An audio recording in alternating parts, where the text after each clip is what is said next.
Welcome. I'm E.G. Marshall. In this tale, we're leaving the supernatural for the natural. Not that the mystery is less deep. This is a story of human beings and the passions and desires that consume and drive them. A story that concerns one of the 7 deadly sins. In many ways, the most repulsive of them all. But which of them? That is the matter of our story. Let Detective Louis Stein mention only one of them. You listen to me, Tony, boy. The more time I spend on homicide, the less I pretend to understand it. I've seen guys knocked off in an argument over a hockey game.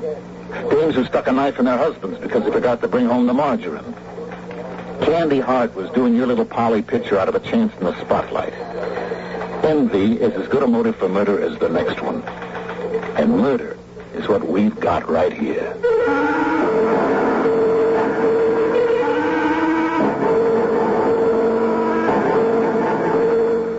Our mystery drama, The Slick and the Dead, was written especially for the Mystery Theater by Ian Martin and stars Russell Horton.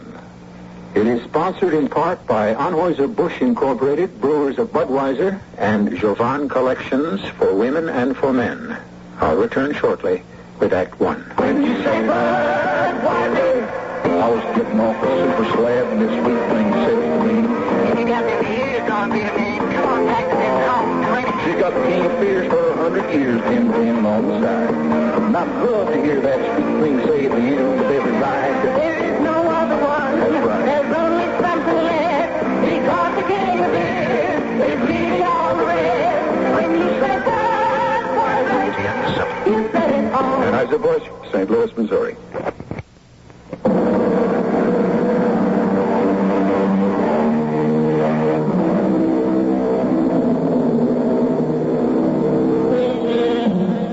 Of all the crimes on the police blotter, the most fascinating of all is the crime of homicide.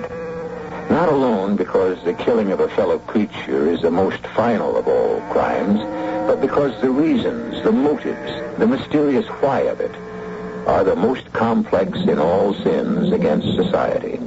For gain, for revenge, for jealousy, for 1,000 reasons, including just no plain reason at all, murder one deserves its ranking. In Candy Hart's case, all the basics of how, where, and even when are satisfactorily explained before a story even begins. What we are concerned with is why and who.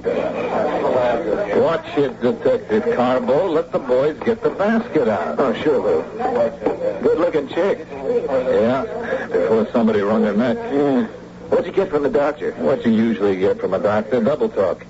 She was strangled with her own pantyhose sometime in the wee hours of the night. Couldn't pin it any closer than that? He will after the autopsy, sometime early this morning. Well, what time did the maid say she found her? Around noon, when she was making up the rooms. Just walked in and found her, huh? Well, no, not quite. See, the clerk who let her in came on duty then. He wanted to know if she checked out. Why do you want to know that? Want to ask him yourself? He's in a room down the hall. Yeah. All right, nothing more to do here. She signed in as Ruth Sniffen.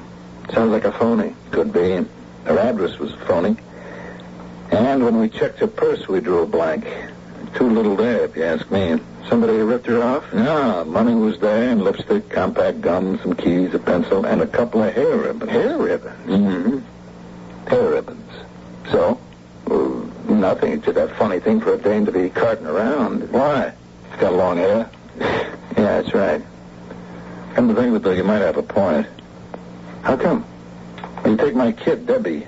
She's got this long hair, too, you see, and she takes ballet. So? Did you get a good look at that one before they carried her around? Oh, sure. She was one looker. No, her legs, I mean. Did you notice how muscular they were? Yeah. You know, dancers use ribbons to tie back their hair. Maybe this will give us a lead on who she is. Isn't there anything in her bag? That's the whole point. Nothing. No letters, papers, no credit cards, Social Security, nothing. Tell you what, you go call Chorus Equity, that's the dancers union. See if they got a Ruth Sniffen. I'll take this hotel clerk and see what he knows. What's his name again? You ready for this? Yeah. Cabot Lodge. What? How's that grab you? I wasn't ready for that. The odds you won't be ready for him either.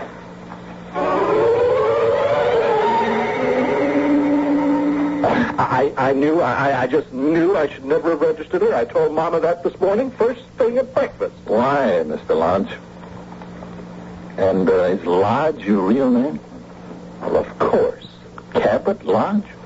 Well, not really Cabot. Albert, actually. But in my profession, name is R. It's so important. Hotel clerk? Now, in charge of the desk.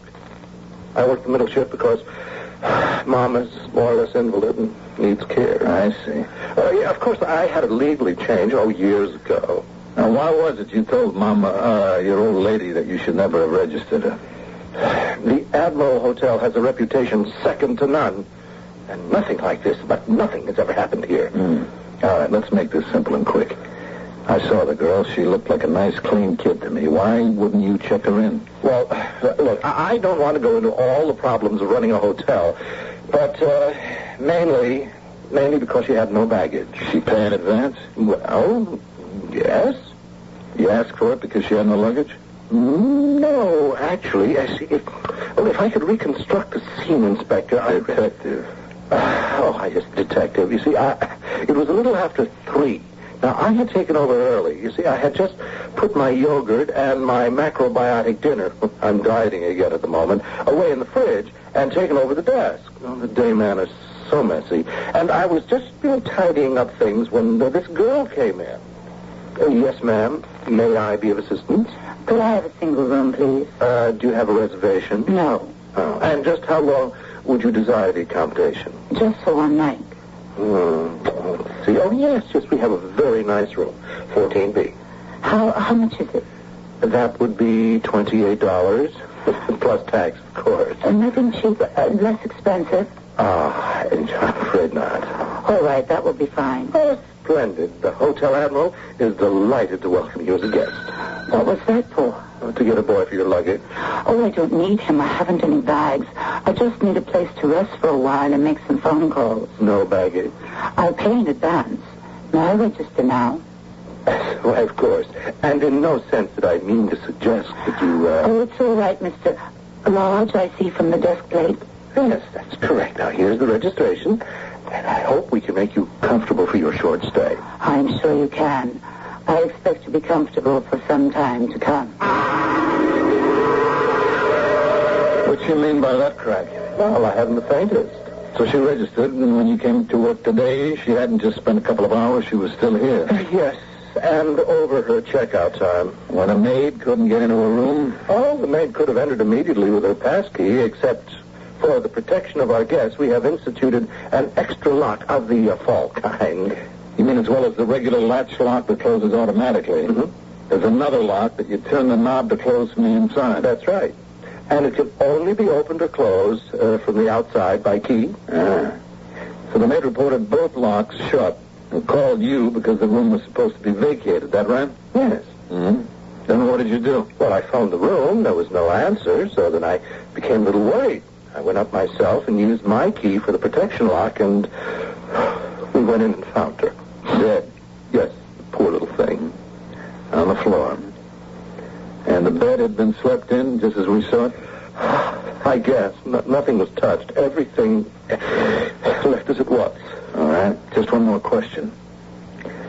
You seem to be a very sensitive man, Mr. Lodge. You have any idea why this girl took that room? Well, it could have been an assignation. Even in the best-ordered hotel. Even in the Admiral? Well, I shudder to admit it. Do you have any visitors? No, not that the hotel knows of. But of course, it's impossible to check. Did she make any outside calls? Yes, I prepared a list for you. Here they are. Good. How about incoming calls? No, we have no record of those. Excuse me? No, I'll take that. Detective Stein. Hey, Lou, I gotta hand it to you. I got a make on a DOA. Yeah, who? Her real name is Ruth Sniffen. Mm-hmm. Yeah, but it seems like Chorus Union here doesn't allow two dances with the same name, right? So, there was this older dame named Ruth Sniffen. At the same time, our Ruth Sniffen joined... Tony, do me a favor. I've had enough small talk to last me to my grave. Just get to the point. Yeah, oh, okay. our Ruth Sniffen is Candace Hart. Candace? Yeah, Candy Hart, dancer. She's now playing in What a World on Broadway, and I got an address for her, too, 1324 Christopher Street in the Village. And she has a roommate named Polly Pitcher. Yeah, you want me to follow up? The Pitcher dame is home right now. All right, get Polly Pitcher down to the morgue for an identification and meet me at the station. Maybe we're starting to move at last. And don't let that pitcher spill till I'm there to sop it all up.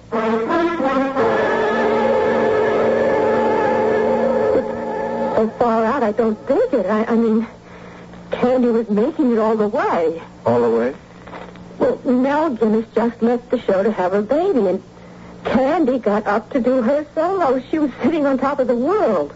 She have any boyfriends? Are you kidding? Oh, don't get me wrong. Candy was good, but she didn't get ahead strictly on her dancing. That's kind of a nasty crack. Oh, I was on my way out of the apartment. I just wish I'd left sooner. Your way out? Oh, that's right, Detective... Tony Carbo. Oh, Detective Carbo. What I meant to say is I was moving out because Candy and me didn't cut it. How come? I don't know how much you know about dancers, Detective... Stein. But to be one, you gotta be a little crazy, right? Right. Right? How could you know? I have a 17-year-old daughter wants to be one. Here's one. What's the difference? She's hooked. Oh, honest? Oh, I'd like to meet her sometime. I don't think you could talk her out of it. Who wants to? Well, you said you're all nuts. Sure. But who wants to live any other way if dancing is what you really want? Go on, Miss Pitcher. About what? About why you were leaving, first of all. Oh, well, just Candy and I didn't sort of hit it off like. She was, like by me, she was kind of a hard case. Can you make that a little plainer? Well, you know we were in a show together. Yeah, what a world. Hey, I thought it was a knockout. And I remember you. Tony, I'm sorry. You remember me, honest? Tony, I'm talking to the witness, if she is one. Now, you said Candy Hart was a hard case. Why? Oh, it's difficult to put into words. When the solo spots are open, nobody questions. I get it. I was chorus leader. I'd go right in. Only I didn't, because Candy shafted me. How? Well, I guess the producer had a kind of thing for her, you know. All I know is a special rehearsal was called Saturday night for today, Monday. And yesterday afternoon, Candy was planning a trip out of town. And there's a connection? The rehearsal was for Candy to go into the solo. Yeah. And the trip out of town? It's your own guess. The producer lives in Eastport, Connecticut, and that is where she was headed. It looks like she never got there. I wonder why. Gee, I don't mean to knock her, and I'm really just totaled by what happened. Well, maybe I'm way out of line, but that's the way I had to figure it when she left here. All right, let's go over it piece by piece and try to figure again. Something went wrong somewhere with whatever plans Candy Hart had. What, where, why, when, a million questions. Let's just start here with the beginnings. And see, can we find not what's right or wrong, but what went wrong.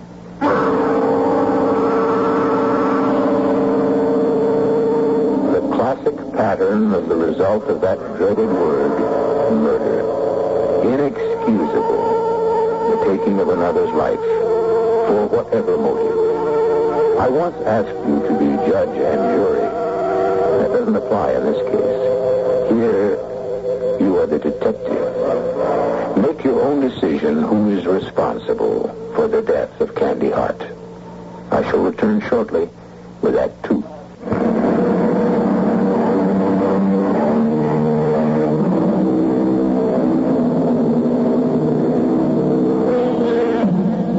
Now we continue with the mystery of the death of Candy Hart. Who caused her death and why? Remember that you are a detective along with detectives Lou Stein, 1st grade, and Tony Carbo, 3rd grade. Shall we make you detectives 2nd grade, since these reports come to you secondhand? And see if you can point the finger to the murderer as the case unfolds, while Candy's roommate, Polly, is being questioned. All right, Miss Pitcher. Incidentally, just for the record, is that an AKA? A what? AKA, that's also known as, an alias. He means, is it your real name? Oh, Oh, yeah, sure. I really am Polly Pitcher. Well, Pauline, to be exact. Mm-hmm. You said you figured your roommate Candy was off for a little weekend whirl with the producer of your show. Is that right? I don't know. Sometimes I'm kind of a big mouth. Maybe I should have clammed up. Not with us, baby. I've been paying. No, it's all right, Miss Pitcher. You just go right ahead and tell us again why you thought there was something going on there. Well, the way I told you. I'm chorus leader. I've done the solo a couple of times when no guest was out, so nobody thought much about it. She sprained her ankle, I'd go right in. And this time, a rehearsal was called, and the word was that Candy would be the one. Now, not that she wasn't good, but... Oh, gee, I hate this. Miss Pitcher, let me say something. A girl is dead. This is a homicide. Somebody strangled Candy Hart deliberately, and she didn't die nice. So the nice things have to stop right here.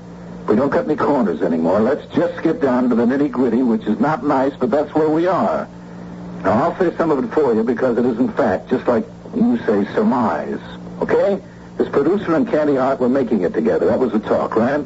That was the talk. All right. What's his name? Henry Spence. He lives in Eastport, Connecticut. Right. You figured she was going to spend Sunday night with him. Why? Well, Sunday morning when we got up, Candy asked... Hey, Polly, you with us?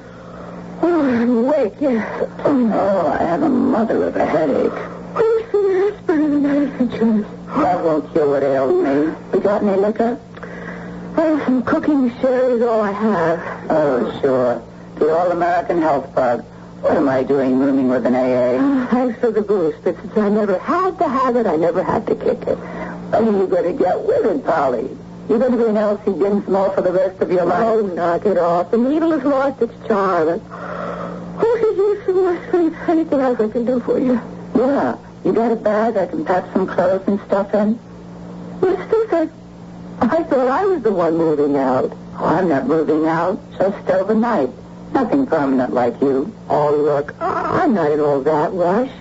I won't duck out on you till you have someone to take over for me.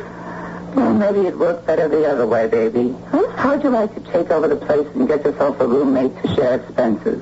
Well, it's your apartment. I didn't think that was... Everything's up for grabs at the moment, baby. I could be moving in with someone else. Can you spring me an overnight bag? Oh, I haven't anything until tomorrow night. I rented to Jeannie Shepherd for the bus tour. She'll be back tomorrow night. Oh, great. But you have an overnight bag. The zipper's stuck. Can't get it open. Boy, wouldn't you know? What's the heavy day? My future baby doll. You mean our big man? The reason for the rehearsal tomorrow, you going into the solo?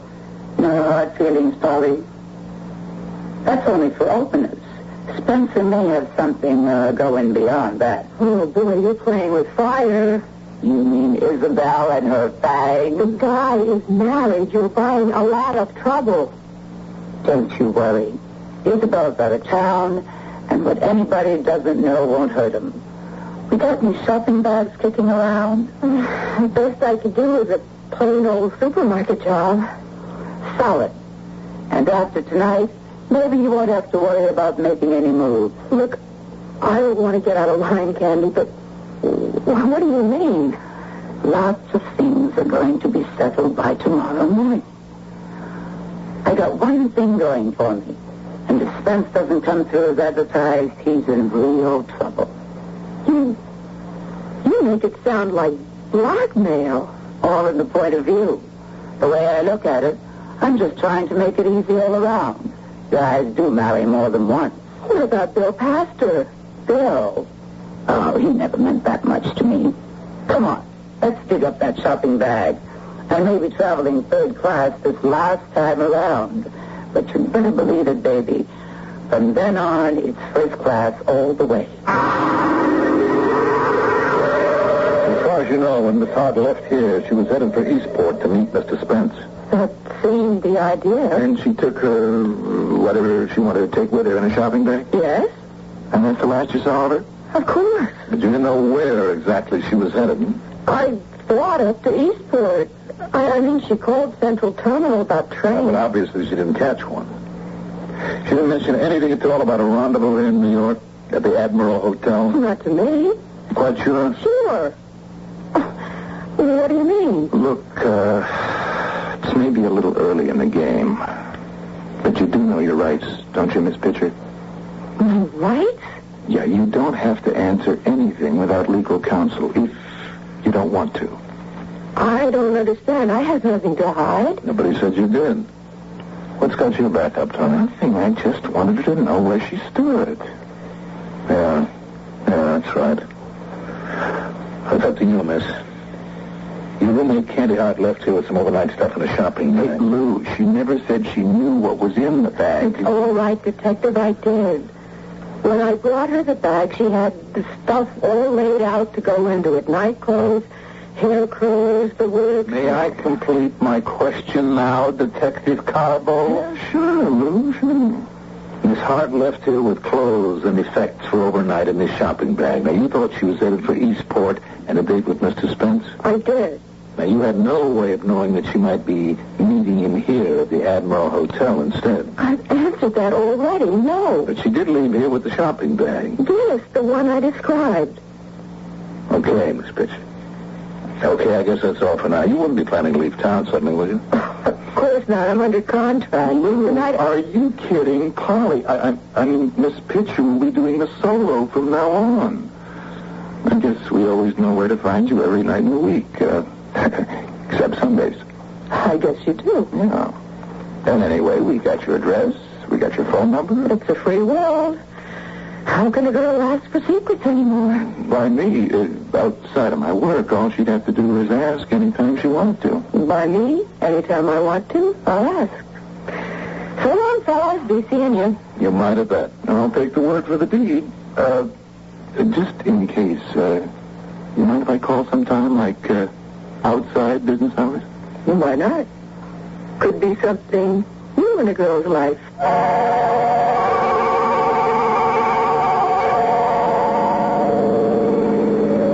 She kind of got me, huh, Tony?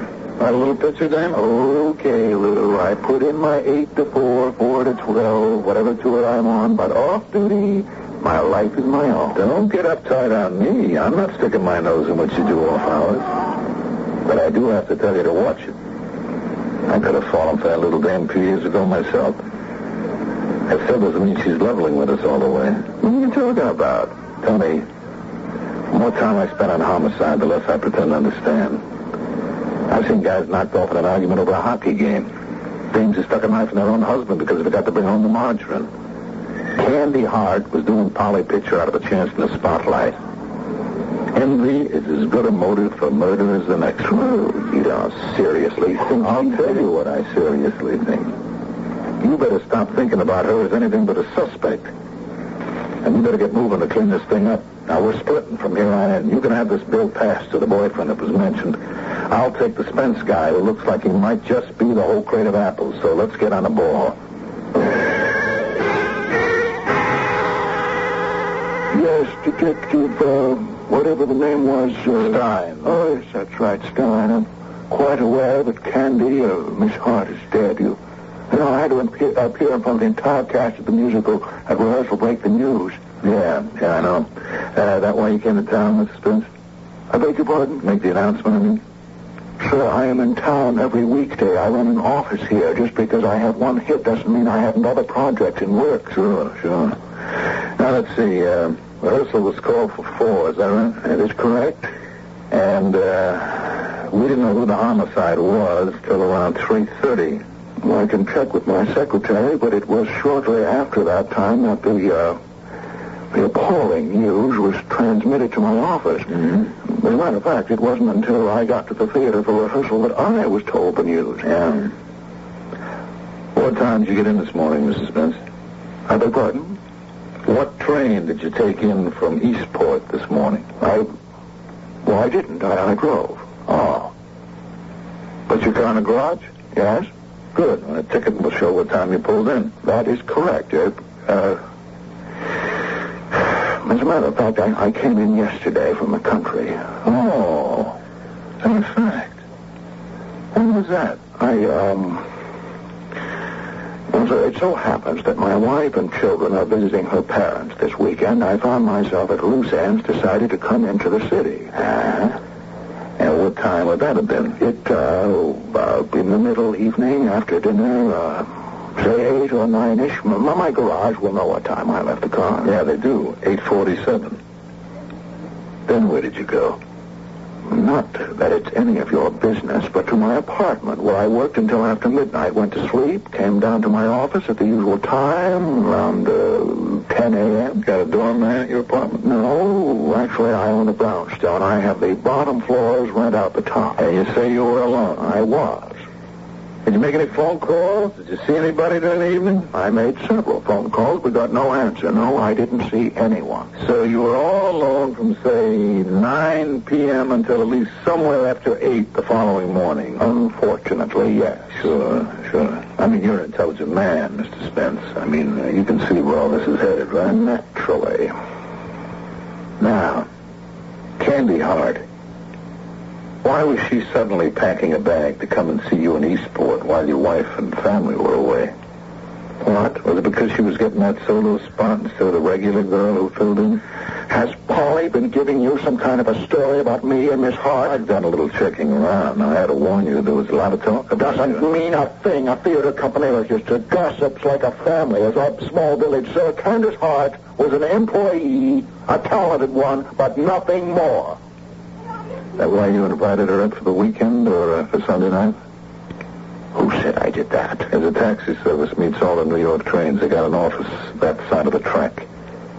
My information is you drove in with your white caddy, license number UV557, in time to meet the 1205 from New York.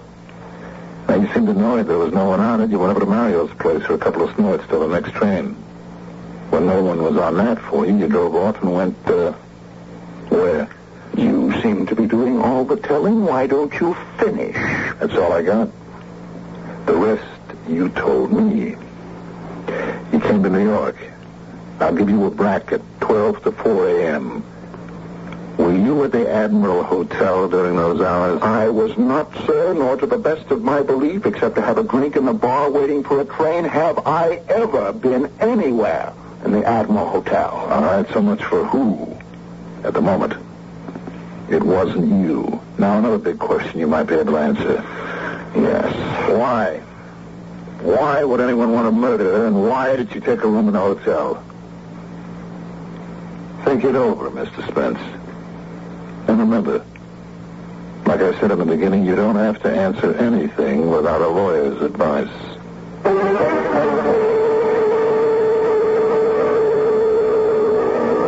Where there is murder, there is most always motive. Not the casual hit and run of the mugger, the accident of panic, the mindless menace of a gun maliciously discharged into a crowd. Candy Hart's murder was motivated. By what? Jealousy? Fear of blackmail and a broken family life? Those are all we know so far. Either would be enough, but there are others still to consider when I return shortly with Act 3.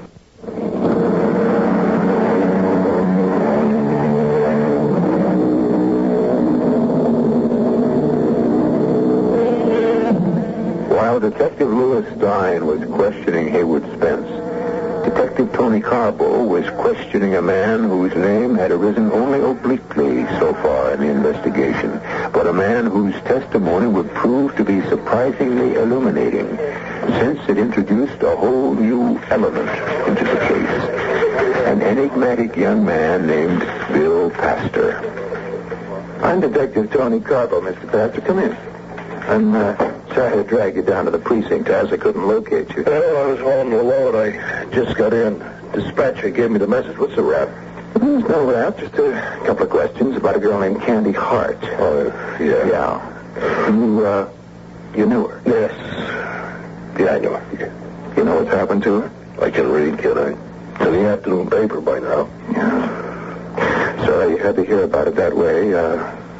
I gathered from this picture you had a sort of thing for Candy. Oh, all right, let's get that straight. I wanted to marry her. Don't try to dirty it up. Ease off, man. Nobody's trying to dirty it up. I'm only doing a job. Yeah. You want it the hard way? Okay. Where were you between 12 midnight last night and, say, 4 o'clock this morning? Zonked out.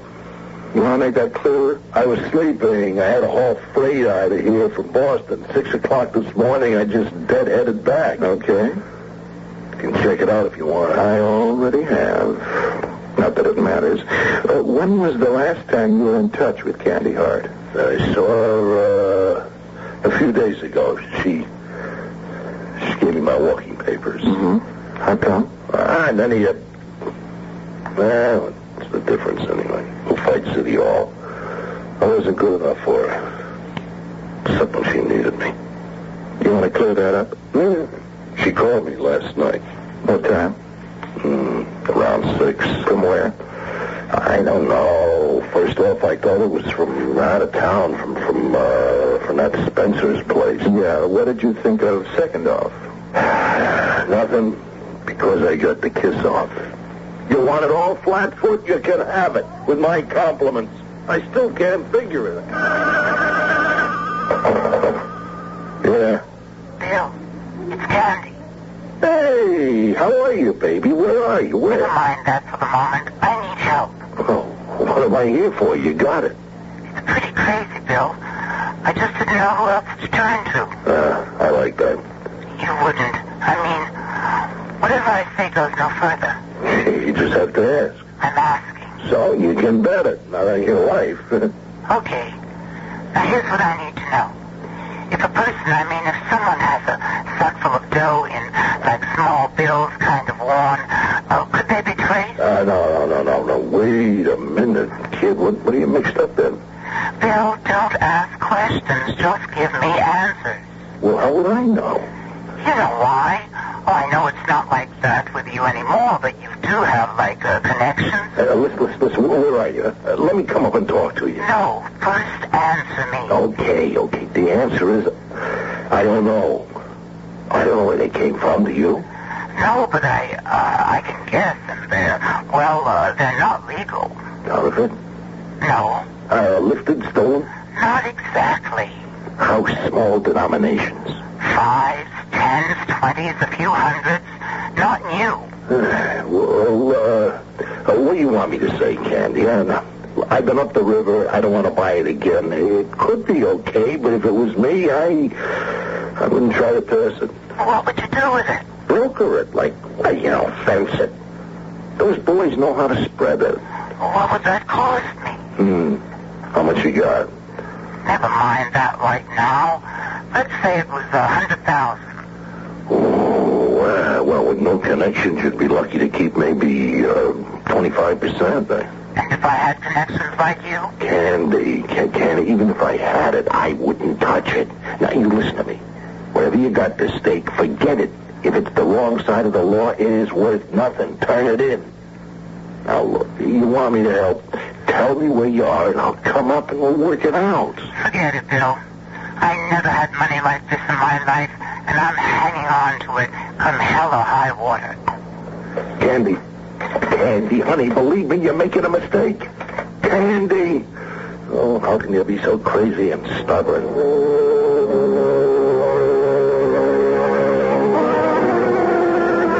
And that's all? She hung up on me. And you've got no idea where she was calling from? No, I tried to trace her through that roommate of hers, but she never gave me the time of day anyways. You know. I wouldn't press your luck, loser. You keep your mouth off Miss Pitcher. Like that, huh? You better make that clear. Nah, what's the use? You name me loser, it's my middle initial. I wish you better luck. Polly's a nice kid. It's just out of my class. Mm-hmm. But Candy wasn't. She let me know it often enough. We might have made it if I could have got it down to earth. You know, sometimes I wanted to drag her there with my bare hands and knock some sense into her. Johnny, I've been looking for you. What are you doing in here? I'm looking through this morning's printouts from the teletype. Lou, read this. Friends of the scribe Gottschalk.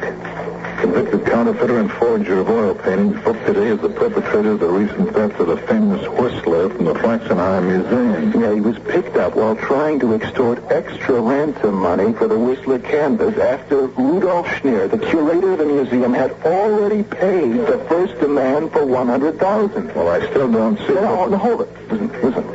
Gottschalk claims he never received the first $100,000. That the shopping bag supposed to contain the money had been switched for one resembling it, containing articles of women's clothing, a hair curling machine, and a tape recorder. That's where Candy got the dough she was talking about to her boyfriend. And why she ducked her appointment with Spence and holed up in the hotel. But how? She can't tell us. All right, that leaves Gottschalk. Where we got him? We're going to have a few words with that shakedown artist.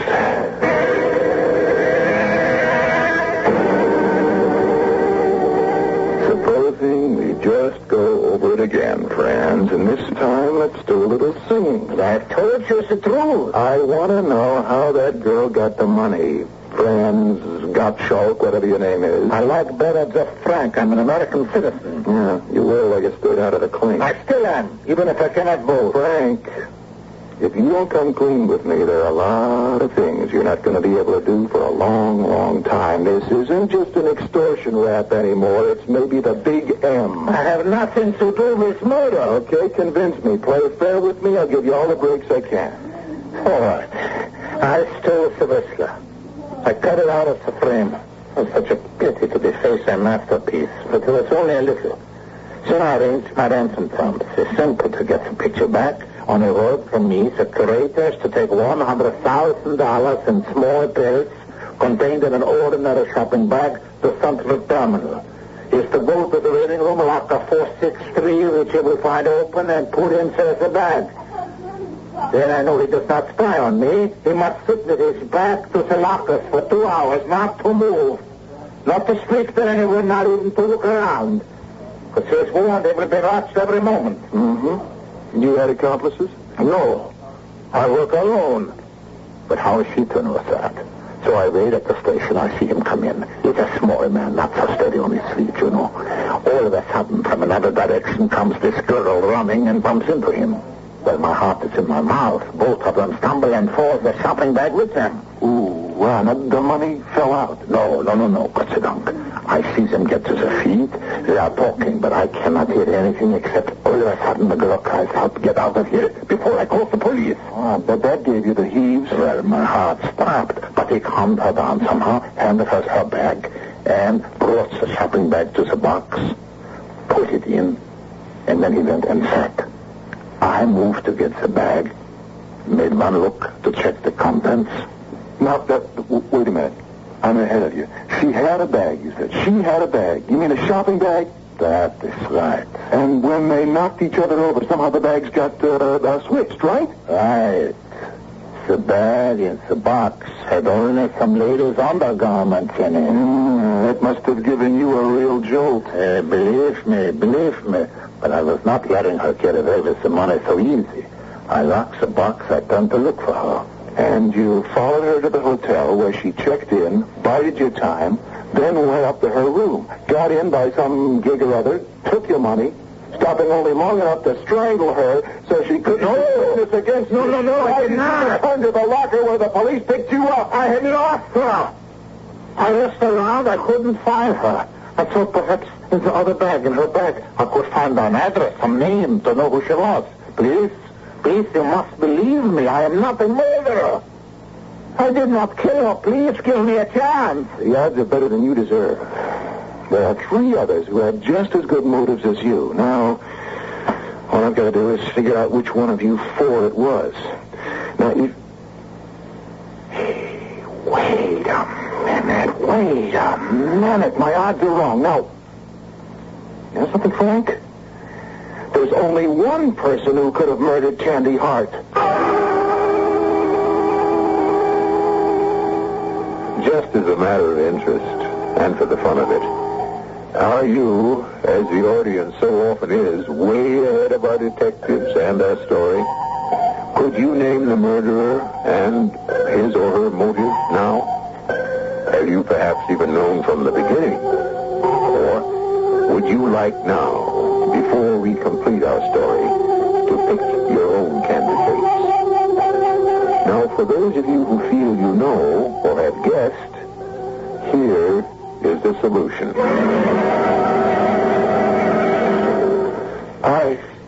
I don't know what possessed me to do it, except that, well, I can't expect you to understand. But my vacation was coming up next Monday, and as usual, I just have no money. Would I be able to travel, to see the world, instead of being chained all day listening to Mama's whimperings and complainings? And then suddenly this blessed chance.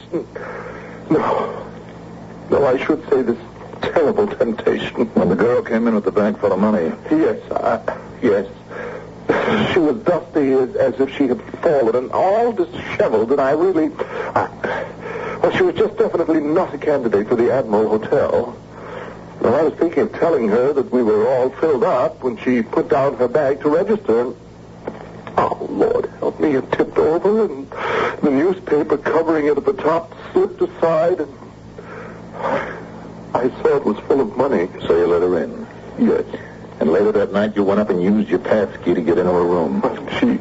She woke up and recognized me and turned on the light. I offered to share, but she was impossible. She said she would scream her head off if I didn't get out. For the first time in my life, perhaps, I lost my head. I snatched at anything to gag her, and somehow it was around her throat. And then before I knew it, she was dead. Well, I had nothing to lose. I took the money. I thought I could get away with it. I knew that money was stolen, but somehow, I don't understand. Somehow, you guessed. And the worst thing of all, I just don't know how we're going to break the news to Mama. I'm not sure I understand all the way myself, Tony. How did you peg it? Well, first off, I couldn't see our desk clerk Lodge ever letting anyone into the hotel without baggage, a woman especially. And second, once we knew the money was involved, I figured that let Spence and Pastor out of the picture. And little Polly, you never figured was in it at all. You said it. Now, as for Gottschalk, if he killed Candy and took the money, why try a second holdup? But most of all, it's my total recall. Like how? You notice those special protection locks at the hotel? Mm-hmm. The regular fault type. Right. Protection for the guests from the inside. But the only way to close that special lock from the outside was to have a key. And the only person who had that key was the hotel clerk. Elementary, my dear detective Stein. Now, what am I supposed to say? Amazing? You didn't think I didn't twig that right from the beginning?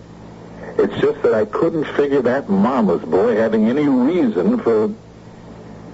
Well, I guess we're never too old to learn, huh?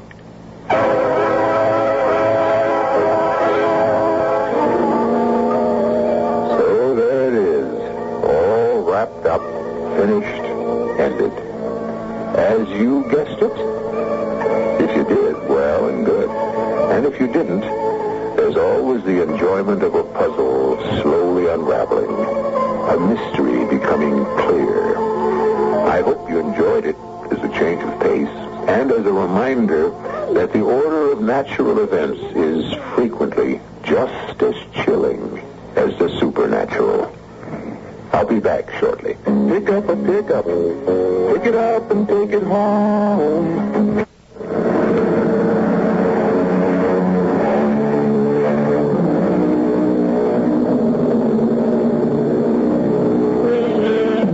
Just to pick up a few loose ends, the extortion money was, of course, returned.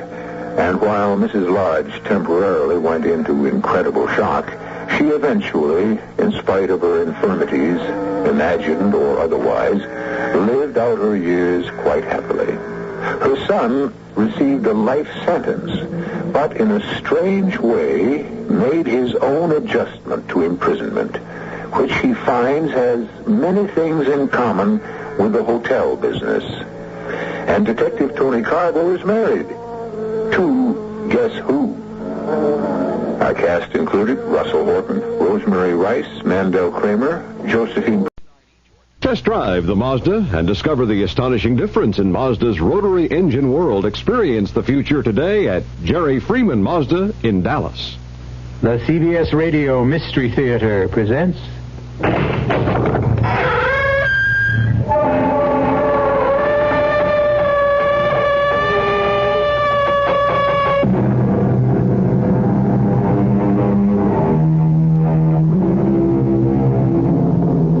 Come in. Welcome. I'm E.G. Marshall. Welcome to a world of terror. To those of you who have never experienced terror, it is but a word, quite meaningless, really, altogether without substance. But to those who have felt its icy touch, it has the same mind-shattering meaning it had for Jane Prentice when Iris Patterson told her... You'll just have to pretend you know nothing about all this. Act like a bride. Like a bride? No, I can't. It's up to you. You're really in no danger at this point. You won't be till you sign the insurance application. I won't sign it. You'll have to, so you don't arouse his suspicions. Oh, and one thing more. Yes? Whatever you do, don't cross him. Do as he says, precisely as he says. Always. Or we may not be able to save you.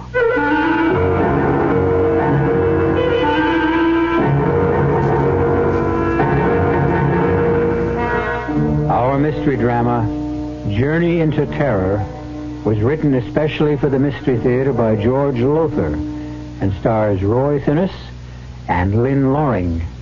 It is sponsored in part by Buick Motor Division and Anheuser-Busch Incorporated, brewers of Budweiser. I'll be back shortly with Act One.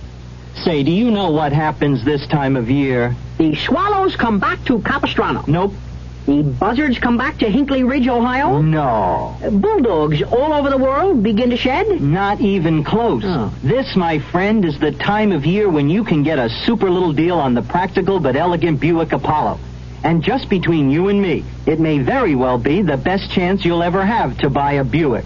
I could have sworn this was Buzzard Day in Hinkley. This can make your blood pressure go up. And Madame wish? Oh, I'd like pâté to start, I think. Oui, Madame. And vichyssoise. Darling. Chateaubriand, yes, and petit pois. Darling. Yes, dear. I forgot my wallet. What, again? Oh, monsieur. Yes, your blood pressure can go up, but usually it will come back down again. If it doesn't, you may have hypertension. But hypertension can be controlled. Your Heart Association advises you to see your doctor regularly. Gotcha. Now that you got rid of the mosquito... Darn mosquito really bit me. Here's how to get rid of the stinging pain and itch. How? With Campho-Phenique. That awful itch is caused by fluid mosquitoes inject under your skin. The penetrating action of Campho-Phenique gets to the cause to stop the itch. Protects against infection from scratching, too. That Campho-Phenique really works. Campho-Phenique relieves the sting and stops the itch instantly. Campho-Phenique.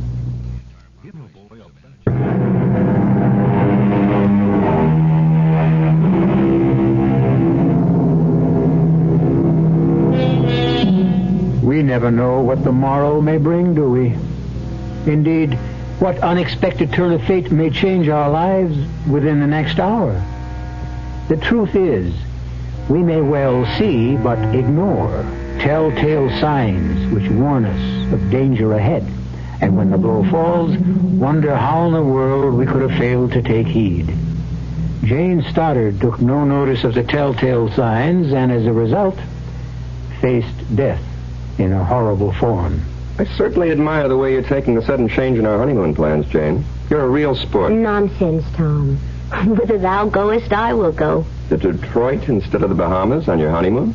It's not your fault your wealthy client lives here instead of Nassau. Patient, Jane, patient, not client. A very handsome and talented one. Do you have patients all over the country? All over the world. You mean we're going to be traveling constantly? Oh, no. My practice is mainly in New York, but now and again I'm called into consultation. Well, have fun, sweetheart. You'll see. And now I'd better get a move on, or my patient will find himself another doctor. Will you be long? No, a few hours. Why don't you get out of this hotel and do some shopping? Maybe. But right now, I think I'll just stretch out and rest a bit. Good. Then you'll be in great shape for the theater tonight and some dancing later. See you in a few hours, sweetheart. Darling. Bye now. Bye, dearest.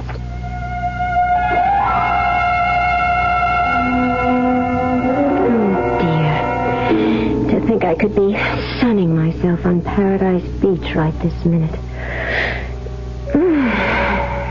Nice hard bed. Oh, it feels good to stretch out. Turn on the radio. Get some music.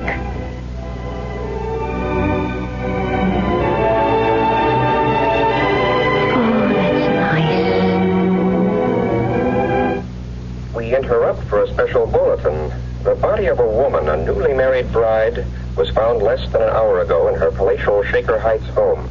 According to the police, she had been tortured, then strangled with one of her own stockings. The coroner has established the time of death as having occurred about 48 hours ago. Fine honeymoon. I'm in a hotel room listening to the latest murder report.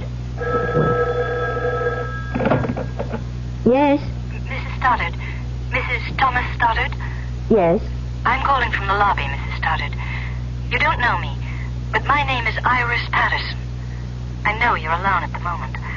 I saw your husband leave the hotel just a few minutes ago. What is it you want? I want to come up and talk with you. About what? It's an urgent matter, Mrs. Stoddard. In fact, and please don't be upset now. It's a matter of life and death. Life and death? Whose? Yours, I'm afraid.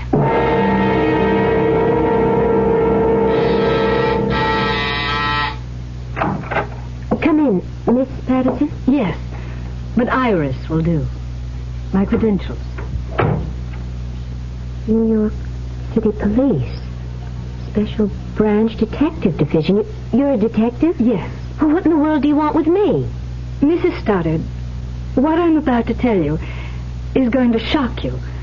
But please keep in mind that, at the moment at least, you're in no danger. Danger? At the moment? What are you talking about? Let me explain.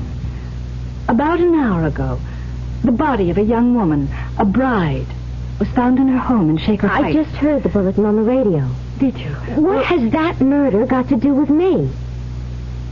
She was murdered by your husband. Here, please, here, let me.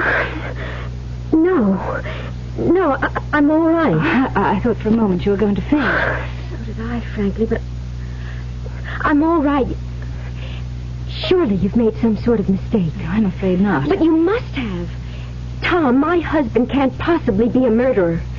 No matter what you say, I can't and I won't believe it. I don't blame you for feeling as you do, of course, but perhaps you'll believe me if I tell you a few things about yourself that will surprise you. Such as what? Your first meeting with Tom Stoddard was accidental, or rather appeared accidental. What? Why, yes. I mean, it was. It was in New York City. It was raining. We both hailed the same cab at the same time. And at his suggestion, you shared it. Yes. It happened roughly 10 days, 2 weeks ago. Yes, but how do you know? It's his M.O., his modus operandi, the way he operates. Now, I'm quite sure, for example, that you have no family to speak of, no mother, father, they're dead, no brothers and sisters. That's true. And few close friends.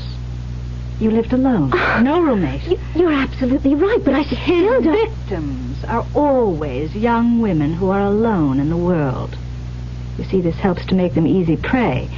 I mean, they're lonely, they yearn for companionship, and are perfect setups for a whirlwind courtship. He swept you off your feet, of course. Oh, he did.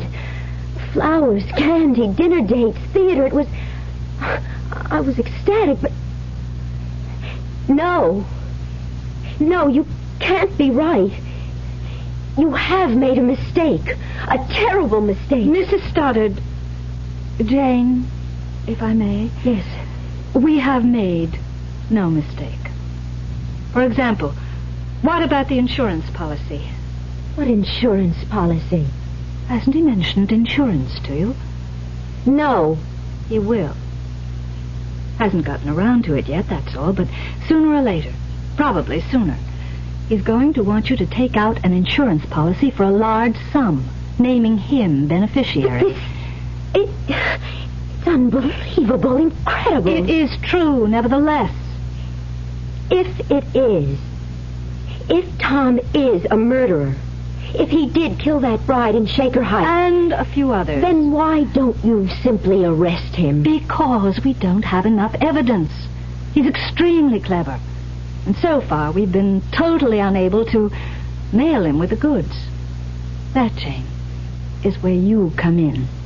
What do you mean? We want you to help us nail him with the goods. Me? You could be. The chances you are his next victim. Now, if you consent to work with us, follow our instructions, we can set a trap for him. With me as the bait? Yes. No. I couldn't do that. I haven't the nerve for anything like that. I think you have. And just remember, you're in no danger at the moment. You won't be until you sign your name to an insurance policy. But, look, wait a minute. There's one thing I don't understand. What? Tom wasn't married to that young bride in Shaker Heights, was he? No. Well? He marries his brides for money. Kills others for cash. Oh, good Lord. Well, if you'll help us, just work along with us, follow our instructions, you will have a better chance of saving yourself than if you don't.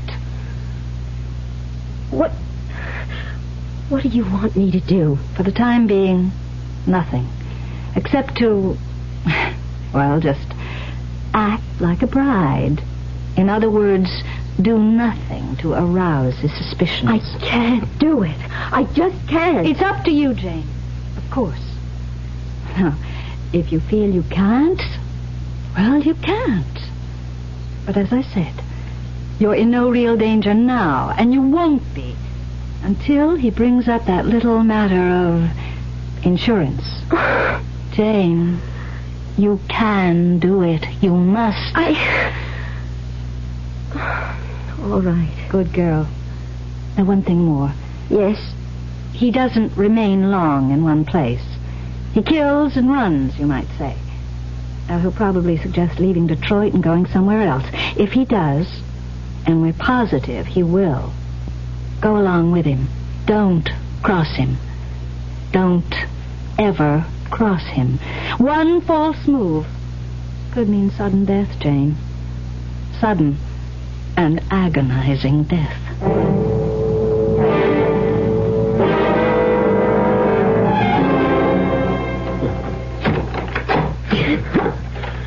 I thought the third act was a riot, didn't you, Jane? Yes.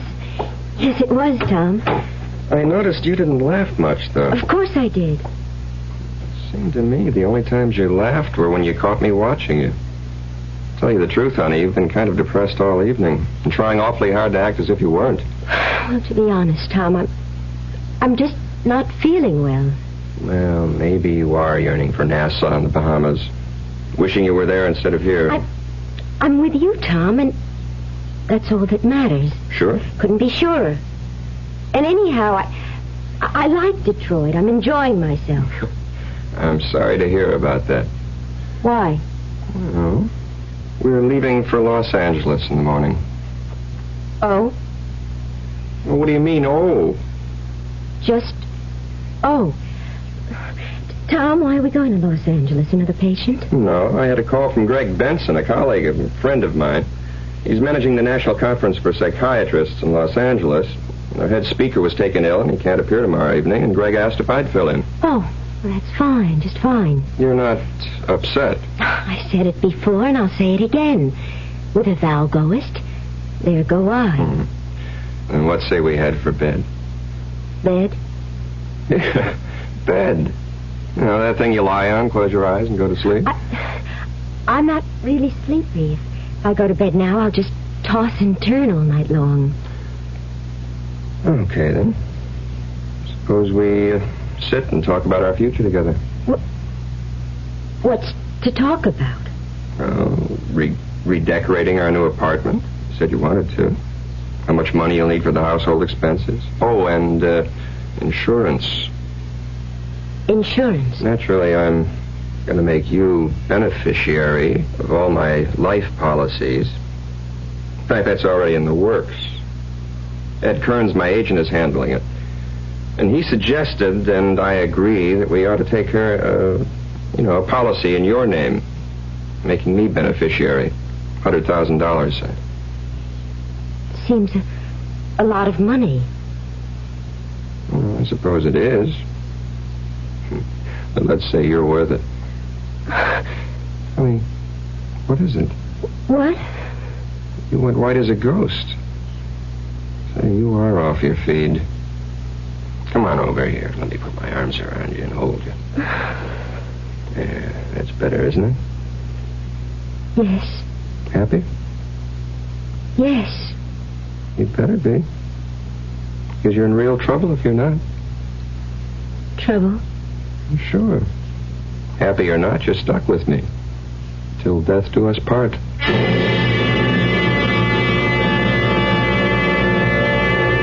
It would appear that Tom Stoddard is not only a murderer, but a murderer with a sardonic sense of humor. The full import of those words from the marriage ceremony, the import of Tom's use of them, is by no means lost on Jane. And for the first time in her young life, terror becomes more than a word. It becomes an actuality. I'll be back shortly with Act 2.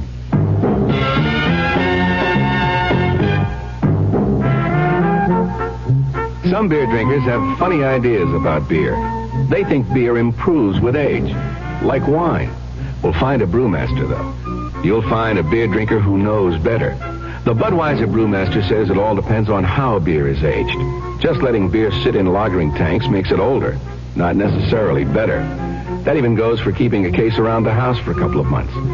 But there is one kind of aging that's good for beer, the Budweiser kind, beechwood aging. In this kind of aging, something happens. It lets all the flavor of the choicest hops and best barley malt that go into Budweiser get through to you.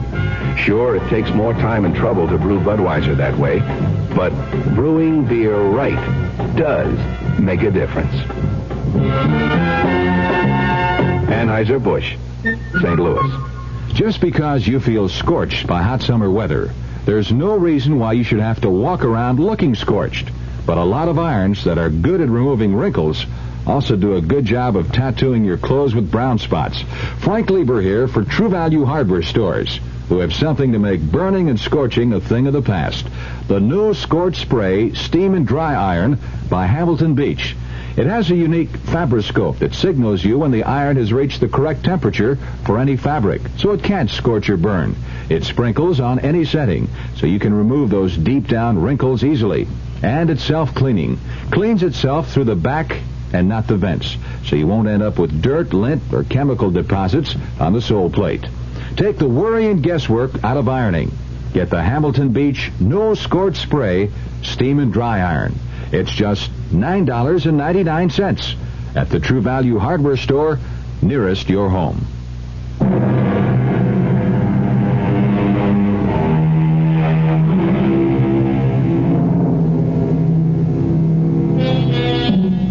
Young and pretty Jane Stoddard has taken the first steps on a journey of terror as she realizes she has married a murderer, a man who tortures and strangles brides for money and for thrills.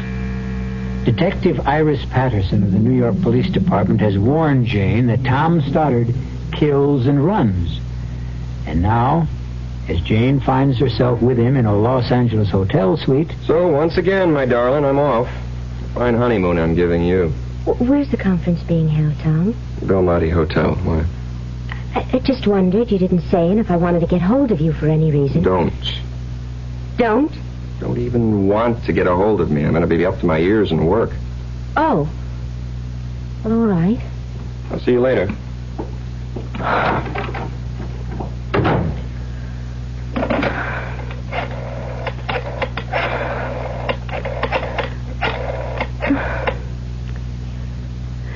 Belmonte Hotel?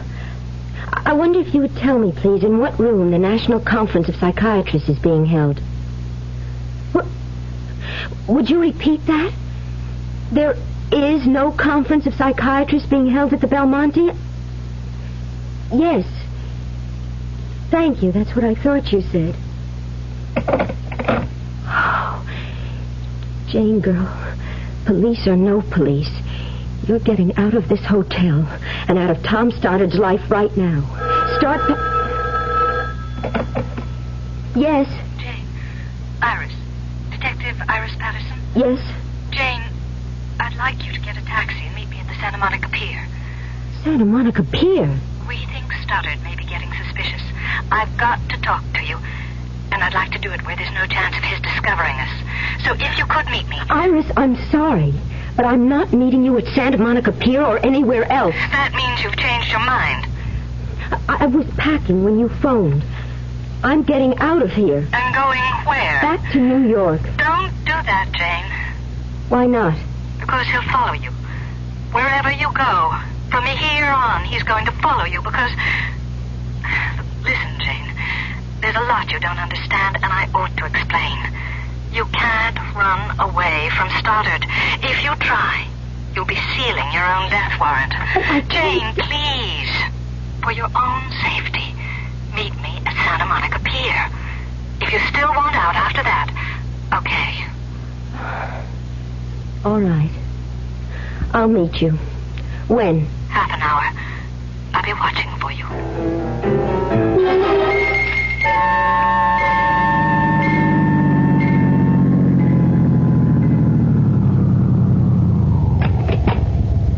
Keep the change, driver.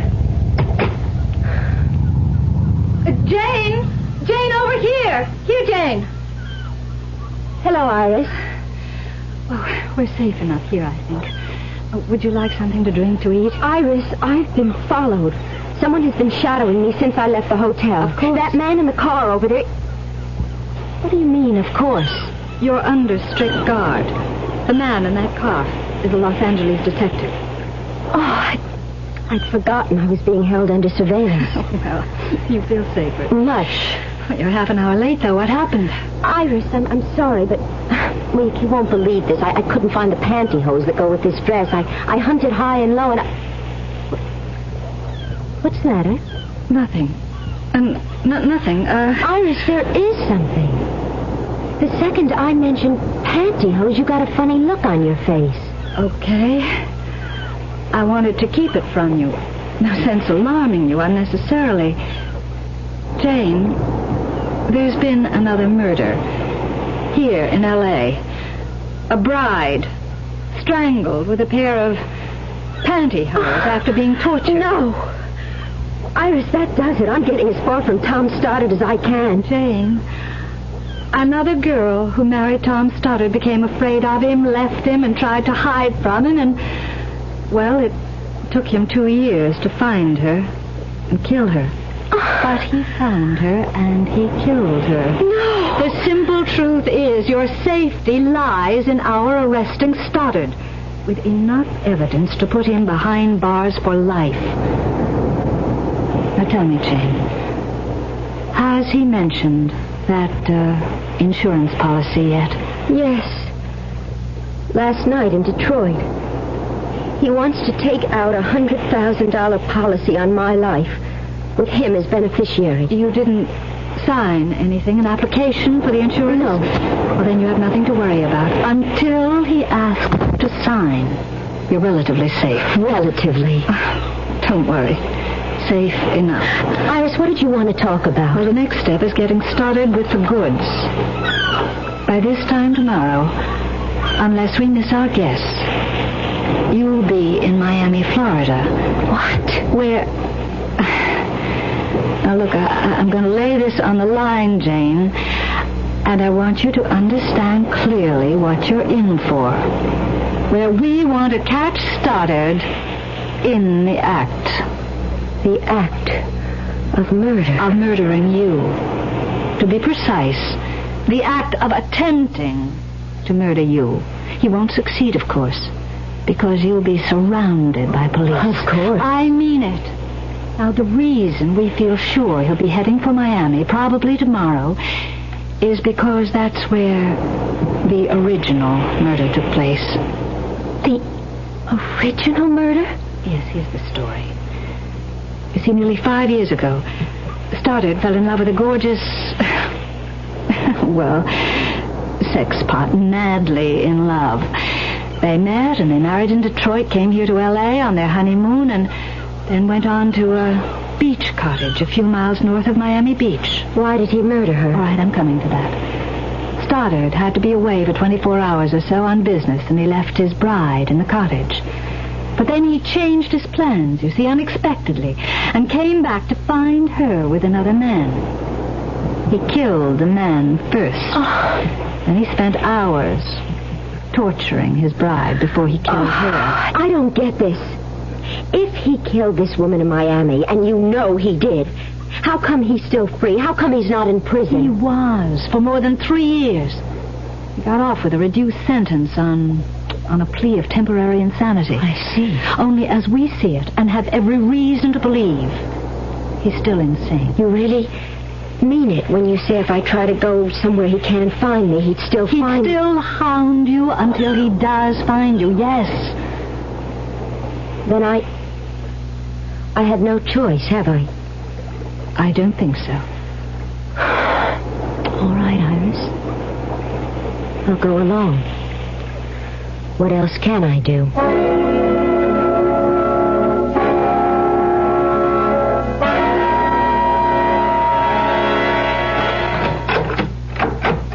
Honey, I'm back.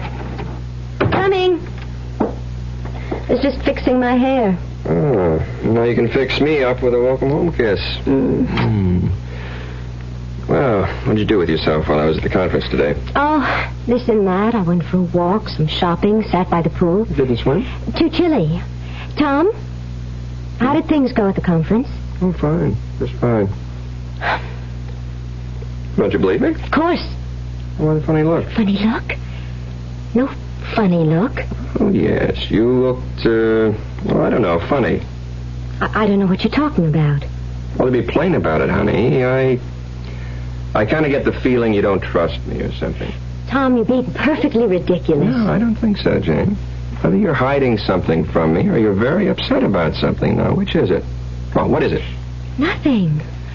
Honestly, Tom, nothing. Jane, there is something. Now, what is it? Let's have it. Tom, really? Jane, I'm no fool.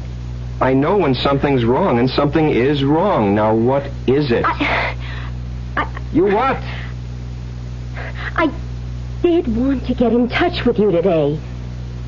I felt just so awfully lonely, Tom, and I phoned you at the Belmonte Hotel. Well, what'd you phone me there for? To get in touch with you. What else? I wasn't there. What would I have been doing there? You said you were going to the National Conference of Psychiatrists, didn't you? I did. And you said it was being held at the Belmonte, didn't you? No, I didn't. How could I when it was being held at the Beverly Towers? You said the Belmonte. I said the Beverly Towers. Did you try there? Of course not. No, of course not. Well, why should you if you misunderstood what I said this morning? You know what? I think you're fed up with this whole so-called honeymoon, which so far hasn't been any kind of a honeymoon at all. No, Yes, I think so. Now I've got another surprise for you, and this time a pleasant one. You want to hear it? Of course. Well, for the next week, well, the next 3 or 4 days anyhow, I'm declaring a holiday. A patient of mine owns one of the prettiest beach houses you've ever seen, and he's offered it to me any time I want it. Well, he isn't there, of course. And he isn't. And that's where I'm taking you tomorrow for the duration of our honeymoon. Where is it? It's just north of Miami Beach. And this time tomorrow, you're going to be there. Oh, we haven't been here even a full day. And I've never seen Los Angeles before. We'll come back another time. But we're here now. Oh, Tom, there's so many things I want to do. Visit the movie studios, Disneyland. We could run down to Capistrano. Jane, please. I don't want to argue about this. I mean, frankly, I don't understand your attitude. Here, finally, I can take you to a really beautiful honeymoon spot, and you don't want to go. I don't get it. It's just that... It doesn't matter. We'll go. Of course we will. Unless... You haven't some other reason for not wanting to go, have you? Other reason? Other than wanting to stay in Los Angeles. Why, no. What other reason could I have? That's what I asked you. There's nothing wrong, is there? No, Tom, of course not. You sure? Tom, you're hurting my arm. Well, I'm sorry, honey. I'm sorry. I wouldn't hurt you for the world. Kill you, maybe, but not hurt you. Kill me? Oscar Wilde, I think, said, each man kills the thing he loves. And if that's so, considering how much I love you, sweetheart, you haven't long to live.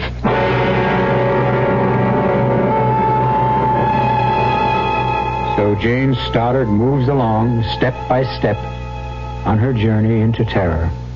And obviously the end of that journey will be the beach house just outside Miami Beach, Florida. Trapped, caught, and helpless in a web of circumstances beyond her control, Jane has no choice but to continue the journey to certain death. I'll return shortly with Act 3. Excuse me, sir, but do you know what happens this time of year? Right on, pal. I happen to know that right about now a freak blizzard falls on Dumont, New Jersey, and they're snowed in for the rest of the summer. Happens every year. Nope. You see, what happens this time of year is that you can get a particularly good deal on what is perhaps the most luxurious mid-size car on the market, the mid-size Buick Century Regal. Well, what good's a car when you're hopelessly snowed in? Well, that's a point. Spruce and maple trees give us the violin.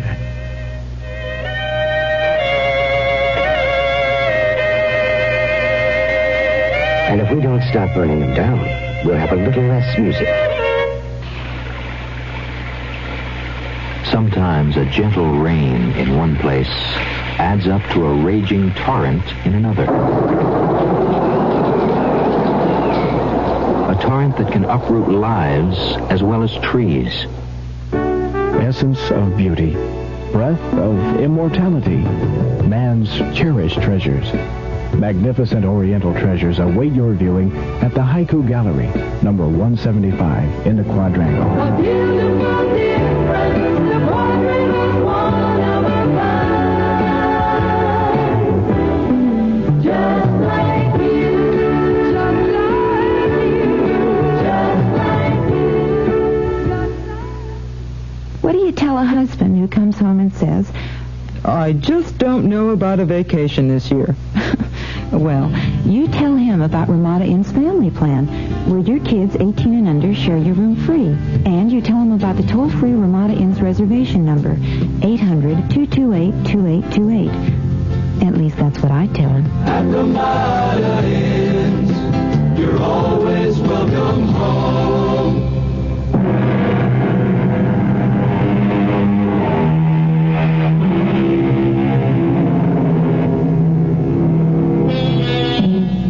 How strange, how inexplicable are the workings of fate.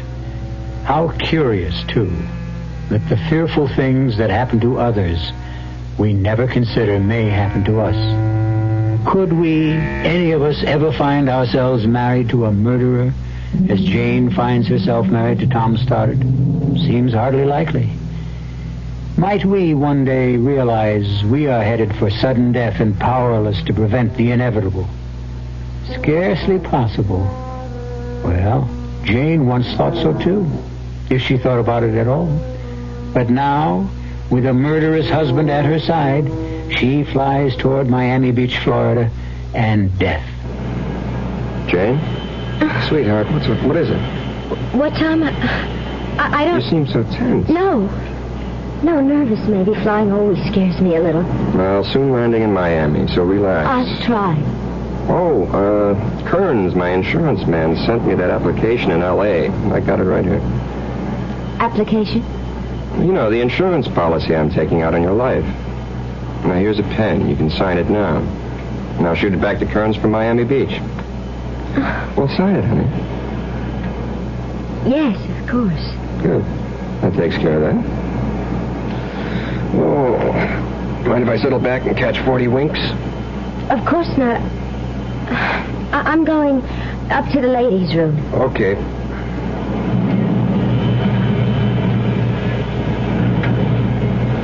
Iris. Jane, he mustn't see you talking to me. He's taking a nap. I saw you come on board. Iris, I just signed for that insurance policy. $100,000 and naming him as beneficiary. Did you have to? No choice. That's too bad. I hoped he'd hold off on that till I got things squared away with the Miami police. I signed my own death warrant, you say? No. It's not as bad as that. Now, the second we land, you'll be under close surveillance, and so will he. Follow instructions, and you won't have a thing to worry about. I wish I could be as sure of that as you seem to be. You can be. Just trust me.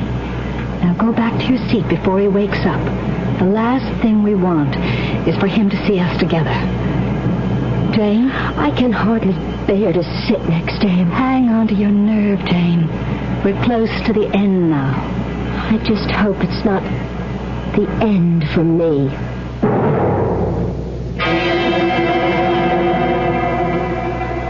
Well, what did I tell you? Beautiful, isn't it? Yes, only it does seem rather isolated, Tom. It is. That's one of the things that make it perfect for a honeymoon. That and the beach and the water out there. What more could a bride want? Except, of course, her husband. Tom, please. Jane, what? I'm just not in the mood at the moment, that's all. Well, I was feeling guilty about going off in the boat to fish for a few hours. But since you obviously don't love me anymore... Of course I love you. Of course you do. And I can't blame you for being a bit out of sorts. All this traveling. I've hardly given you a chance to settle down. Well, okay. I'm off to do some fishing. You can be alone for a few hours. Give you a chance to relax. Let's have a kiss for good luck. Okay, be back for dinner. Fish dinner, I hope.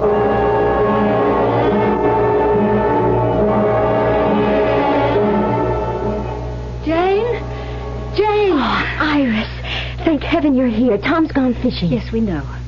We watched him leave in the boat half an hour ago. We? Myself and 2 detectives assigned to the case. Now, look, Jane. I've got something to tell you you're not going to like. Just try to keep calm, will you? Yes. All right, here it is.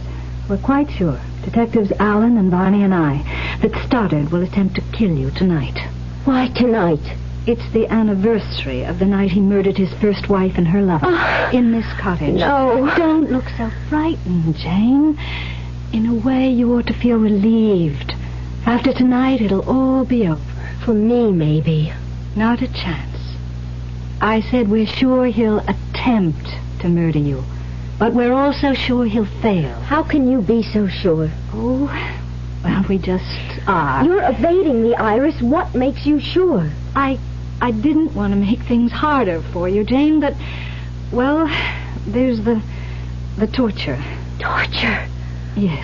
Are you telling me you're going to let him torture me before you move in? I'm not telling you anything of the sort. What I'm saying is that we've got to let him make the first move.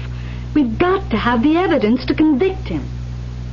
And that brings me to the next step. Yes?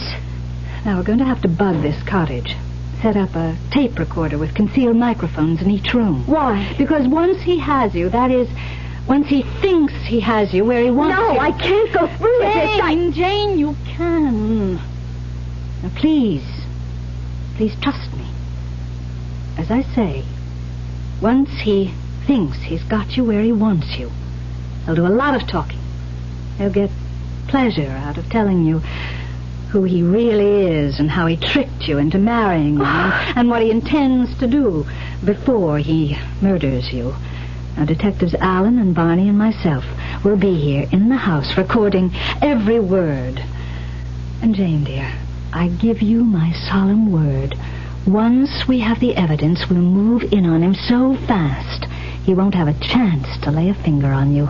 I hope you're right. Now, one more thing before I go. Here's a sleeping powder. You always have cocktails before dinner. Now, slip this powder into his cocktail tonight. Put him to sleep? What on earth for? So we can bug the place. He'll only sleep for an hour or so. It's a light dose. But he's out fishing. Can't you do what you have to do now? No, it's too risky. Everything has to be concealed carefully.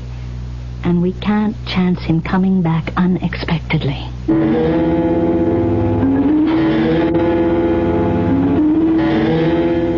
Home as a sailor, home from the sea, without a single fish to show for it. Oh, Tom, no luck? Oh, lots of it. All bad. But you should have seen the one that got away. Well, at least I can drown my sorrow in a couple of dry martinis. You? Yes, I'll mix them. No, I'll do it. You relax now. I've been doing it all afternoon. I may not be much of a cook, as I'm afraid you're going to discover at dinner, but I do know how to mix a dry martini. Well, dinner is only a dinner, but a good dry martini is a drink.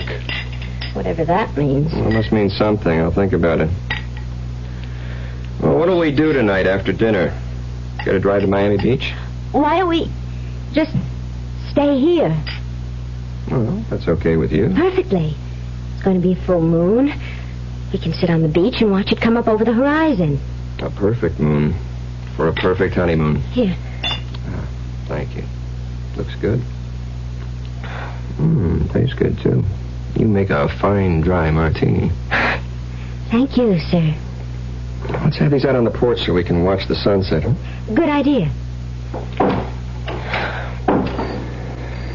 Oh, this deck chair feels good. I'm more worn out from fishing than I thought.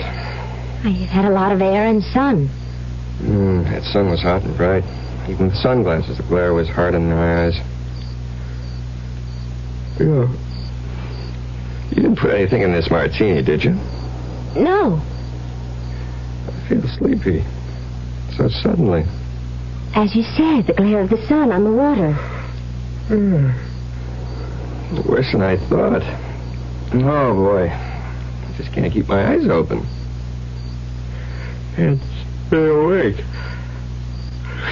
Oh, I'm sorry. Don't mind me. Close your eyes. Rest them. Yes. I never felt so asleep. What was that? Nothing. The glass slipped from your fingers. Don't worry about it. I'll clean it up. You sleep. Tom? Tom? Good. Iris! Iris, here! He's asleep. Fine, Jane. That's just fine. You handled everything exactly as I wanted you to. All right, now what? Let's go in, so I can decide where to place the mics and the tape recorder. You didn't bring them with you. What? The microphones and all that. No. Those detectives will bring it. No. Well, if you haven't got it and they're not bringing it... Glass doors, why are you locking them? They have to be. Whatever for? Because that's the way it was. These glass doors were locked when I came back that night. What? Came back unexpectedly and found Jim with her. Iris, what are you saying? I told you. That day on Santa Monica Pier, I was supposed to be away for a day or so, but then changed my mind and came back that night and found them together. In bed together. I killed him, but I tortured her. Iris! Put her through the hell I would go through later, thanks to her. You? Yes. And now you. You'll go through the tortures of the damned. Like the bride in Detroit, in Los Angeles, and finally here. You tricked me from the first. Tricked you? Why, you little naive fool. It was no trick at all. My only problem was that husband of yours asleep out there.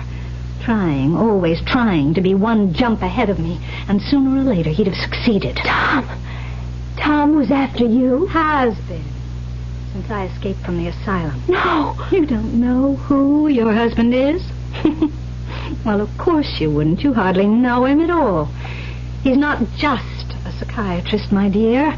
He's a psychiatrist with the New York Police Department. Oh, poor fellow. I escaped on the very day he married you. The police needed him. They needed him badly to figure out where I'd go, what I'd do, and he did figure it out. Only he was always just one step behind me, not one step ahead. This makes no sense. The day I met you on the Santa Monica Pier, I was followed. I was.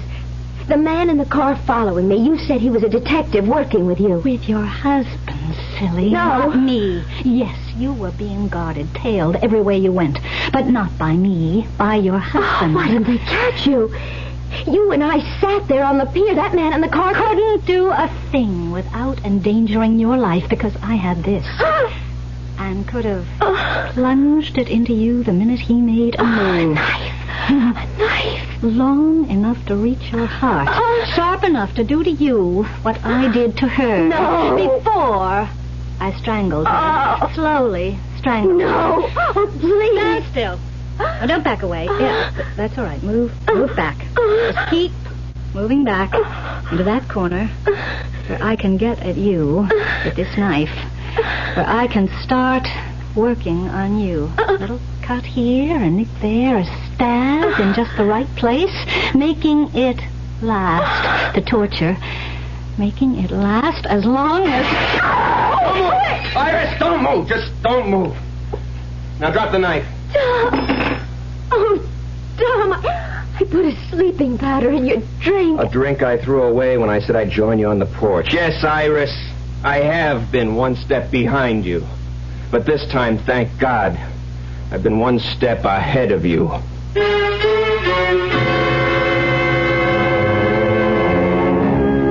I seem to remember saying that our lives are fraught with the unexpected. Also seems to me that, wrong as I can be at times, this time I was right. Glad I was. Jane Stoddard was only a pawn in the game the fates play. But thank heaven, she remains a living pawn. I'll return in a moment. Who knows how to help you solve your shopping problems? Your Better Business Bureau knows. What with all this oil shortage and all, Mrs. and I are talking about having our furnace checked out. I wonder what we should do. I can give you some advice about what to do. Yeah? Who are you? I'm the man from your Better Business Bureau. Now, it may be true that your furnace is in need of repair or even replacement. But don't be rushed into such a decision. Shop around. Get 2 or 3 estimates. Don't sign any contract until you have read and understood it thoroughly. And if the installation requires alterations to your home, be sure a permit has been obtained if required. And don't sign a completion certificate until that work has been satisfactorily completed. Just another tip from your Better Business Bureau. Once upon a time, there came to pass a new law, and great changes came over the people. They were happy and busied themselves at work they enjoyed. They were kind to the earth, and it gave back to them. No one had to lock doors or put fences around their land. Everyone had enough to eat. The sick and the aged were cared for. The people stood proud and tall. In the land of make-believe, there were no poor. The Campaign for Human Development is working to make the same thing happen in our real world. Campaign for Human Development, United States Catholic Conference.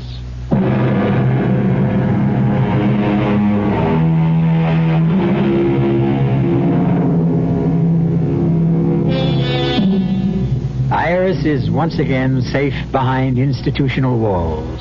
You'll be happy to know. As for Jane and Tom Stoddard, they're on a second honeymoon.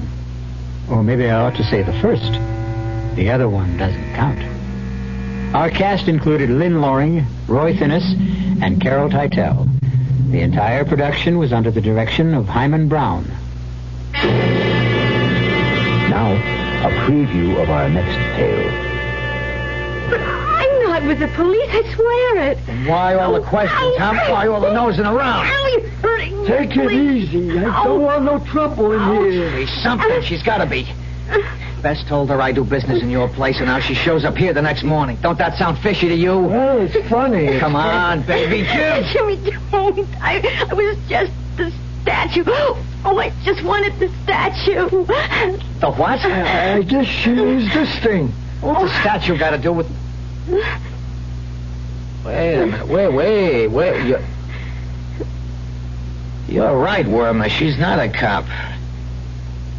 Yeah, she's been acting like a cop, but that's not what she is. Please. Oh, please let me go. I didn't mean any harm. Please let me go. No, Please. Sugar, you're not a cop at all. What you are is a nun. Radio Mystery Theater was sponsored in part by Anheuser-Busch Incorporated, Brewers of Budweiser, and Buick Motor Division. This is E.G. Marshall inviting you to return to our Mystery Theater for another adventure in the macabre. Until next time, pleasant dreams.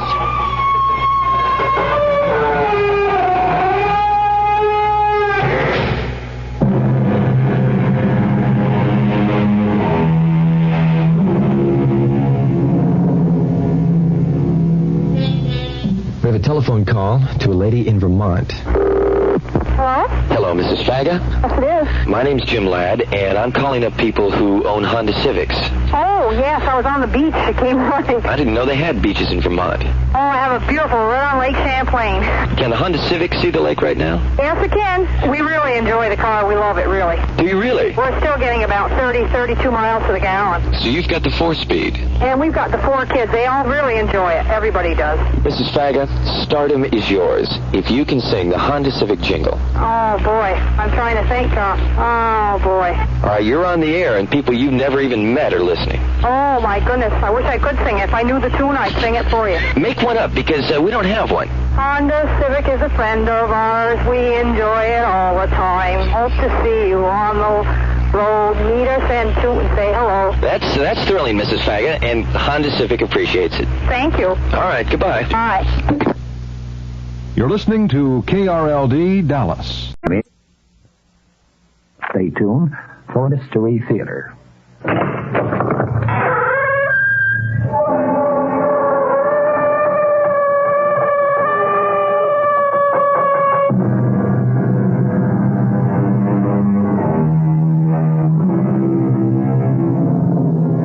Come in. Welcome. I'm E.G. Marshall.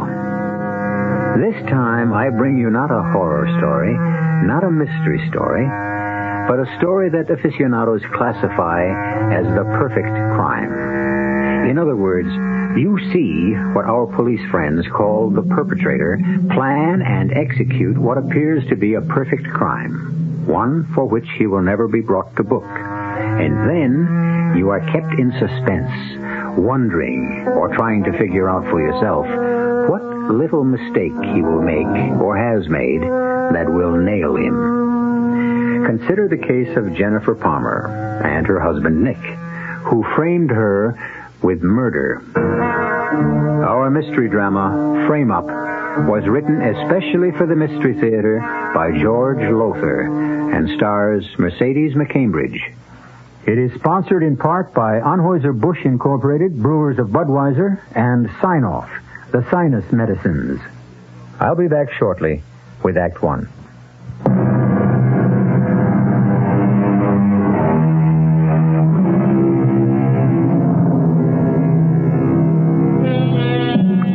Lounging in this big, comfortable leather chair of mine, I sometimes get to speculating on whether I could try anyhow, to commit a perfect crime. It must require a great deal of nerve and the conviction, I suppose, that one is a highly superior human being, vanity of one's self, contempt of others.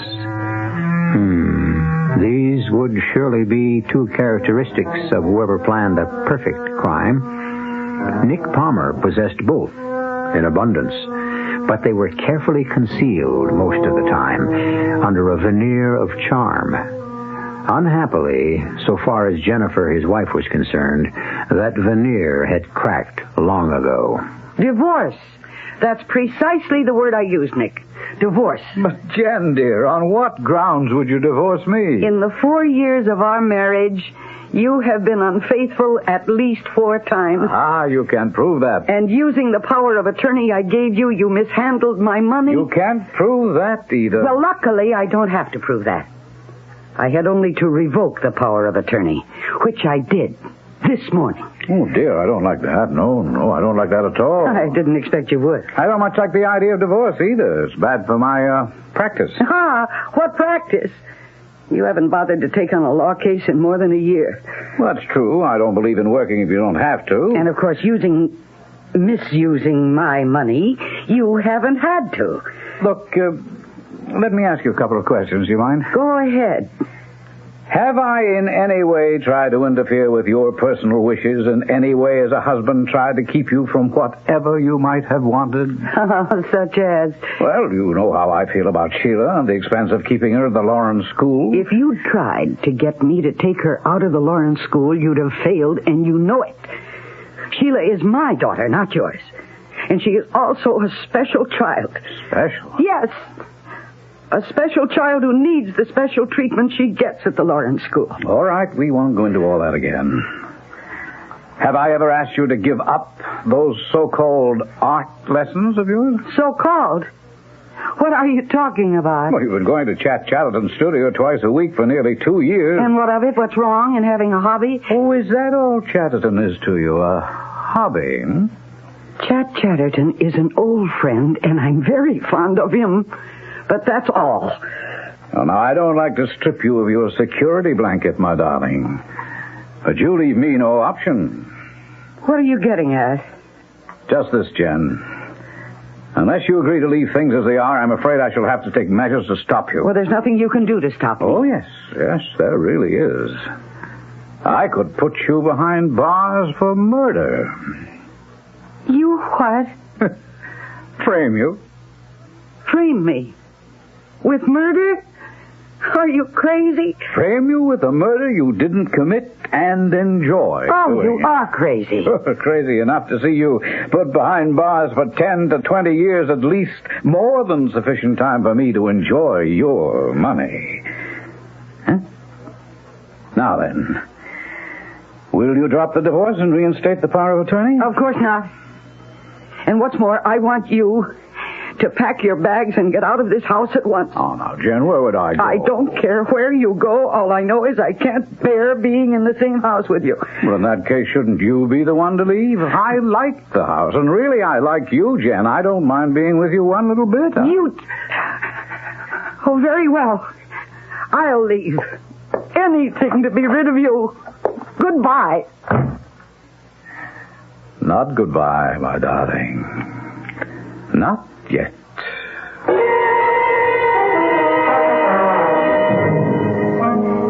Jen?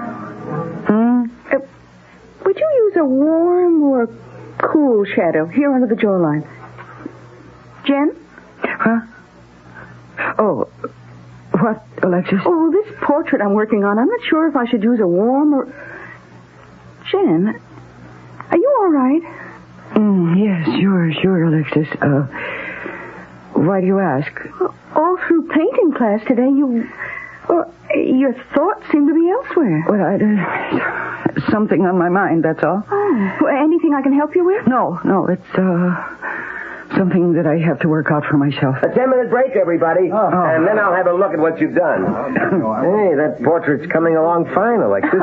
Wish I could say the same for your still life, Jen. I wish I could too, Chad. Oh, well, she just hasn't been with it today. Yes, I sort of sense that.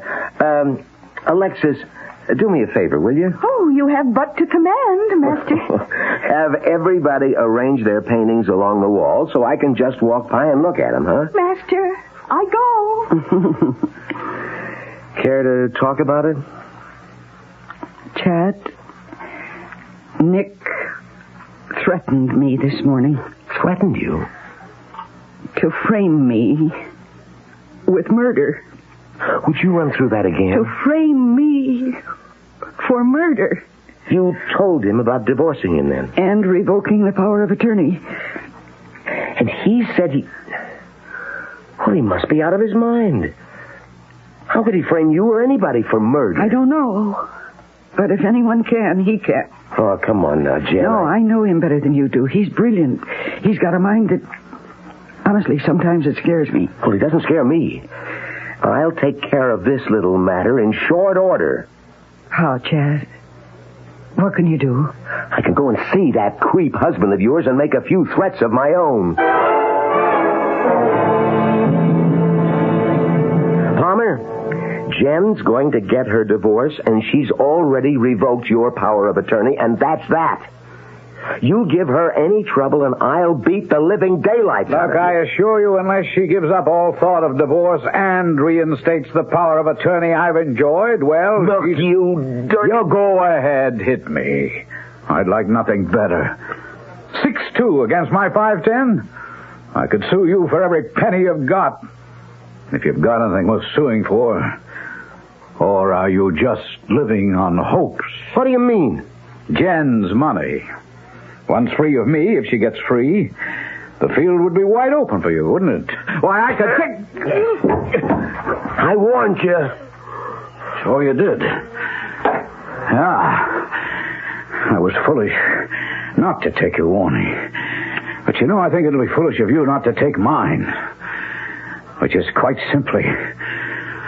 stay out of this. I have no intention of staying out.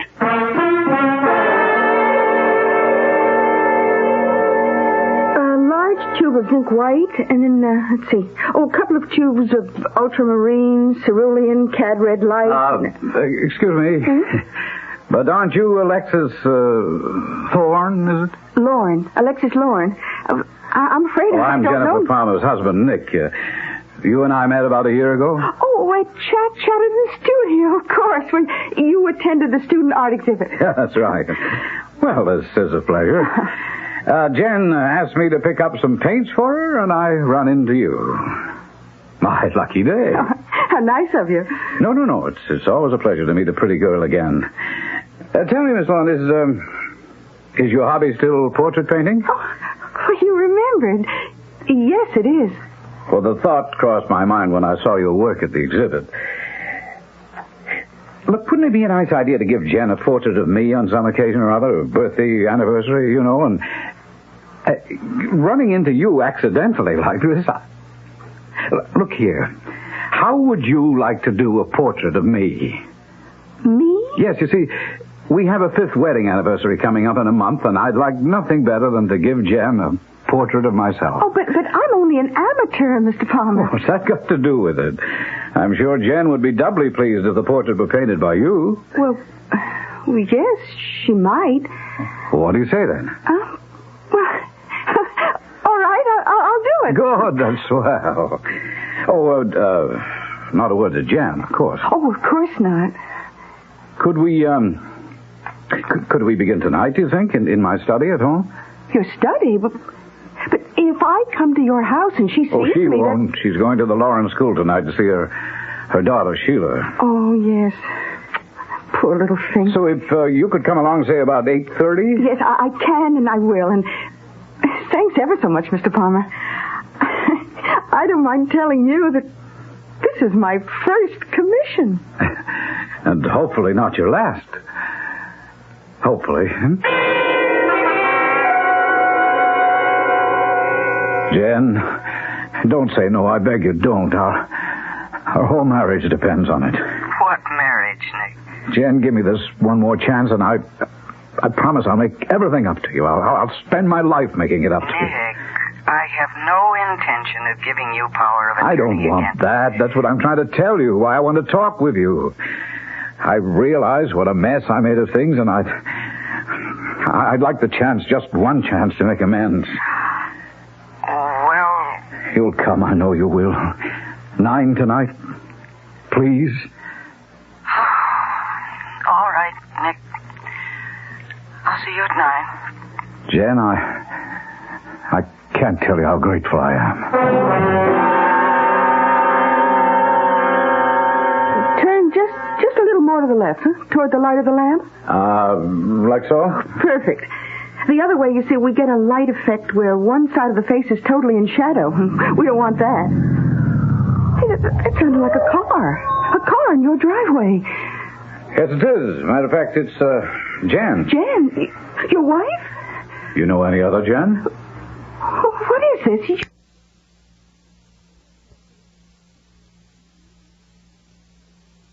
Some kind of game? You don't want your portrait to... That's what you just took from the drawer. It's a gun. Yes, I'm sorry to dash your hopes, Alexis. Dash my hopes? Remember you told me this was your first commission, and I said hopefully it wouldn't be your last? Sorry, dear, it is.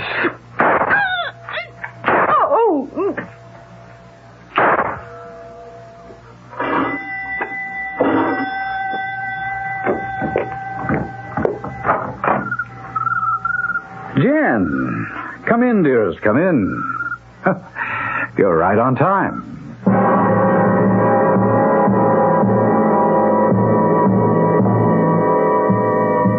So Jennifer Palmer walks into a trap, and the trap is sprung.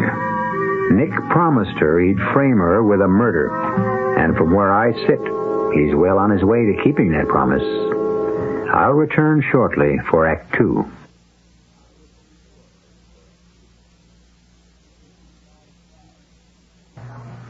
This is John Scott. Be sure to join me at 8 o'clock tonight for the latest news from the WOR New York newsroom.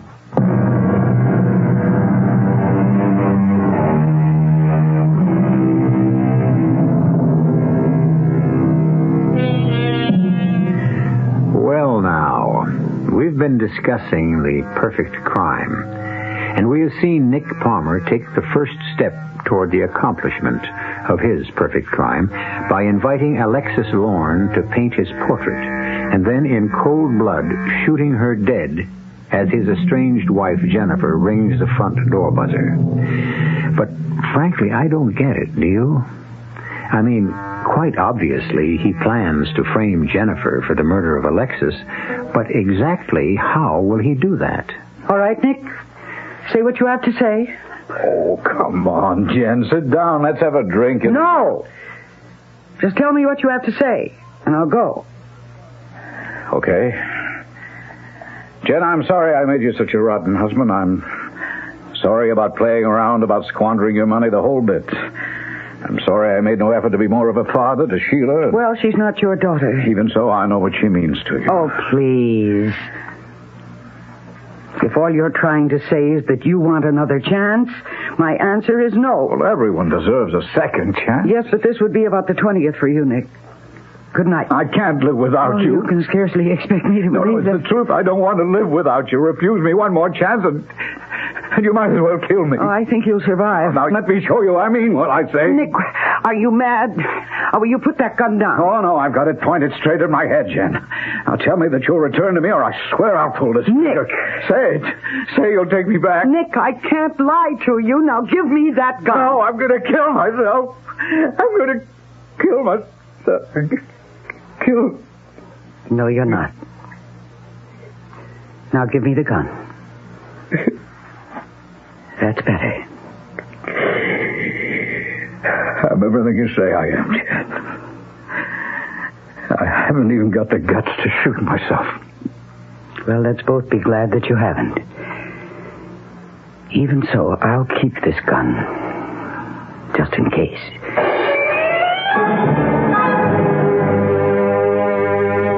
You took the gun away from him just like that?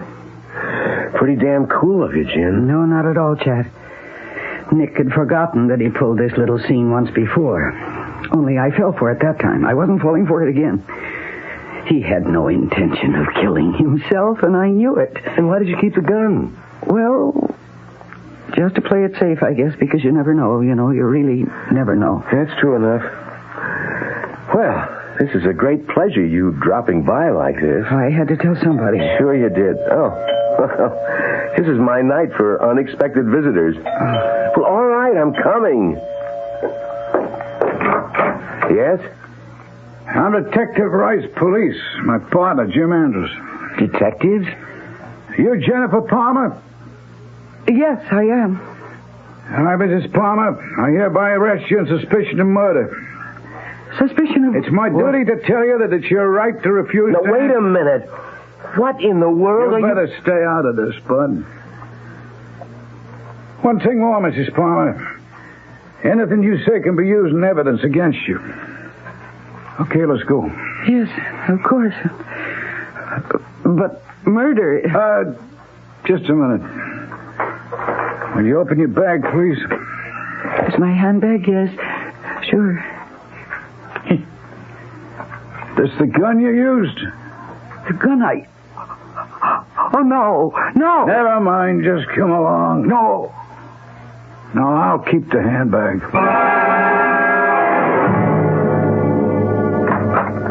Right in here, Mrs. Palmer. This is her, Lieutenant. Sit down, Mrs. Palmer. We found the gun, 25 automatic, in a handbag. I sent it on to the lab for tests. Okay, thanks. Now, you want a cup of coffee? Oh, no, thank you, ma'am. Lieutenant. Oh. Detective Lieutenant McCluskey.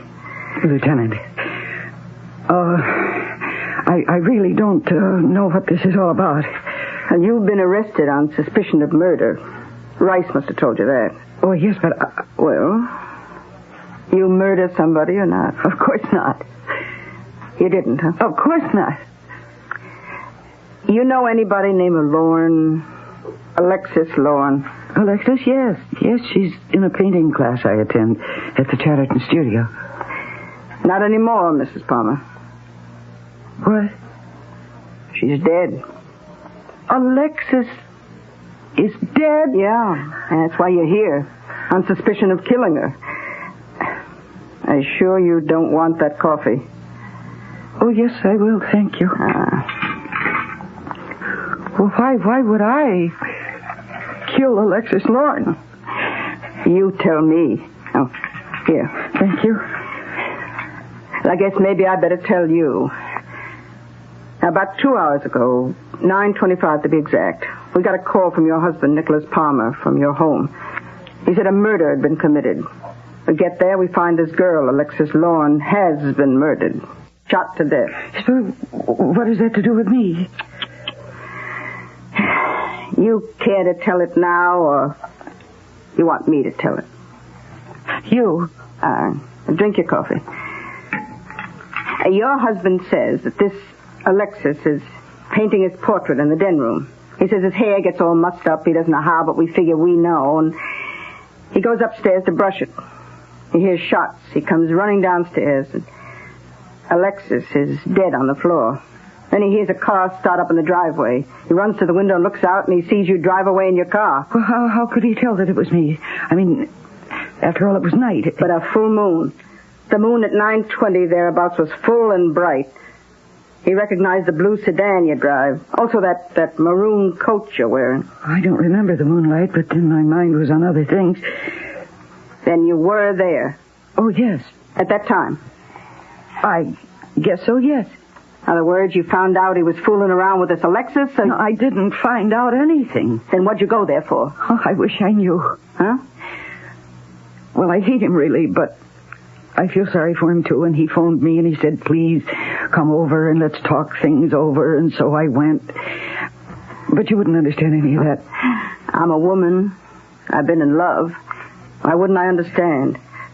Here, have another cup. No, thank you. Is that bad? No. Now, tell me more about him asking you to come there. Well, I don't see what that... And what happened after you got there? I don't see what that has to do with Alexis being dead, being killed. I mean, why Nick phoned and why I went there and what happened after I got there. Well, don't ask. Just tell.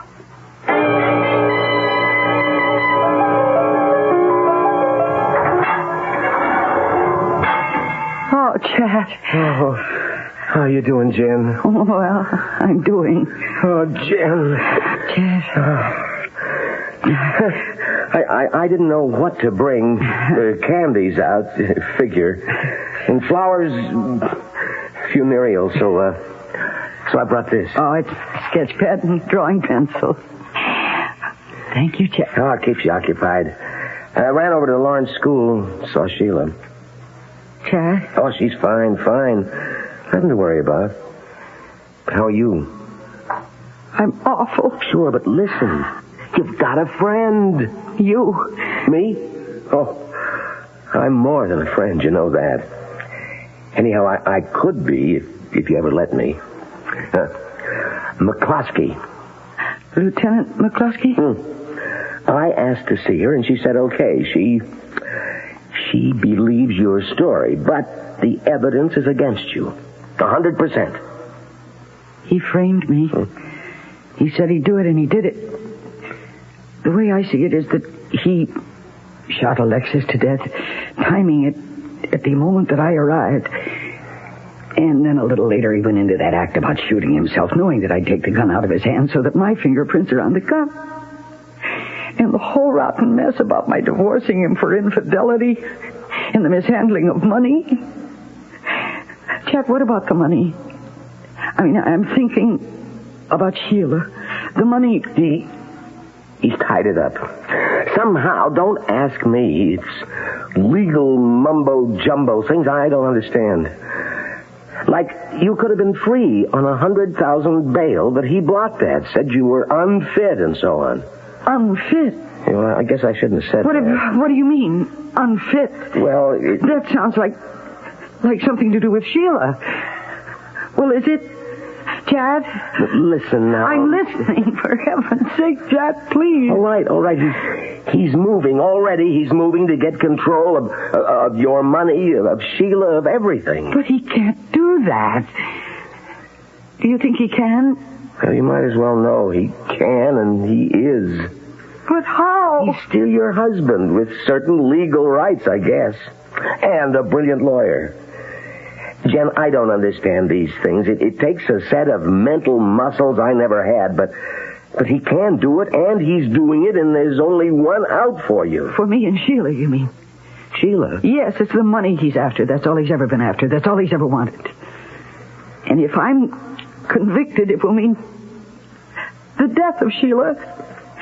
He'll take her out of the Lawrence School, and he'll put her away. No, he wouldn't do that.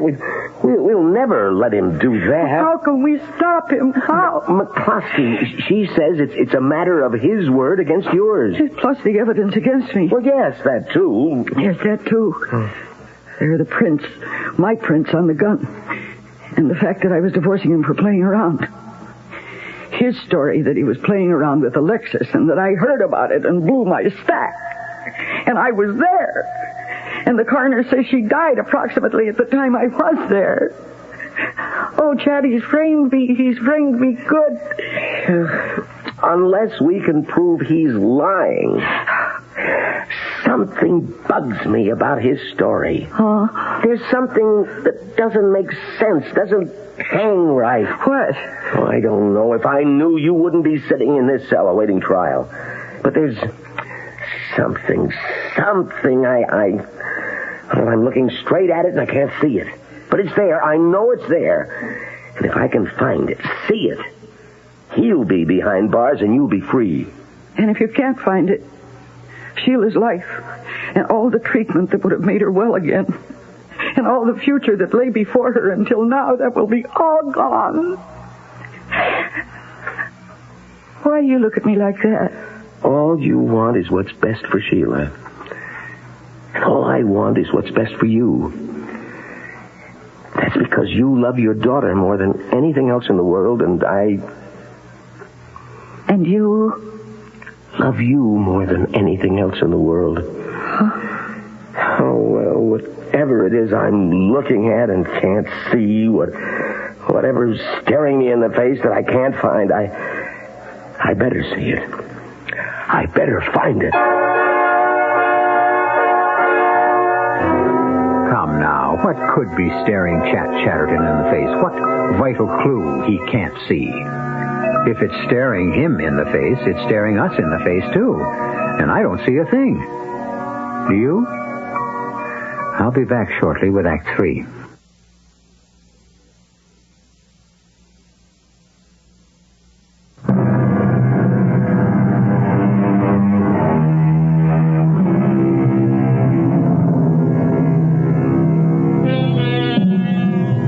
Into a charge of murder by her husband, a murder he committed, Jennifer Palmer, if found guilty, faces a sentence of anywhere from 20 years to life. But if the thought of spending years in prison for a crime she didn't commit is torment to Jen, the prospect of what lies ahead for her young daughter Sheila is agony. For Sheila, a special child, needs constant professional care and treatment. Care and treatment that will surely be withdrawn if Nick Palmer gains custody. Now, as witness for the prosecution, Nick takes the stand in the trial of the state versus Jennifer Palmer. Now, Mr. Palmer, I show you this gun. You ever seen it before? Why, yes. That's a .25 caliber automatic we kept in a desk drawer at home. You know, in case of need, self-defense. I see. Now, on the night Miss Lorne, Alexis Lorne, was shot to death with this gun, she was painting your portrait? Yes. Would you tell this court how it was that she came to be painting your portrait in your study at 9 o'clock at night? Well, I wanted to give the portrait to my wife as an anniversary gift. I wanted it to be a surprise, and so the sittings had to be held when she wasn't at home. And that night she'd gone to... Well, she said she'd gone to the Lawrence School to visit her daughter, Sheila. That's a lie. I kept him. No, I was going to sue him for divorce. I'm sorry, Your Honor. I'll proceed, Your Honor. You and Miss Lorne were alone in the house then at 9 that night? Yes. Let's see, I remember my hair had gotten a bit rumpled, and I went up to my bedroom to brush it. Let me interrupt. How did your hair become rumpled? Messed up? I beg your pardon? I'm sure you heard my question. Oh, well, it just got a little mussed up, that's all. It hadn't got that way because of, shall we say, something that had gone on between you and Miss Lorne? Well, I don't know what you're getting at. What I'm getting at, Mr. Palmer, is this. The state contends that your wife killed Miss Lorne out of jealousy. And what I'm getting at is that she had grounds for jealousy. All right, if you mean was I fooling around with Alexis... That's exactly what I mean. Well, yes, I was. Thank you. Now, you are in your bedroom brushing your hair. Yes, and I hear these gunshots, 3 of them. I come running downstairs and I find Alexis dead, sprawled on the floor of my study. Then I heard a car start out in the driveway, so I ran to the window and I saw my wife Jennifer taking off fast in her car. I rushed to the phone, I called the police, and...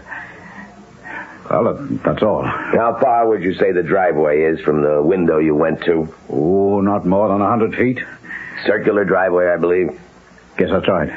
Now, you are positive it was your wife's car you saw and that the person driving it was your wife? Positive. Since it was 9 o'clock at night, Mr. Palmer, night, how can you be so positive? Oh, you see, the moon was at its fullest, its brightest. It was practically daylight. So then you recognized your wife's car? Oh, yes, it was her car, all right. Dark blue, 2-door sedan, and she was driving. I saw her clearly. You saw her face clearly? Well, no, not her face, but she was wearing a coat, a dark maroon coat that I'd recognize anywhere. But then you cannot really swear it was your wife driving that car? I don't know who else would be driving her car and wearing her coat, do you? No, I don't. Thank you. No further questions. Your witness. No, they can't. They can't do this. I've got to see Sheila. Now, Jen, I've got to Jen, before come they on send now, me try away. to quiet down. Take it easy. What is going to happen to Sheila when I'm not here anymore to see that she's properly cared for? You know what Nick's going to do just as soon as he can do it. He'll take her out of the Lawrence School, and he'll throw her into some 2nd or 3rd rate place. He'll leave her there to rot. Please, I can't stand it. I can't stand it. I can't stand it. Case of hysterics. Lieutenant McCluskey. I heard Mrs. Palmer's leaving for upstate tomorrow. I thought I'd just drop by, wish her good luck. Nice of you. How would you like to buy me a cup of coffee? Later. Huh? Well, sure. I'll meet you outside then in 5-10 minutes. Oh, hey, come on now, Mrs. Palmer. Come on, let's sit up, huh? And dry the tears. And look, you don't want to go to pieces. There's always hope. Even when things look the worst, there's hope. Now look, tomorrow they'll be taking you up to women's prison. I can't bear the thought of it. You can, because you've got to. Now, Captain Greenberg up there, she's an old pal of mine. I've talked to her about you. She's going to do all she can to make things comfortable for you. Long as you keep your nose clean, you understand? Yes, I do. Now, you do as you're told when you're told to do it. And no hysterics or making scenes or like that. Okay? Okay, I'll try. You'll do it. How will I get to see my daughter when I'm up there? All those years, oh my God. All those years without me. What will she do? Please, I've got to see her on a regular basis somehow. And it's got to be arranged so that I can check on her and know that she's all right. Could that be arranged? Could it? Through proper channels. The warden's office. But you believe me now. Everything that can be done will be done.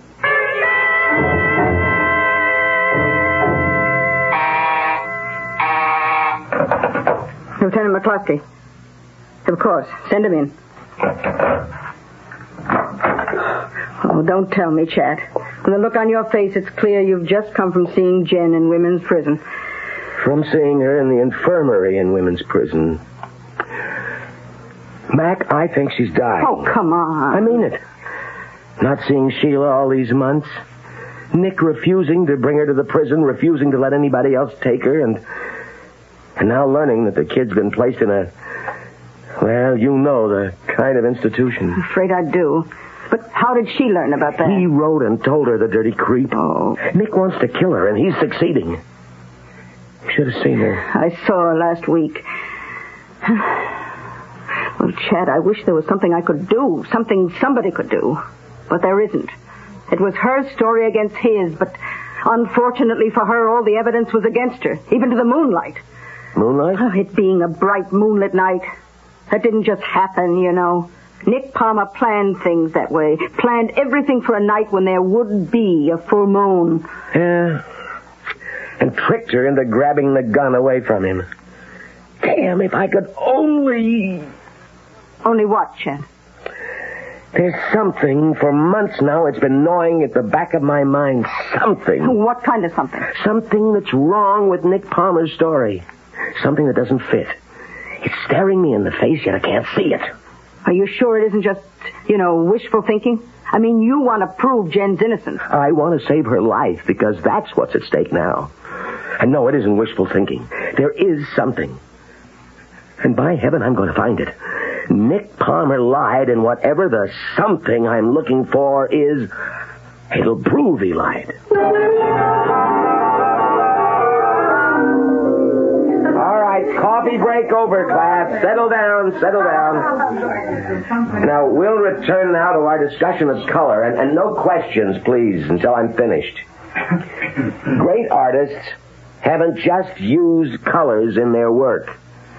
They have intimately understood, felt, experienced color. Now, here is a tomato. I hold it up to the sunlight, and we see that its color is red.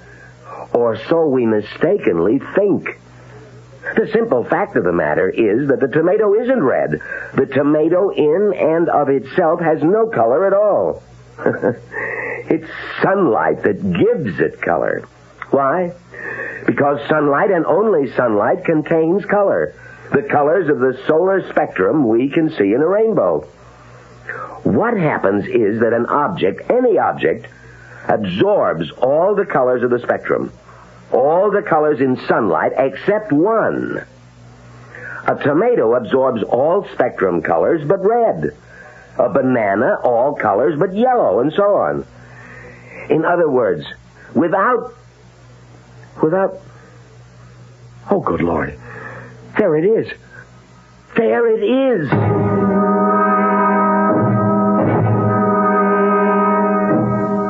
Lieutenant McCluskey, please, and hurry.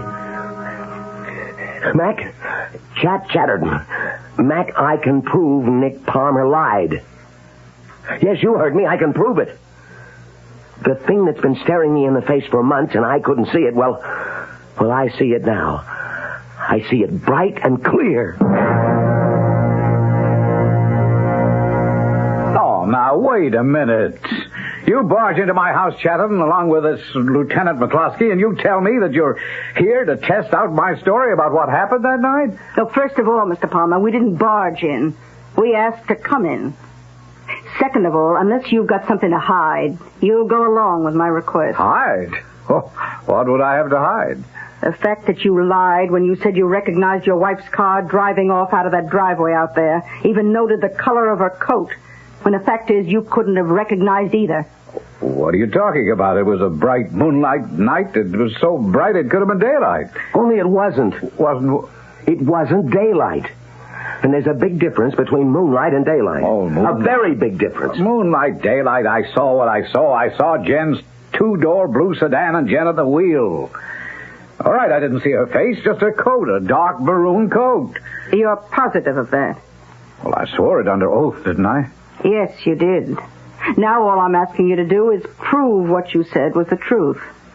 If you were telling the truth, you will. If you weren't, you won't. It's up to you, Mr. Palmer. Okay, what do you want me to do? Well, there's a full moon tonight. Come and look. There. You can see the driveway just as you saw it on the night of the murder. Clear and bright as daylight, you said. Ah, that's right. And now what I'm going to do, using this little two-way radio of mine, is to order one of my men, Detective Rice, to parade, you might say, a number of cars past you as you stand here in the window. Now, don't concern yourself with the drivers. The colors of their coats are like that. You just pay special attention to the colors of the cars, okay? Look, Lieutenant, this is silly. Okay, Ed. Send the first car through. The color of that car, Mr. Palmer, what is it? Well, it's white. Next car, Ed. Name that color. Quick. It's, black. Next car, Ed. What color? Well, it's black, too. Oh, wait a minute. It could have been... Yes? Well, I don't know. Next car. Name it. Green. Next car.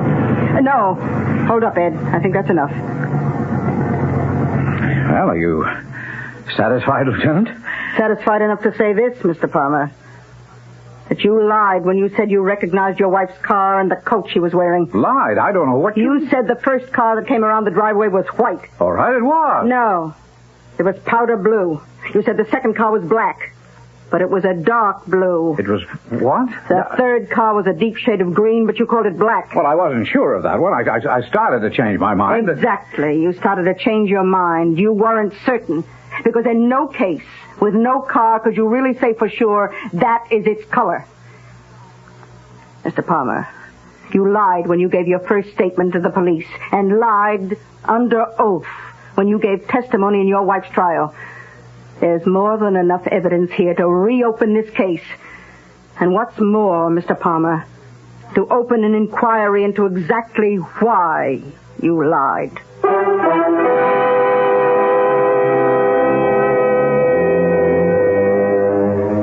Well, it is said, and truly said, that perfection is something aimed at, but seldom achieved. Never achieved, I may venture to say, when it comes to crime. Did I say never? Well, hardly ever. I'll be back shortly.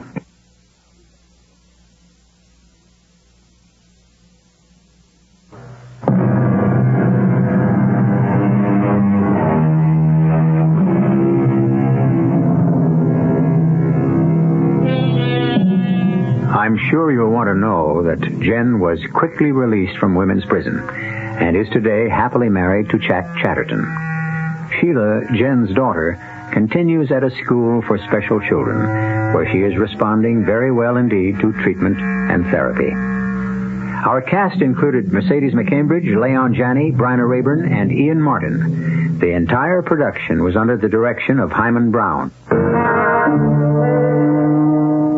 Radio Mystery Theater was sponsored in part by Sign-Off, the Sinus Medicines, and Anheuser-Busch Incorporated, Brewers of Budweiser.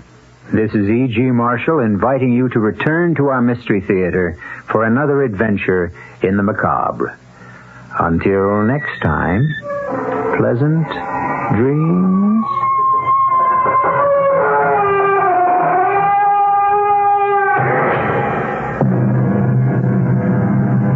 Tonight's Mystery Theater was also brought to you in part by ShopRite Supermarkets, where you get a lot more for a little less.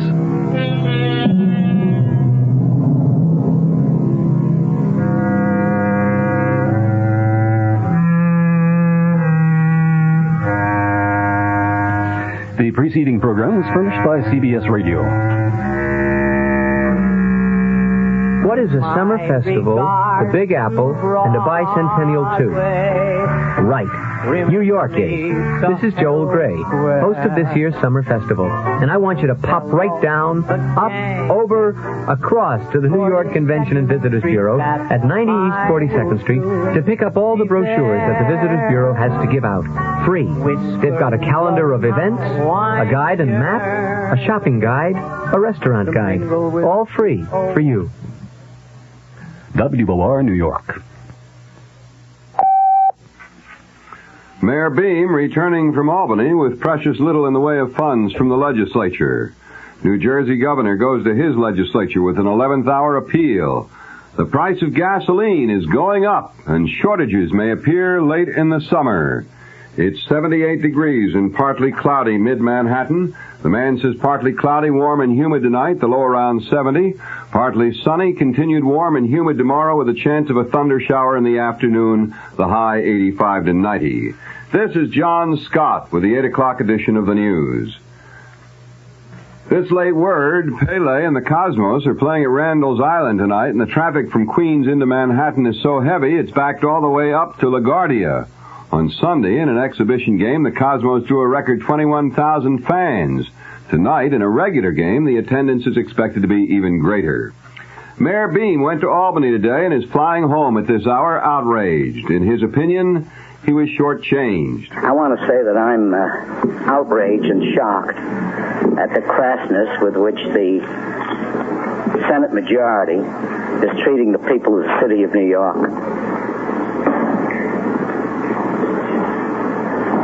We've heard all kinds of stories.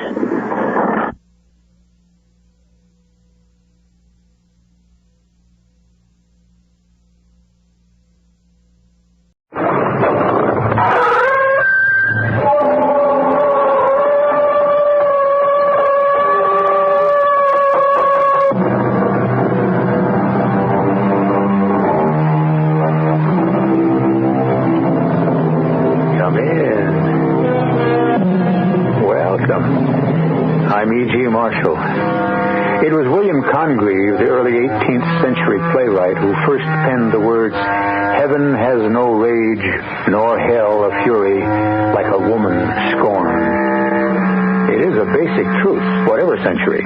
Certainly is true in the 19th, where this story lies. But the woman, in this case, not exactly what you might imagine, but I'm getting ahead of myself. Let's begin at the beginning. Our mystery drama, To Hang by the Neck, was written especially for the Mystery Theater by Ian Martin and stars Marion Seldes. It is sponsored in part by Buick Motor Division and Certainteed fiberglass attic insulation. I'll be back shortly with Act One.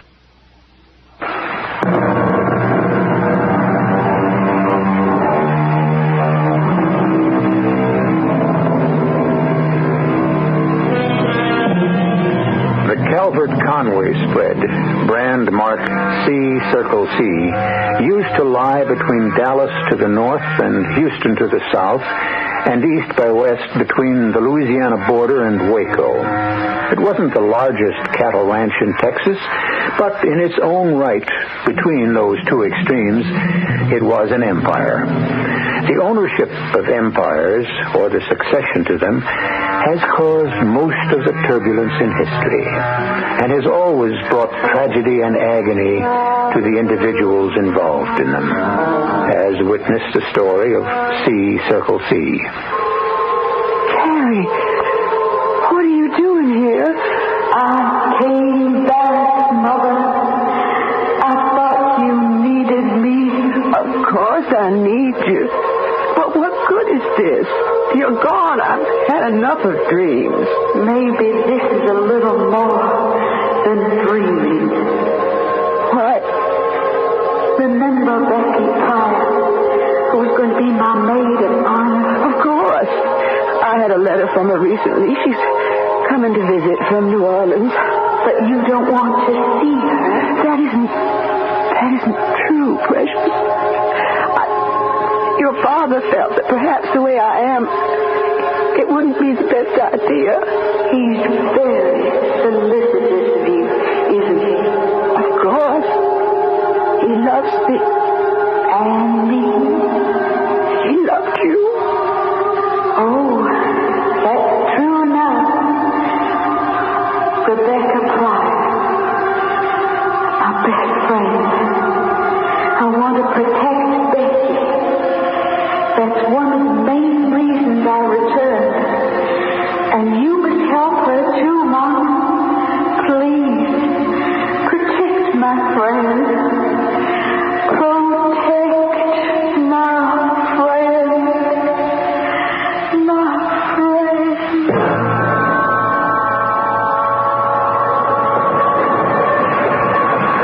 Pardon me, ma'am, but you've just got to be who I'm looking for. Miss Rebecca Pryor? I'll answer to that name, sir. What is yours? I'm Teague Whitman, ranch hand of the Circle C. I was sent to meet you. Oh, how nice. I was afraid I might have beaten my telegram here. No, it's come on time. The only thing was I reckon Mrs. Carstairs didn't have enough time to answer you back. Well, I'm glad because being an anniversary and all, I wanted to come. Anniversary? Yes, sir. Just about 1 year ago, I came off this same old train to be maid of honor at my friend Carrie's wedding. Only to find out the terrible news. What news is that, ma'am? Both Havisham, her husband-to-be, had run out on her and carried it. You have no need to go on, Miss Pryor. I know what you're talking about. The hanging. I still can't believe anyone, especially Carrie, could kill herself that way. But I don't want to talk about it anymore. I can understand why. I got the rig waiting. Let me get your bags and take you out to the ranch.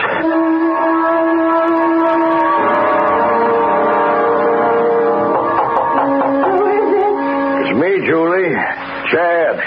May I come in? It's your house, Chad.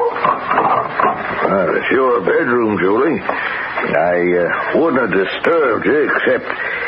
Well, I thought I heard you talking to someone in here. Well, who could I be talking to? I don't know. Silly of me, perhaps. I thought maybe Becky Pryor had arrived earlier and we expected her. No. Rebecca isn't here yet. Well, I was out riding the fence and just came in. She might have arrived without my knowing it. There's very little you don't know that happens, Chad. Well, I'm human. Can't be everywhere at once. So am I. And I find that I'm not any place anymore. Now, Julie... Don't talk like that. I try not to, Chad. But since the accident, and most of all, Carrie, what do I have left to live for? Me? Yes, Chad, my husband. I do have you to live for. Sometimes I wish you felt that more strongly. You must believe me. You are the only thing that keeps me alive, Chad. My darling. Listen. Someone's driving up. That must be Rebecca. She planning to stay long? Well, I shouldn't guess. She just said in her letter she'd like to come and visit Carrie's grave on the anniversary. Why didn't you mention the letter? It's just one of those things. I replied and invited her. Do you mind, Chad? Oh, why should I mind? You need some companionship stuck out here in the back of beyond the way we are. I reckon maybe I do, Chad, especially since my accident. Oh, that damn mare. I told Punch Williams her milk wasn't proper drawn after she lost the colt, and she went plumb loco. I should have fired Punch. What kind of ranch foreman was he to let it happen? You cannot blame him. I should have been ready when the mare shied. It's just that she was always so sure-footed and gentle. I never... Don't dwell on it, Julie. Well, what else can I do? My back broken, shackled to a chair the way I am, in pain most of the time. It's your visitor, all right. I'll go on out and make her welcome. I never should have let Rebecca come here. Except somehow I must find a way back to my own child. Oh, my lovely darling. The flesh cut and scarred. The staring eyes. You beat moving a little yet. As if they had life of their own. But all the rest of you was still.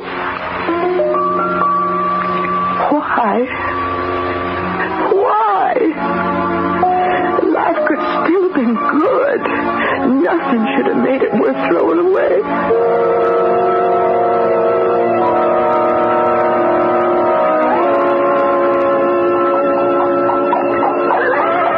Oh. Well, here we are, Miss Flower. Can I hand you down? Oh, thank you.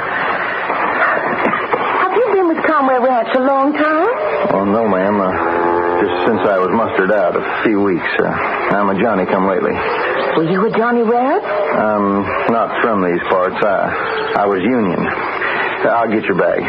But what brought you to Conway Ranch? Or maybe I should say the Carstairs. It's still the C-Circle C, even though Mrs. Conway married again with Mr. Carstairs. Most of the old hands still call it the Conway spread. My dear Becky, how nice to see you again. Oh, Mr. Carstairs, thank you. I hope it was all right to come. Well, of course. You're the nearest thing to a daughter we got left. You're always welcome here. That's nice of you. Teague, you can put the horse and rig away, then report to Punch Williams. I'm sure he can find you something to do. I reckon. Thanks for your escort, Mr. Whitman. My duty, ma'am, and my pleasure. That's a nice young man. Teague? I don't know. Too close-mouthed about himself and everything for my fancy. I think he's just kind of shy. Well, he's a good worker, I'll say that. Hands haven't been so easy to come by with the war. Well, here we are. Let me open the door for you. Well, in you go. What are you waiting for? I was just thinking how different it was the last time I came into this house. Don't, Becky. Please don't. I'm sorry. And try not to talk too much about it to my wife. She... Oh, I understand. Oh, I just hope I didn't make a mistake. But I'm really welcome. Why, you know I couldn't be more pleased. And the only reason Julie isn't down to meet you is because she can't walk anymore. She's confined to her bed or her chair. Oh, what happened? It was 7 or 8 months after Carrie died. She wanted to go riding one day. I still didn't like to see her off alone, so I went with her. Chad? Oh, excuse me. Yes, dear? Heaven's sakes, what's taking so long? Isn't Becky here? Yeah, just brought her in. Then you just marched her right upstairs here. I want to say hello and make her welcome. Why don't you run along, Chad? Us women can find plenty to talk about ourselves. Well, I thought I ought to see Becky settled for dinner. Well, Mrs. Ames can see her things are put away. Now, right now, I'd like to talk to Becky alone. Very well, Julie. See you at dinner, Becky. Right, Mr. Carter? Quick. Go to the door. Make sure he's gone. Gone? Don't you see he doesn't want us to be alone a minute? Now, don't upset yourself. Upset myself? I'm torn apart. Is he gone? Yes, I think so. What is it, Mrs. Carstairs? I have no right to put you into jeopardy, but I need help. Your letter was a godsend. The only chance I had. Mrs. Carstairs, what is it? Shall I ring for help? What shall I do? It's just another back spasm. Heels. In my drawer. It's some water. Oh, how many of these pills? 2. And water. Here.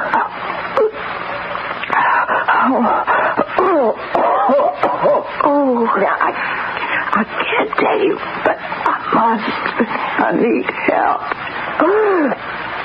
Gary can't rest in peace until the truth. Is anything wrong? You better come in, Mr. Carstairs. What's the matter, Becky? I thought I heard Julie cry out. Her back, I think. I gave her some of these pills, 2 of them. Is that all right? Yes, all you can do when these attacks come. Well, look at her. Look, she's... Yes, it's a very strong drug. Puts a person to sleep almost immediately. Oh. Quite frankly, I don't like her to have them so near at hand. I'm always afraid if the pain is too much, she might take an overdose. She seems rational enough, but she's not. Ever since Carrie's death, her mind wanders. All the wildest flights of fancy, feelings of persecution. I don't know. I'd hope to spare you this, but now that you're here, I'm afraid my poor wife is stark, staring mad.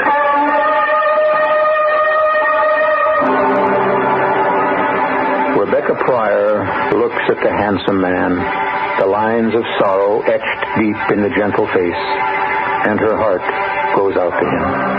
And then suddenly, she is remembering the haunted face of her dead friend's mother and her cry for help. Against what? Rebecca doesn't know. What she does know is that she will not be able to relax till many questions are answered. I shall return shortly with Act 2.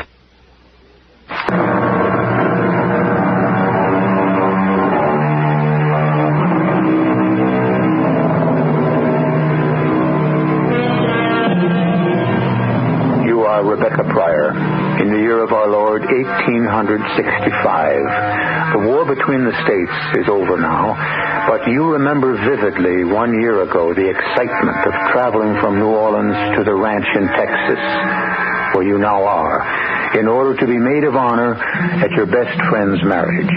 You were roommates and inseparable at Mrs. Covington's Seminary for Young Ladies during the war, and it was there that your roommate, Carrie Conway, met Beau Faversham, who was to have been her husband.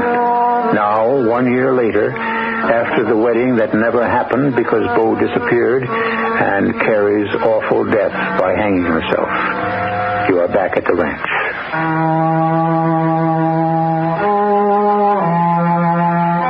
Dear Daddy, I'm writing you because something is strangely wrong up here at the Circle C. And I think it might need you to help set it straight.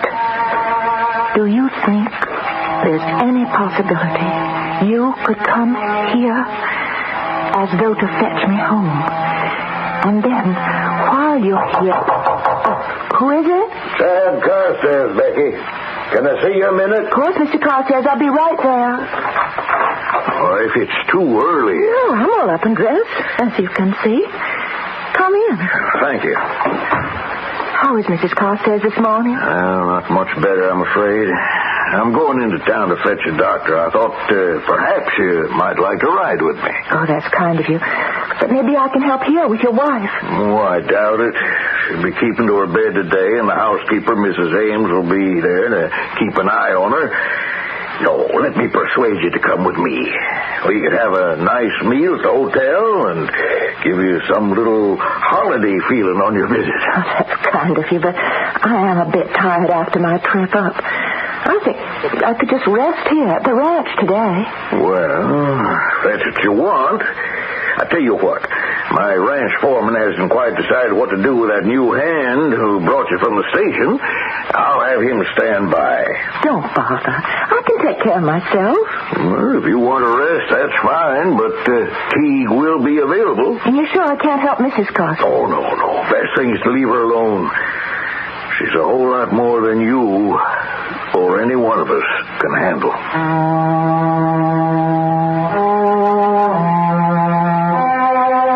From my window, I watched Mr. Carstairs climb into his buck wagon and give some orders to Teague Whitman, who glanced once towards the house. I drew back as he looked up. I found suddenly that I was a turmoil of mixed feelings, and the only thing I could think of to do was to finish my letter to Daddy. But as I did, I blamed myself bitterly for not going into town with Mr. Carstairs. I could have posted the letter myself. Now, who was I going to trust to get it sent out? Once I sealed the envelope, I felt the need of some air. Well, howdy, Miss Pryor. What you got there? A letter you want mailed? Yes. I reckon I should have finished it sooner in time for Mr. Carstairs to take it to town. Well, you won't have to lose out. I'll be riding in after sundown. I'll see it goes out with the morning stage. Oh, I wouldn't want to bother you. Or trust me? Well, whatever made you say a thing like that? I don't know.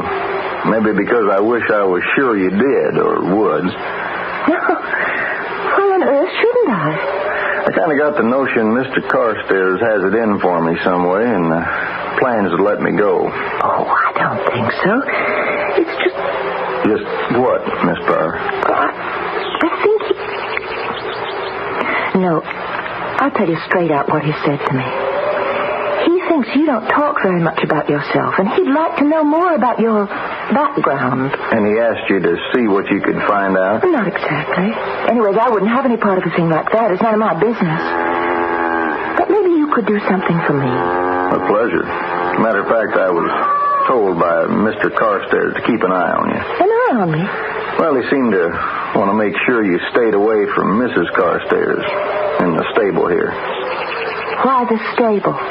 Well, I wasn't here when it happened, but I suppose because this is where Miss Carey, well, you know, I should think it'd be the last place you'd want to see again. But I was going to ask you if you could saddle me up a horse or hitch one up to the trap so I could ride into town and mail my letter. Oh, I don't know about that. There's only one horse left in here, and Punch Williams, the ranch boss, took all the hands in the remuda out this morning to graze up on the Northwest Fork. There's just this one mare left. Well, it's just this one girl. That'd suit me. Will she take her in? No, ma'am. The way I heard it, this poor little black mare got stole some time back, and whoever the horse thief was, he hitched her to a split-rail fence somewhere and left her to starve or die of thirst. Well, she got so frantic, she broke the stringer right out of the posts, and when they found her lying exhausted in the arroyo, she plain had dragged that heavy log, Lord knows how many miles, till her strength gave out. Buck Henry, the oldest of the hands, told me about her. Ever since that day, you try to hitch her to anything, and she goes just plumb loco. Other times, she's as nice a little filly as you'd ever want to see. Well, will she stand if you just let the reins trail? I reckon. Well, then I'll just change into some jeans, and you could saddle her up, and I'll ride her into town. I don't think Mr. Carstairs would want that. Well, I do. Would you come inside the stable with me for a moment? No, I don't want to go in there. Why? Did you see her hanging? Tom. Yes. I did, just before they cut her down. Oh, how could she have done such a thing? I was hoping you might know the real reason. What do you mean, the real reason? Well, it's mighty hard to believe a girl could hang herself just because a man ran out on her, if he did. Oh, he did, all right. Where is he now, this man? I don't know. I don't reckon he'd dare show his face anywhere in this state, or Mr. Carstairs will be out looking for him. What are you doing? Opening the stable door. What for? Just where was she hanging? Could you point it out? From that big beam there. Oh, Lord. I didn't see how she could have done it. Plain and simple, Miss Pryor. You toss a lariat over the beam, tie off the hitching rail so it hangs with a noose some 8 feet off the ground, climb on a horse, get under it, put the noose over your neck, and kick the spurs home. And you're left hanging. To strangle slowly to death like that, it's so horrible. Nope. Chances are on the first drop you break your neck, and you don't know anything after that. No, ma'am, the how is not the question. It's the why. Just like you said. And I get the feeling you know more than you want to say about that. Who are you? Let me ask you a question first. What brought you back here? A year after it all took place. What are you looking for? What right have you to ask? Maybe none. You afraid to answer? I don't see it's any of your business. Supposing I could convince you it might be. What's that? Oh, that's someone coming. Are It's Mr. Carstairs. How come Tom so soon? I reckon he forgot something. Anything wrong, Mr. Carstairs? No. Just something slipped my mind. Becky, didn't you say something about a letter you wanted to get in the mail? Why, yes, I did. But I hope you didn't come all the way back here for that. Well, weekend coming up suddenly crossed my mind it could be important. I should take it in. Did I change my mind and come in with you? Well, that's always a lady's privilege. Tell you the truth, it's just what I hoped you'd do. It crossed my mind after I left. This was no place to leave you alone.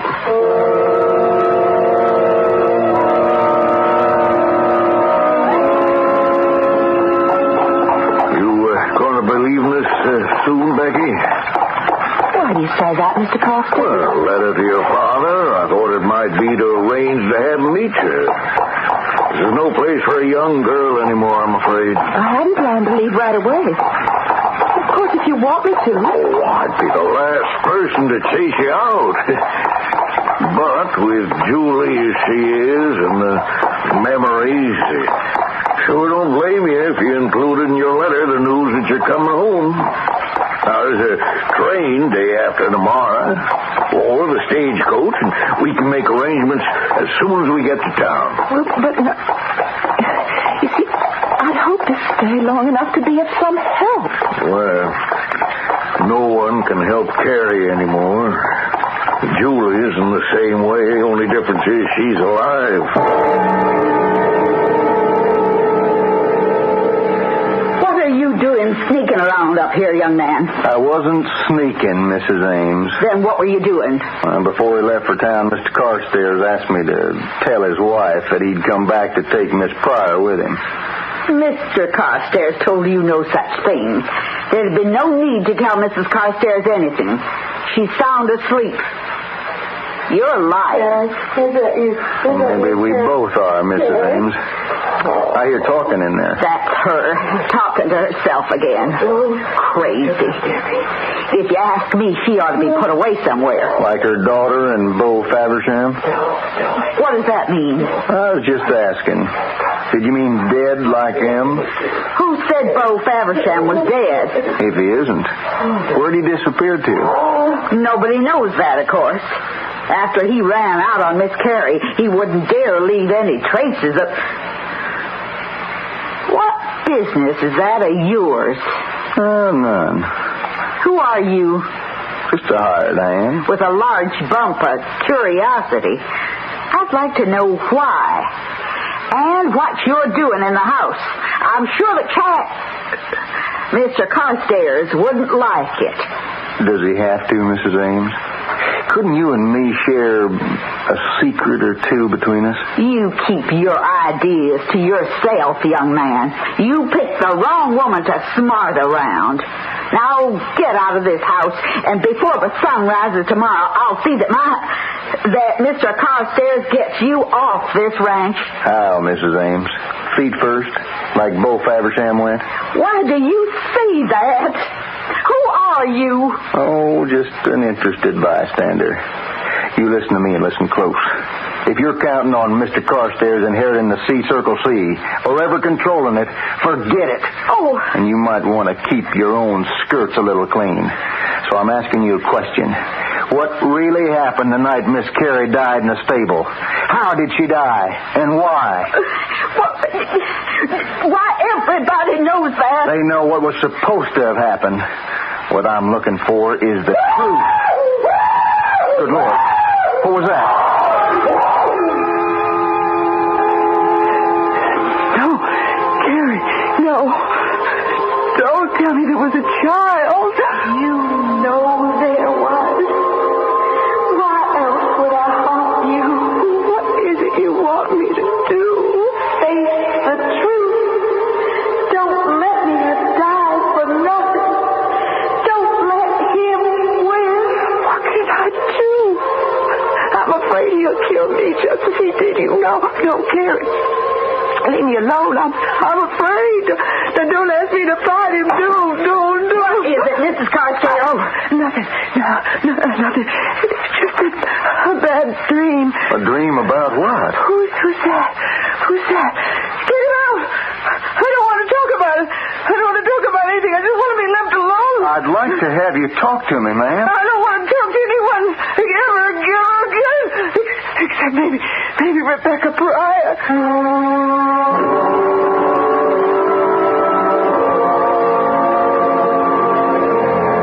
What is it that tortures Mrs. Carstairs?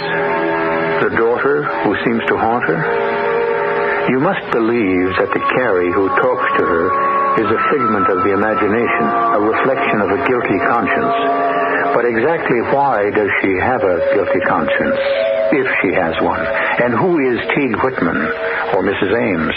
And most of all, why should a stranger like Rebecca Pryor be the one who, in her agony, Mrs. Carstairs seems to want to turn to for help?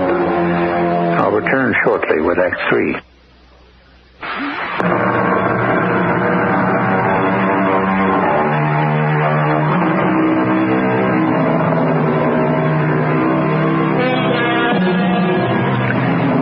Events at the Circle C have been moving to their own climax. They have also been moving more slowly to a decision in Becky Pryor's life. First off, she has a strange feeling about the letter to her father. Well, this is the general store. We can mail your letter right here. Why don't you give it to me, Becky, and I'll take it in. Well, I can do it myself. Oh, it's no trouble. Won't take a minute. Unless you don't trust me to carry the mail. Why would I feel that way? But as I gave it to him and he swung from the buckboard and went into the store, I wished I hadn't. Some nagging doubt tugged at me. For a moment, I almost followed him in. But I was too late. For at the moment of decision, he was already returning. Well, that's that. Now we can go visit Doc Mitford. Get up, boy. Get up. You really think he can help us? I don't know what that means. I'm afraid to say it means anything. It was honestly just a question. Then I'm going to be just as honest in return, Becky.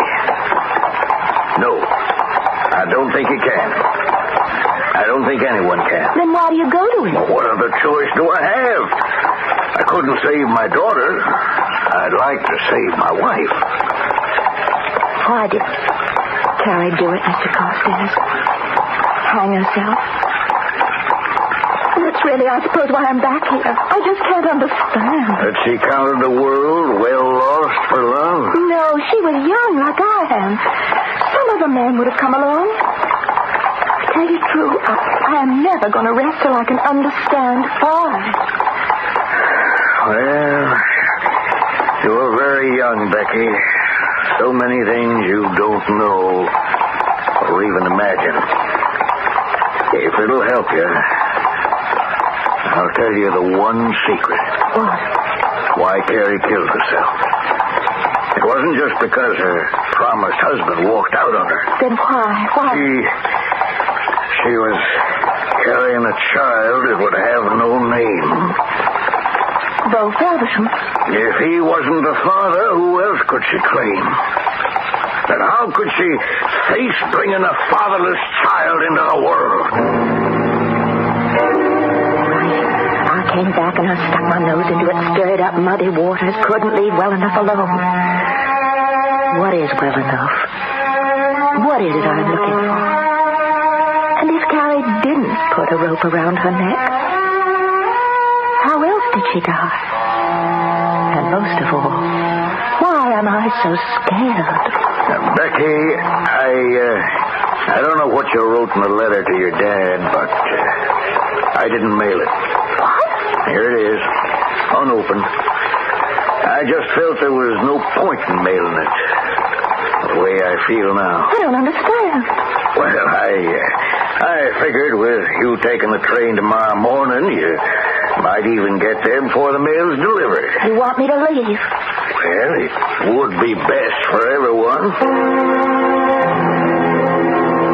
I didn't see Mrs. Carstairs that evening. I went through all the preparations for leaving, haunted by some inner voice that I shouldn't. That something was being left undone. I didn't get a chance to talk to the doctor after he'd seen Mrs. Carstairs.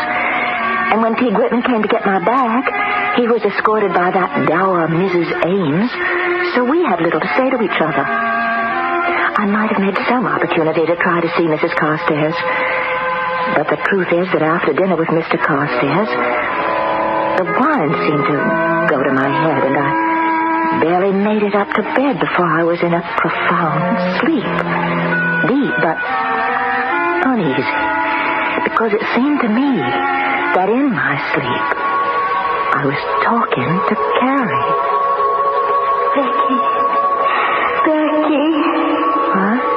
Who's that? Who's calling? It's Carrie. But you're dead. In the grave, but not at rest. I wander and cry out for retribution. Retribution? For what? For dying too soon and dying in shame. Don't leave me alone. You're the only friend I have. But what can I do to help? Someone will show you the way. You have guessed at some of the truth. Someone will show you the rest. Someone. It's all going to be in your hands. Your hands. Becky, Miss Pryor, wake up. Wake up. Buddy, It's Teague Whitman. You gotta get up. Here. Let me help you to your feet. That's it. Now, start walking. What are you doing in my room? I'm trying to revive you. You've been drugged. Drugged? With what? Keep walking. Breathe deep. With Mrs. Carstairs' medicine for her back pains. But why should I be drugged? So you could be killed more easy. Who would want...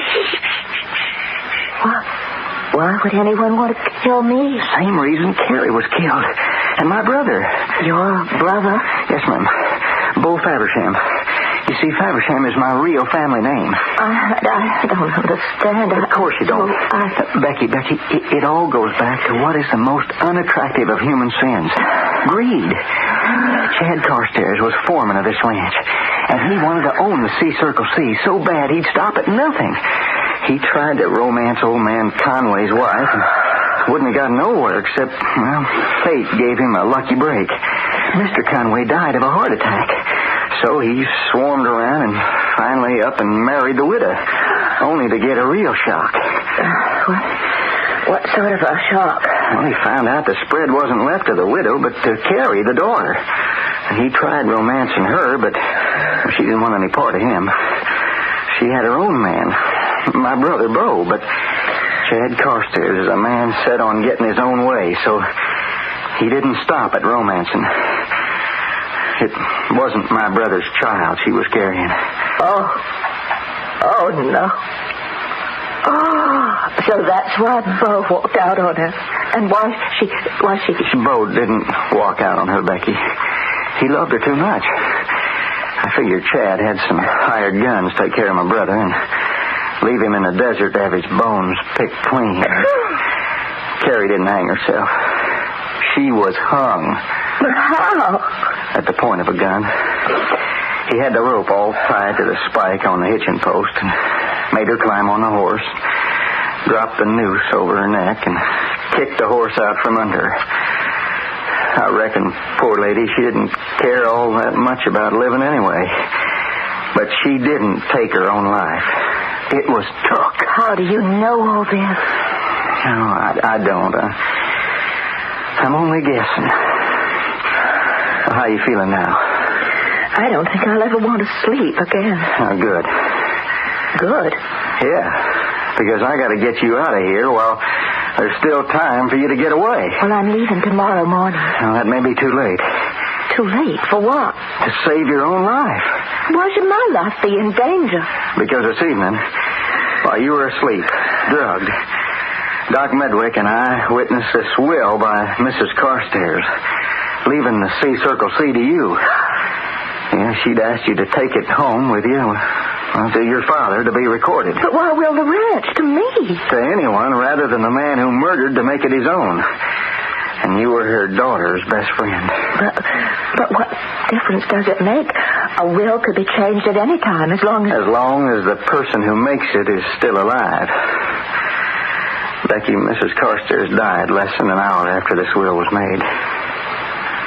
She's dead? A few more pills than you were fed. Mrs. Ames took care of that. She's in on it? She's Chad's real wife. What? It's true. Now, you come on with me. We're going down to the stable and get you some transport to get you out of here with a whole skin.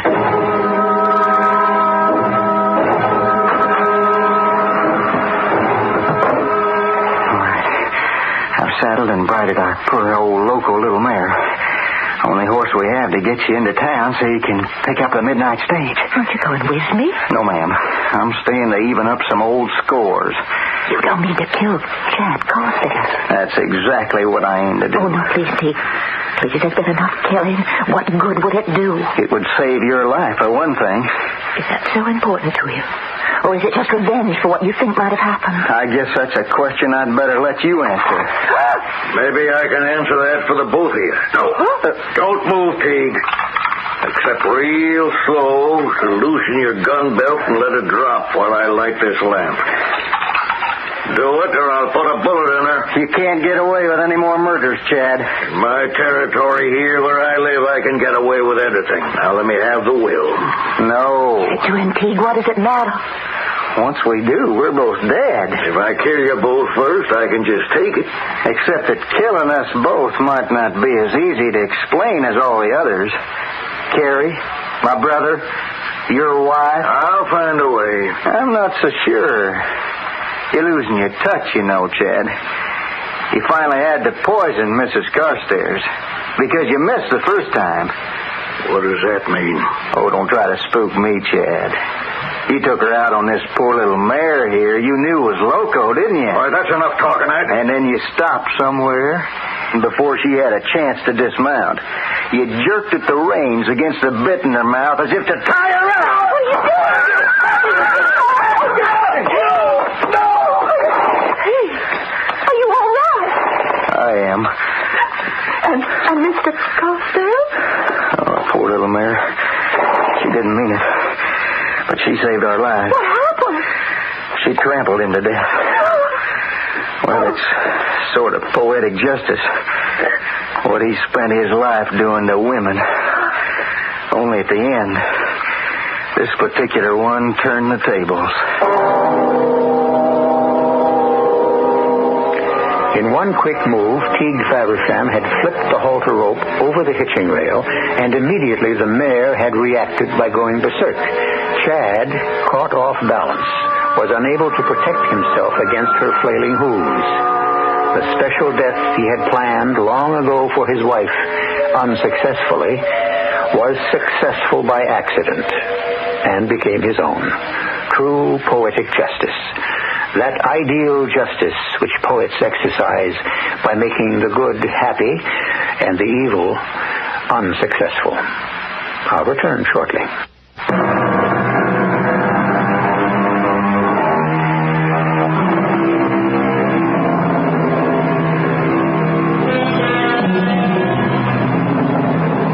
Circle C has changed its brand, but the ranch is more successful than ever.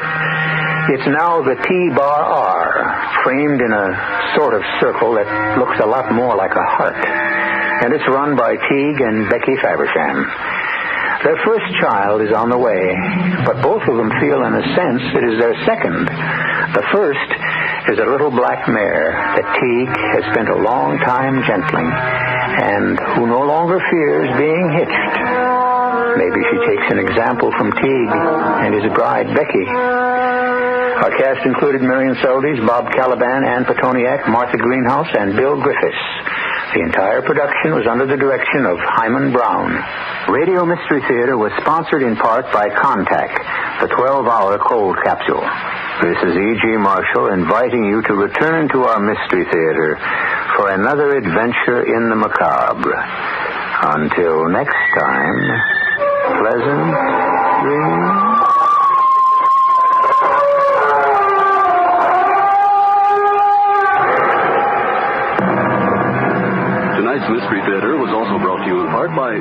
supermarkets, where you get a lot more. People who know cars know that a Mercedes-Benz, new or used, is a car apart. At Auto House, we know Mercedes-Benz. We're your authorized dealer, and we found that people tend to take care of a Mercedes-Benz. They know it pays to properly maintain and service their automobiles. You will feel it when you get behind the wheel, and you'll see why, year after year, a Mercedes-Benz, no matter what model, no matter what year, holds its value better than any luxury car made in America. Talk to Hank Snyder, our used car manager at Auto House. He spends all of his time with our inventory of fine used Mercedes-Benz automobiles. He'll make certain you find the model you want. We're Auto House, 14185 Dallas Parkway. Call us at 233-0313 when you're ready to talk Mercedes-Benz. The CBS Radio Mystery Theater presents...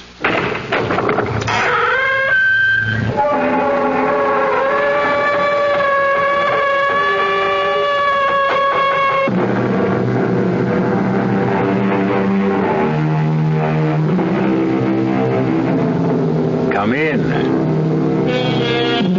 Welcome. I'm E.G. Marshall. Won't you join me once again for an adventure in mystery and suspense, where space is as boundless and as unlimited as your imagination, and time is measured by the beat of your heart. Most of us know who we are, but how many of us know why we are? Rich man, poor man, beggar man, thief. Is each man's lot ordained from the beginning and fated to be, or not to be? Or is it all a random throw of the dice, a casual flip of a coin? Do we tamper with fate at our peril? Who is it? Police. How do I know? You got a chain lock, lady. Just open the door a couple inches. You can see my badge. Oh, my goodness. What a relief. Please, come in. I saw this man. He was prowling around in the dark, outside in the back. I was so frightened. Can you describe him? Well, he was tall. How tall? Tall, about like you are. What else? And he had broad shoulders, like you have. Why are you looking at me like that? Please, don't look at me like... No! No, don't come any closer. Why would you want to hurt me? No! No! Please!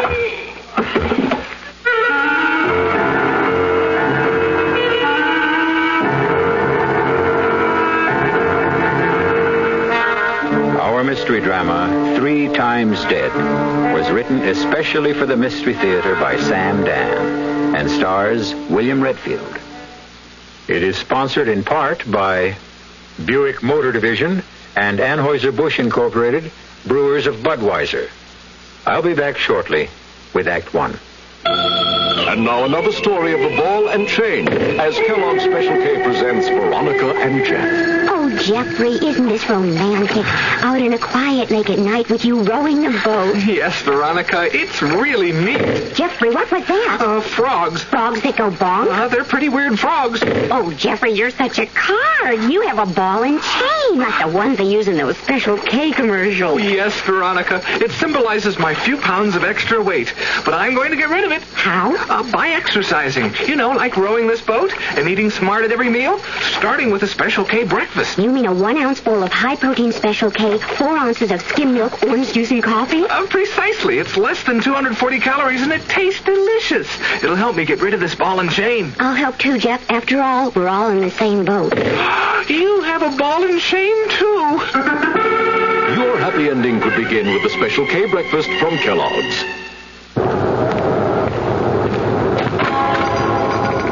How do you do? Can I help you? Yeah, I just want a can of Rust-Oleum. What do you mean, I got some patio furniture that's getting rusty. And I know Rust-Oleum comes in lots of colors and will stop that rust, and I want some of it.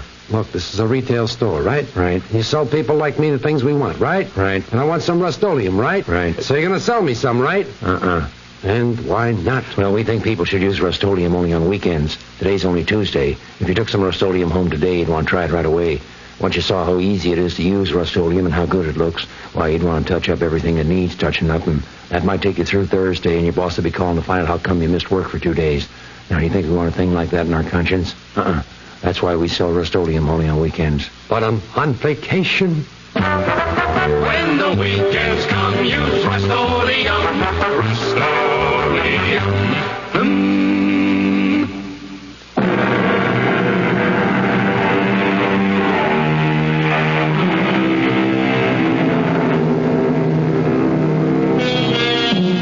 Consider Napoleon. Historians agree that his doom at Waterloo had been ordained some 3 years before in his costly victory at Borodino, a tiny village on the road to Moscow. They say that at Borodino, he lost the flower of his army. And why did he lose so many of his best soldiers? Because he was unable to think clearly. The reason? He was suffering from a severe cold. Why? Well, we know that his orderly had gotten drunk the day before, and thus neglected to have a pair of dry boots ready for the great general. And so, in a very real sense, this unnamed, unknown, obscure military servant changed the course of history. Those are the facts. We may ask, why was the orderly drunk? Did it just happen? Or was it all part of a plan? Is every single action on the part of every living thing prescribed, ordained, decreed? We don't know. We're just asking, as will some of the people you're about to meet. All Area 4 units proceed to 160 South Benton. Reported holdup in progress. Repeat. All cars to 160 South Benton. It's an antique shop. Suspected holdup in progress.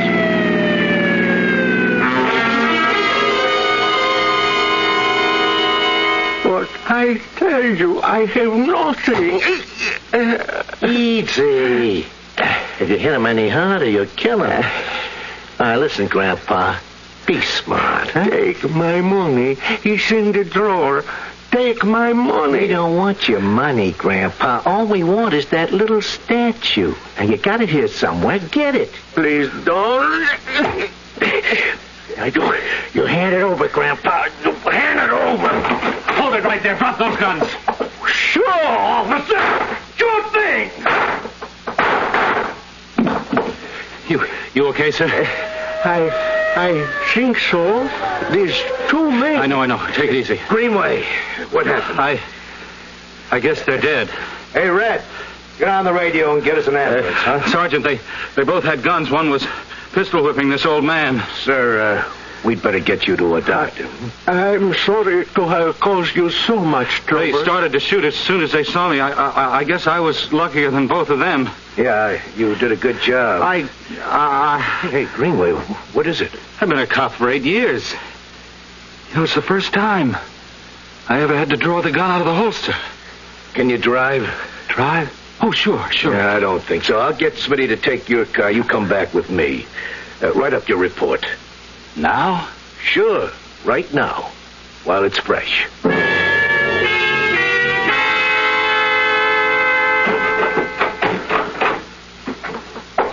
Don? Yeah, it's me. I heard about it. It was on the radio. Yeah, it's going to be on the TV news, too. Before we could even get out of the place, everybody was there. Microphones, cameras.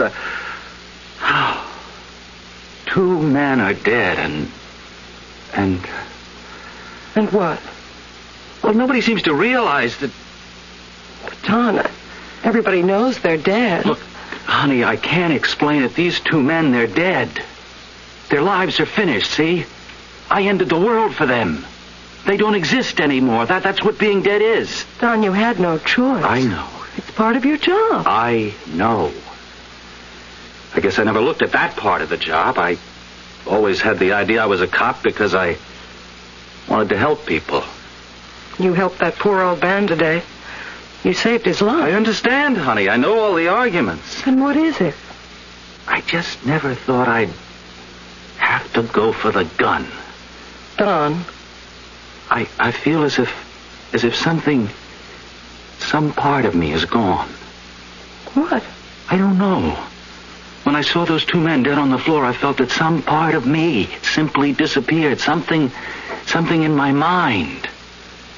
Something like...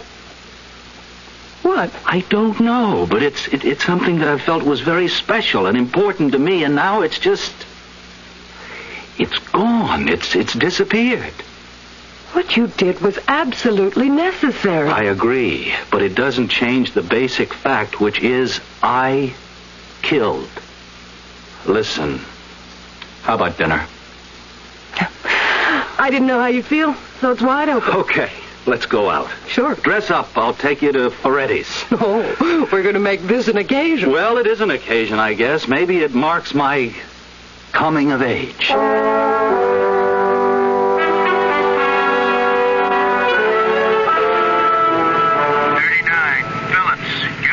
4816 South Torrance Drive. Report a man is beating up his wife. Oh, talking about wives. 21, Greenway. You with us this afternoon, Don? Yes, Sergeant. Your wife wants you to call her on your coffee break. Something wrong, Sarge? Why don't you take your break right now?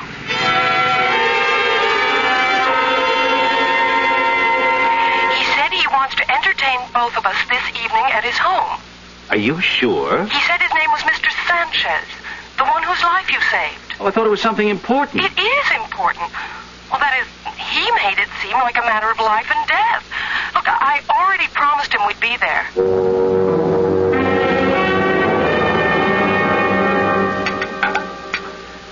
May I pour you some more wine? It's delicious. My dear friend, I am so sorry I could not thank you earlier. Look, it's not necessary to thank me. I did my job, nothing more. Unfortunately, I have been in the hospital for the past week, so I have been unable to show my appreciation. And tomorrow my business takes me abroad for an indefinite period, and so it must be tonight or never. Well, what do you mean? Consider this tiny statue. Oh, it's beautiful.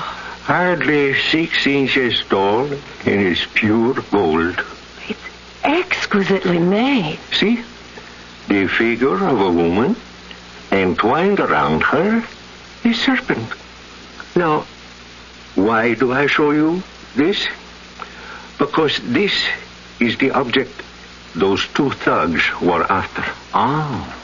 But why? I mean, what did they know about it? Probably nothing. Perhaps someone had paid them to get it. Who? It could be anyone. That is, anyone who might be aware of the legend that surrounds this statue. A legend of Don. It is said that whoever owns this statue will be granted 3 wishes. Well... Oh, no. Oh, don't mind him, Mr. Sanchez. He's always skeptical about everything. Now, do you know what year this is, Mr. Sanchez? All that went out with the Arabian Nights. Son, can't we have a little romance? You say that the statue will grant you 3 wishes, so why didn't you use it to save yourself when those hoods were beating you up? I did. What do you mean you did? I wished to be saved, and you arrived. Mr. Sanchez, I arrived because I got a call on the police radio. But you arrived, and it was their 2 guns against your 1. And they fired first, yet you killed them both. How? What are you getting at, Mr. Sanchez? Everything or nothing. Now, I wish to make you a gift. Oh, no, I couldn't. Of this statue. Don! No, please, that's out of the question. Besides, why would you want to give it away since you seem to be convinced that it works? Because when I asked to be saved, that was my 3rd wish.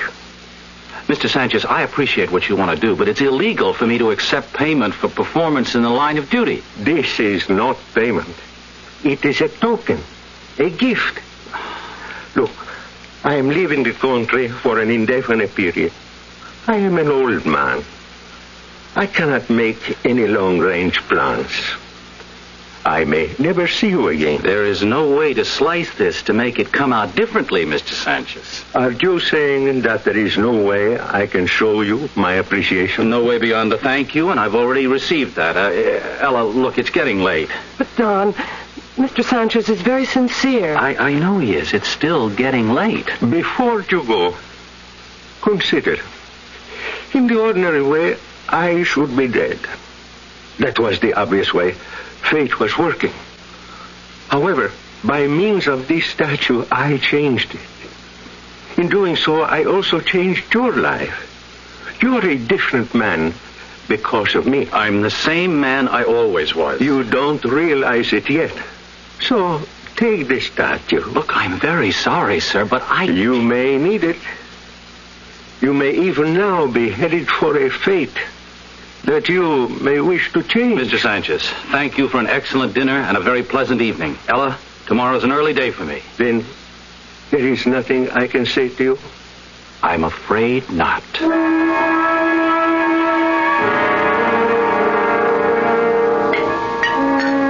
Wow, honey, this is a spread.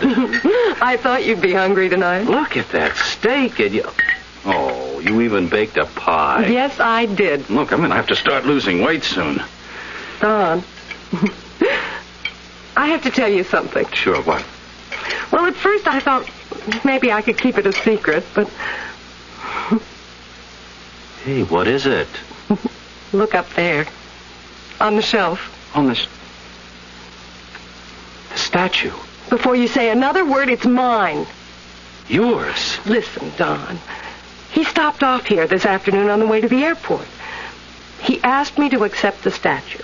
Couldn't you tell him that I can't? I told him. I even told him I couldn't accept it as a gift either. Well, so how does it happen that it's sitting Well, he said, let me sell it to you. Sell it? Let me sell it to you, he said, for $50. $50? It's worth at least $1,000. Don, he convinced me we might need this statue one day. Honey, for what? Who knows? Anyhow, it's my statue. I have the bill of sale made out to me. Here it is. Now, what would you like me to wish for? Nothing. Nothing? Nothing. And Ella, I want your word of honor that you will never use that statue to wish for anything. But, Don... I want your promise. But you can't be serious. Look, I'll tell you how serious I am. If you ever make a wish on that statue, I will break up our marriage. Now, can I have your promise?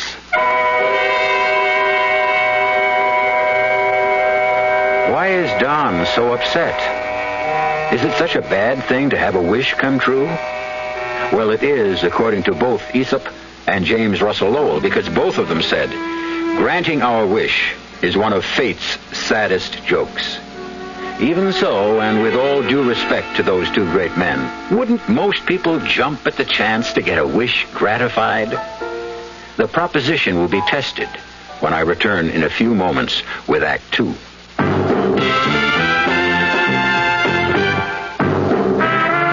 You don't see many people putting salt in their beer nowadays. Not that there's anything wrong with salt on radishes or French fries, but man, not in the king of beers. Truth is, the only thing salt can do for Budweiser is make it salty. An unwise thing to do to the only beer in America that's Beechwood aged. Unsalted Budweiser has become the most popular beer in the world. That's because in brewing Bud, the Budweiser brewmaster goes all the way for a taste, a smoothness, a drinkability you'll find in no other beer at any price.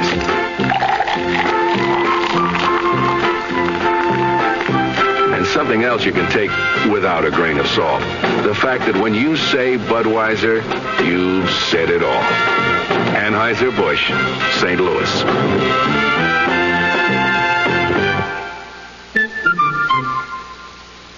I never thought I'd admit it. I'm Susan X, and I used to be a deodorant switcher. I kept switching from one underarm spray to another, looking for one that gives me everything I want. And I found it. It's called Body Oil. Body Oil is different. It says so right on the label. Its deodorant is micro-encapsulated, so I get a fresh surge of deodorant every time I perspire. Now that I switched to body-all, I promise I'll never switch again. This is Al Wisk. Southern Methodist University and the Southwest Conference will be our topics Tuesday night on Sports Central Dallas. My guest will be SMU's athletic director, Dick Davis. We'll talk about the Mustangs and the expansion of soccer in SMU's athletic program. We'll look at what's brewing in the Southwest Conference, like the postseason basketball tournament. SMU athletic director Dick Davis, our guest, Tuesday night, 6:15 to 7 p.m., right here on KRLD, the sports voice of the great Southwest.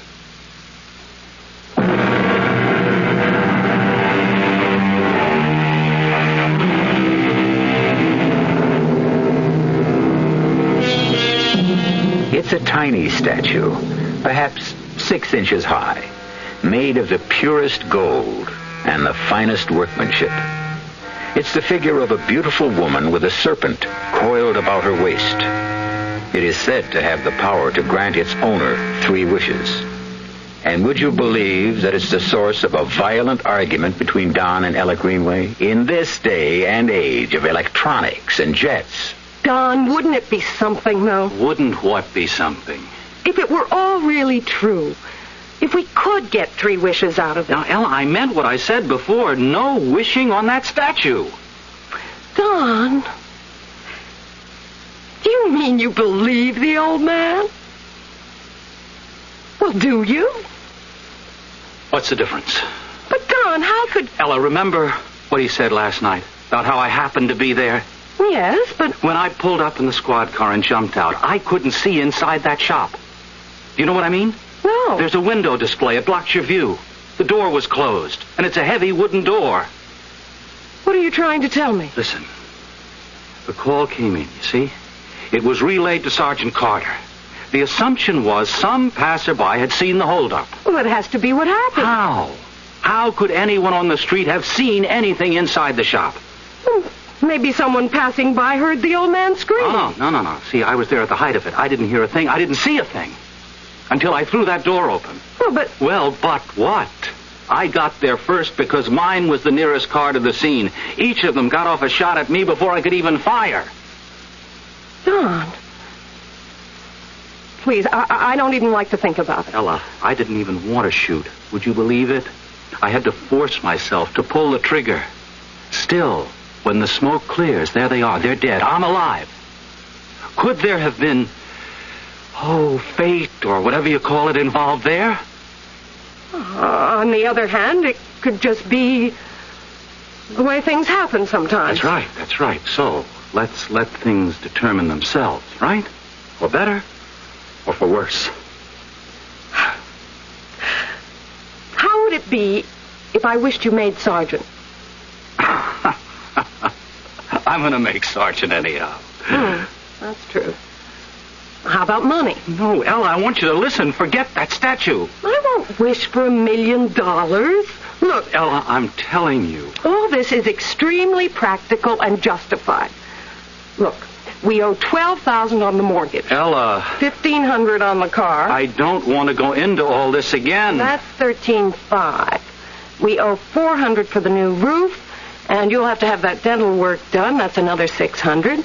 And we've been promising ourselves an air conditioner for the bedroom. Honey. And our washing machine is 10 years old. Comes to, say, $15,000. I don't want to hear any more, Ella. Don, it's my statue. Please, Ella, What is it, Don? All right. Right, I'll admit it. I'm scared. Of what? I don't know. Ever since that shootout, I've had all kinds of crazy ideas. Crazy ideas? Well, not crazy so much as mixed up, and I don't even know if they're ideas. They're more like feelings. Can you... No, I can't describe them. Honey, just please, listen, don't do anything right now to upset me, okay? You need a vacation. I'm all right. Let's just let everything sit for a while. Hey, what time did it get to be? I have to sign in at 5. Goodbye, honey. Bye, darling. Ella, just humor me, will you? I mean, promise. I promise.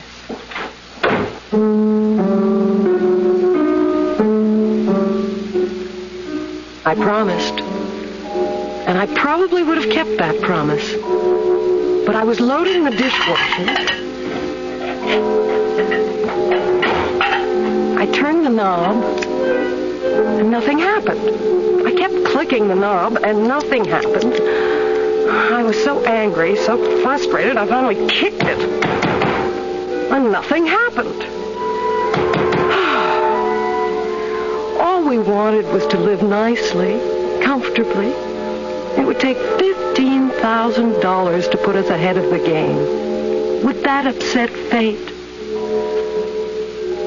I looked at the statue. I remembered the words that Mr. Sanchez had spoken when he left here. You look at the statue. You say to the statue, I wish for.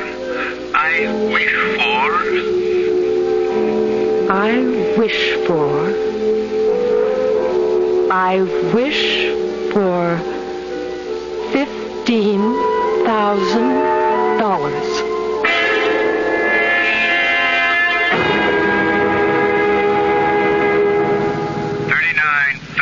Go to 45 Stuyvesant. Lady complaining about a streaker. 86 Heatherton. Some drunk is annoying people. Cancel. Area 4, stand by. Checked in 86, 39, 14, 21. 21. I'm at Collins and Walker. It's a holdup. Merchants Federal, North Main. Perpetrators escaping in blue station wagon headed toward Interstate Highway. At 21. 21. Head south to Washington and cut them off. All cars toward Washington and Interstate Highway. 21. 21. You turn east on Washington. Blue wagon headed toward Collins intersection. 21. If alleyway's open past Jefferson, I can shortcut through there. 21. I'm in the alley, coming out on Washington. 21. They just went by me. 21, they turned left into Turnbull. I'm following. All units west on Turnbull. West on Turnbull. 21, he's trying to swing around. He's crazy. 21.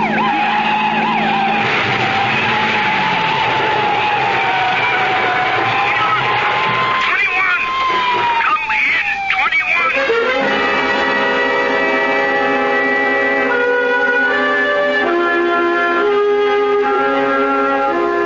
Mrs. Greenway? Sergeant Carter. Where is he? Oh, they just brought him down from the operating room. Just tell me. Don't try to break it slowly. I have to know. Well, as of right now, he's still alive. Oh, thank God. We had him trapped. They tried to turn around and get by him. It was a head-on crash. I want to see him. Sure. Come inside with me. Come in. I'm Dr. Morris. Doctor. He's still unconscious. But why? We're doing everything we can. He's surrounded with intensive care.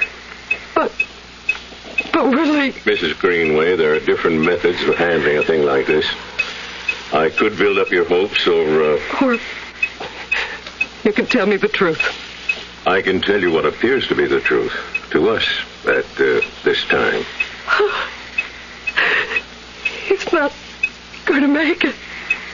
The outlook is not good. Why is the outlook not good? There's been an unbelievable shock to his system. Yes. There's been some, not very much, but a little brain damage. Nurse, maintain the indicated levels of fluids and oxygen and report even the slightest changes immediately. May I stay here for a while? I promise not to get in anybody's way. Of course. Excuse me. Mrs. Greenway, if there's anything any of us can do... Thank you, Sergeant. It's guys like him. Yeah, what's the use? It's usually guys like him who get it. You know, it's funny.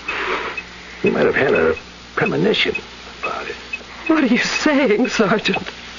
Oh, I don't know. I was just thinking aloud. No, tell me. Tell me what you mean by a premonition. Well, it's just how things work out, you know.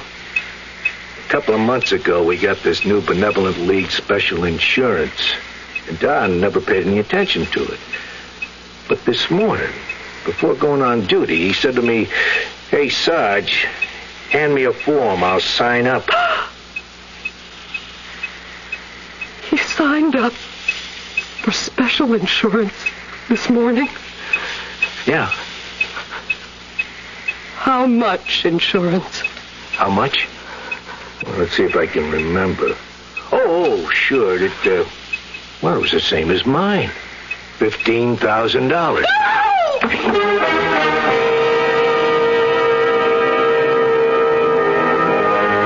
This morning, Ella Greenway stood before a tiny gold statue and wished for $15,000. Taken by itself, we could call it an act of superstition. Now, 14 hours later, her husband is dying, and we find he has just insured his life for, you guessed it, $15,000. Rarely is superstition so scientifically supported by mathematics. We'll have another set of numbers when I return shortly with Act 3.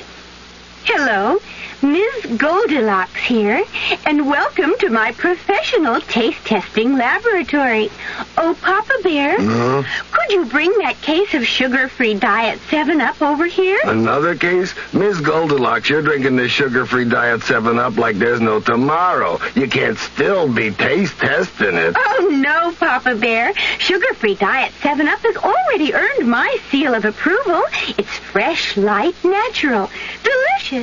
I drink it because I love its taste. Now hurry up. Okay, here. This sugar-free Diet 7-Up really tastes delicious. Ladies, if you're tired of switching from one diet drink to another, take some advice from Ms. Goldilocks. Try sugar-free Diet 7-Up and you'll say, yes, this one's just right. I'll bear witness to that, Goldie. You know, if we didn't have the name The Gentle Sound, I honestly don't know what we'd call the music. We try to create an environment, sort of an environment for living, you know. And naturally, we want it to be comfortable. You are the words I am to play.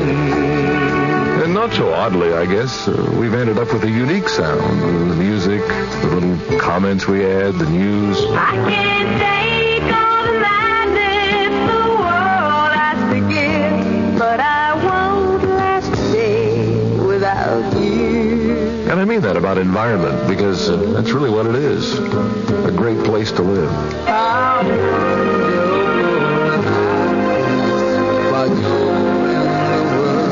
You know what KRLD does, but if you don't listen daily, you probably don't know how well.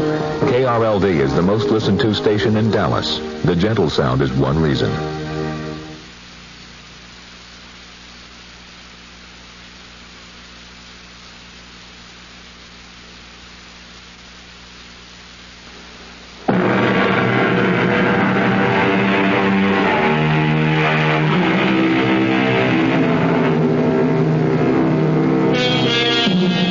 If you could have 3 wishes, would you take them? Ella Greenway was warned. Stay with what fate has planned. Accept destiny. Don't improvise. But all she wished for was a modest sum of money to keep up with the cost of living. However, it turns out the price she must pay for the money is her husband's life. 1 wish down. 2 to go. I don't want the money. I don't want that. Mrs. Greenway. Mrs. Greenway? What? Oh, where am I? Are you all right? Are you all right now? Oh, I had a dream. I dreamed I was called to the hospital because Don had been killed. And no, it wasn't. It isn't a dream. Don is dying, and I'm here in the hospital. Doctor. You fainted, and I can understand why. It's been a terrible shock. Dr. Morris? Oh? Very well, I'll be right up there. Doctor, that was about Don, wasn't it? Yes. I can tell by the tone in your voice. It's not good. I never told you it was good, Mrs. Greenway. But now it's worse. He's getting worse. He's sinking quickly. It could be a matter of minutes. Well, Please tell me. Yes. He could die at any time. Sergeant Carter, take me home. But don't you want to Take me home. Take me home as quickly as you can. Take me home!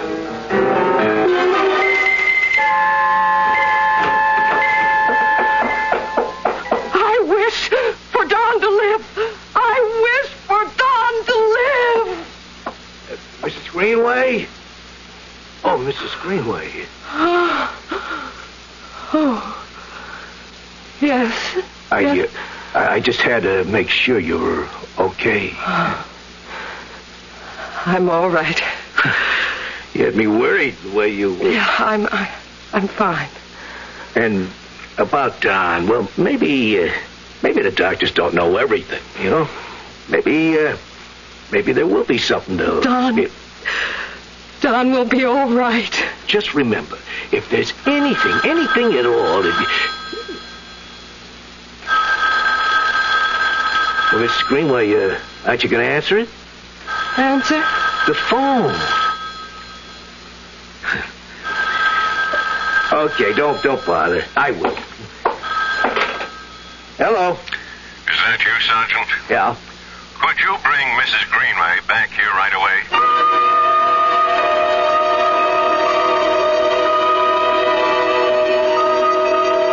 We never saw or even heard of such a remarkable turnabout.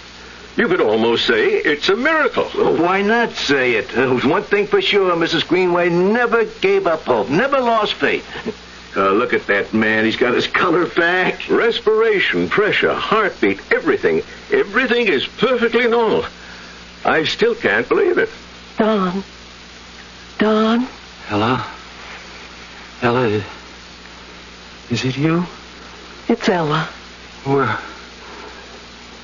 are you? I'm here, Don. You're going to be all right.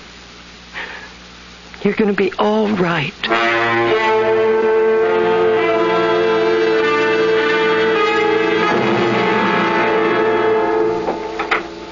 Hi, honey. Don! Tell me, how was it? Well, I'd been away for a while, you know. I was kind of nervous that first day back. But how did it go? Oh, it just went. I was worried about your going back so soon. Well, it's been more than a month, honey. Besides, the doc wouldn't have held still for it unless I checked out 100%. Don, did you tell the doctors about the headaches? Well, did you? Honey, everybody gets headaches, and these just come and go. But yours can get very severe. If they don't stop, I'll talk about it next time I see it. Listen, what would you like to do tonight? How about a movie? Sure. Don, what's that on your blouse? Where? All over your sleeve. Was it blood? Blood? What? How would blood get on my sleeve? Well, it looks like blood. I can't imagine. Maybe it's paint or some kind of stain or something. You know, I might have brushed up against something. I better send it to the cleaners first thing. How could it have... If you haven't started on dinner yet, let's eat out, huh? All right. Hey, you know what you forgot to do when I walked in just before? What? You forgot to give your old man a kiss. Oh, Don. Yeah, that's better. Well, you've got to shape up around here. Can't let you get into bad habits. Don, you still have a headache? Headache? No, it's gone. Completely gone. Maybe it'll never come back.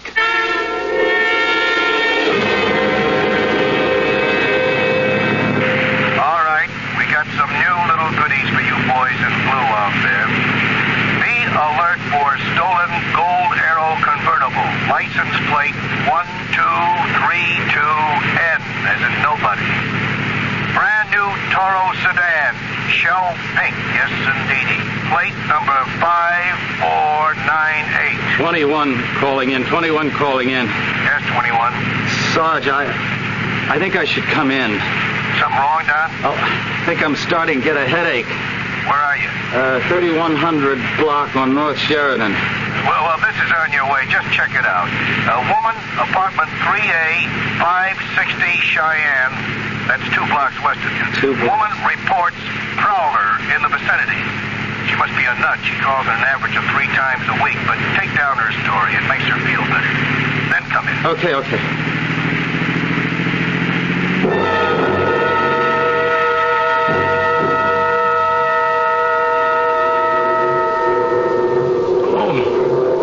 What am I going to do with this headache?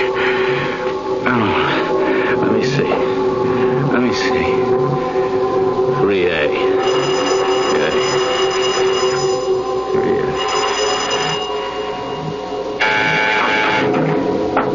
In here, officer. In here. Oh, come in. You took your sweet time getting here. I could have been murdered. Yes, ma'am. Yes, now just tell me. You ride around in your cars and you think you do a day's work. Please, madam, just tell me. I pay my rent. I pay my taxes. Just tell me what... Oh, my head. Will you just tell me what you saw? Don't you yell at me. You're a public servant. My servant. Ah! Why are you looking at me like that? Why are you looking at me?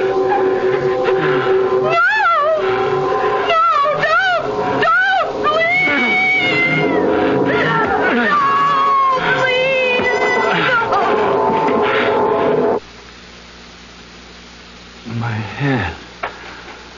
What a relief. I never want to have another one of... Wait a minute. What am I supposed to be doing? Yeah, I go to apartment 3A. 560 Cheyenne. Woman saw a prowler. I'm here. What the... Lady, are you...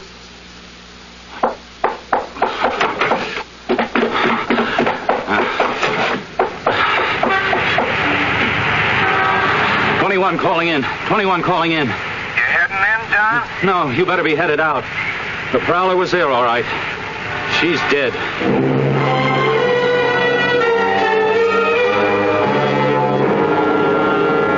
What is it, Doc? Won't know till the autopsy. He hit her a few heavy blows, and that was enough to kill her. She was lying there. I could see she was dead or close to it, so then I called in. Then what did you do? I had a look around the back. Anything? Nothing. From what I can see here, she tried to put up a little bit of a fight anyhow. See? Yeah. Slight trace of blood under this fingernail. She might have scratched him. Well, Don, write it up. Okay. Then you can go home. Home? Yeah. Didn't you ask to come in because you had a headache? Oh, yeah, but I don't have one now.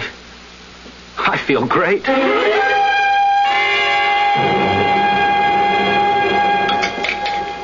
Oh, sweetie, I'm sorry I was so late for dinner. I heard about the murder on the news. Yeah, I know. Oh, she wasn't a pretty sight to see. Why? Why was she killed? We don't know. Well, did you get a chance to see anything? No, I got the call to go to the address because she'd complained about a prowler. The next thing I knew, I was in the apartment. She was dead on the floor. Don, what do you mean? The next thing you knew? Well, because that's the next thing that happened. You know, that's how you write your report. You go from one fact to the next. Listen, honey, let's not talk about it, please. I never wanted to be a guy who brings his job home. Don, what did you do to your face? Huh? Where? Well, it looks like a scratch. Just below your right ear. I don't know. Well, how did you... You sure there's a scratch there? Well, it looks like one. Well, I might have gotten it from shaving this morning. But you don't shave there. All right, look, it doesn't bother me. But how did And if we worry about every tiny little scratch... Honey, what are you looking so serious for? I can't even feel it. All right, if it makes you feel better, I'll put some antiseptic on it. Ella, what's wrong? Oh, nothing. I'm just tired. I feel so worn out. Taxi! Taxi! Take me to the 500 block on Cheyenne.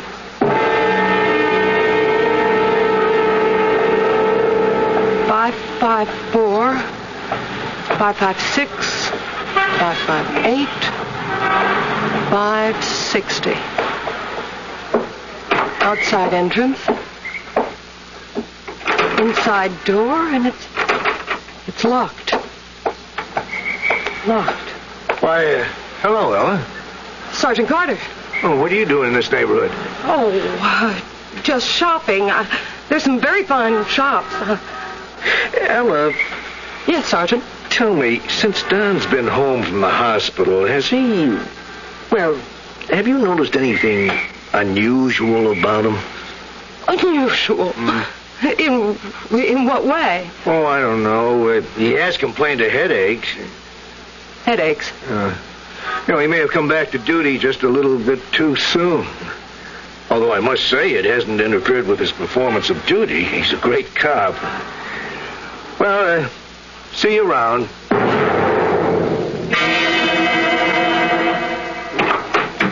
Ella, hey, where have you been? I've been home for about 2 hours. Oh, I was out. It's okay. I made supper. Chili. What do you think? Pull up a chair and enjoy a treat. Huh? Don, how do you feel? Right now, I feel fantastic. I've never been in better shape in all my life. I look at you and I don't know how to begin. Begin what? Don, the cleaner said you had blood on your sleeve. That was the other day. And the other day, there was a knifing. Some old tramp had been... Wait a minute. What are you saying? And yesterday, you went to the scene of another killing. You had a scratch, as if someone... Ella, is this your idea of a joke? Hear it all first. You went to this lady's apartment. Now, if she was already dead when you got there, how did you get in there? The door to the hallway is locked. You have to ring the bell. Donald, how did you get in there? How did I get in there? How do you think I got in there? I rang the bell. No. Listen. No. What are you making it so complicated for? I rang the bell. She sounded the buzzer. She let me in. She let you in? Well, who else would have let me in? She lives all alone, doesn't she? But Don. Oh, Don. Look, I got this headache again. Don, listen to me. I have to lie down. Something's terribly wrong. When I get this headache, I can go crazy. It really wasn't murder. You didn't know. I knew. When I feel this way, I can kill. Sergeant Carter. He was there again today for the same reason I was. He suspects. Will you shut up? You need help. Don, oh, darling, don't. Don't, please. Don't look at me that way. Don, don't look at me that way. No, it isn't even human. Look, keep away. Don, it's me. Don't. I wish him dead. I wish him dead. Ella? Oh, Ella, everything hurts so much. I just want to sleep. Never wake up. I just want to sleep. Don.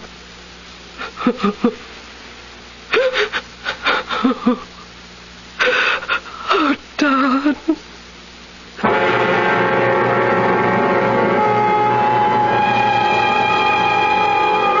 3 times dead. And you can have the story any way you like.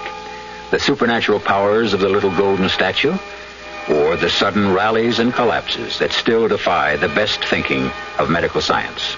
random accident, or predestined fate. We always have something for everybody.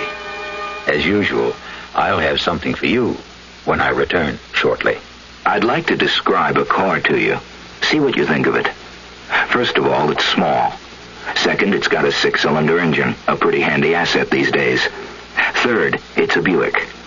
Now, in spite of the fact that it's small, this car can seat 6 easily. It's got a 21-gallon fuel tank, which gives it great range. And it weighs several hundred pounds more than most imports, which in a small car is good.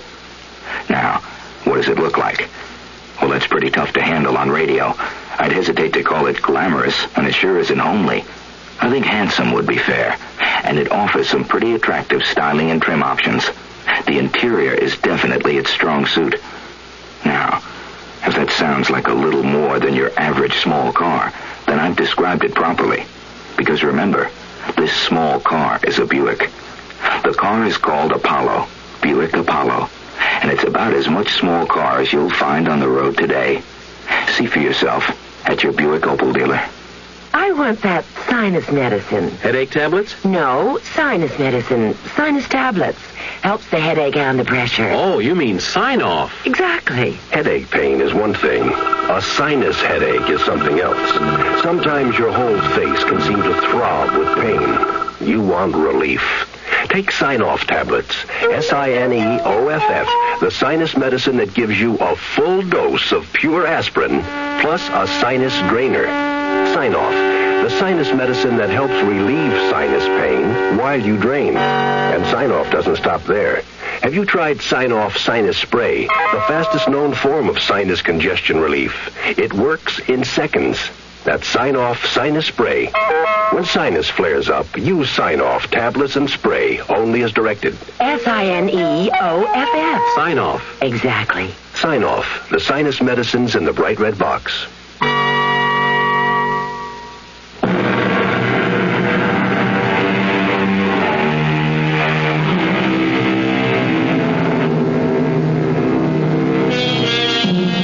I wish I could tell you what happened to the little statue, but I can't. Ella Greenway's house was robbed a few years ago, and the little statue was part of the loot.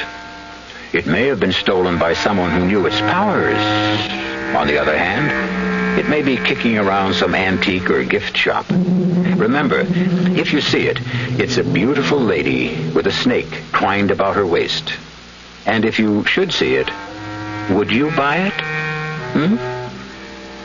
Our cast included William Redfield, Suzanne Grossman, Sam Gray, and Dan Ocko. The entire production was under the direction of Hyman Brown. Radio Mystery Theater was sponsored in part by the Kellogg Company, makers of Kellogg's Special K cereal, new sugar-free diet 7-Up, and Sign-Off, the sinus medicines. This is E.G. Marshall inviting you to return to our Mystery Theater for another adventure in the macabre. Until next time, pleasant dreams.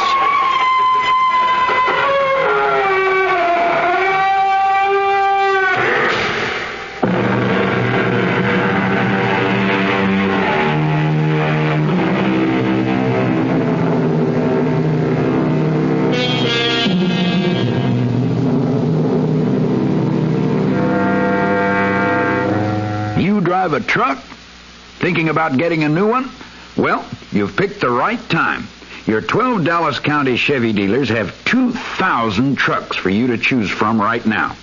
Now, with that many trucks to look over, you're going to make the best deal you've ever made. Big savings on any size pickup, any color, with any options you want. Choose a Chevy pickup from the greatest total inventory ever and get the best deal ever. Right now at any one of your 12 Dallas County Chevy dealers. You're listening to KRLD Dallas. CBS Radio Mystery Theater presents...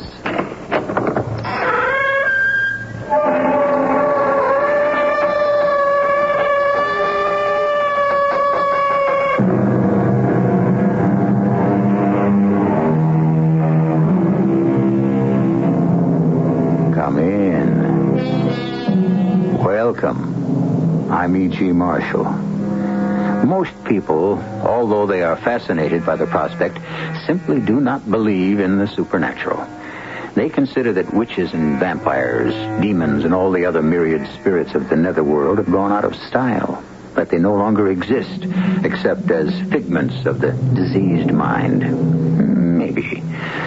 Although they would never admit to practicing black magic, there are witches' covens all over the world, even in our own America. I take no stand in the matter. I leave you with this story to decide for yourself. Don't talk about it if you don't want to, Jenny, but what happened? We were driving back to the hospital after Sharon died, and he was like a wild man.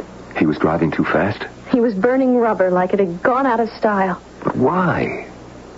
Maybe he wanted to commit suicide. No, not my brother, and not with you in the car. But such a terrible accident. How did you get out of it alive? It wasn't my time yet.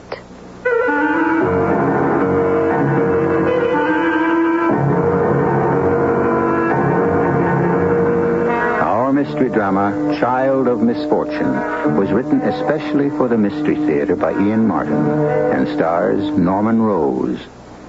It is sponsored in part by Buick Motor Division and Contact, the 12-hour cold capsule. I'll be back shortly with Act One.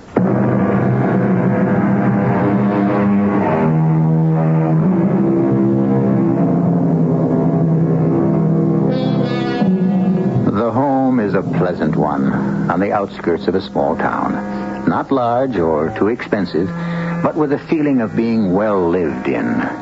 By the farthest stretch of imagination, no one could even accept the idea of any ghost haunting this bright little villa, or any skeletons skulking in closets. It's a house that suggests nothing but life, and its occupants, Dr. Sam Taylor, his wife Jane, and their son Bucky, just beginning his 13th year, are just the sort of people you would expect to find living in it. Except for one thing. Dr. Taylor is a general practitioner, but his specialized interest is in pathology, the surgical dissection of the dead. Sam, that you? Sure, honey. Now take it easy. Go back to sleep. I'll be right with you. No, I wasn't asleep. I'm always so scared when you're out these days. Scared? Oh, come on. I don't have that many late nights. Well, even one a week is more than enough for me. I'm sorry, darling. My life. You got to live it, too. Remember? For better, for worse, etc. Oh, I don't really mind it, Sam. Except for... Except for what? Oh, forget it. Just what my mother used to call night qualms, I guess. Well, I'm a city girl who doesn't adapt too well to the country. This is scarcely the country. And what's to be afraid of? I don't know. Squeaks, squeals, rustlings. Just being alone, I suppose. I mean, there's so much crime and... That's the second time you hung up on saying something. You better say it, honey. Get it out of your thoughts. It's about me, huh? Oh, so silly. I just wish... That I hadn't taken the job as medical examiner. Yes. But it's my field, Jane. Cutting up dead bodies. Oh, that's what I get paid for, so I deliver. But there are secondary benefits. What? Do we have to talk about it tonight? It's only in understanding the causes of death that we can make any attempt to keep it from happening. Oh, come on, not at 3 in the morning. What a crazy discussion with a woman I love. I'm sorry, darling. I'm a mope. Well, I work too hard at more than one job. You know, we owe ourselves some time off. Like Tim. He lives it up all the way with Sharon. Why didn't I decide to be an actor like my older brother? I don't know. Why didn't you? Because I wanted permanency, continuity, endurance. I hope I bought it. You know, I had this crazy feeling hovering over me all the time that it was all an illusion. Who on earth?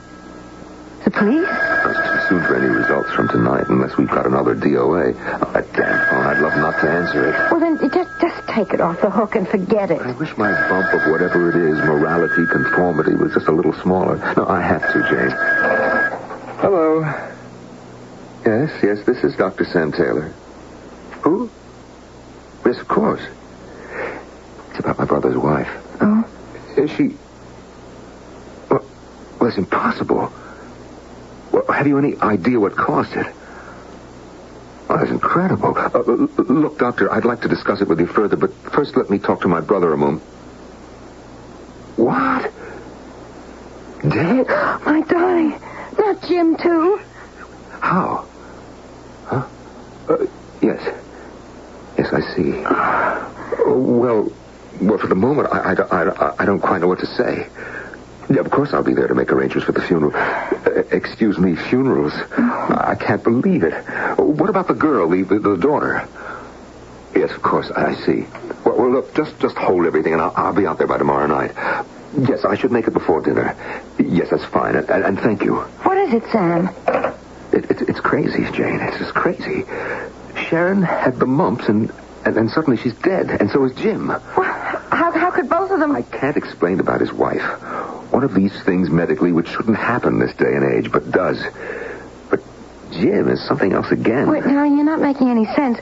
Sharon died from mumps? Or complications. And Jim? No complications there. He was driving to the hospital and went off the road into the canyon. Killed? Yes, burned to a crisp and the car caught on fire. It's an absolute miracle that Jenny escaped. Their daughter was with him? Yes. Well, how badly is she hurt? Well, according to Dr. Holcomb, whom I talked to, she was thrown clear and came out unscathed. Look, Jane, I've got to go out there first thing tomorrow. Well, of course you do. You want to go along? Well, you know I do. But, well, what about Bucky? I could call Mom and Dad. No, don't forget it. Jim and I were never very close.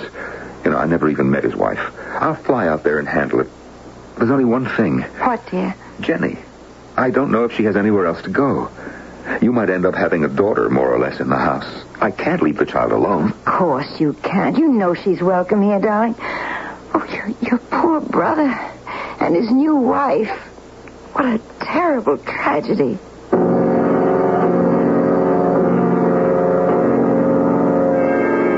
From the Los Angeles airport, I went straight to the hospital, since there was no answer at my brother's home in Beverly Hills. The physician in charge, Dr. Holcomb, met me. How do you do, Dr. Taylor? Sorry to meet you under such tragic circumstances. We're doctors, and particularly in my case, should be inured to the fact of death. Only sometimes it never quite happens that way, does it? No matter if it's in the immediate family or not. Well, I'd hope that most of us are still human beings. What happened to my sister-in-law, first of all? I don't know. But, well, she had mumps, right? Dr. Taylor, she had glandular swellings. The whole lymph system was invaded by something. But what it was, I haven't the faintest idea. But the cause of death? Massive edema. Lungs, heart failure. What did the autopsy show? Nothing. Nothing? I'm a toxicologist myself. We had a neurosurgeon, a pathologist, so mention any specialty you want that had any relation to this. None of us could even estimate what caused her death. Then it wasn't mumps. I can't even tell you that. But weren't serum specimens taken? Only after she was brought to the hospital, shortly before her death. So? Well, since we have no epidemic here, as you can realize, diagnosis is often difficult. Yes, of course. The symptoms, especially in an adult, could be anything. But tests, even post-mortem, must have shown something. Nothing, Dr. Taylor. And believe me, they were done exhaustively. All of us here are just as puzzled as you must be. I've already told you how your sister-in-law died, almost literally smothered or choked to death, as if by some evil force. But why? What caused it? Well, our records are all open to you for study. I'm sure I couldn't find out any more than all the distinguished men who've already tried. Let's leave that for the moment. My brother. I can be more specific about that. When I notified him of his wife's death, well, quite frankly, his reaction was almost, what shall I say, paranoid. Paranoid? Yes. He screamed something on the phone about, well, again, he was so distraught, I thought the word was witch, but of course, it could have been a more familiar one.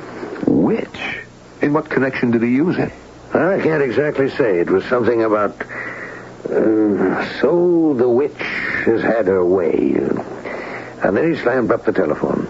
I tried to call him back, but the next contact I had with him, with your brother, was when they brought him or his remains, to the hospital. After the accident? Yes. We can only presume that he was on his way over from the valley on Benedict Canyon and somehow lost control and went through the guardrail. The car was totaled, and your brother... You don't have to go through that. I know that he was caught in the car and that it burned to a crisp. With him. But what happened? He couldn't have tried to kill himself. Well, it's one reason I was called in. There are some who thought he might, under the circumstances, not have been quite himself. Oh, sure. What was the alcohol in the blood? Normal. No other evidence of any drug. Under ordinary circumstances, I might have guessed at a suicide attempt, except for the fact that he had Jenny in the car with him. So that rules that out. We use our comfortable little phrase, death by misadventure, right, Doctor? Right. Which completes the role of the dead. Now the living. I called the house as soon as I landed, but there was no answer. Do you know where my niece is? I most certainly do. Although she was, and I must say that there's only one word for it, miraculously unharmed. I was afraid of post-factum shock. I kept her here in the hospital, since she seemed to have no one else to care for her, except yourself. How is she? Well, I can only say that from any point of view, she's a most remarkable and completely beguiling young woman. Young woman? But she's only 16. Yeah, so I've been informed. It's hard to believe. Her self-possession and, what shall I say, inner strength are quite formidable. Only matched by her general appeal. She's very hard to resist. I might mention also that she's quite incredibly beautiful. May I see her now? Yes, of course. She's been waiting anxiously to meet her only surviving relative. I followed Dr. Holcomb. I was conscious of a strange aura of mystery hanging over my brother and his wife's death. Somehow, both seemed so unnatural. Oh, I don't for the moment mean that I had any precognition of the fact that there was anything supernatural about them, or the niece I was about to meet.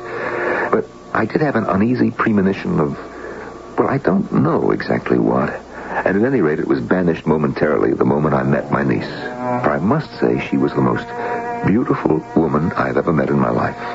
A woman, a 16-year-old child. Looking at her, listening to her, falling under her spell. She was as lovely and compelling as any of the great beauties of all the ages. Well, Jenny, how do we feel today? Oh, so much better, Doctor. Thank you. I brought you a visitor. No, something more than that. A relative. Yes, well, I'm your father's brother, Jenny. Uncle Sam! No, that sounds funny, doesn't it? Well, maybe, but I don't mind the comparison. Jenny, I'm sorry about everything. Are you all right? I guess. Only, what's going to happen to me now? Why, you're coming to live with me and my wife, if you want to. I think that would be super. Aren't you going to give me a kiss to let me know I'm welcome, Uncle Sam? I'd be glad to do that little thing. That was nice. And I think I'll just leave out the uncle. All right with you, Sam? Should I have known right then? How could I possibly have guessed? The dark violet eyes, pools of strange and infinite wisdom. The voice, half child, half woman, in that ravishing body. All woman. Or most of all, the kiss. Far less a welcome than an invitation to and promise of forbidden things to come. I should have taken to my heels and run as though the hounds of hell were at them. But I didn't know. I didn't guess. And so I sealed my doom. Intriguing? What doom? What threat can a 16-year-old girl pose to a doctor in his late 30s, no matter how precocious she may seem? Precocious? No, that is not exactly the word for Jenny, as I think you will agree when I return to continue this story shortly with Act 2.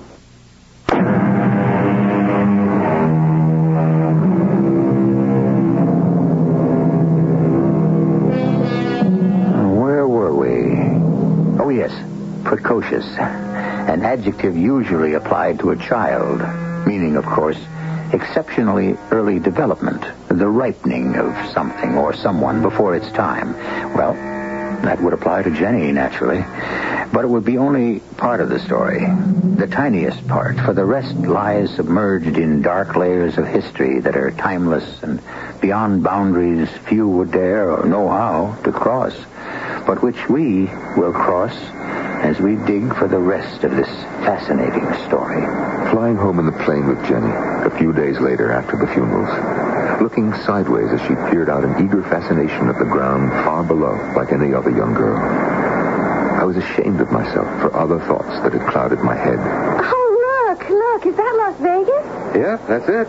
Old Sodom and Gomorrah. Oh, I don't think it could be that wicked. I'd love to be able to go there and gamble. Well, the percentages all go with the house. You can't win.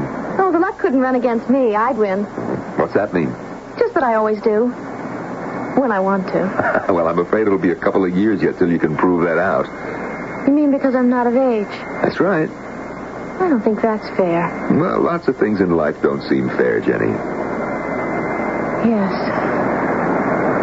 It could have worked out if only... Oh, poor kid. Try not to think about your mother. Oh, it isn't her.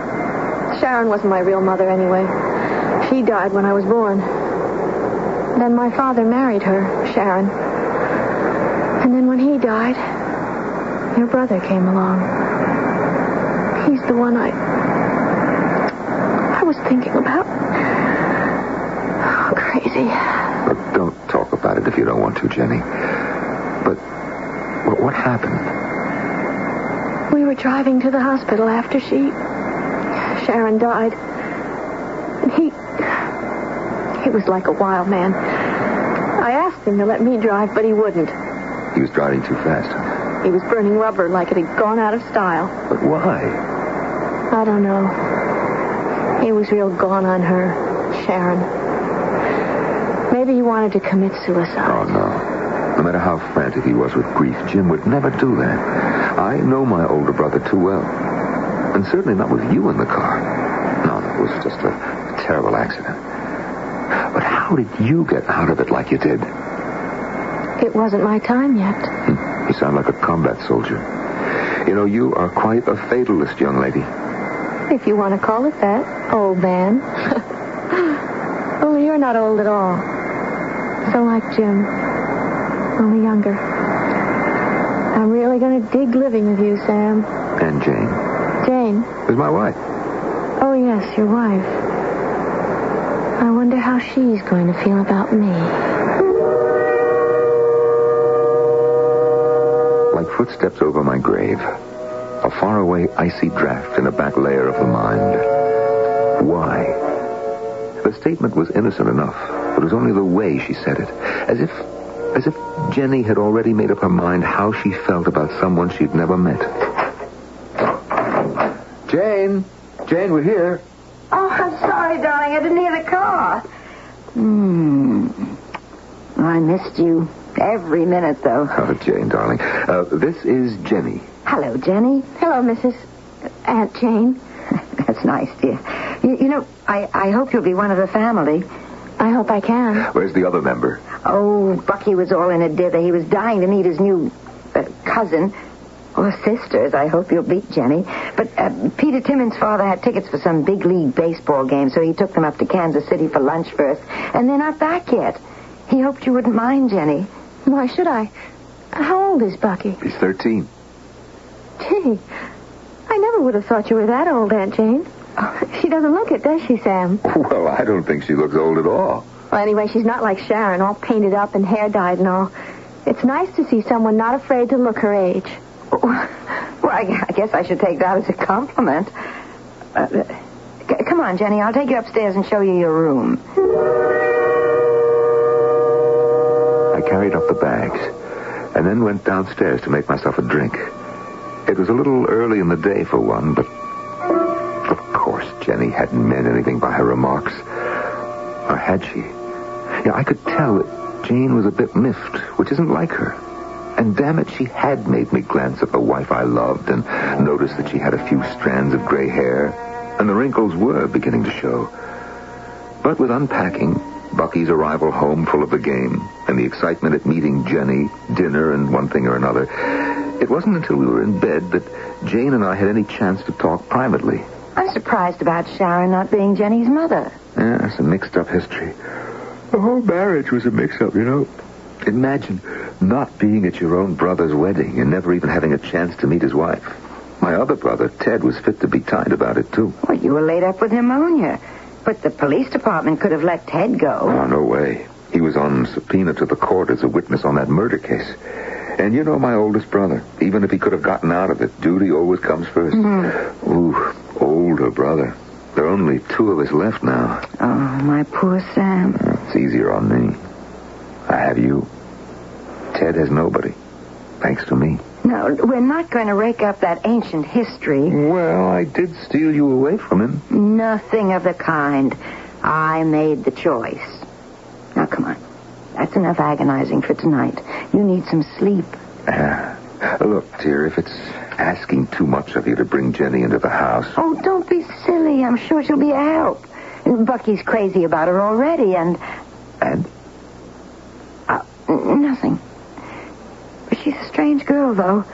My Lord, how beautiful a little sex goddess can you be at 16? She really put me in the shade, didn't she? You mean... the remark about not minding showing your age? Well, yes, if you want to know. Do I? Well, not to me. I do to myself. I looked in the mirror, damn her. Well, she couldn't have meant anything. Of course not. It was just an innocent remark. Except... What, dear? I don't know, I have the queerest feeling that for some reason she's antagonistic to me. Now, that is downright ridiculous. Everyone loves you. I don't know about that. What reason in the world could Jenny have for disliking you? None in the world that I know of. Well, then, look, let's just call this all off, baby, and get some sleep. Good night. But it wasn't a good night. There weren't to be that many good nights left, although I didn't know that yet. And all through my half-waking, half-sleeping state, I was haunted in my dreams by violet eyes promising ancient wisdom and tight young flesh. And then it was morning, and something like the old familiar life began all over again, and the days went wheeling by. I don't mean to complain, dear. Well, what is it? Jenny again? Well, I have to spend most of the days with her. You are out. Mm-hmm, working. Of course. So what is it that she's done? Well, nothing really. Just little things that somehow...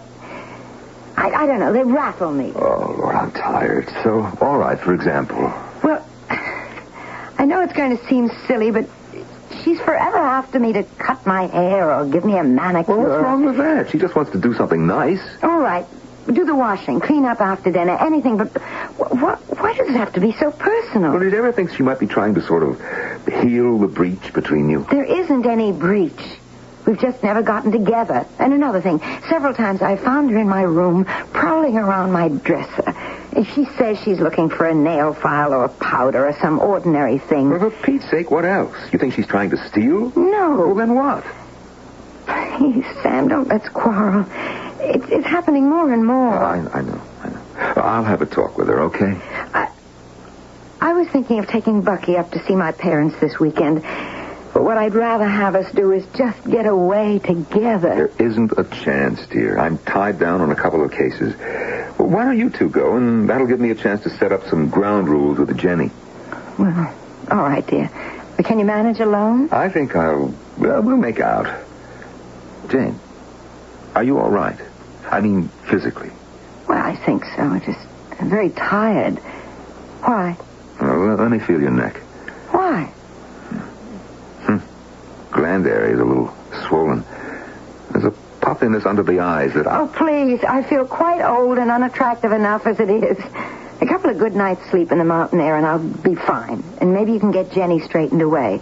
Now, I'm sure this is best and it will all work out. Famous last words. Best.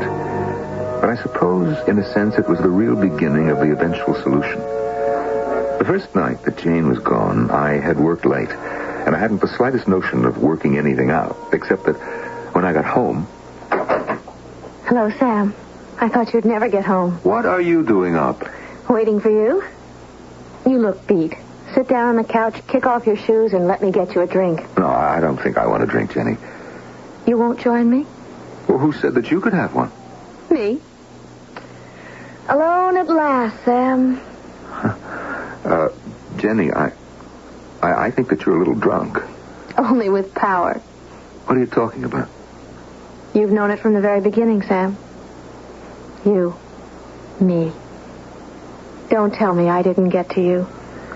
And you're just what I want. Now, you listen, youngster. We'll just forget this. You've had a drink and you don't know what you're saying or suggesting. Oh, but I do. And I'm not suggesting. And don't tell me you're not buying. I can't believe that I hear what you're saying to me. Oh, you better believe.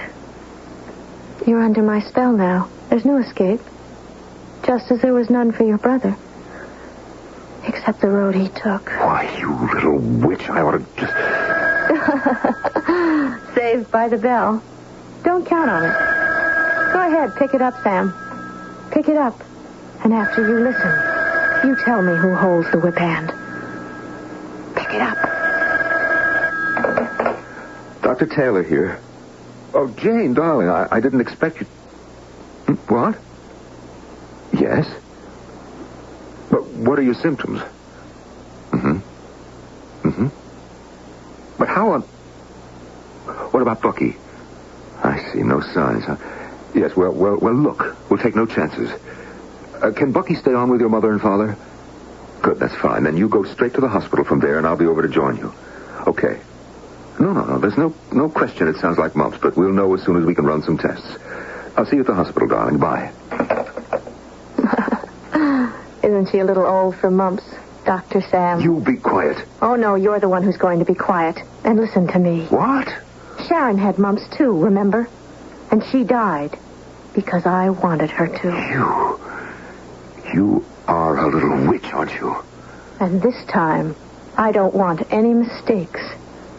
I'm going to get just what I want. Jenny revealed at last? Or is she? Is this just a girl shocked by a succession of tragedies in her life who has lost contact with reality? Or is it Dr. Sam Taylor whose preoccupation with the dead and whose story we're listening to, who is the man who breeds fantasies? I will return shortly with Act 3.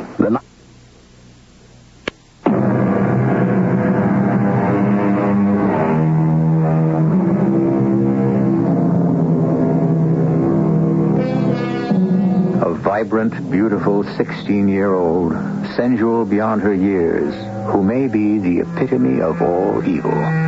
The girl who may be a psychiatrically distressed child or a witch. And drawn to her, fighting desperately against her enchantments, a relatively young doctor who, by his own admission, fights to escape her physical allure, and who himself is overwrought, overtired, and racked by several emotional shocks. What are you trying to say, Jenny? What is it you want? It's very simple, Sam. You. Oh, stop talking like a silly child. But I'm not silly. Not at all. Nor am I a child. I want you. And what I want, I take. Oh, look, I'm afraid that Jane would take a rather dim view of that. Jane doesn't matter. She's out of this. What? Oh, come on now, Sam. You're the one who's being childish. You really think your wife has the mumps? What else could it be? A hex, my charming lover. A fetish doll stabbed and stabbed again. The poison drips into its veins until it swells beneath the skin of the unwanted. As the cursed one feels the thorns and spears pierce it to the soul, where it writhes in agony, knowing the body will die, and it will be lost to scream down through all the night years, hung between heaven and hell, never to find a home. How do you think Sharon died? I wanted Jim for my lover, but she stole him from me, so I made her image. And I made her dead. You're mad, Jenny. You're sick. How can a child dream such fantasies? No child. No fantasies. Come. I'll prove it to you. As if hypnotized, I followed Jenny upstairs to her room, my conscious mind operating as a doctor. At one level, I was accepting the fact that somehow the trauma of this girl's past had ended in paranoia, and I was thinking how best to handle her.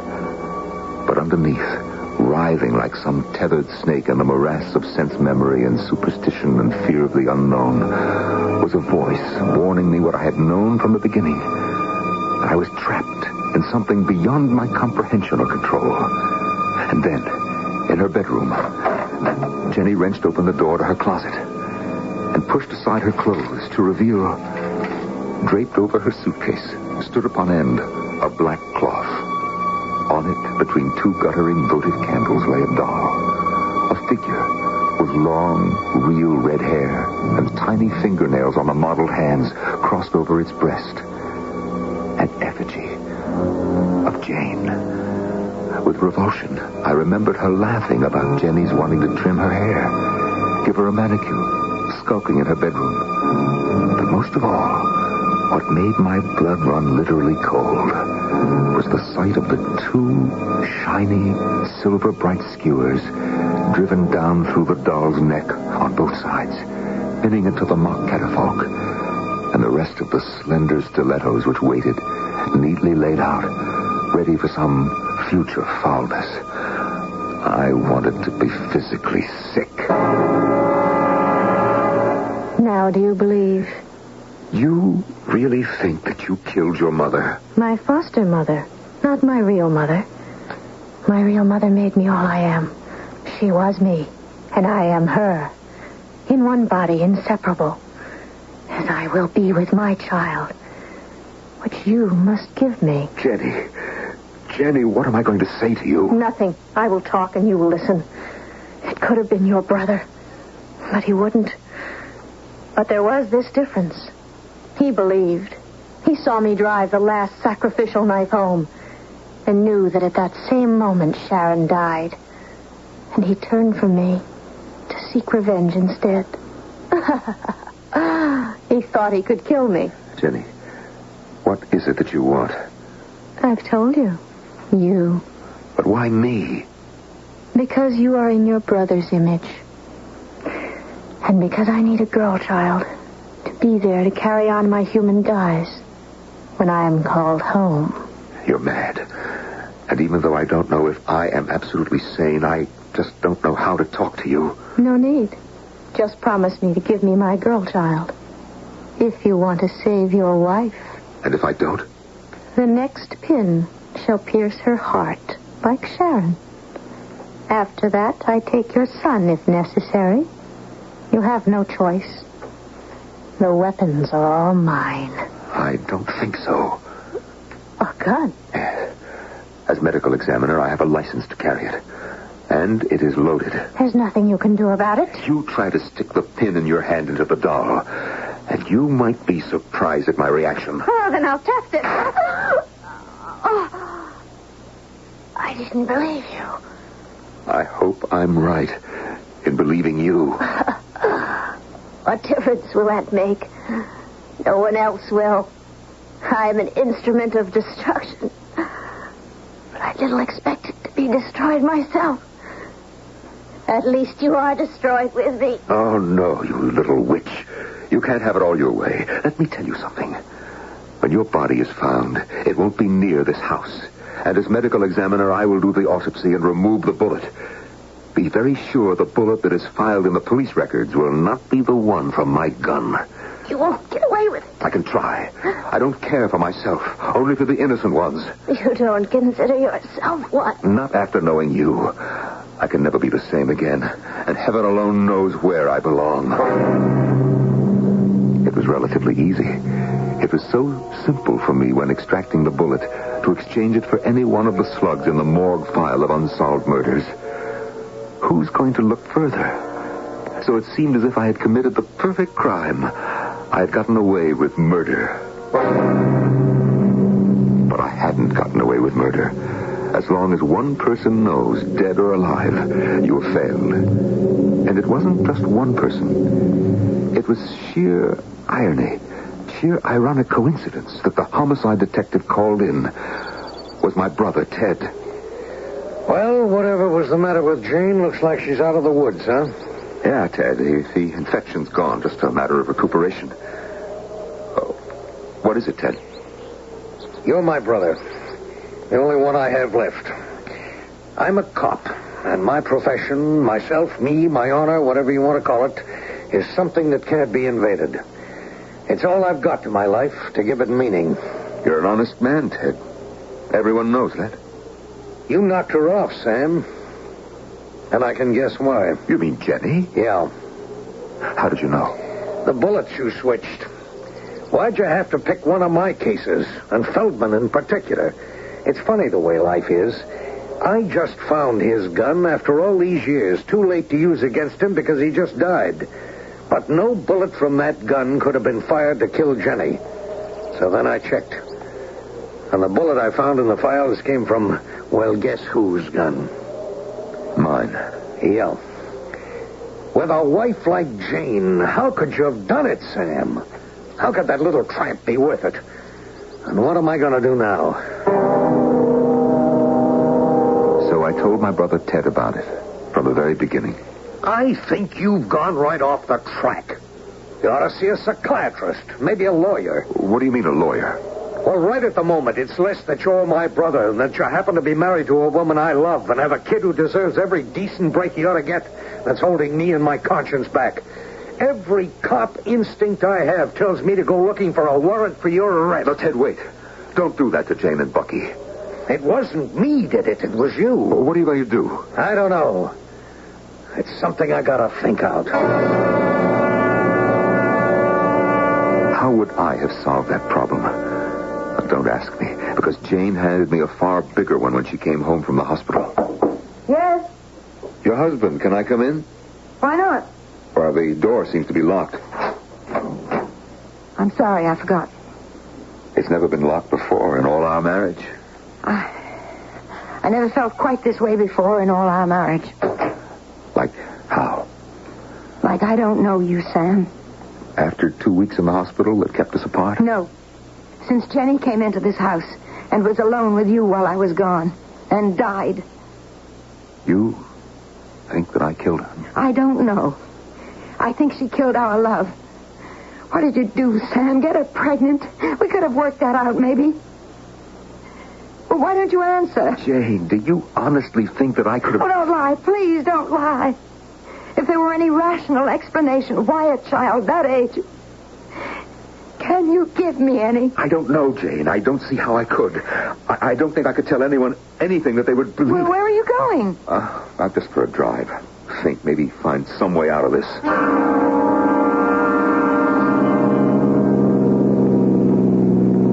I put the top down and drove over by the old quarry, wrenching the convertible around the turns until the tires screeched. The wind rushed by me, the wind that I hoped would clear my head, but instead it brought a ghost voice whispering in my ears. Where are you going, Sam? I don't know.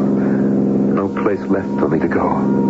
In your world, maybe. How about mine? I don't belong there. You no longer belong in your own. You're lost. Just as lost as I am. Leave me alone. Never. You can't go back. You've sinned, Sam. You've committed murder. And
beginning, few people really and truly believe in the supernatural. Certainly Jane and Ted would never have accepted any such world. To them, Sam's unfortunate accident was fortunate. For Jane, it closed a chapter in her life in terrible sadness. And for Ted, it was, in a sense, a relief, since it solved a problem that lay on his conscience.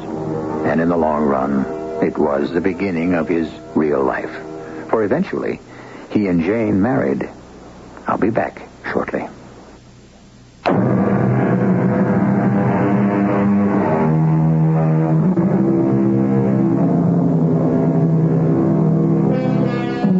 Once again, looking back, we have threaded our way through the maze that winds back and forth across the border of real life and shadow life. And as always, it seems, we end with not answers, but questions. Are there truly creatures beyond our ken? Or is everything just in the mind? To tell the basic truth, there's nothing either good or bad. It's thinking makes it so. Our cast included Norman Rose, Jada Rowland, Joan Copeland, and Court Benson. The entire production was under the direction of Hyman Brown. Radio Mystery Theater was sponsored in part by True Value Hardware Stores. This is E.G. Marshall inviting you to return to our Mystery Theater for another adventure in the macabre. Until next time, pleasant dreams.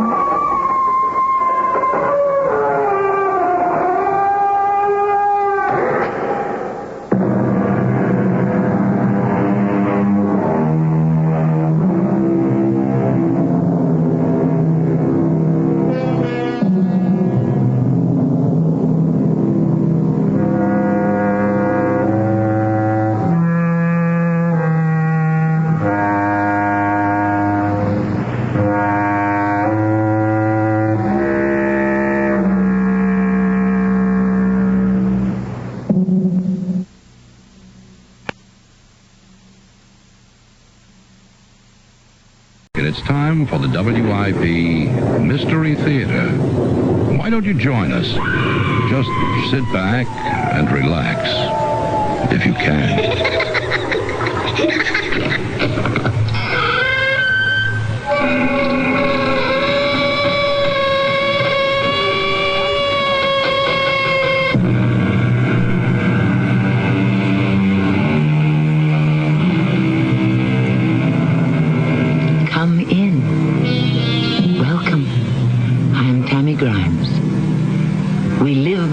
Swear by, and die in a technological world.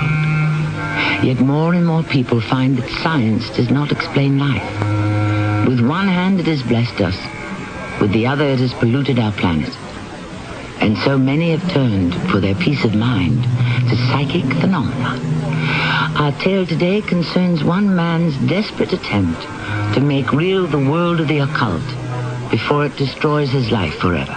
Gwen, what's that sign on the floor of the tool shed? It's called the Devil's Mark. It's as old as the Druids. I can see it's old and faded. But what does it mean? When a witch is initiated into the Devil's service, Satan puts that mark upon her as a token of his authority over her. What do you suppose it's doing on the floor of the tool shed? Robbie, that is something I hope never to find out.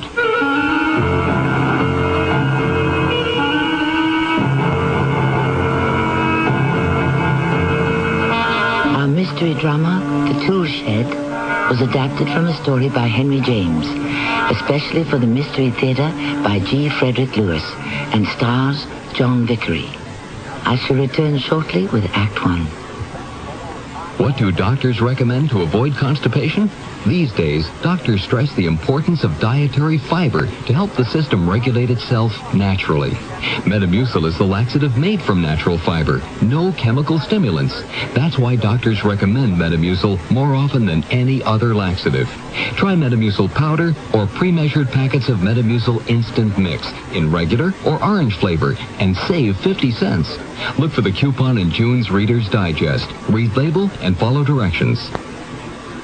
Master Mechanic tools sold exclusively by True Value Hardware Stores are an unbeatable combination of quality and value. Hi, Pat Summerall to tell you the Master Mechanic's 6-gallon wet-dry vacuum is designed for heavy-duty cleanups in your garage or workshop. It picks up water as well as nails, ashes, and other debris, and comes complete with accessories, all for just $52.28. Plus, it's backed by the Master Mechanic promise of satisfaction or free replacement at participating True Value hardware stores and home centers. It's athletes versus MS, multiple sclerosis. This is Frank Gifford spreading the word about a dynamic new team which is banding together to help stop MS, the terrible crippler of young adults. Multiple sclerosis is a crippling disease of the central nervous system, which generally strikes in the prime of one's life, from 20 to 40. But the sports world is fighting back against MS. People like Hank Aaron, Tom Seaver, John Havlicek, and Joe DiMaggio, Frank. That's me. Baseball has always been a big part of my life. It's a game where you learn quickly about the beat MS, multiple sclerosis. Athletes like Billie Jean King, Hank Aaron, Muhammad Ali, Lee Trevino, and so many others all are spreading the word that MS is their cause and asking everyone to join the fight against MS. There's no cure yet, but there's hope through research. Join us. Support your local chapter of the National Multiple Sclerosis Society.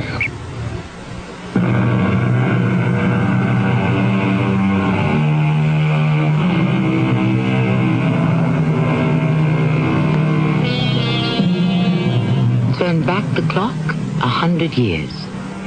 Even then, the secret art of the metaphysical was already centuries old.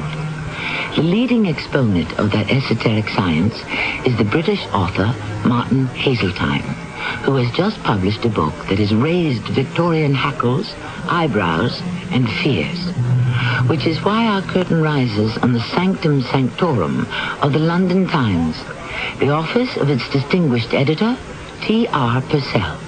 Robinson, have you completed your feature story on Epping Forest? Yes, I have, T.R.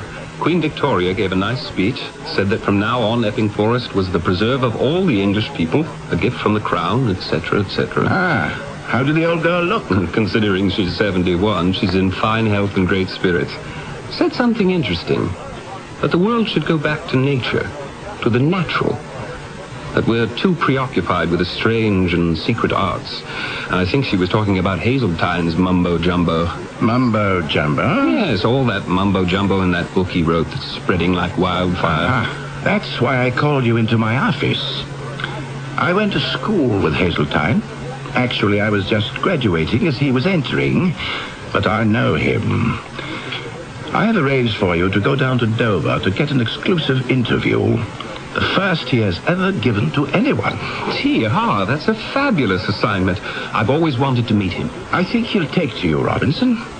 Start with his current novel, Gods of Egypt. There's no question it is influencing the growing cult of adherence to black magic in England and through the continent. Black magic exists in America, too, I understand. I hear that certain passages in Haseltine's book are being used by worshippers of the occult. And more have begun to practice the Black Mass. Is that evil? Check the files, Robinson, for unexplained suicides. That will tell you. Practitioners who have jumped to their death from bell towers, even from the Dover cliffs where Haseltine lives. There's no explanation. The ones who have survived claim they believed they had wings and would fly. Opium? Possibly. When do I go? Haseltine expects you down in Dover tomorrow, so catch the earliest train you can. And, Robinson... Yes, T.R.? Disabuse yourself of the notion that all this is mumbo-jumbo, as you call it. It is very real.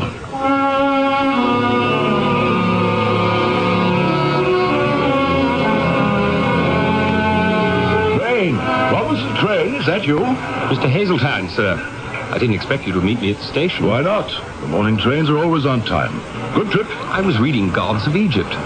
Time went very quickly. Ah, good man, good man. Doing your homework? No, for pleasure. It's the third time. You don't say so. How's Purcell? Oh, TR. Just fine, and he sends you his regards, and he's grateful you're giving the Times this interview. I can't think why he didn't ask me before this. I've been in print for 20 years. Come along, we'll walk it.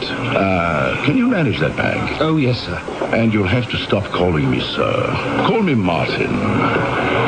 I gather quite a tornado has blown over gods of Egypt. It's all history. I set the novel against what happened, what people used to believe in. Don't know why they make such a fuss over it today. Actually, what I'd like to do is a kind of short biography, a profile of you. Not full face. The author at work, I know that kind of thing. Now, my door is open to you. You will meet my wife, my secretary. I have a little boy, marvelous child. He's 7 and... well, write whatever you wish to write. You said too much attention was being paid to the gods of Egypt. Misdirected attention. That's why I agreed to have you come by. I want to set the record straight. I don't believe in witchcraft. Once scrap never did. It never will. But there is a purely historical background to my novels. I'll certainly be glad to help you, as you say, set the record straight. Oh, no. This is our house. One thing more, Robinson. You may find my little family have some peculiar beliefs, habits, quirks, things that appear different to you. Take them at the face value. Don't interpret their actions. Well, here's the gate.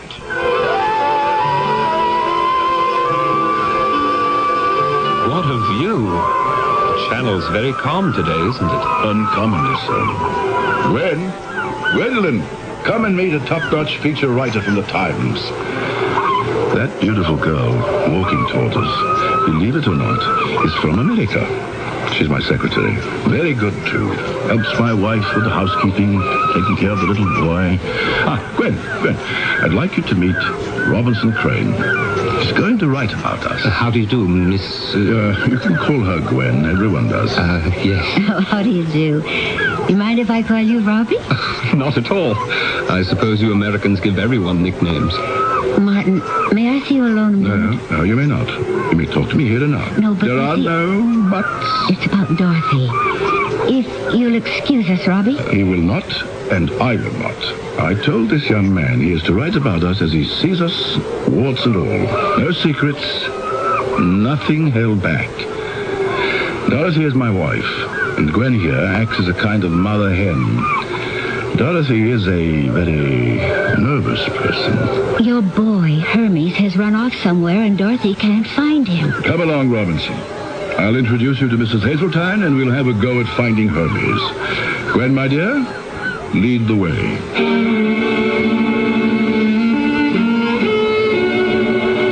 I'm beside myself with worry, Martin. Hermes has disappeared.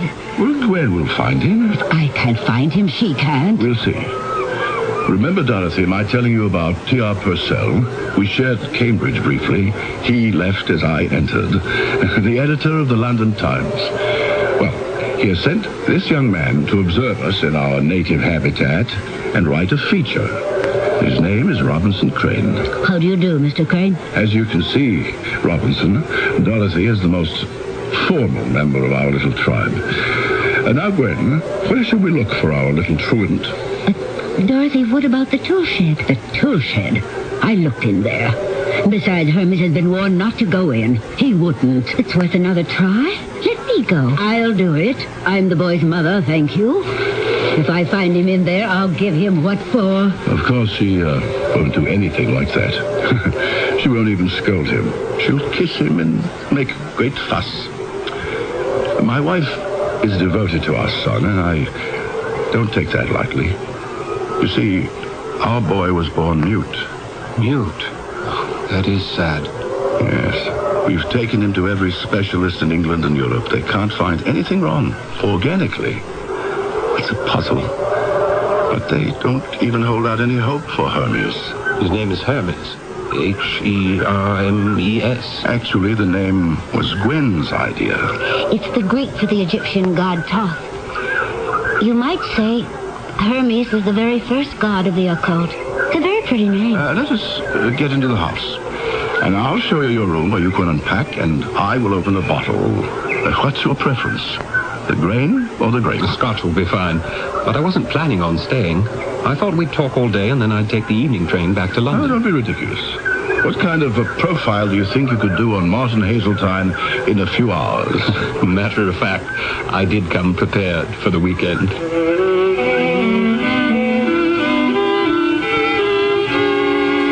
Come in and join us, Dorothy. Bring your little friend. Gwen, Robinson and I are enjoying a taste of the Highland pot still. So you found the little runaway, did you? Gwen, be a good girl. Pour Dorothy a tumblerful. No, thank you. Nothing at all. Oh, Hermes, darling, sit still on Mummy's lap. You're right. He's a handsome little boy. We think so. And he's 7 years old. Just.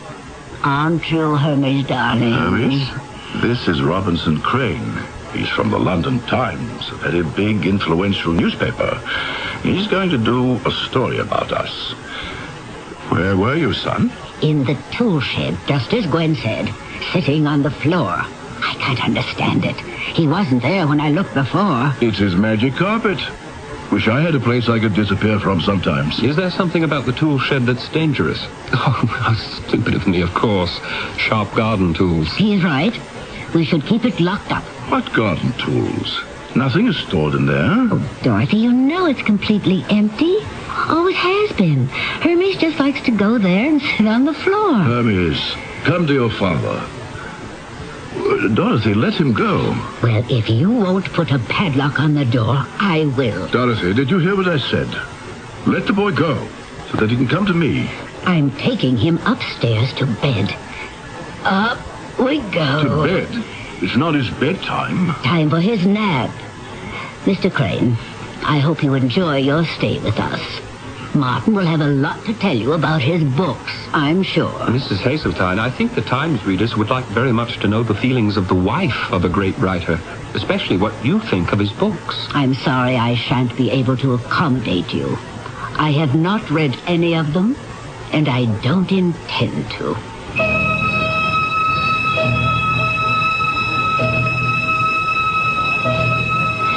Well, Robbie, what do you think? You've been here most of the day, had dinner with us, and observed the Hazeltine family at home. I don't know what to think, Gwen. Martin said you'd been working for him for 7 years. Mm-hmm. Since I was 18. I came as a replacement typist and stayed on. Gwen, while it's still light, I'm fascinated by the tool shed. Could you take me to see it? Certainly. We better take a lantern. There are no windows and it's dark in there. Interesting you should want to see it. Do you know why you do? Curiosity, I guess. It's as though something inside me tells me this story on Martin Hazeltine begins in the tool shed. Don't ask me why. I couldn't tell you. I'll get the lantern and we'll go see for ourselves.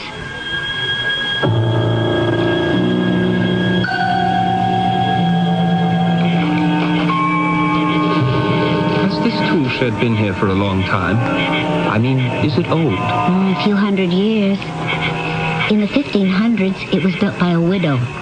She lived in this tiny room. She was accused of being a witch and was stoned to death. And then, a few hundred years later, it was repaired and became a dairy for the people who owned the house. A dairy? Mm-hmm. Where the milk was separated and they made butter. The local farmers will tell you every time the milk was brought here, a cow died. And finally, the family who lived here gave up and, well, it became a tool shed. Smells musty in here. I shouldn't wonder. No, not musty. More like incense. Something was burned here. Who knows? There are those in the village who won't visit Martin because of this little building. It's still associated with cows dying. Well, you know how country people are. They say the vicar should come and exorcise the devil here. It's haunted. Cast the spell. Does Mrs. Hazeltine believe that? I don't know what she believes. Gwen, would you shine your lantern on the floor over there? I thought I saw... Gwen, what's that? That design on the floor? Oh, it has some Kabbalistic meaning, but there's not a book I can find written about it. I can barely make out an 8-pointed red star in 3 circles of black. Quite faded. It must have been here a long time. And you haven't any idea what that sign represents? Oh, I didn't say that. I said there's no book on it. I do know it's as old as the Druids. It's called the Devil's Mark. Never heard of it. The Devil's Mark was acquired by a witch at her initiation into the Devil's service. It's the mark that Satan places on a witch as a token of his authority over her. And what do you suppose it's doing in this tool shed? To coin a bad pun, I'd say, mystery loves company. A young English newspaper writer has stumbled upon what may be the heart of a mystery. A tool shed containing a satanic sign. Does it dominate an author, his wife, their mute child? The only way to find out is to stay with us until the curtain rises again on Act 2. Hello, my name's Victor Cayenne. I was a dedicated blade shaver until my wife bought me a Remington microscreen shaver. They told her it shaved as close as a blade or she could return it with the sales slip within 30 days and get her money back. Remington has 2 microscreens. The first microscreen shaves incredibly close. The second microscreen shaves even closer. I was so impressed, I bought the company. The Remington microscreen shaves as close as a blade, or I'll give you your money back. Available in all Kmart stores. For over 3/4 of a century, Buick has enjoyed a reputation for having fine, luxurious cars. We're very proud of that. It's a reputation that grows every year. 1982 was no exception. There was the introduction of the new Century and the small Buick Skyhawk. And while each Buick lives up to the name, there are refinements and improvements on everything from the full-size Electra down the line. You see, the Buick reputation isn't just something we ride on. It's something we build on. I'm lost and lonely, scared and sad, trembling at the thought of making you mad. My love is yours, but at times you're so cold. If life's like this, take me before I grow. This song about child abuse was written by a man who has served time in a state prison. It tells how he felt growing up as an abused child. Many of the social problems in America today spring directly from child abuse. Yet, with enough knowledge and enough money, child abuse can be prevented. Help us get to the heart of the problem. Write Prevent Child Abuse, Box 2866, Chicago, Illinois, 60690.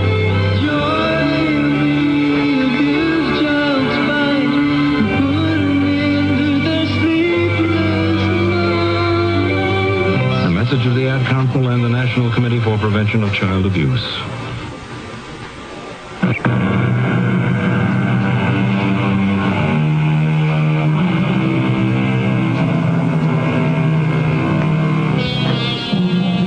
It's a good question to ask oneself. How much should one dabble in the unknown? Dig at the mystery of the supernatural. Probe into the paranormal. Back 100 years in the England of Queen Victoria, avant-garde author Martin Hazeltine did just that. Was it worth it? Ah, Robinson. Mind if I poke my head into your room? Not at all, Martin. I'm glad you're still up. Would you like to come to my study and have a start at the formal interview? I certainly would. Not too late for you. I'm used to late nights. By the way, I hope you don't mind. After dinner, I asked Gwen to show me the tool shed. I hope you won't regard it as snooping. I promised TR you would have a free rein. So she probably showed you that primitive drawing on the floor. The Devil's Mark. Gwen is quite a bright girl, but about that, she is mistaken. Let us go to my study.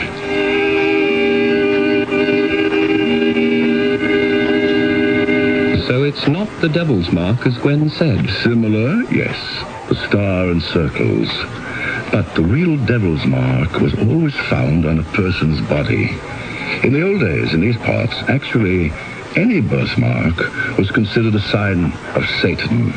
Does Mrs. Hazeltine believe the tool shed has some mystic powers? I doubt it. The only fetish she subscribes to, and you've observed that, is her complete, how can I put it? Her complete subjugation of our son. No one else can come near him.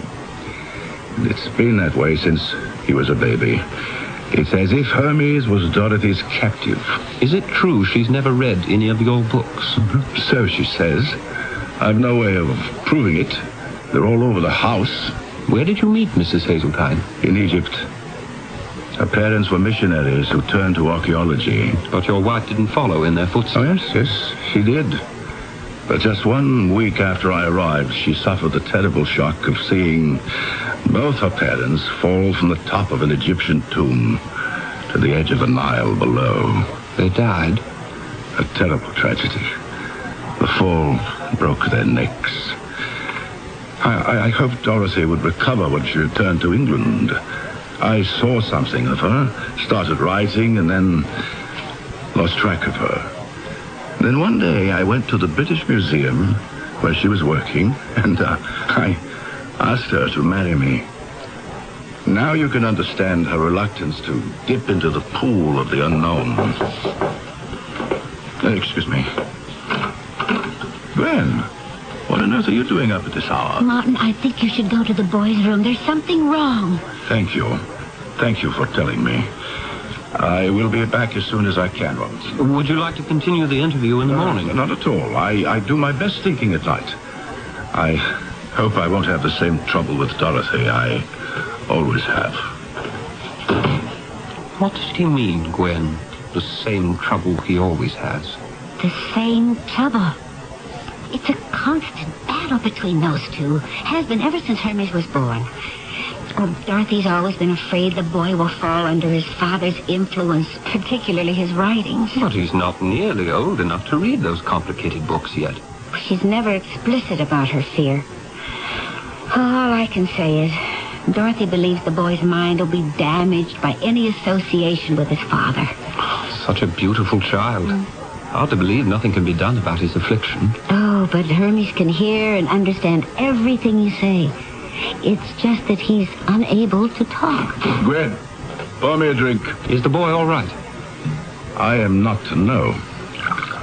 Not to know? Dorothy has locked herself into his room and will not let me in. Oh, not again. I think this has gone about as far as it can. Martin, what are you going to do? What can you do? Tonight, instead of sleeping, I shall try to come up with a plan of action. Children, I bid you good night. Oh, before I forget, Robinson, here is the first chapter of the new book. I thought of calling it Demons of the Mind. I'd like you to look at it. Now, my chickens, off you go to roost. Martin Hazeltine needs to be alone, and action is what is called for. Good night, good night. And close the door after you, will you? Good night. Oh, he's being bitter, resentful, sardonic. He's deeply unhappy about all this. He loves Hermes. He adores the child. Why does his wife do that? Do you know that she's never asked for one page he's written? Yes, she mentioned it. It's hard to understand. I hope your visit will help. Me? Being here? Well, for one thing, Robbie, you are the very first person he's ever let see any work in progress. There's a sympathy between you, I can tell. He certainly has my sympathy. I'm honored to read this. Perhaps it's not too much to hope that Dorothy will also come to like you. And maybe you can be the catalyst that brings the two of them together.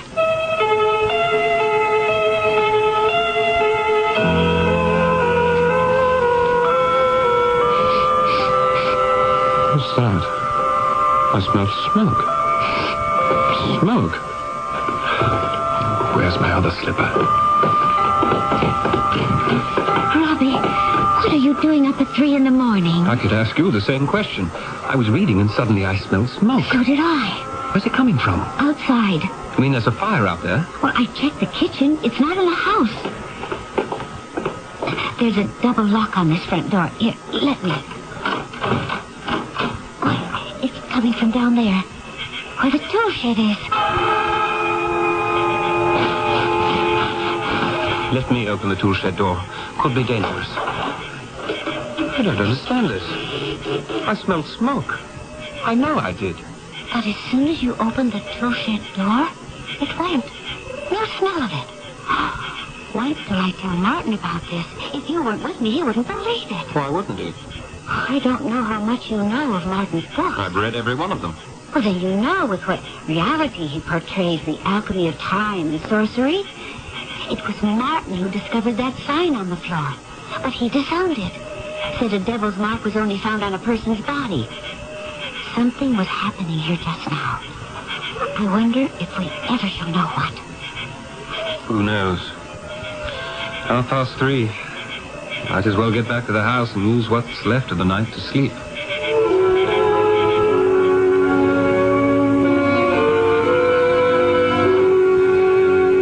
Good morning, Mr. Crane. You're up earlier than I am. I'm always the first to come down to breakfast. Good morning, Mrs. Hazeltine. I just made myself some tea. Did you sleep well? Oh, yes. Right through the night. Like a top. What is that you're reading? Mr. Hazeltine gave me the great privilege of the first chapter of Demons of the Mind, his new book. It's the most beautifully written introduction to life after death I've ever read. He introduces his characters from two worlds. He believes there's another world existing at the same time as ours, and we don't die. It's to that world that we depart. The same with birth. Mr. Crane, I want you to stop. I don't wish to hear, I don't wish to know. You told me that yesterday, and I told you I'd like to ask whether the wife of a great author accepts or rejects his work, and why. I can tell you categorically, this wife does not accept. But you've never read one word he's written. Never. Nor shall I. What is it you're afraid of? Penetrating question. My parents were greatly interested in the occult of Egypt. They died strangely, unaccountably, fell to their death as if they were pushed by an invisible hand. And since that time, yes, I have feared the unknown. I don't think Martin should write what he does, and he knows how I feel. It contaminates anyone it touches. But if you were to read these few pages, only 20, it's so clearly and poetically written, it proves that there's nothing to fear. It would help you, Mrs. Hazeltine. Would it? I swear to you. I may be very young in your eyes, but there's an unhappiness in this house. And if you'll forgive my saying so, it could be put to rights if you'd let it.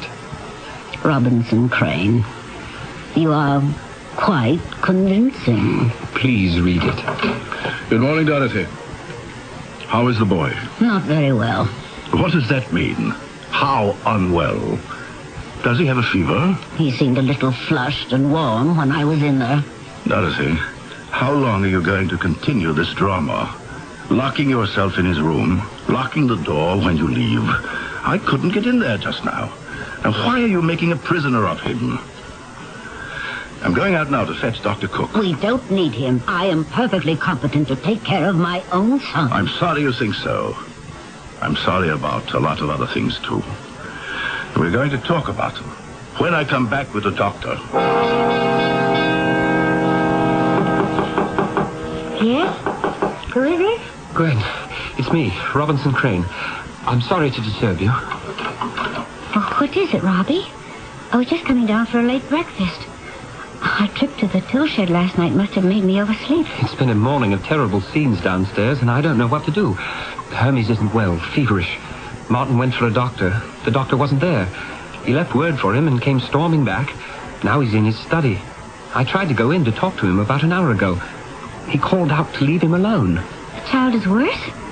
Oh, Robbie, look at you. Where have you been? Your feet are covered in mud.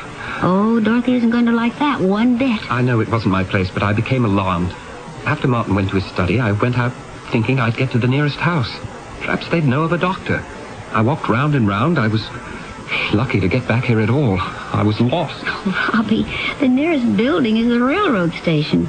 Today being Sunday, it's closed down. Whatever made you suddenly go chasing for a neighbor? After Martin wouldn't talk to me, I listened at the door of the boy's room. I could hear Mrs. Hazeltine speaking to him in a kind of strange, sing-song voice. It was all very peculiar. I tried the doorknob. It was locked. Then something came over me. One of your premonitions. I knew I had to talk to you, so I came straight down to your door. With your muddy feet. Oh, don't panic, Robbie. There have been these set to's before where Dorothy wouldn't let anyone come near the boy and nursed him herself.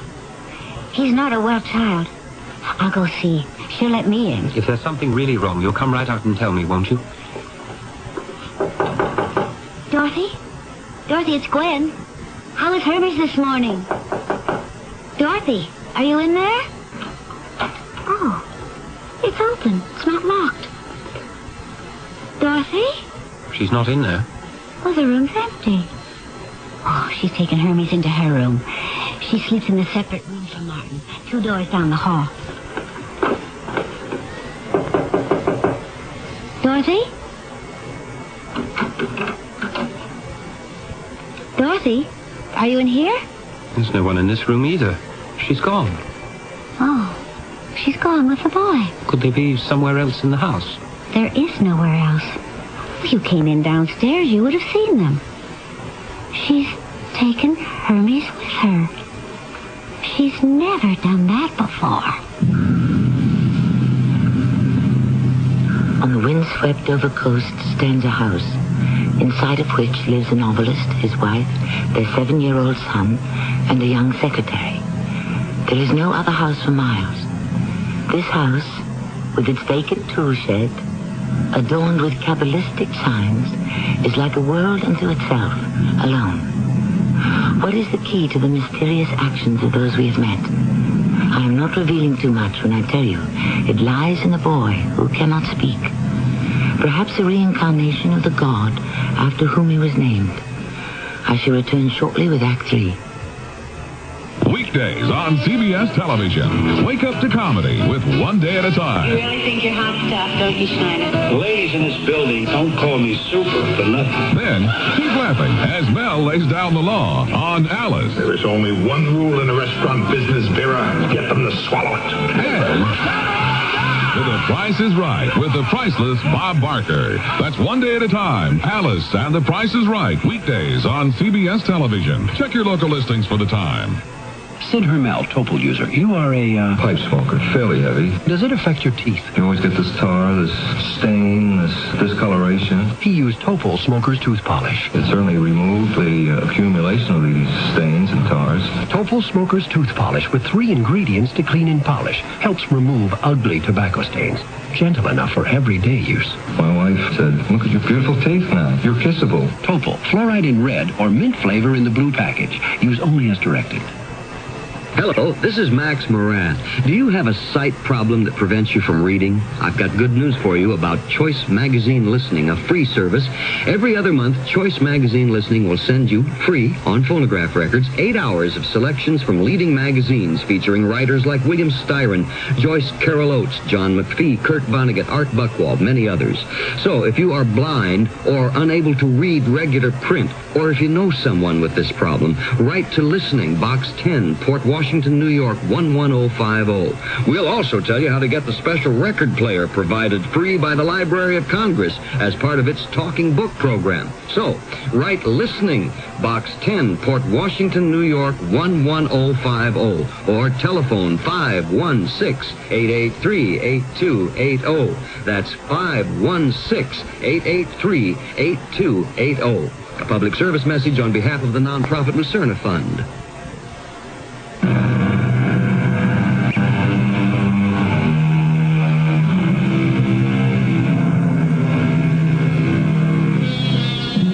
The mystery of the boy and his mother who disappeared from the house on the coast of Devon has not been solved.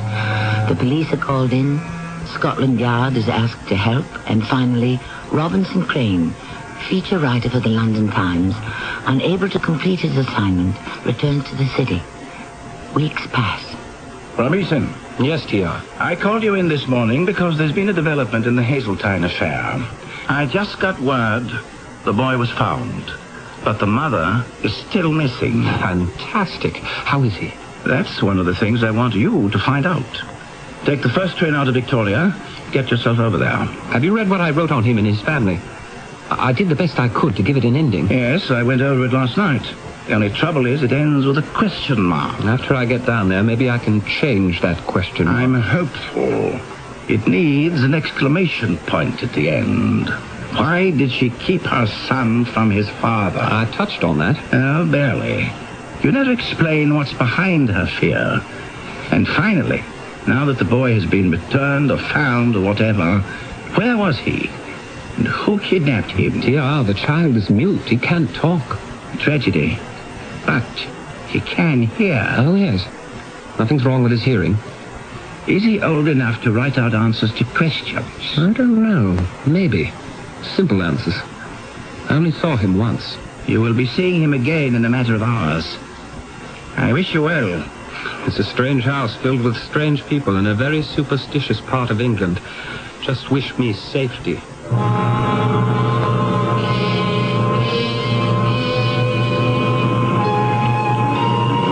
Robbie, it's me. Gwen. Robbie, I never expected to see you again.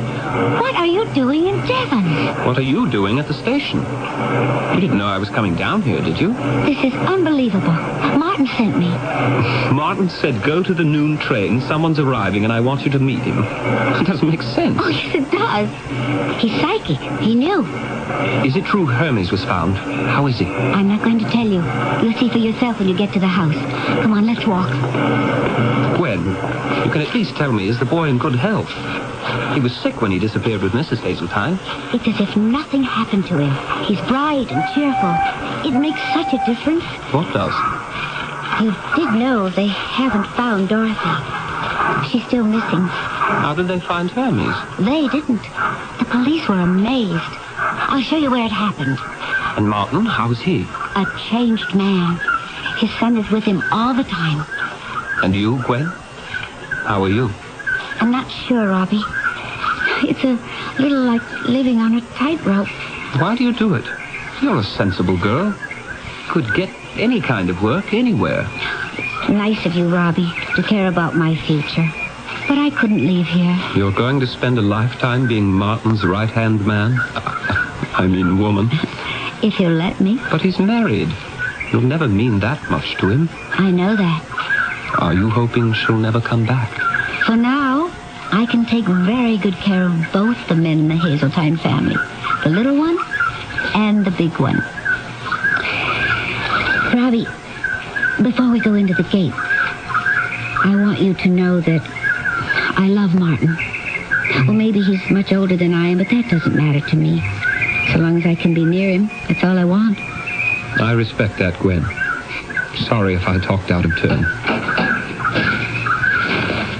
This isn't the way to the house.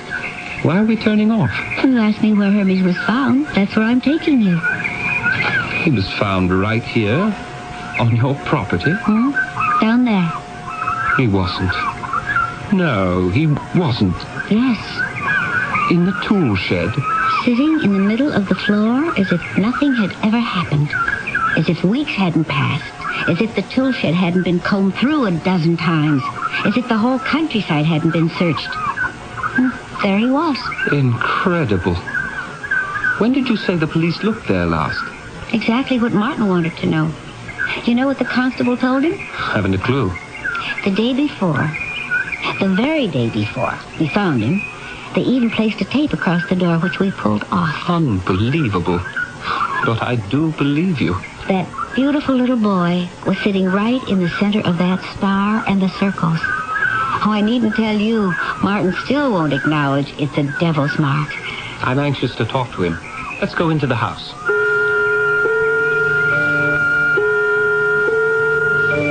Yes, Robinson. I am a changed man. That is, to some degree. I still worry about Dorothy. Did she leave of her own accord? Did someone take them both?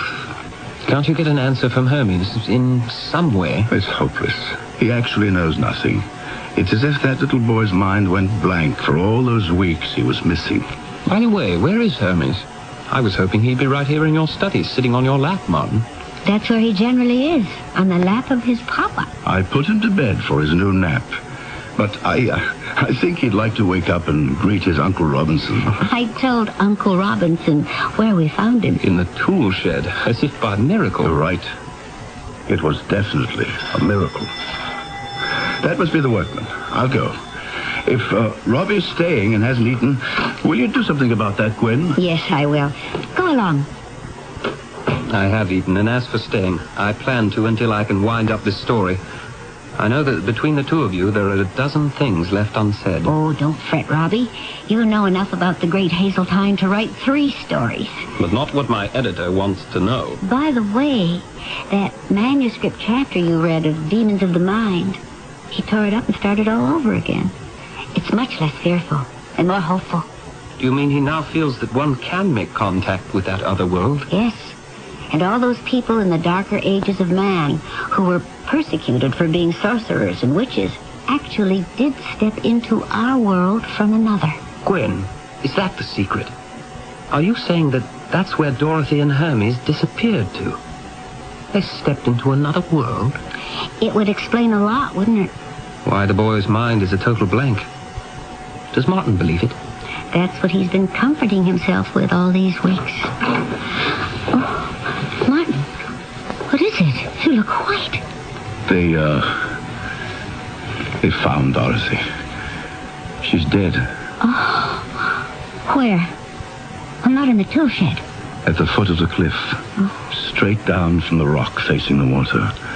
Her neck broken as if she'd fallen from a great height. Gwen, it's the irony of it. You mean because that's the way her mother and father died in Egypt? Maybe it's not a joke of fate at all, Martin. Maybe it was preordained. I knew there was a reason we hit it off so well, Robinson. He sounds like one of us, doesn't he, Gwen? He's got that intuitive reasoning. May I see Hermes? Gwen, our roving reporter is in for a surprise, isn't he? Give me 2 minutes to wake him and wash his face. Didn't I tell you he was a magnificent father? And I want to tell the boy he's about to be interviewed by the London Times. 2 minutes, and then you two come in. All right? My notebook and pencil will be ready. You can come closer, Robinson. You've met my son Hermes before. I certainly have. I heard you were away, Hermes. I'm glad you're back. Thank you. Did he speak? I mean, did he actually say thank you? I have an exceedingly polite son. Oh, yes, Hermes can speak, and speak he does very well. Don't you, my angel? Hello. Wayne, he knows my name. This is fantastic. Papa. Papa. Yes, my boy. Papa is here. He will always be here. Martin and I were the ones who found him. Suddenly we were sitting here, and we had this feeling, right here in this room. It came over us so strongly, and without saying a word, we found our... That's what he said. His first words. Of course, he'd been hearing them for years, but he never said them. Have you told any doctors about this miraculous... Not yet. Gwen and I have been too busy enjoying his new ability to speak. Now I shall dress our little friend, and we shall meet you outside in, say, 10 minutes. And the 4 of us will take a walk. Hermes, it was a great pleasure for me to see you so well. I'm going to have to go back to London now, but I look forward to my next visit.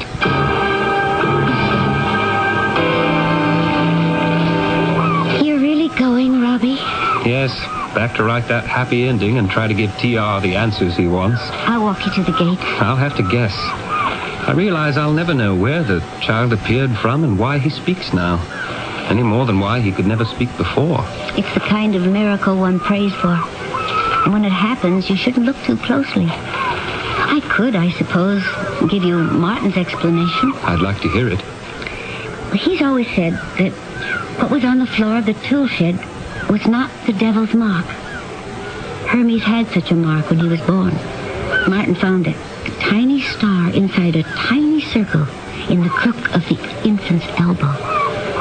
Was it placed there by an evil power in some other world? And that's why the boy remained mute? Possibly. Who can be sure? It doesn't explain why suddenly he can talk now. Oh, but it does. You see, the mark on Hermes is gone now. It's disappeared.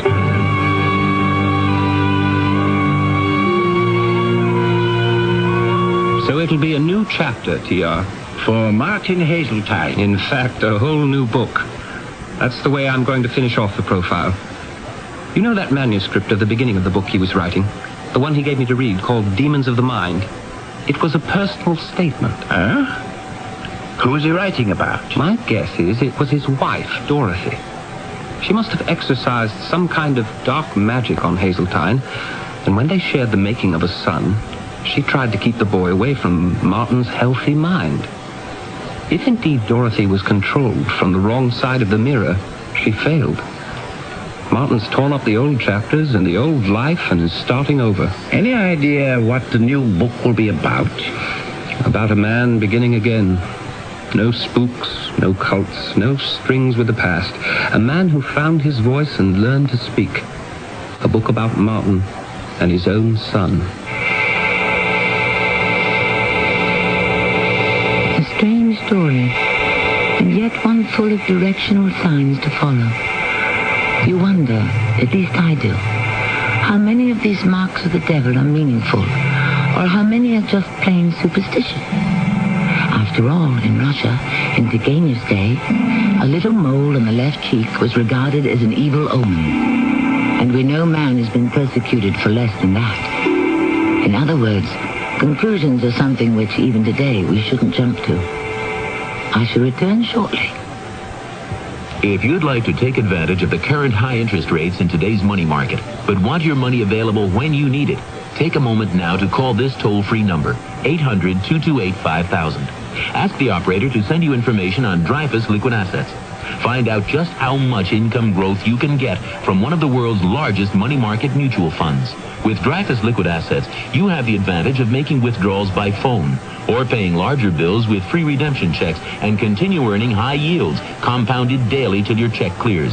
You can put money in or take it out anytime with never a sales charge or a penalty. But call now, 800-228-5000 for free information and a prospectus, including management fee, charges, and expenses. 800-228-5000. Study the prospectus carefully before you invest and learn how Dreyfus Liquid Assets can help you get the lion's share from today's high interest rates. 800-228-5000. Toll free, 800-228-5000.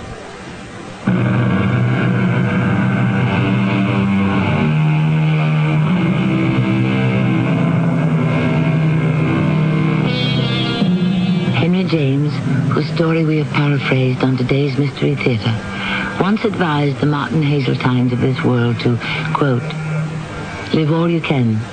It's a mistake not to. It doesn't so much matter what you do in particular, so long as you have your life. If you haven't that, what have you had? I agree. Our cast included John Vickery, Bernard Grant, and E.V. Juster. The entire production was under the direction of Hyman Brown. And now, a preview of our next tale. He wouldn't take me into his confidence. I knew he had another life, but he kept denying it. What made you so sure? Well, he couldn't account for hours and days of his time. He'd pack up and not tell me where he was going or when he'd be back. Couldn't it have simply been some project for the War Office? The last time he was away, I called the War Office and I spoke to Sir Robert. He said Bill had asked for leave, and he was surprised that I didn't know where he was. So you see, Bill could have had dealings with half a dozen red-faced men, and I'd know nothing about it. Of course, the two of them meeting on the train could have been a coincidence and nothing to do with Bill's death. Why do you say that? That's what I hope. If that red-faced man had a hand in it, then he knows I saw him and I would give evidence he was on the train. So he might not hesitate to do away with me as he had Bill. It wouldn't be safe for him to let me live. Oh, no, Everett. This is Tammy Grimes inviting you to return to our Mystery Theater for another adventure in the macabre. Until next time, pleasant dreams.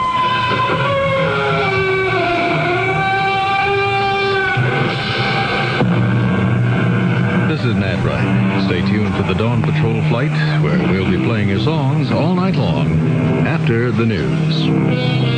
It's midnight. This is WIP, Metro Media Radio, in Pandora. The CBS Radio Mystery Theater presents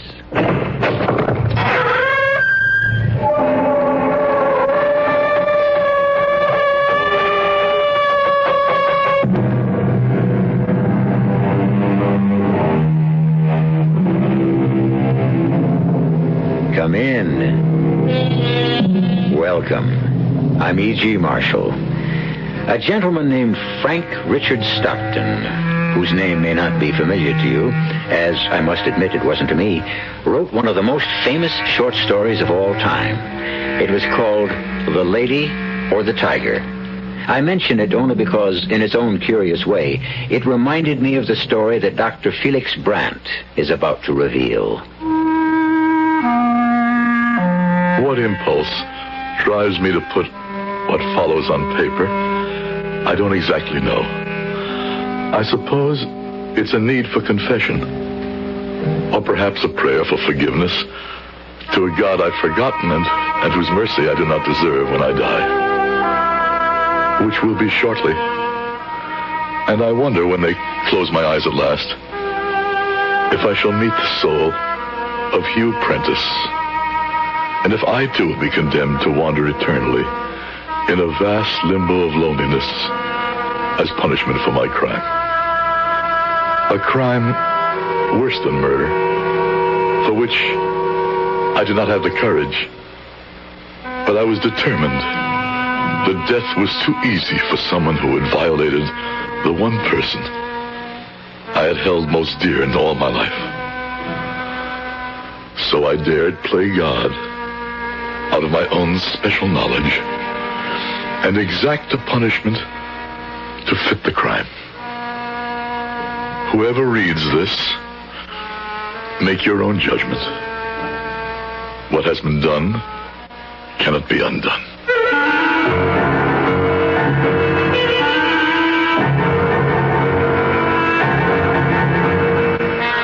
Our mystery drama, The Doppleganger, was written especially for the Mystery Theater by Ian Martin and stars Howard Da Silva. It is sponsored in part by Buick Motor Division. I'll be back shortly with Act One.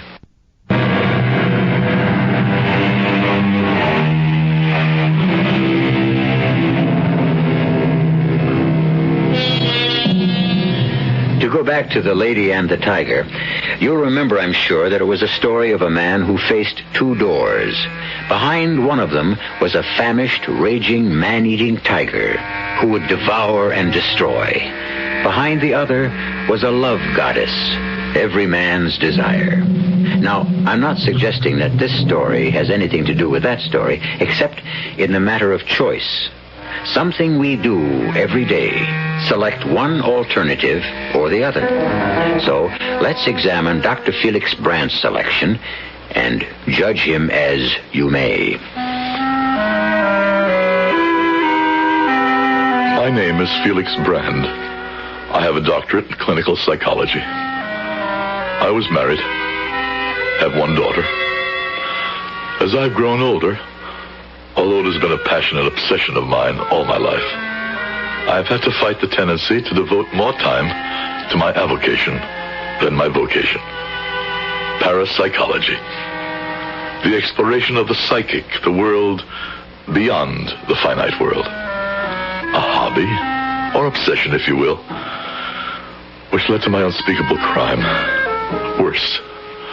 Far worse than murder. It was nice of you to meet me at the airport, Dr. Brandt. For reasons deeper than simple courtesy, Hank, I wanted to have a private chat with you about the woman we both love, that daughter of mine. That's why I'm letting you drive, so I can... Well, what is it, sir? Something about Fran? No, not just at this moment. Quickly, Hank. Cut over to the right lane, fast. Yes, sir, but what...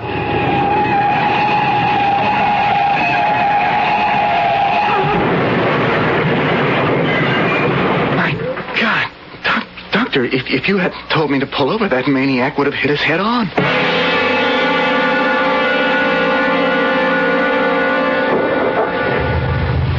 There's nothing more we can do, Hank. The police have it in hand. Let's drive on. Yes, sir. The man is dead. I don't know. Probably. He is dead. How do you know? I don't. I only sense it. He didn't want to live. I don't know why.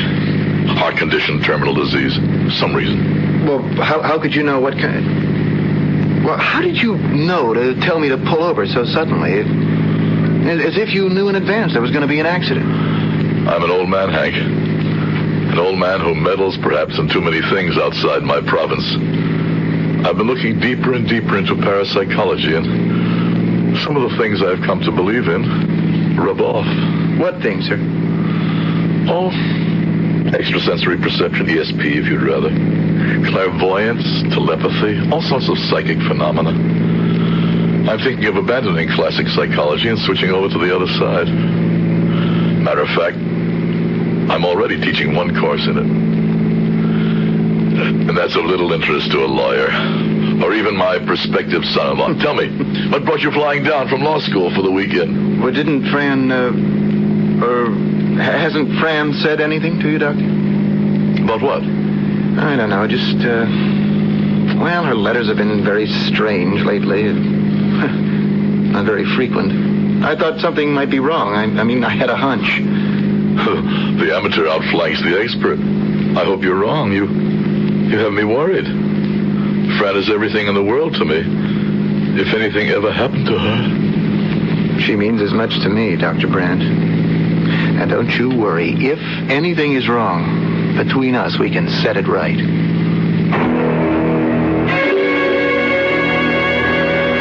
It was a relief to have Hank back again. I had been worried about my daughter Fran lately. Fran, the picture of her mother, whom I lost too soon. Bright, open, happy, reaching out both hands to the world, full of love to give and expecting the same in return. And yet I knew, had been trying to conceal from myself, something that was very wrong, something it took Hank, whom she had loved with all her heart since high school, to bring out into the open. Hey, Fran, what you trying to do? Get pneumonia? Oh, hi, Hank. I didn't think you'd be here so soon. I'm warm enough. Mm-hmm. Huddled out here in the gazebo with snow all around and the wind whistling up icicles? I've got my parka to keep me warm. How about your love? Don't I get a welcome kiss, even if it's a cold one? Oh, Hank. Oh, Hank, what am I going to say to you? Well, something a lot more straight from the shoulder than those weaseling letters I've been getting recently. I know. I'm not very proud of myself at the moment, Hank. Hey, you don't have to cut corners with me. There's another guy, right?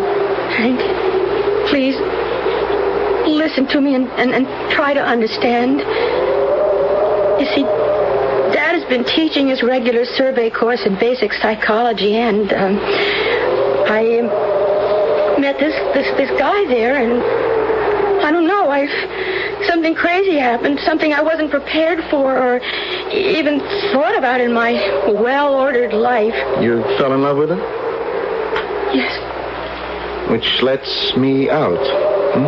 Please don't put it like that, Hank. It's something so sudden, so overwhelming. I don't... Hey, don't I even get a chance to get up to bat for the ninth inning? It's too late, Hank. I'm going to have his baby. Ooh. Well, that's right between the eyes.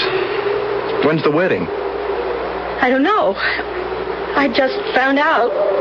About me, I mean. I could cheerfully wring that rabbit's neck. Your father know? Not yet. And this guy? I haven't even told him yet. Why not? Well, I just haven't had the chance. Okay. So it shouldn't be a total loss, and I don't waste the whole trip down here. We'll make a deal. I'll tell the doc about it, and you pin down your dream boy. What's his name, by the way? I won't tell you that. I'm afraid to. I do love you, Hank. Why did something else like this turn up? Fran, I'm no oracle. It's just what happens to people. Sort of thing that shakes faith and makes you wonder about God, but it's life. It's what we have to live. Come on, let's both go inside before we freeze to death. I can't believe what you're telling me, Hank. Now, you'd better, Pop. It's true. pop. Sorry about that. Just slipped out. That's what I always wanted from Fran and you. And we can't legislate or play God. It's not the way it's going to be. But who's the man? Well, that's Fran's secret. It's her right to keep it that way. There's nothing either of us can do about it. I wouldn't agree with that. You'll give her up so easily? I never owned her. She's her own mistress. But you won't fight for her? Doc, have a heart. What can I do? I can't force her to love and accept me. The best I can do is be a good loser.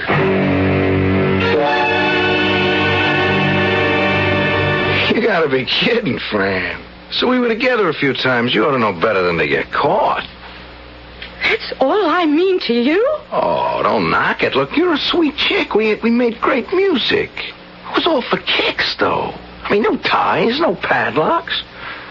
Look, don't get me wrong. I'll get you the right guy. I mean, it's all legal now. And I'll bear the freight. You want me to get rid of the baby? Well, what else? I mean, you want it, you have it. Just don't try to pin me down. I want to stay loose. That's my thing. I can't believe what you're saying. It's a whole new world. You want to live by old-fashioned boxes they shoved us in. That's your option. You can't push me in a sleeve, so don't ever try. I am today, baby. You got to take me as you find me. Or as I lose you. Well, that's the way it runs. Easy come, easy go. I was that easy. Oh, come on. I didn't say that. Oh, you don't say much you really mean. So? Maybe it's best we just split. No, yes, please. Look, the kid is out. And don't try to hang it on me. I'll deny it. All you'll get is a nice story that'll get your old man fired out of the university. Oh, I can't understand myself. How I can be in love with anyone as rotten as you. Oh, knock it off, Fran. If I did do something about the baby, would you still... All right, hey. Now, that's more like my old woman talking. Sure, if you do. I mean, you and me are a thing again. I don't know if Dad would... I mean, I don't have any money. Yeah, well, don't look at me. I ain't got the bread. But I got something better. What? Got a buddy. Mid-student. Senior. And he owes me plenty. I mean, we'll do a little collecting from him. But he's not a doctor. He's the next thing to it. Well, don't get the whammies. He's done it before. It's a breeze. Leave it to me. I'll set the whole thing up.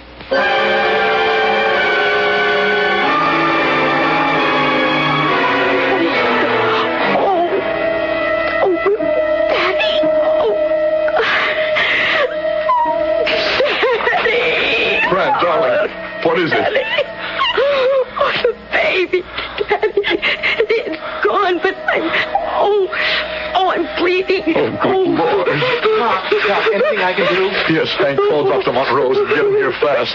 The number's in my address book by the phone on my study desk. I'm on my way. Help me. Oh, who did this to you, Fran? Friend of... The man who made you pregnant. What's his name? Oh, I can't. I won't tell. Well, this isn't the time. But one way or another, I'll get it, Fran. And when I do, I'll find a way to make him suffer for what he's done to you.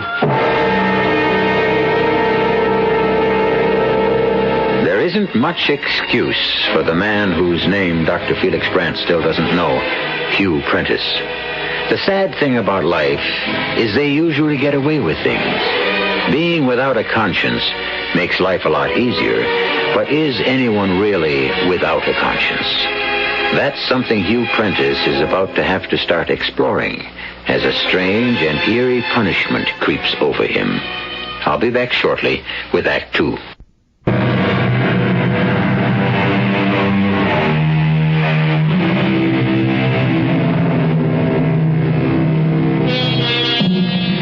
Of course, in the Gilbert and Sullivan tradition, the Mikado's object of making the punishment fit the crime was comic and light-hearted. Here, it is deathly serious. In point of fact, unearthly so. Dr. Montrose was able to bring the hemorrhage under control after he arrived, and once it had stopped and Fran was under sedation, he met with his old friend Felix in the study. Well, she's all right now, Felix. Nothing to worry about. You don't think we should get her to the hospital? Yeah, under ordinary circumstances, perhaps, but I'd say she's out of danger. She'll have to be watched closely, but I can handle that. If I put her in a hospital, it's all out in the open. You don't want that, do you? What do you mean, Jim? This is a pretty hidebound community, Felix. You're a good friend, Jim. Well, of yours and little Fran. I don't want to see her hurt anyway. Why did she do it? I don't know. I mean, she and Hank are going to get married anyway, so It wasn't Hank's baby. Oh. What would you do about the man who started all this, Jim? If it were my daughter? Yes. I don't know. We're a little elderly for physical retribution, aren't we? And any other course, and problematical, probably hurt Fran more than the man.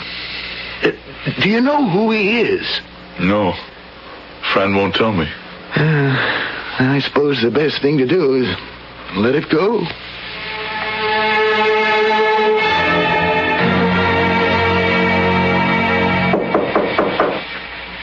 Come in. How are you feeling today, Fran? I'm all right, Daddy. I know. I mean, Dr. Montrose has given you a clean bill of health. Has he? Well, he says you can get up and go back to college or whatever you want. Whatever I want. There's one thing I want I may never have any more. Didn't Dr. Jim tell you? Yes. We can talk about it later. Fran, I was just wondering... What? Would you like to... Well, I mean, Hank is still here, and he would like to see you. No. I don't want to see Hank. I'm going back where I belong. If he'll have me. Are you ready to tell me his name yet? No. Not till I find out where I stand. How can you make yourself so cheap?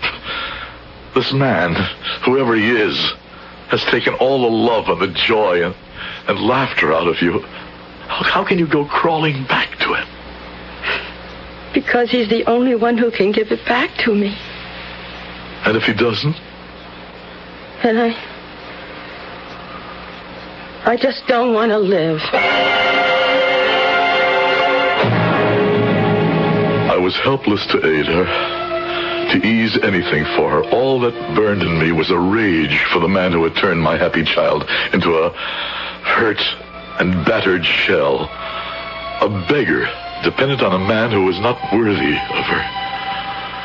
And at this moment, even though I still didn't know his name, I could curse him and wish him disaster. I could do better than that if I turned my back on a God that I felt had forsaken me and mine. And as an extension of all my psychic research, turned to black magic and called down a curse on the man who had ruined my child. But first I had to talk to Hank. I love Fran, and I want her. I always will, but just for her sake, I wish I could break it up somehow, get her away from this slimy crud that's... It's as though he has her under some kind of spell. We both know he'll hurt her again, desert her, humble her. I think Fran herself knows it, but somehow she can't help herself. What are you going to do, Doctor? Just let her go back to him? Leave it alone? I can't stop Fran any more than you can, Hank. She's not a child. She's of age. Her life is in her own hands. I have no legal control. If we only knew who he was. Well, that won't be too hard to find out. I've thought of all kinds of things. Even though I'm not very rich, I could perhaps buy him off. I'm sure he has a price. But that wouldn't solve anything for Fran. She loves him. He's what she wants. He has only to crook his finger and she'll crawl to him. That's obvious enough after all she's gone through for him. So what can we do? You? Nothing. Go back and live your life. Not quite. Without Fran. Well, maybe it won't have to be without Fran. First, we have to clean this man out of her mind and her blood. But you just said we couldn't. One way. If he doesn't exist anymore, if he's dead. Wait a minute. You can't seriously mean... Oh, don't worry, son. Even if I had the means, a gun, a knife, a blunt weapon, I would have neither the strength nor the courage to use them, to say nothing of my lack of know-how. No. But I can wish him dead. Or worse. I might just have the power for that. Doctor, are you all right? I don't understand you. Of course you don't understand. And I am quite all right. This is something you will have to leave to me. To anyone who reads this, it might seem fantastic, but the rites I prepared are solemn and real to more people around you than you might believe. The ceremonies of dark magic are very real to those who perform them. In the attic, I had found among Fran's childhood dolls one in the image of a man. I turned my study into a chapel of the damned, burning sulfur and asafoetida. Then I recited from my book of ceremonial magic. Oh, all ye ministers and companions, I direct, conjure, constrain, and command you to fulfill my bequest willingly and straightway, to accomplish the destruction of this man, unnamed, who has beset my daughter and most grievously harmed her by whatever means best suited.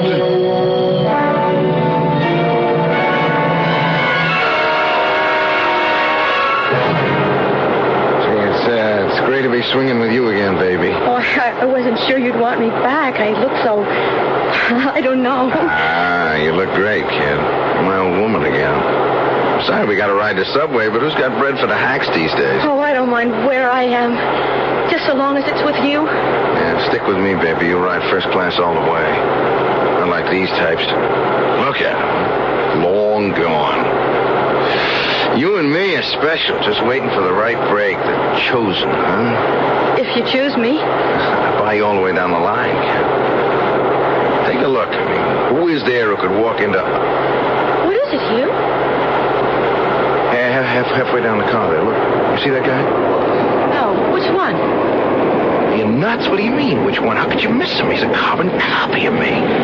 He's even wearing the same jeans, the embroidered jacket. No, I don't see anyone who... Come on. Let's go. I gotta catch up with him. Hugh, take it easy. I don't see anyone like you said. He disappeared. He's gone, but he's like my double. Come on, let's go upstairs. No, I've got to get home, Hugh. Look, this won't take a moment. Yeah, there he is. He's right at the top of the stairs, next to that fat dame. No, there's no one there. She's all alone. Are you? He's gone again. But he was looking right at me. Who the devil do you suppose he was? What did he want?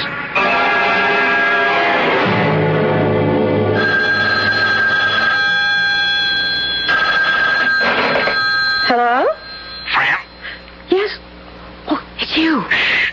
Listen, I gotta see you right away. I need help. What's wrong? I can't talk on the phone. Meet me on the campus, by the fountain. Something real crazy happened last night. I don't know who else to ask what to do.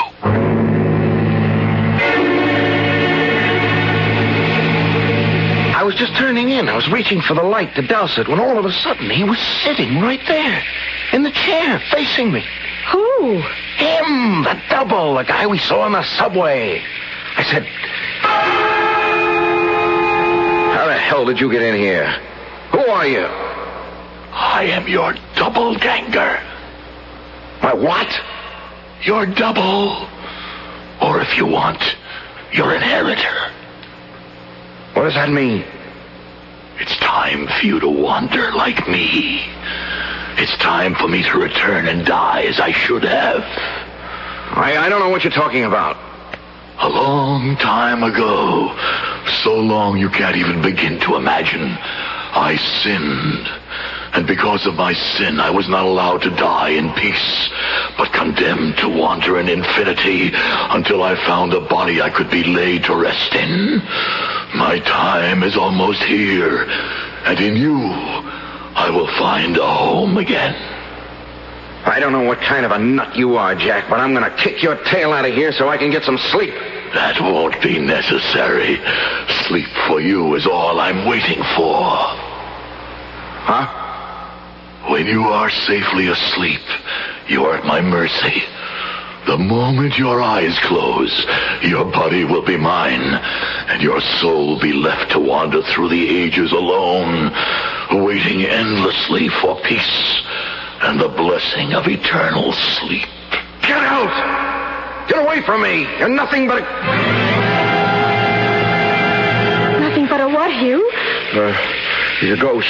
I mean, I could see him, plain as I see you, but I could see through him, too, like a lamp in back of him, shining through his head. The pattern of a chair he was sitting in, as clear as a bell through him. I mean, he wasn't real.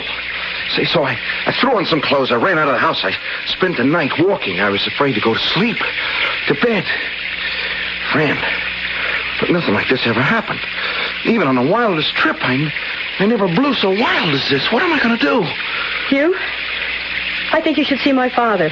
Yeah. Oh, sure. That'd be great after everything. I'd be lucky if he didn't try to have me arrested. He doesn't know who you are. He doesn't know you were the one.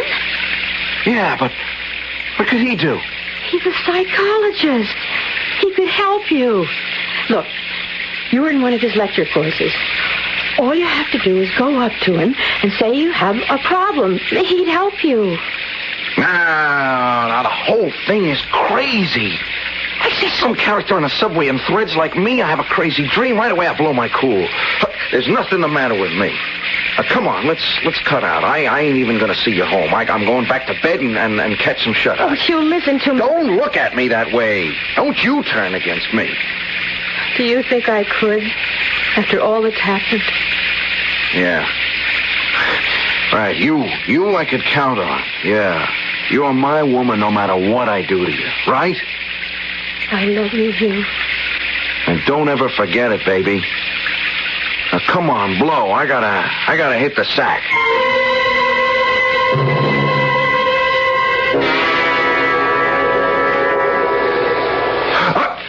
All right, back up, man. I got a knife. Get lost. No, you are the lost one. What are you talking? Who is it? Your doppelganger, just waiting for you to get tired enough till your sleep is deep enough. For what? To take over your body, so that with it, I may bring myself to the peace of the grave.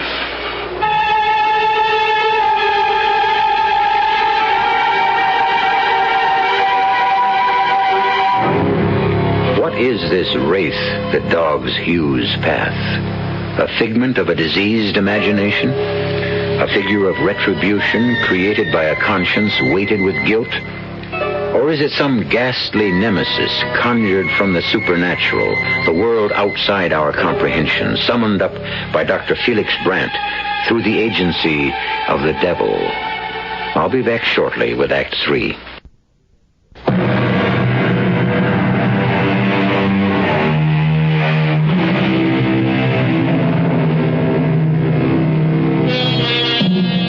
That night, Hugh Prentice fled to his apartment as though the hounds of hell were at his heels.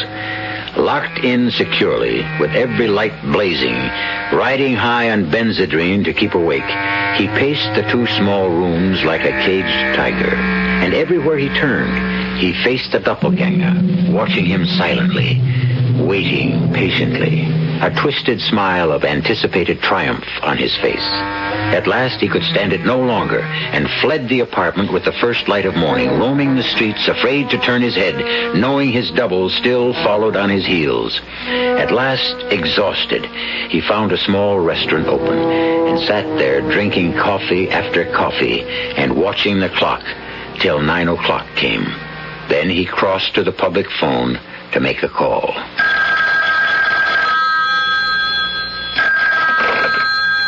Dr. Brandt speaking. Dr. Brandt, This is Hugh Prentice. I'm a student of yours in a lecture series. It's a large class. I don't place you for the moment. Well, that doesn't matter. What does matter is, look, Doc, I'm in trouble. Can you help me? Help you? How? I can't. Not over the phone. It's like a matter of life and death. Help me? Well, if you put it that way, of course. I'll try, Mr. Prentice, was it? Yeah. Prentice. Hugh Prentice. Very well. How soon can you be here? We're within 10 minutes. Very well. I'll be waiting. I hung up with the strangest feeling. My comprehensive basic psychology course has a large attendance, some 100. The name meant nothing to me. No, that isn't right. I didn't recognize it, but what I did recognize was a stifling feeling rising in my gorge of implacable hatred for this Hugh Prentice. Why? The name filled me with revulsion. What connection could... And then suddenly... the pain struck again, sharper than ever. Now, where did... Come. Morning, Felix. I just dropped by to... what is it, the pain? Yes. Where are your morphine tablets? Drawer. Forgot this morning. Wait a minute. I'll do better than that.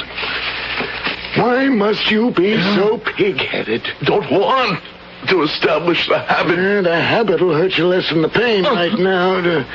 Here, let's get one arm out of the coat. There. That's better. Can you roll back your sleeve while I prepare the syringe? Yes. Hurry. Just let me swab first. There. Now, hold steady. Hold steady. So this will take hold in a minute. Oh, they're getting worse, Jim, and more frequent. Well, I'm sorry, I can't help any more than I can. The only treatment medicine has to offer you, Felix, is palliative. I know. I also know I haven't got much longer.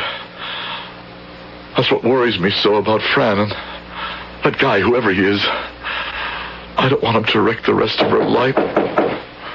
Oh, that'll be one of my students. Wants to see me about something. I have to run anyway. I just wanted to tell you some good news. I got the tests back on Fran, and I was maybe a little hasty on my first diagnosis. With care, there's no reason she can't have a child again. I don't know if that's good or bad, as long as that skunk is still alive, whoever he is. I'll let your visitor in. I was looking for... Dr. Brandt. You have the right office. I was only visiting. Shut the door and come in. You're Mr. Prentice? Yes, sir. That's right. Hugh Prentice. Sit down. Oh. Suppose you tell me what's troubling you. Have you ever had any delusions like this before? Not on your life.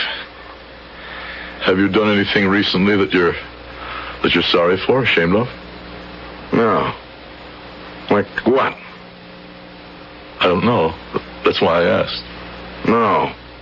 Why should I be ashamed of anything I do? I mean, like I freewheeled, you know? I give what I get. That's all evens with me. What does that mean? Like it's a tough world, Doc. I mean, they're all against me, like most of them. They? Who are they? You know, people. Are your mother and father still alive? No. My old man took off before I was 5. And my ma, well, she horsed around like she had to live, make the bread for me like anyone, I guess.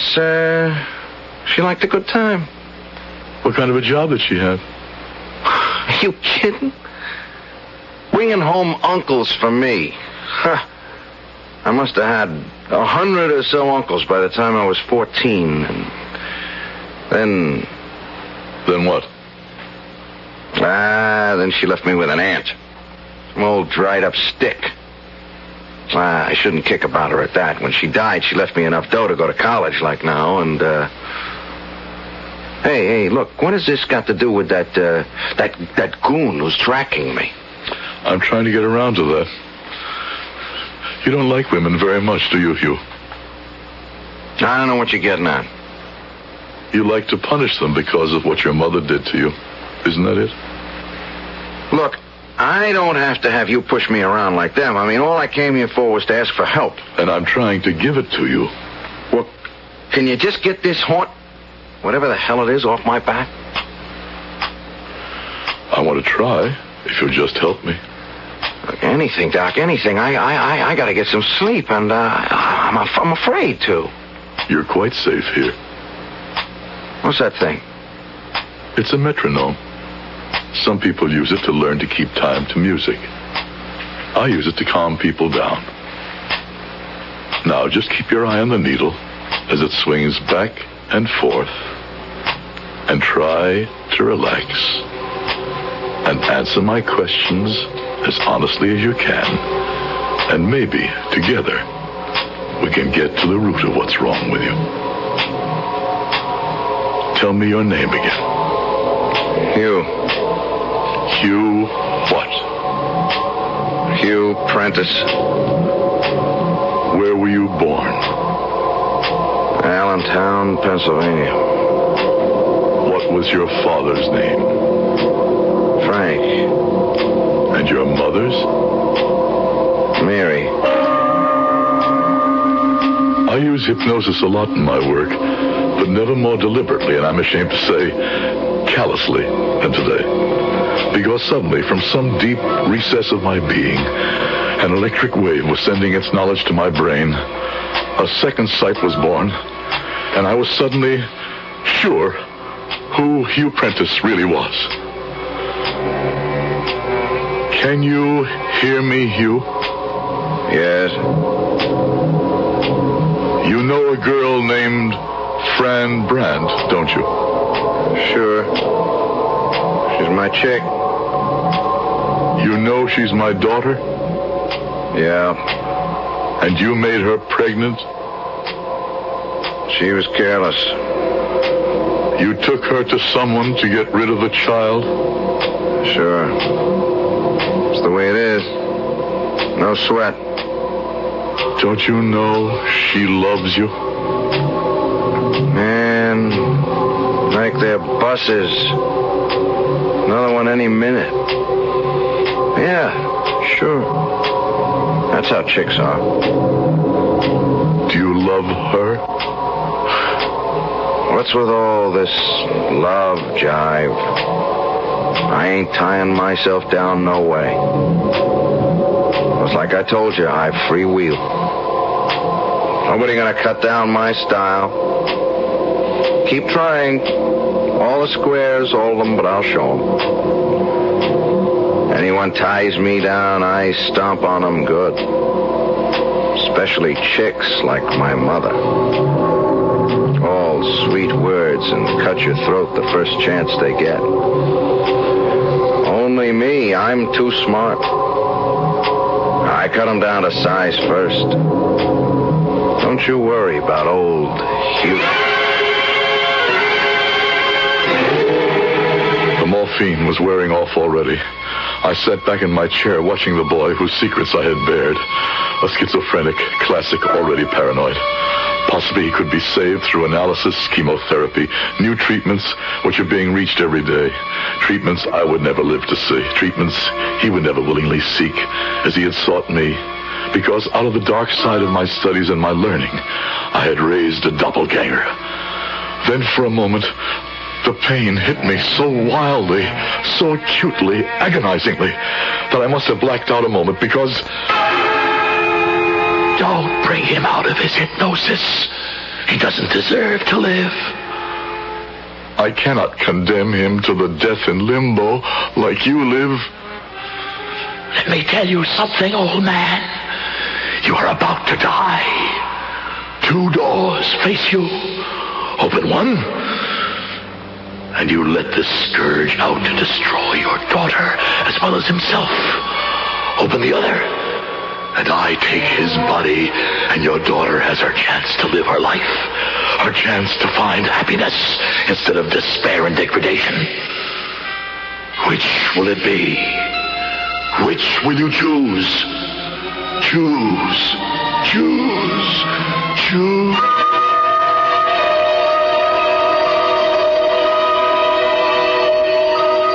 Only in sleep can a doppelganger take possession of another body. Looking at the boy frozen in deep hypnosis across my desk, around him, was it my own pain? A shadowy figure hovered. I knew I could banish the shadow if I willed. But I had chosen my door. I rose and left the office to go home to my study.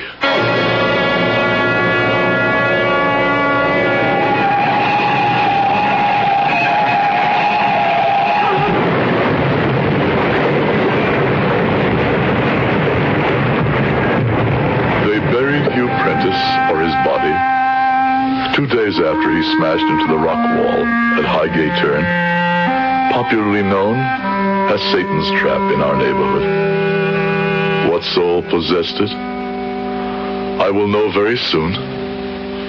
I am about to die and leave this manuscript transcribed through those 2 days in exquisite pain for my daughter and Hank to read. I know it will bring them their own pain, but I hope it will bring them peace.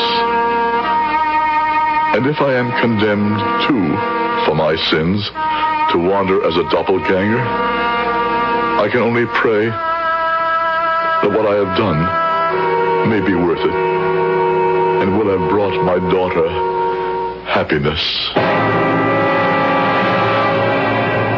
This manuscript was read by Hank as executor of the estate. And in that position, he exercised a humane decision, perhaps beyond his powers. He did not let Fran read her father's letter. He buried it in a safe deposit vault until the time was ripe, long after they were married and had children of their own. I'll be back shortly.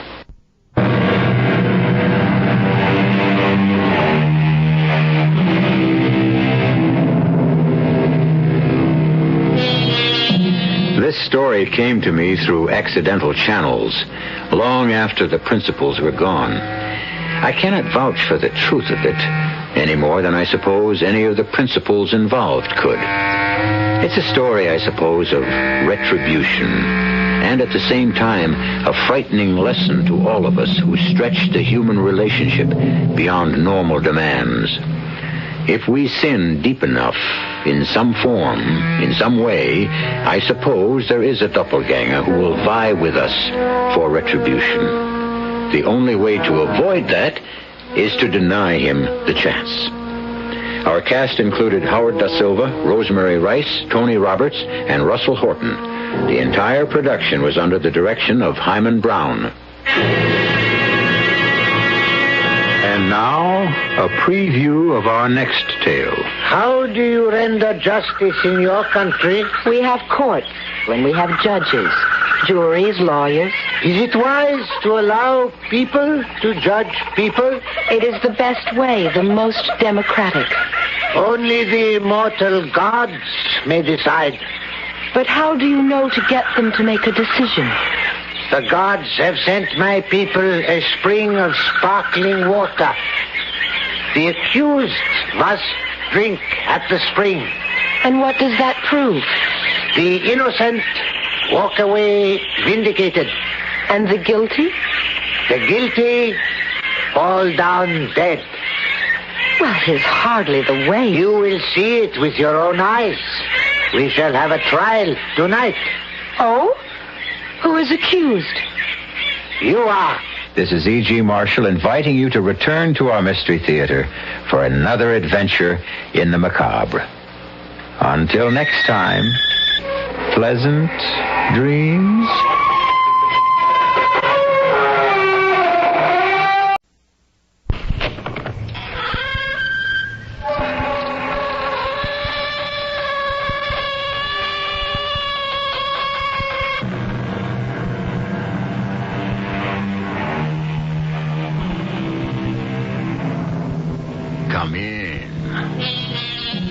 Welcome. I'm E.G. Marshall.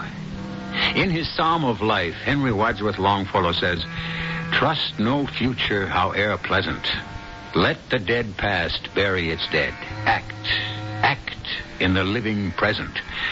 The trouble is that the past so often refuses to stay in its place, and the dead invade the living present, or at least the memory of them does, to shadow both it and the future, as you will find out if you listen to this particular tale. Wait a minute, Buck. Are you suggesting that Joe Coslow had anything to do with Pete Stein's death? That's what I've got to talk to you about. Because Andy Hassler and Tom Pierce also died on that same date. I want to tell you, buddy, I am scared stiff. I figure one of us has got to be next.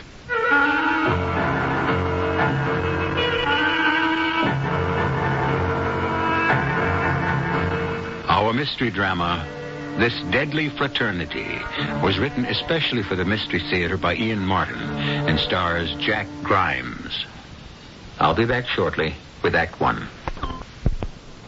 Aims to guide you. Books are their business. Check out the library. It's filled with success stories. A public service message from the American Library Association and this station.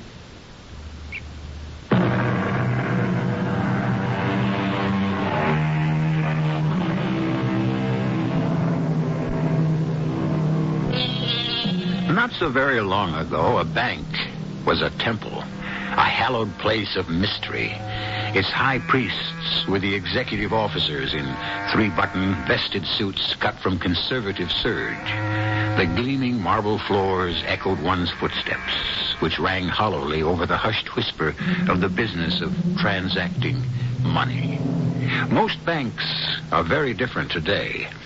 In the hustle of advertising, the giveaways, the constant battle to win depositors. But not all. Some remain just as forbidding, as, for example, the First Continental Bank of Cleveland, whose president is the formidable M.J. Trimble. Yes, Miss Proud. Who? Harold Clark? Oh, Clark, yes. Yes, send him in. Let's see now, where was I? Come in. You, wish to see me, Mr. Trimble? Oh, yes, come in. Close the door. Yes, sir. Now then, how's everything going along at Mortgages and Loans, Clark? Well, all right, I think. Have I done something wrong? I don't know, Clark. Have you? Well, no, sir. Well, why bring up such nonsense? I just asked a friendly question. It so happens that for a certain reason I find I have an interest in you. How long have you been with us now? Just a little under a year. Came over to us from Metro Bank, I believe. That's right, sir. After 7 years. Certainly took time for you to see the error of your ways. I mean, after all, we Holdcraft men should stick together. Sir? Your college, Clark, your college. Didn't you graduate from Holdcraft? Well, yes, Mr. Trimble, I did. Well, there you are. So did I. I know that, sir. You're one of our most distinguished alumni. Oh, well, you get as old as I am, they have to say something nice about you. What was your fraternity? Yeah, well, I sort of dropped out, sir. Oh, I'm disappointed to hear that, Clark. Best days of a man's life. What was your affiliation? Tau Alpha Gamma. Well, then we'll have to see what we can do about reinstating you. You're going up to homecoming, of course. Are you going, Mr. Trimble? Oh, I wouldn't miss it. Haven't missed one in 36 years. Come to think of it, I don't remember ever seeing you at any of them. Well, I'll tell you the truth, sir. I've never been to one. Oh, it's a shame. You come up this year. We'll see what we can do about making you a Tau Alpha Gamma again. Yes, sir. So, nice to have had this talk. That's all, Mr. Trimble? Yes. I just wanted to get acquainted with a fellow collegiate. Sorry it took so long. You get back once a year to see the old alma mater. Keep up the good work here, and we'll be glad to have you aboard.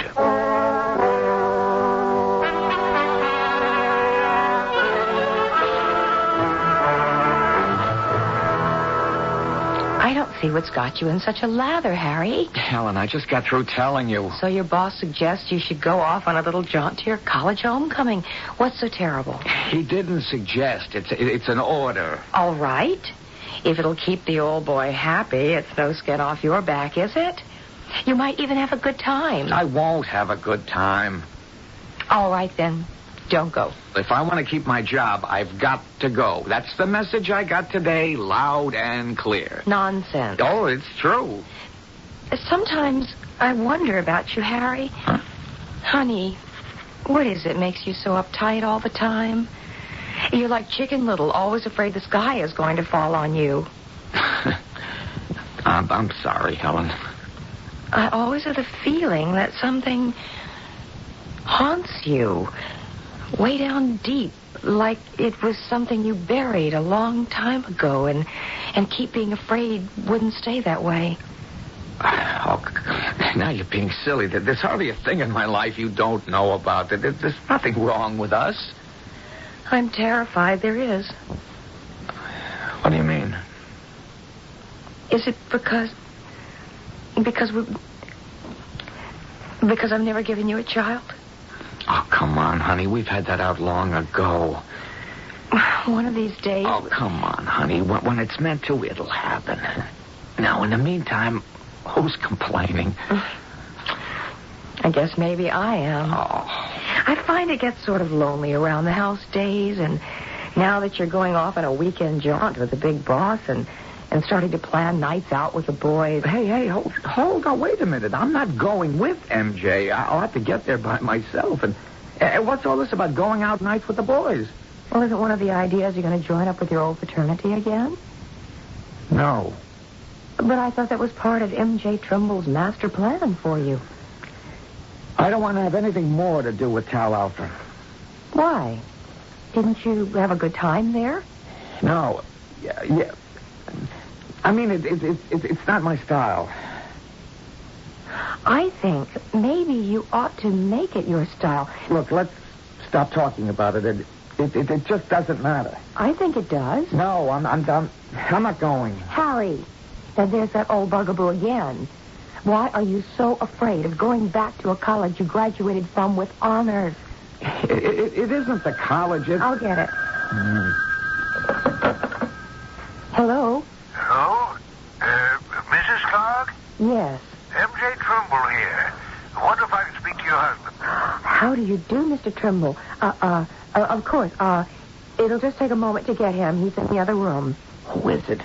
Why did you say I was in the other room? It's Mr. Trimble.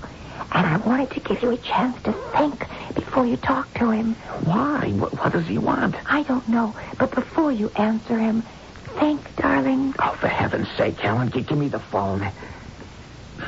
Hello, Mr. Trimble. Clark? Boomer Johansson just called me. He won't be able to make it next week. He'll be out of the country on State Department business. You remember the old Boomer?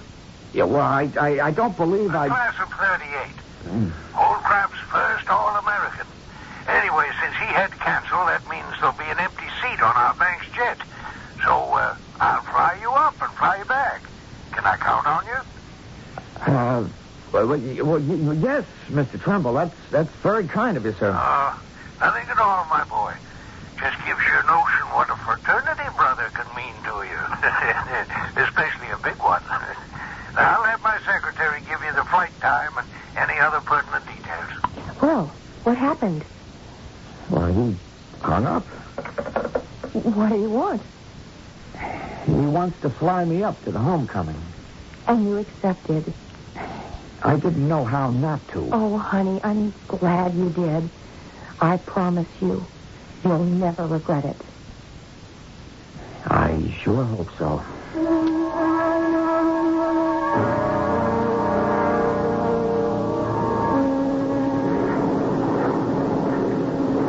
Well, almost there.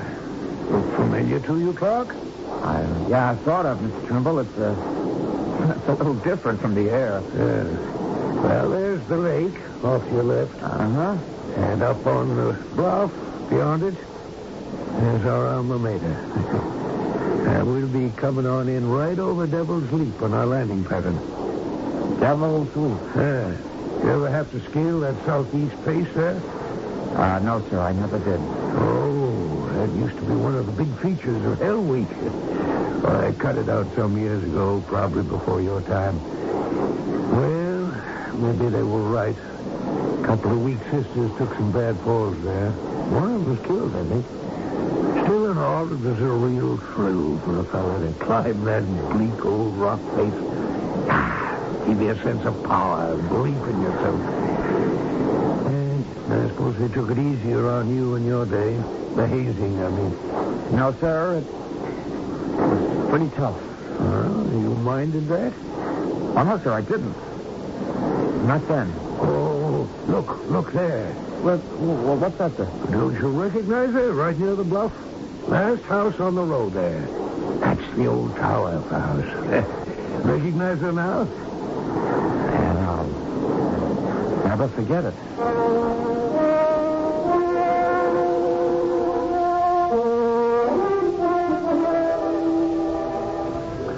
Found anyone you know yet, Clark? No, not yet, Mr. Trumbull. Oh, well, you will. I'll have to leave you now. I've got a meeting of the Board of Governors over at the old frat house. I'll put in a good word for you. Where are you staying? Ralston House. Fine. You check for a message from me before you turn in. With any luck, it'll be word that you're reinstated without prejudice to membership in Tau Alpha Gamma. Now, you look for that message.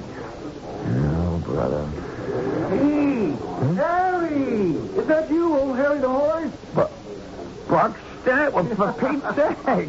I was wondering when I'd run into somebody I knew. Oh, you're a sight for sore eyes. Hey, where have you been keeping yourself all these years? Working, getting married, you know. How about you? Oh, I was married, but it didn't take. No kids. You? Maybe it's just as well. What does that mean? No, forget it. This isn't the place. But later, I gotta talk to you. I'm glad I found you here. I don't know why I came. There's so many memories. Any of the others here? No, we're all that's left, Harry. What? What about Tom Pierce? Oh, he died a couple of years ago. Drowned. Gosh. Andy Haslett? Oh, he's gone. He fell off a building. Jumped, some people say. Well, wasn't he in real estate? Yeah. He died 3 years ago. And, well, we might as well get it over with as fast as possible. Pete Stein died in the hospital after an appendicitis attack last year. Oh, man. Well, that only leaves Joe Coslow. Any idea what happened to him? I lost track of him after the Army busted him. Busted him? They stuck the killer in the brig. Silly old nicknames. For what? For manslaughter. He half killed a recruit. His nickname wasn't so silly. The leopard never changes his spots, I guess. Is he still in the brig? No. How do you know? Well, after Pete Stein got his, I got an Army buddy to check for me. Coslow's stretch was over September 28th, 1976. 17 days before Pete died. October 15th. October 15th? That's the same day that Phil Fowler... Yeah. Oh, are you suggesting that the killer had anything to do with Pete's death? Well, that's what I got to talk to you about. Because Andy and Tom died on the same day, too. I'm going to tell you, I'm scared stiff, Harry. I figure one of us has got to be next.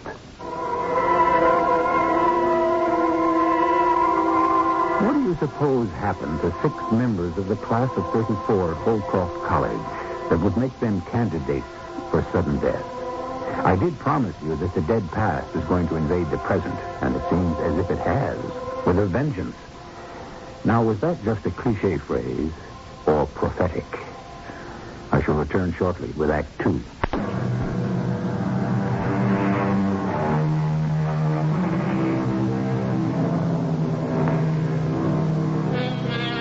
It's a bright fall afternoon in late October, mild and balmy. The last rosy glow of Indian summer.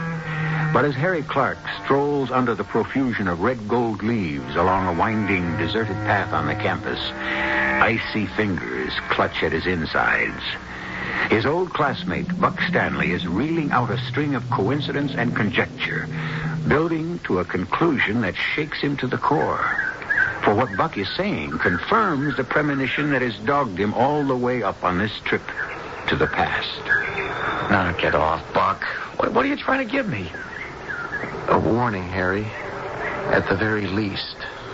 What? That I'm next on the hit list? It has to be you or me.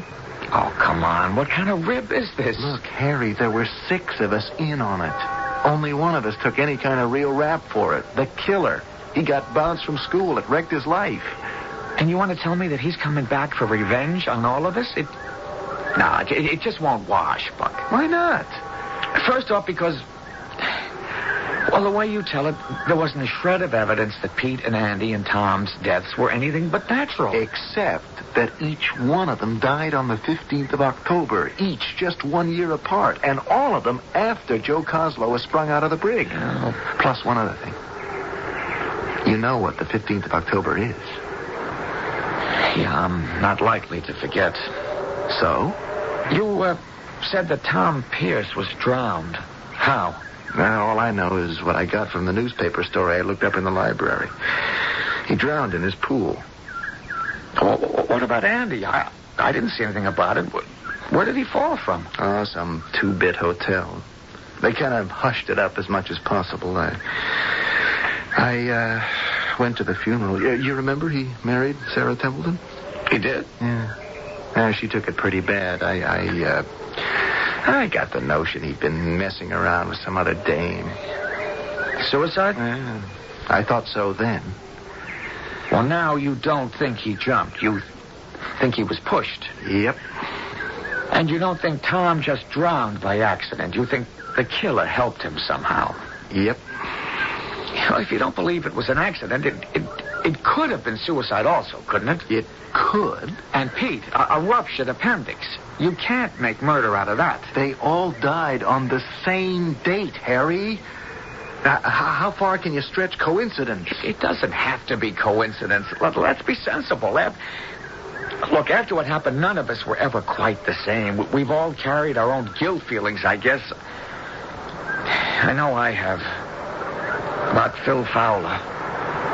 Yeah, I'll never get that kid out of my mind. Neither could Andy and Tom, it looks like. You're telling me they took their own lives because they were remorseful or something? All your old army buddy told you was that the killer was supposed to be released on September 28th, 76. We don't know he was. For all we know, he could have been kept in another year or anything. Do you know where he was in the brig? Oh, in Germany, I guess. That's where he was stationed. You see? Now, isn't it crazy? He could get back to the States within 17 days and somehow manage to knock off Tom in his own pool? And why would he wait a whole year to go after Andy? And another one for Pete, if he'd been nursing a grudge all this time. Like I say, Buck, you're flipping your lid over nothing. It just doesn't hold water. Okay, you win. Harry, I want to believe you. You could be right. You make a lot of sense. Keeping a thing like this bottled up, I suppose a guy does get wacky ideas. And that killer Coslow. Yeah, he made the same impression on me, but we were kids then. He doesn't scare me anymore.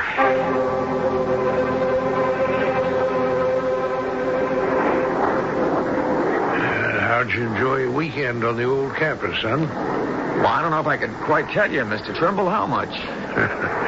Teach you to stay away from homecomings, eh? I guess. Yeah, you look a whale of a lot better than when you came up. You feel better? Yes, I do, sir. I got a lot of things straightened out in my head. I'm going to tell you something frankly, Harry. When I put up your name for reinstatement and they opened the books for me, I was shaken. Here I was, sponsoring or trying to sponsor someone who walked out on us in the middle of his sophomore year. Now, don't interrupt me. You know me. I couldn't leave it like that. So I started digging. And the whole story came out. About Phil Fowler? Yes. Unfortunate thing. Terrible thing. Nobody's fault. Or if anyone's the culprit was suitably punished for it, that should be the end of it. It's a matter I hope is closed for the rest of my life.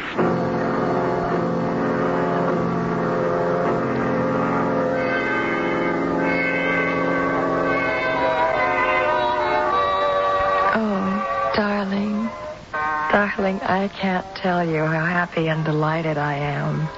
About what? You. Oh, is there something new with me? You know there is. Ever since you came back from your big rah-rah weekend, you've been a different person. You're the man I married again. What happened up there, Harry? Where? At dear old Holcraft. Something I do have to tell you, Helen, someday. Why not now? No, not yet. Going back, I got a couple of things in perspective, at least. I should have gone back years ago, then it mightn't have haunted me so much. I don't want it to start haunting me again. Why don't you tell me? Oh, okay. Let me turn up the radio. When I went to Holcroft, there was a guy 2 classes ahead of me called Joe Coslow. He looked like King Kong. I was scared of him. We were all scared of him.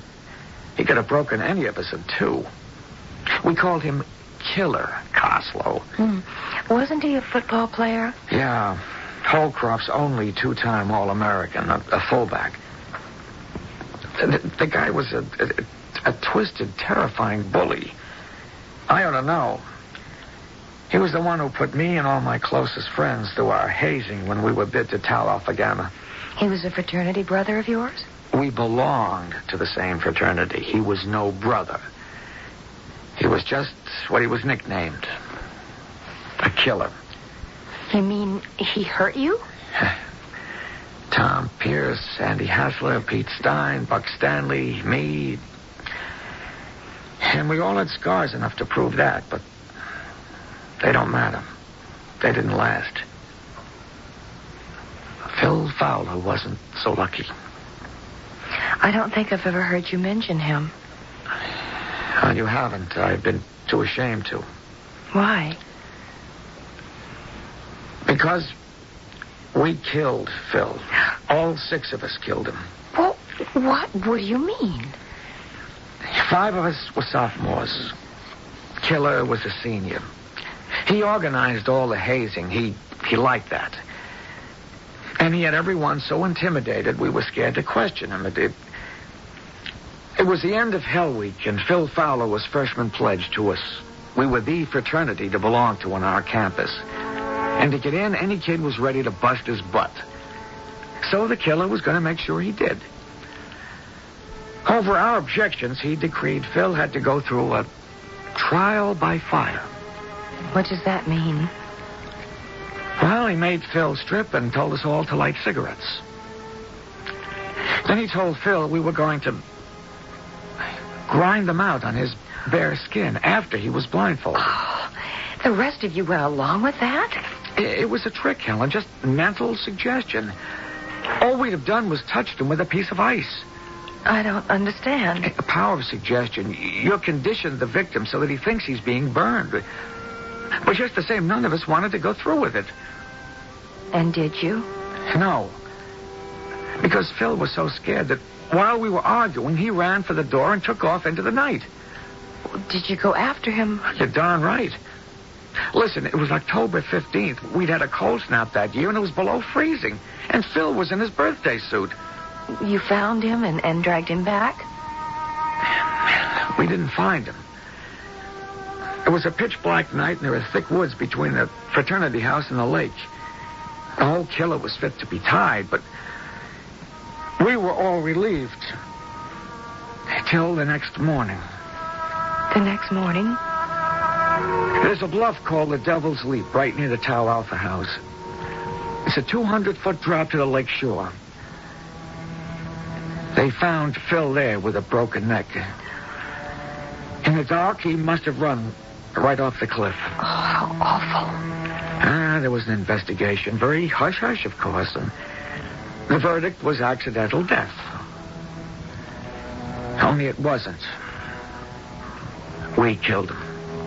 But you didn't. It was all that killer Coslow's fault. That's what the chancellor and the deans decided. Tom and me and the others were allowed to stay on at college. Coslow was expelled. He promised us all he'd be back someday to get even with us. But he never did. No. I kept thinking he would, but as the years went by, I accepted it as just a threat. And that's what you told your friend Buck. Because I believed it. Then. You don't believe it now? No. I've carried the guilt too long. I'm terrified that somehow it's going to catch up with me. How? I don't know. If the 15th comes and goes, then maybe I can relax. And if it doesn't? Well, there's a 50-50 chance I won't be around to worry.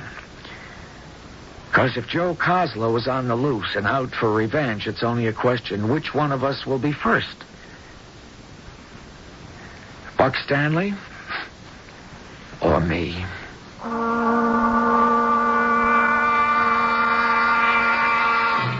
And though circuitous and obscure, the feet of Nemesis, how sure. Those are the lines of the Victorian poet Sir William Watson. And Nemesis is the ancient Greek goddess of retribution who takes many forms. Is the form in this case the hulking figure of the brooding, brutal killer Coslow? I shall return shortly with Act 3.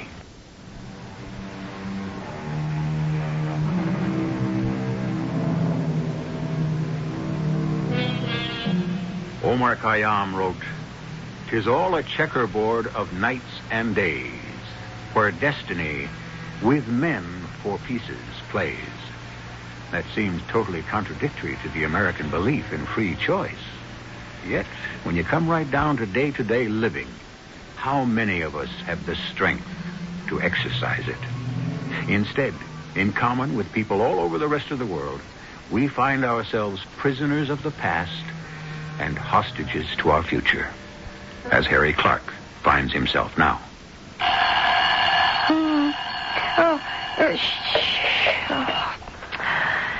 Harry.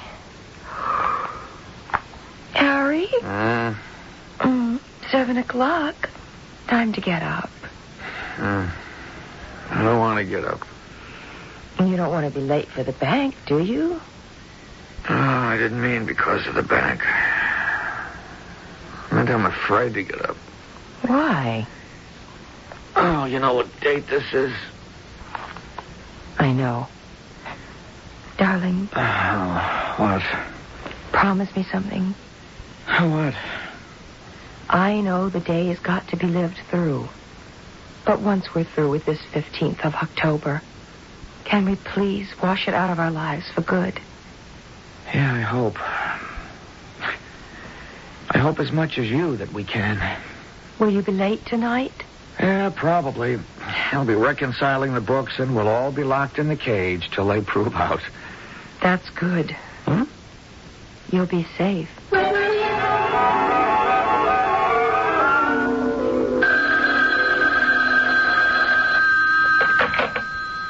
Hello? Oh, hello. Is this Mrs. Clark? That's right. This is Buck Stanley. I'm an old friend of your husband's. Oh, yes, I know.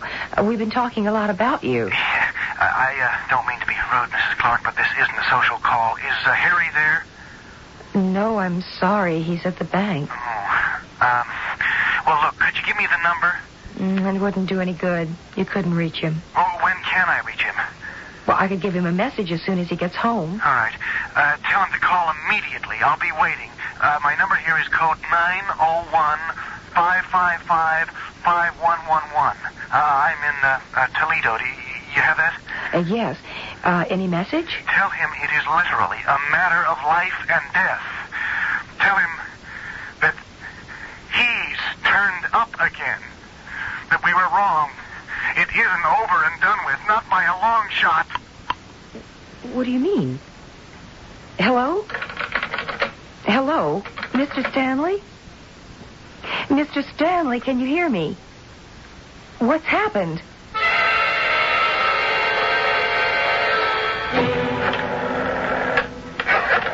What time did Buck call? About 4 o'clock. It's almost 6 now. He didn't say what it was all about? Harry, I told you all he said. What did he mean by he's turned up again? Well, who else could it be but Joe Coslow? Then why didn't he just say that? Well, I suppose because, well, he didn't think I would know what he was referring to. Maybe.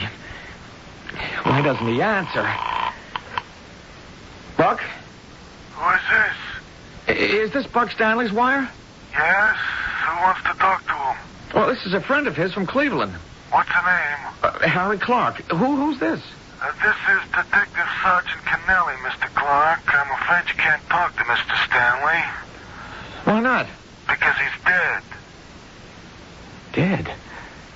How? Well, I can't answer that all the way. We just got here. All I know so far is he was shot with a .45 caliber revolver, Army issue. You mean he took his own life? Well, I can't tell you that either. Sir, do you have any reason to suspect he might not have? That someone else was involved? Well, I hope that any suspicions I might have are wrong. Where would I find you in Toledo, Detective Kennelly? At the 17th Precinct, but... I'd rather drive to Toledo and discuss that in person. What's happened? It's Buck Stanley. He's dead. How? That policeman on the phone said suicide. Oh, well, so why do you have to go to Toledo? To see for myself, Helen. Darling, this whole thing has become an obsession with you. Oh, I don't blame you. It was a terrible thing, that young boy meeting his death the way he did. But it was an accident. An accident that would never have happened if he hadn't been scared out of his wits. You are just determined to punish yourself for what happened, Harry. No matter what I say. It's psychotic to carry such a guilt. It's an obsession. Never mind about me, Helen. Let's just stick to killer Joe Coslow. Whatever remorse he feels about that poor kid, Phil Fowler, is all swallowed up in his fixation that he took the whole blame and we railroaded him. If anyone has an obsession, it's him. And if I'm right, I have to be the next because I'm the only one left. Do you want him to kill me, too? No. All right, then somehow he's got to be stopped. That's why Toledo. To see if I can get the police to do it. Because if I can't... If you can't? Then I'll have to find him wherever he is and... kill him first.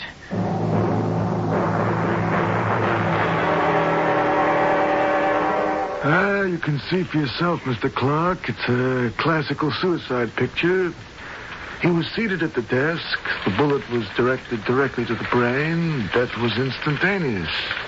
The gun dropped from his hand to the floor, and there are no other prints on it than those of the deceased. I'm afraid you've had a long trip for nothing. In spite of what I've told you? Yeah, we're checking all through that now, but to the best of our knowledge, there was no one like the man you described in Mr. Clayton's acquaintance. And we have no reason to suspect anything except death by his own hand. You're absolutely sure of that?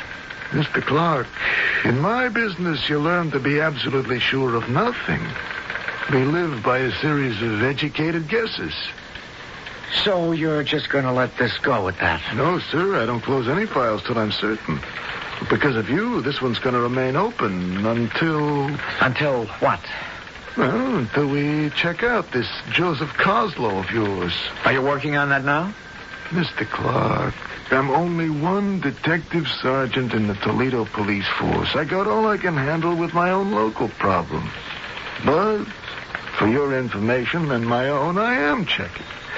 But I can't do what you want me to do, get results yesterday or even today. You're just going to have to wait till tomorrow. And the best I can promise you is I'll stay on it and keep in touch. It's awfully important to me. Yeah. You drew me a picture. I believe my life depends on it.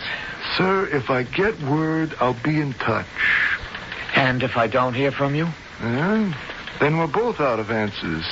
And that's what we got to live with.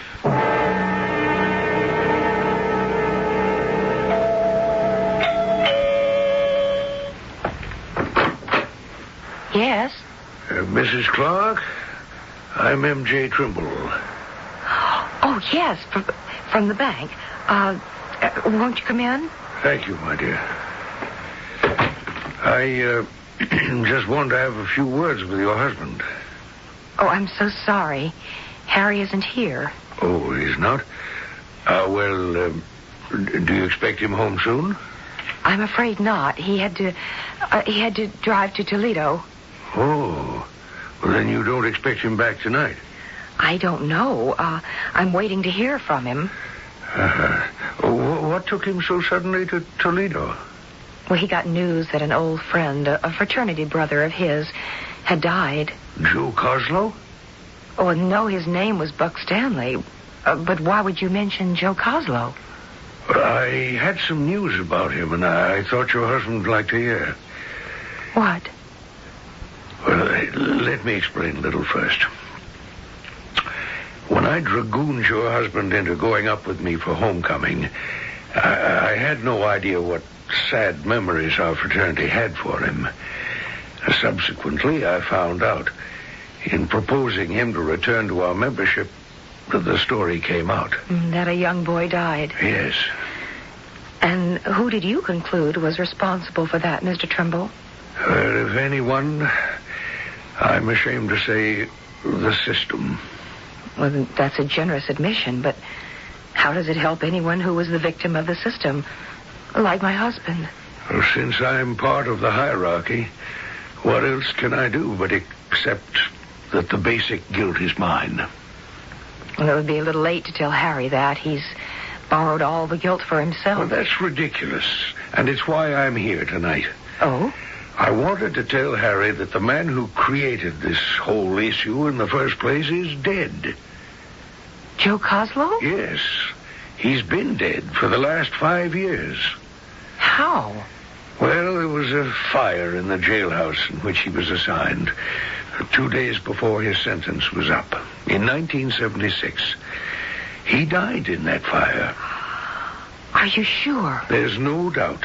His body was identified through dental work and fingerprints, bone scans. Joe Coslow is dead. I wish there was some way I could get in touch with your husband. Maybe there is. We could call him through that sergeant of police at the precinct in Toledo.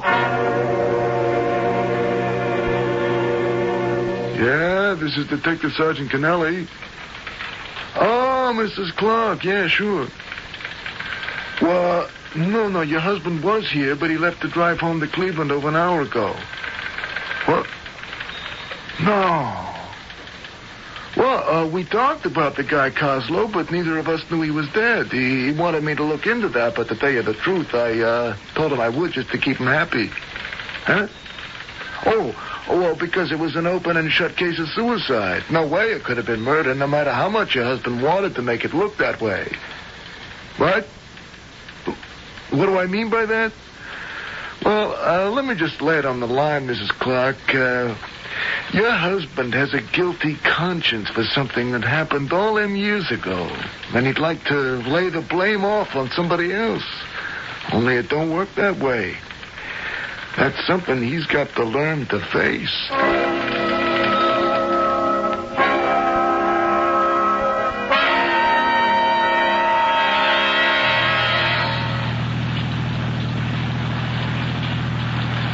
I should have called Helen to let her know I was on my way home.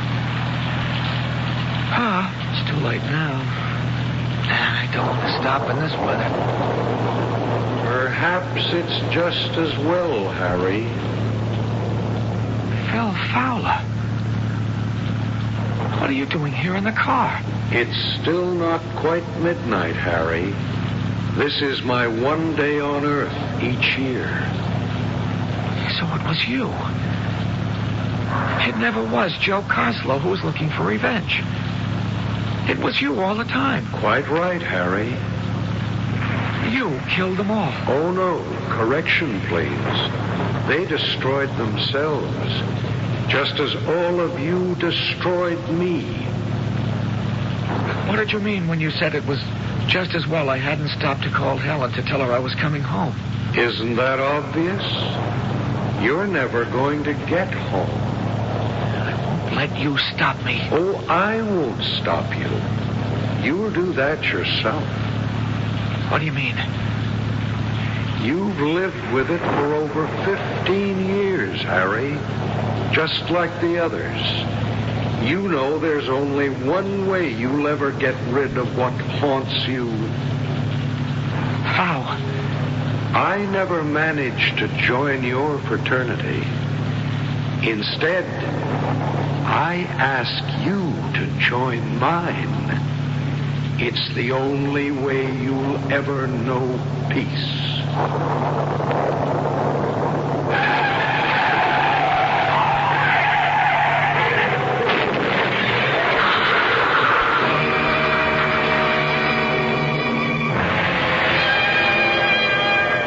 There were many tragic automobile accidents on the night of that October 15th. Highway police had issued a traffic advisory because of weather conditions. Harry Clark's death from the skid that sent him hurtling through the guardrail and into the ravine below was only another statistic. But was it an accident? Or was he called, just as all the others who bore the guilt for a boy's death so many years before? I'll be back shortly. I'm Susan Anton. It's a good feeling to sleep the night away on a perfect sleeper by Pillow Soft is the ultimate in sleep. Unique extra thick cushioning for heavenly comfort on top. Ultra firm support inside.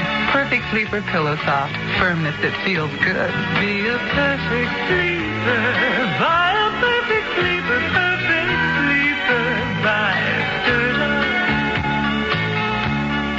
Behind that blueberry face, under that chocolate chin, beneath the Gouda mist, the glop, and the watermelon grin, there's a beautiful child. Wetlands Moist Towelettes can help you find your beautiful child at the beach. Little hands and faces can get mighty sticky in the summertime, but Wet Ones go where you go for fast cleanups. Wet Ones clean better than anything dry. Wet Ones, behind every messy face and hands, there's a beautiful child.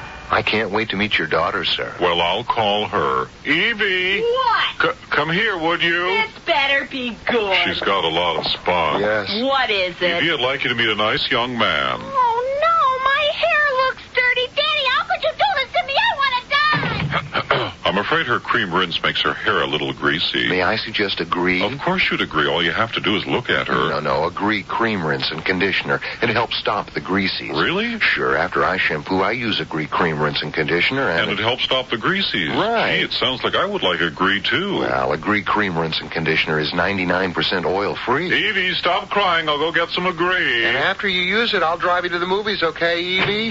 No. Why not? Because you got a creepy car. What? It's a brown station wagon. I hate station Some conditioners contain oils that can cause the greasies, but Agree Cream Rinse and Conditioner is 99% oil-free. And try Agree Shampoo. It helps stop the greasies, too. I'm glad you decided to come to the movie. Your hair looks great. Thank you. And I love your station wagon.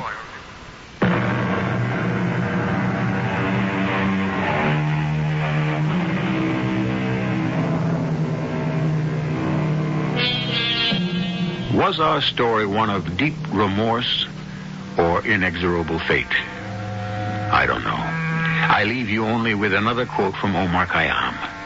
The moving finger writes, and having writ, moves on.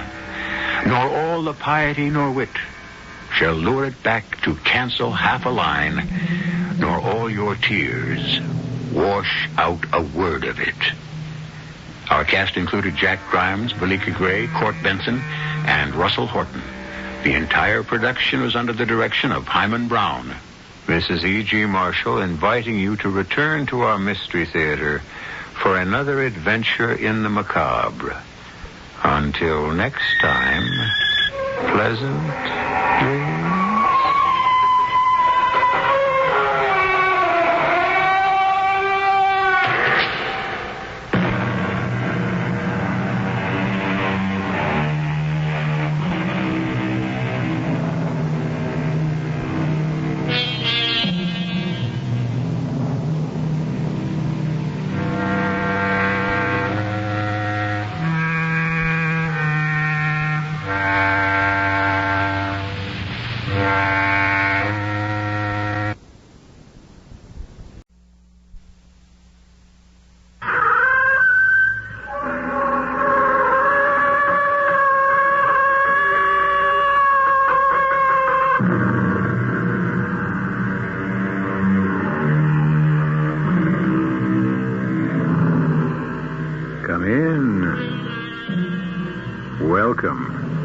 I'm E.G. Marshall.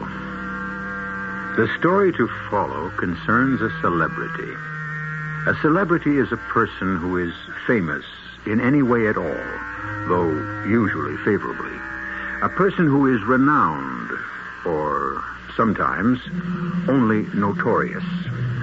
What happens when a famed, noted individual meets another one who is obscure and unknown? That is the subject of our drama. A Matter of Love and Death. Our mystery drama, A Matter of Love and Death, written especially for the Mystery Theater by Elspeth Eric, and stars Lois Nettleton. It is sponsored in part by True Value Hardware Stores and Buick Motor Division. I'll be back shortly with Act One. You know, I just thought of something. Yeah? What's that? Well, over 250,000 people have already bought 1976 Buicks. Yeah? That's a lot of people. Yeah? Well, if you got all those people together, they probably disagree on nearly everything. Religion, politics, sports. I mean, people disagree on all that stuff, right? Mm-hmm. And yet all those people, over 250,000 of them, agree on Buicks. I think that's really socially significant, don't you? No. Buick. Dedicated to the free spirit in just about everyone.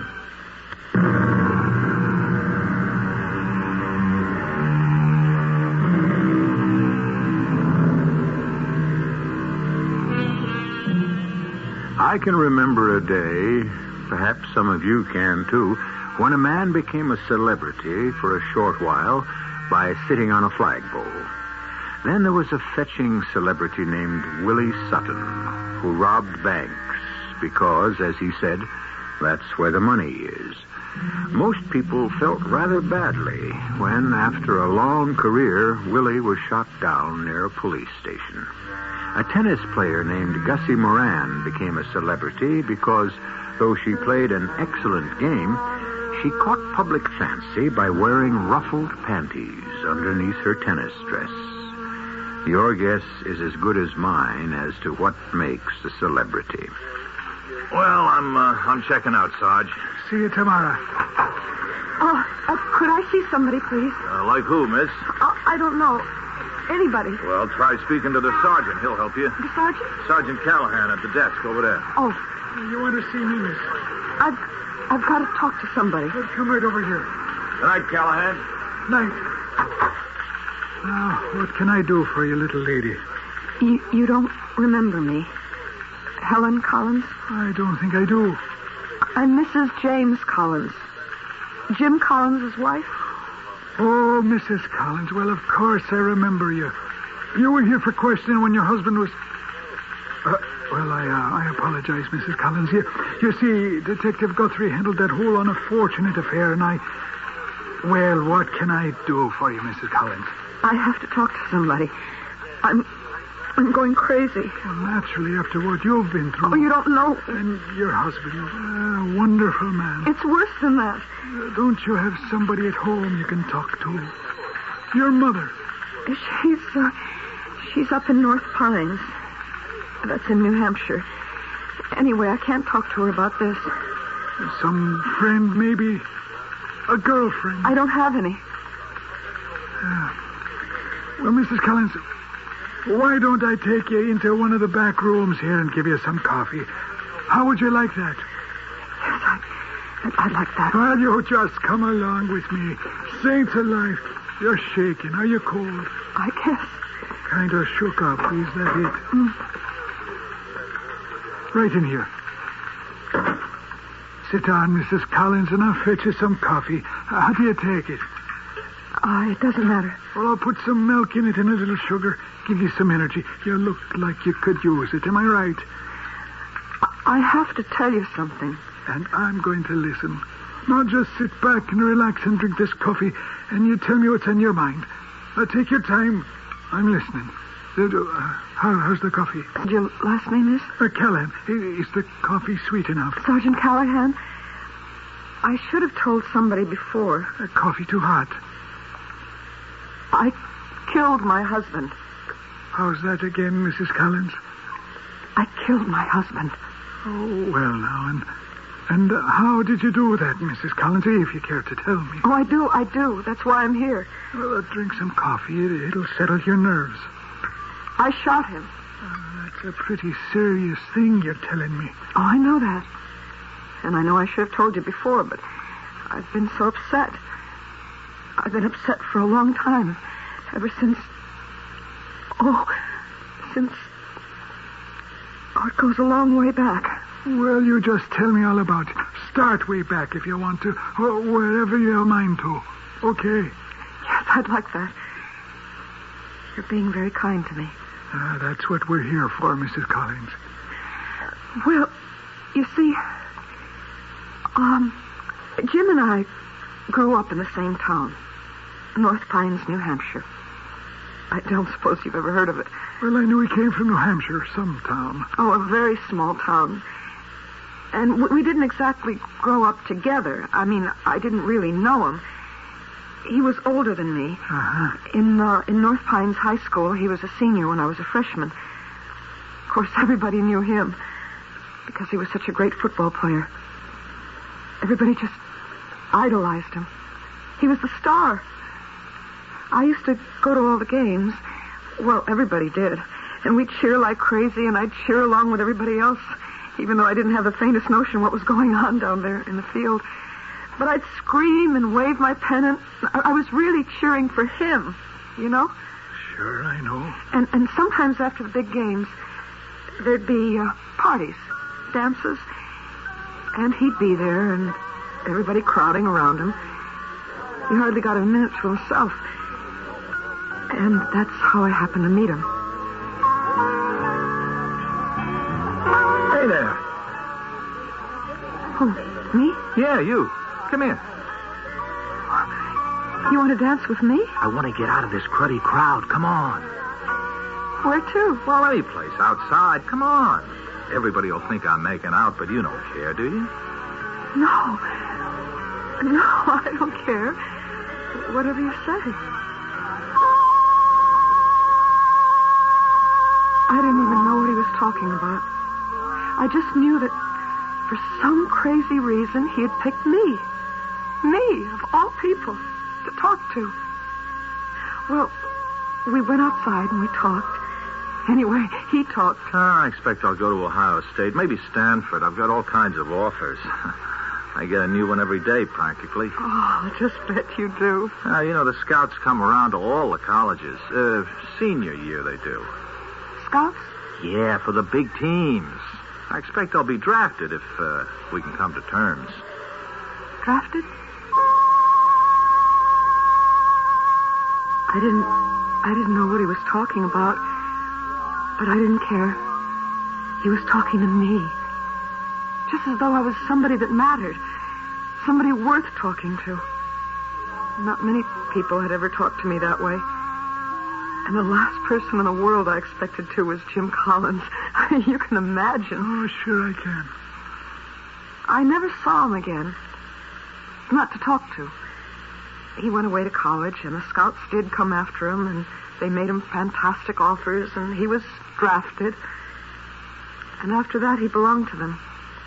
And he started playing professional football, and well, I guess you know all about that. Everybody does. He was just wonderful. Greatest running back ever lived. Of course, I read all about him in the papers, every word.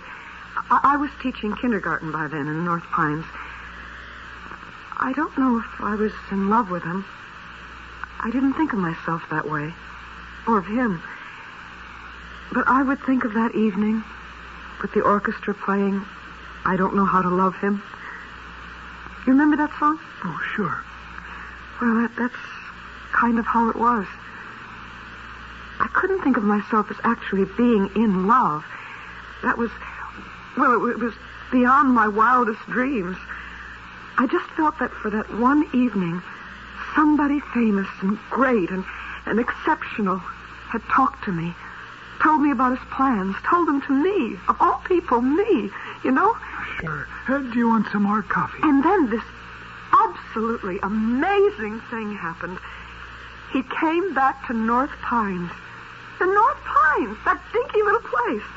I mean, we didn't even have a library. That's how small North Pines is. Of course, he came back to see his parents, not to see me, naturally. And the whole town turned out. I mean, they put up banners, and they had a parade and music, and the mayor made a speech. Oh, the town really turned itself inside out and upside down.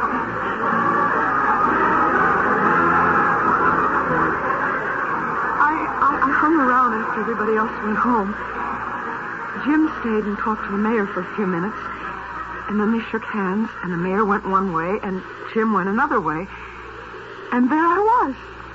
He almost bumped into me. I'm sorry. Did I hurt you? Oh, no. You didn't hurt me. I didn't hurt you, did I? You're too little. Well, that was a silly thing to say. Hey, I know you, don't I? Not really. From somewhere. I know you from somewhere. High school? High school. Way back then? The big dance? Which big dance? Just before you went away to college? I took you to the big dance? I mean, you were my date? Oh, no, it was nothing like that. We just talked for a little while. We went outside and talked. Oh, you don't remember. No, there's no reason why you should remember. You just wanted to get away from the crowd, and I went with you. Well, I'd like to do that now. Hey, look, have dinner with me, huh? Dinner? Yeah, dinner with me. How about it? You want to? Well, yes. Yes, I do. Yes, I'd love to. Jim was in town for just a few days. I had dinner at his family's house. I hardly remember that because, of course, his parents just hung on every word he said, and so did I. And when he came to my house, it was the same thing. He told the same stories he told at his family's house, and my parents loved them, and I loved hearing them again. I felt like I was becoming a part of his life, hearing all those stories and all the famous names and everything. All so different from anything I'd ever known. Just like another world.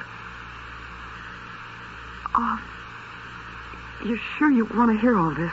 Yes, I do. Well, you're not going to believe this part. Well, try me.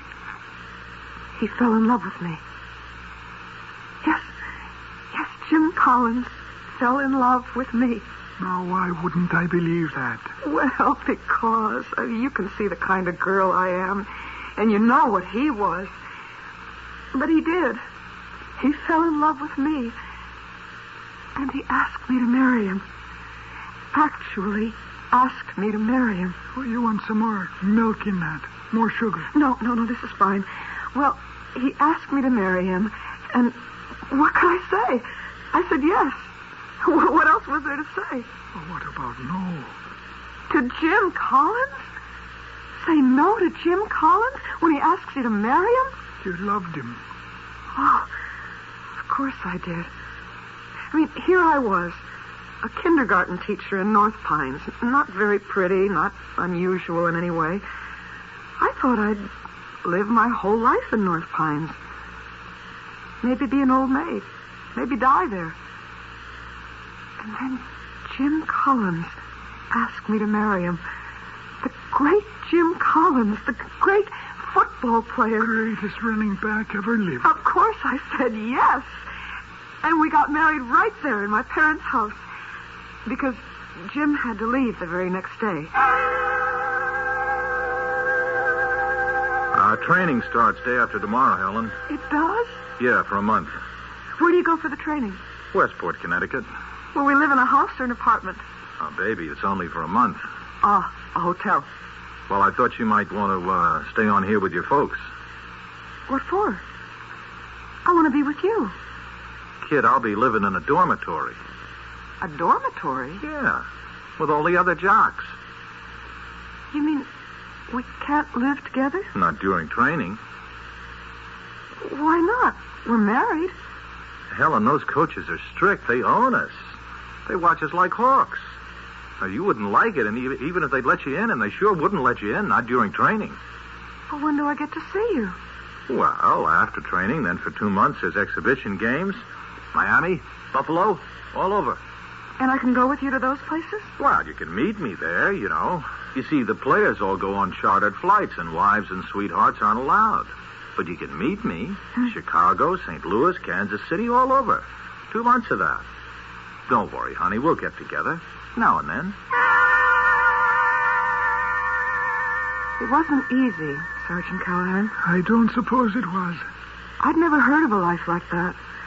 The training, the practice games, the exhibition games. And then I think that was the worst of all.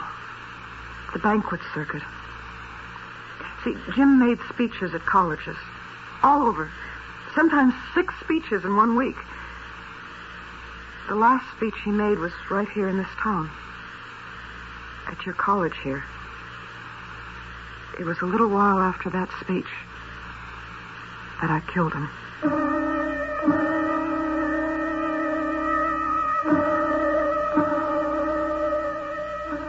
Do you dream of becoming a celebrity yourself? Very well. If you have the talent and the perseverance and the audacity to launch yourself on this perilous path, good luck to you. If, on the other hand, you think such an undertaking requires too much of you, and your main assets are your beauty, your charm, your femininity, then perhaps you think of marrying a celebrity. If this tale has any moral at all, any purpose, it is only the whispered warning, think again. I'll return shortly with Act 2.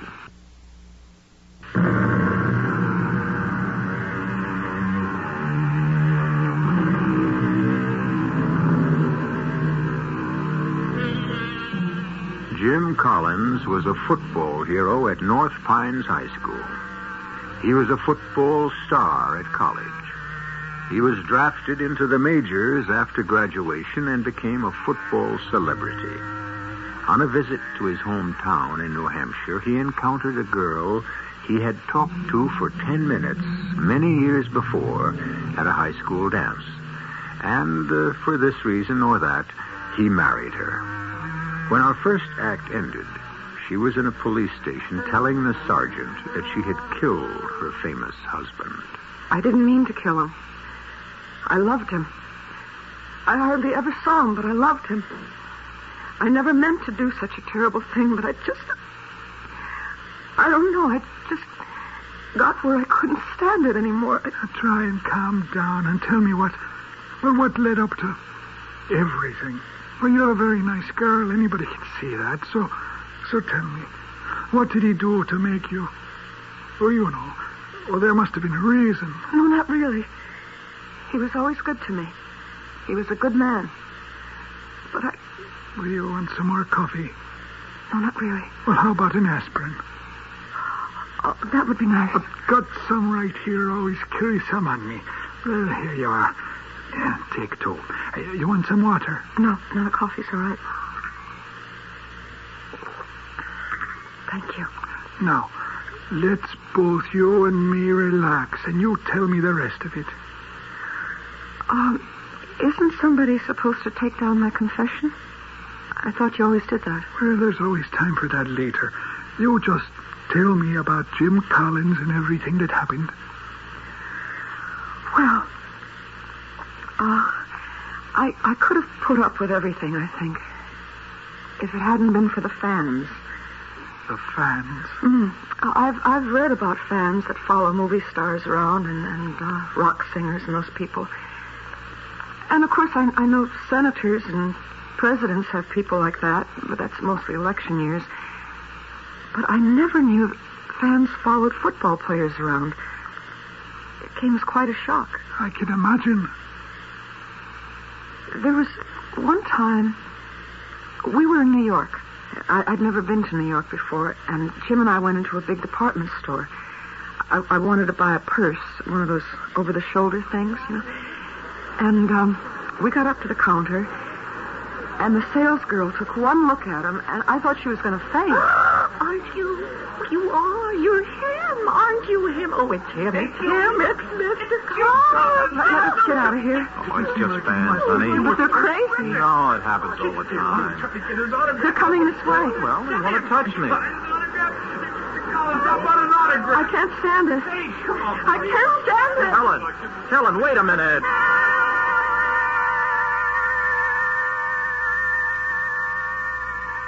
It got where I was scared to go out with him. I mean, you don't know, Sergeant Callahan. People would see him on the street or in a restaurant or a movie, and, well, they just went crazy, Mr. Callahan.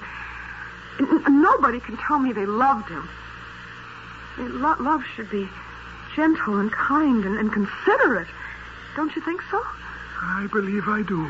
Well, these people, they treated him like he was some kind of a thing, like they bought and paid for him, and they could do whatever they wanted to with him, like he belonged to them. I got so I wouldn't go out in the street with him. I'd meet him at this bar, which was his favorite place to go, and I'd sit there with him, and Bruiser would usually sit with us. Bruiser? Who's that?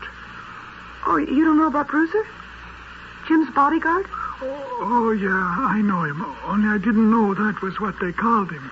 Well, it was what Jim called him. Bruiser was in college with him. He played football, too. Of course, he wasn't as good as Jim. Oh, no, not many were. And he wasn't what you'd call a student. And when he got out of school, he went into the Marines for a couple of years, and then he was a security guard for a while. And then he met Jim, and, well, from then on, he was with him all the time. He was really very nice. And, of course, he was crazy about Jim, like everybody. Look at this, Helen. What is it? Oh, cigarette case, isn't it? A lighter. Both solid gold. Whoa. Yeah, Jim gave them to me. Oh, that was nice. Oh, well, he didn't pay for them. I mean, somebody gave them to him, and he passed them on to me. Jim doesn't smoke. They were presents. From a lady. Really? Oh, no, don't get jealous. Oh, I'm not. Yeah, they were from a fan.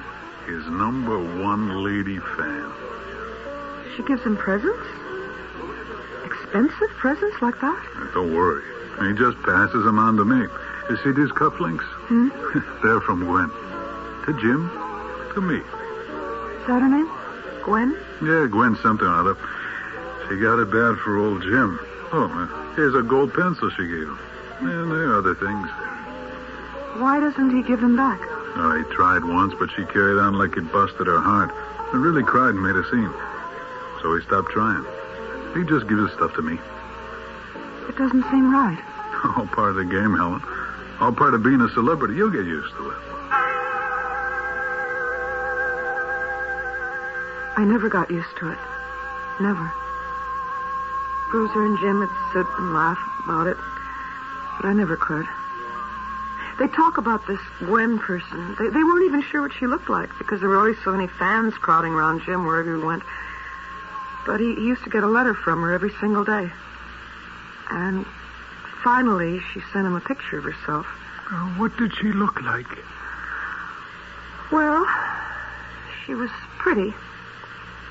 I was jealous. I have to admit that, Mr. Callahan. Oh, should I call you Sergeant Callahan? You just call me whatever you want to. This is a very informal talk we're having. Well, she had lots of blonde hair. The thick, heavy kind, down to her shoulders. And a beautiful smile. And very big eyes.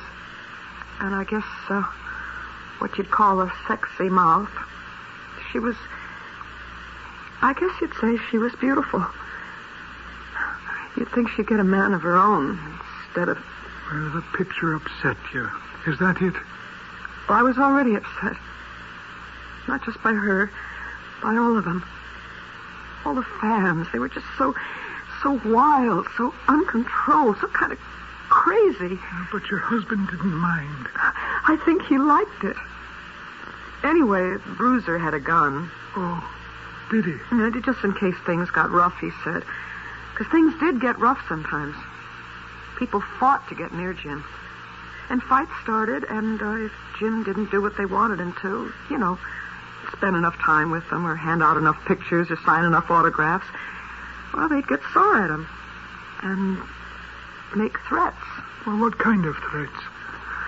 Oh, like they'd ruin him, like they hoped he'd lose a game, lose 10 games in a row, break a leg. I mean, they'd get really angry. And I couldn't stand it. I mean, after all, he was a person. But he and Bruiser, they just laughed it off. Like the last letter he got from this Gwen person. What did the letter say? Do you remember? Most of it. See, we were sitting in this bar we used to go to, and Jim got it out, and he started to read it out loud. I know that wasn't very nice of him, but he always did it. Dearest, most adorable man in the whole world. Oh, how about that? Yeah. I saw you yesterday going into the barber shop, the big one where all the famous men go to. I worship you from afar, but my secret dream, which I shall now reveal to you, is to be near you, near enough to kneel at your feet and have your blessed hands touch my head. Come on now. I received your picture, but it's not the one I want. You sent her a picture? Yeah, the PR office sends them out to everybody. It's nothing. She didn't like the picture. I received the picture, but it's not the one I want. I want one that will be mine alone. The one you sent me says, "Hi there, Jim," and that's not at all what I want. Because I am not like your other fans. I adore you, every part of you, if you know what I mean. You are my idol, my god, the avatar of my desire. Avatar? What's an avatar? Oh, who knows? You want to hear the rest of this? I don't. No, it's just more of the same. Jim, I think you should tell her to stop writing to you. Stop hanging around all the time. Well, Helen, what's the harm? She's not hurting anybody. She's hurting me. Oh, is my little baby getting jealous, maybe? Oh, it's not that. It's just all so undignified. Well, what's a little dignity when you're a celebrity? It's so cheap. Hey, look. Huh? Look at what? It's her. It's that dame, that Gwen Woozitz. Where? Oh, for Pete's sake. Well, she just walked in. She's looking around. All right, let her. You want her here. You want her to see you and come over here and spoil everything. Honey, what's the harm? She spotted you, Jim. So what? She's coming over here. Oh, she's a pathetic dame. Got something in her hand. Okay, let her have her fun. She has got something in her hand. Who cares? Well, hello? Hello there. Well, hello there to you, too. I was hoping you'd be alone. This is my friend, and this is my wife. Hi there.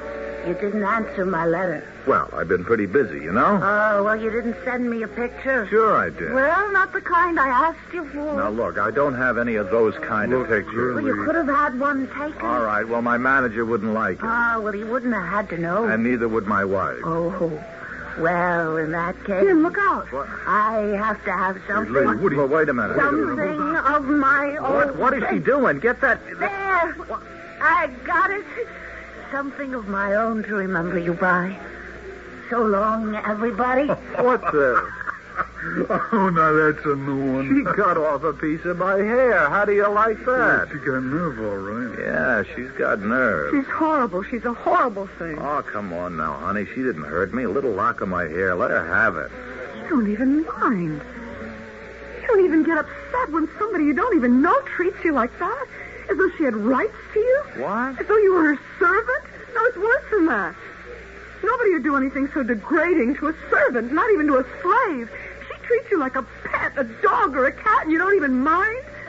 You're a public pet. You ought to be in a zoo where people gape at you and feed you things and call you cute. You're in a great big zoo, the main attraction in a great big zoo, and you don't even mind. You love it.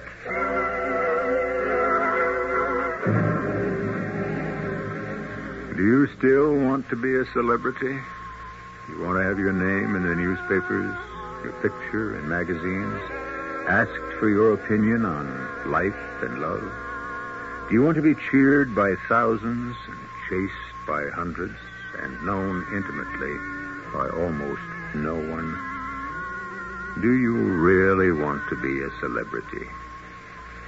I'll be back shortly with Act 3.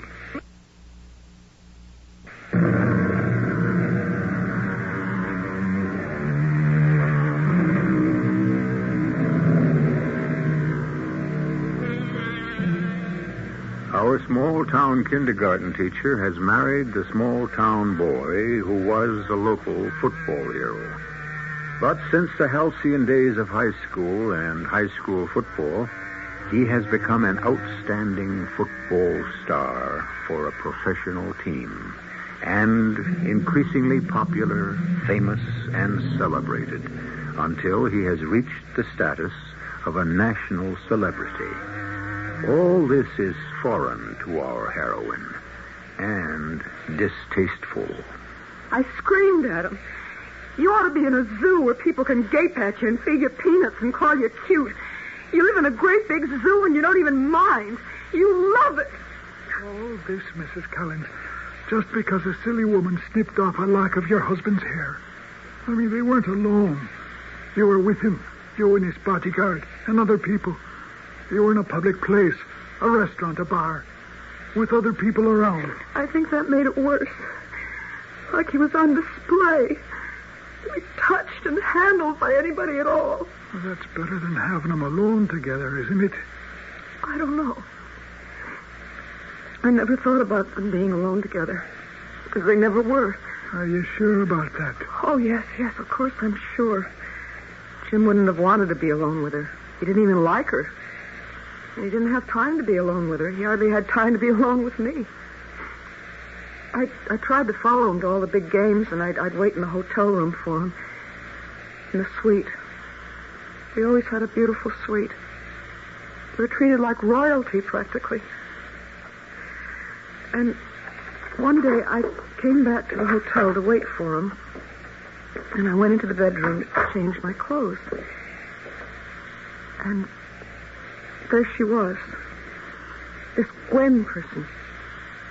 She was going through her clothes closet. What are you doing? Oh, you're his wife? What are you doing here? How'd you get in? Oh, now, please, don't be mad at me, Mrs. Collins. Who let you in here? Well, I told them, see, I was Jim's sister, and I had to meet him here. You don't mind, do you? Yes, I mind. I mind very much. Why are you going through our clothes? Well, I had to have something. What?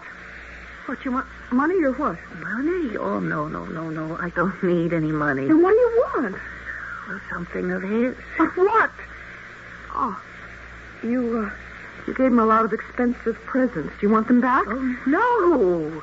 He tried to give them back to me, see, but I wouldn't take them.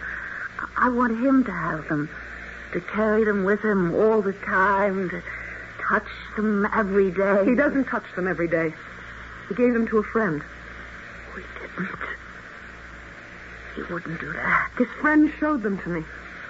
Well, I never thought he'd do that. Well, he did. Do you think sneaking up to him and cutting off a piece of his hair was a nice thing to do? Well, I had to have something that was his. And that's why you're here now, to get something else of his? Yes. What did you take this time?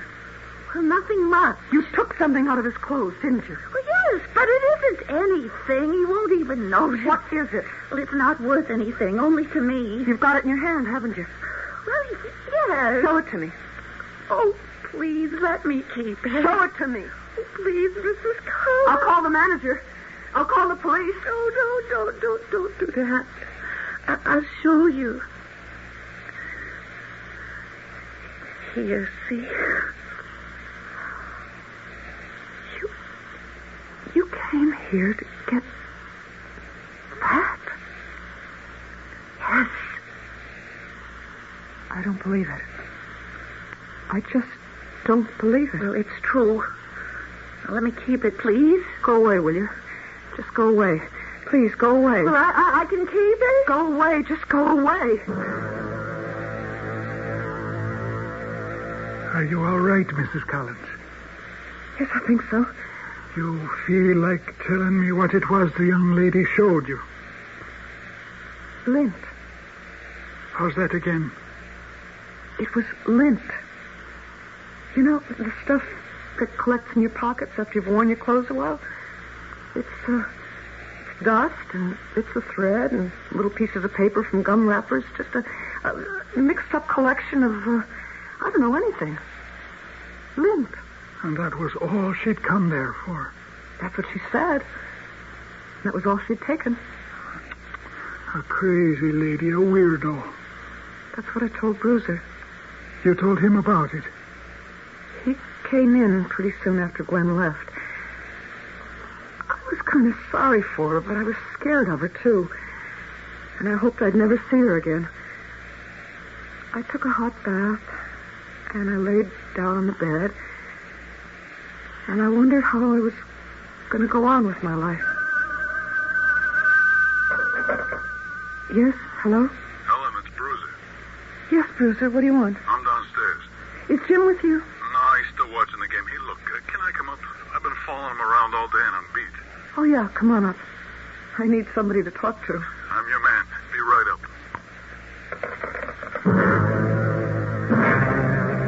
Don't you see, Bruiser? It's like thousands and thousands of years ago when people were savages. When they drew pictures of animals in the dirt because they thought that'd mean they'd find an animal and kill it. They thought it would work magic. I never heard anything like that. Bruiser, they shot arrows at the clouds to make it rain. That's nutty. It isn't any nuttier than shooting at presidents to start a revolution. Yeah, well, that's nutty, too. There are tribes today where a girl follows a man and takes the dirt from the ground he's walked on, from his footprint, and she takes it home and plants a flower in it, and she's sure that when the flower grows and blossoms, the man will love her.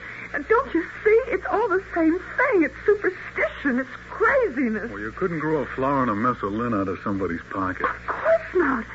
There's nothing you could do with it. So what does anybody want with it? But Gwen wanted it. She lied her way in here to get it. She was crying when she asked me, please, could she keep it? Well, you could have her arrested. Oh, I don't want to have her arrested. I just wanted her to get out of here. I want them all to get out. I want to have a life that isn't full of all this craziness. I can't bear it anymore. I don't understand it, and I want it to stop. Why can't it? Well, because Jim's a celebrity. He just is. He couldn't stop being a celebrity even if he wanted to. And he doesn't want to. Well, would you want to? Give up all that money and having everybody look up to you and thinking you're marvelous and ask you to endorse things. Helen, baby, that's success. But can't Jim just play football? I mean, just do that without all this other business? Helen, you don't understand what kind of football player Jim is. It's not just that he's fast, and he's very fast, or that he handles his body like nobody else has ever done it before. Jim has, I don't know, intuition. Intuition, I guess you'd call it. Something goes on inside his head, a feeling for what to do. Maybe he's got a feeling for what everybody else on the field is going to do. He carries it all in his head. I don't even think he knows it's in his head, but it's there. It's mystical-like. It's born in him. He's like clairvoyant, you know? I don't think I can stand it anymore, Bruiser. Maybe you oughtn't to be married to somebody like Jim. Because as long as he's a superstar like he is, people are going to follow him around and scream and yell and carry on. Well, of course, he won't always be a superstar or any kind of star at all. When will that be? 10 years, 12, maybe more, probably less. Who knows? I don't think I'll last that long. Look, I had a hard day today. Would you mind very much if I took a hot shower and laid down on the bed for half an hour, maybe? Yeah, if you want to. Thanks a lot, Helen. Give me your coat here. I'll hang it up. Thanks very much. Oh, wait. Let me take my little old 38 out of the pocket. Don't want you handling it. Okay. Wait. You've got another gun. Oh, yeah, this. Is that a holster? What they call a holster? Yeah, that's what they call it. I wish you didn't have to carry guns. Never had to use one yet. Outside the Marines. Well, gotta take my shower. Hey, I sure appreciate it. You're welcome. You'll be okay, won't you? Oh, sure. Hey, maybe you need a drink.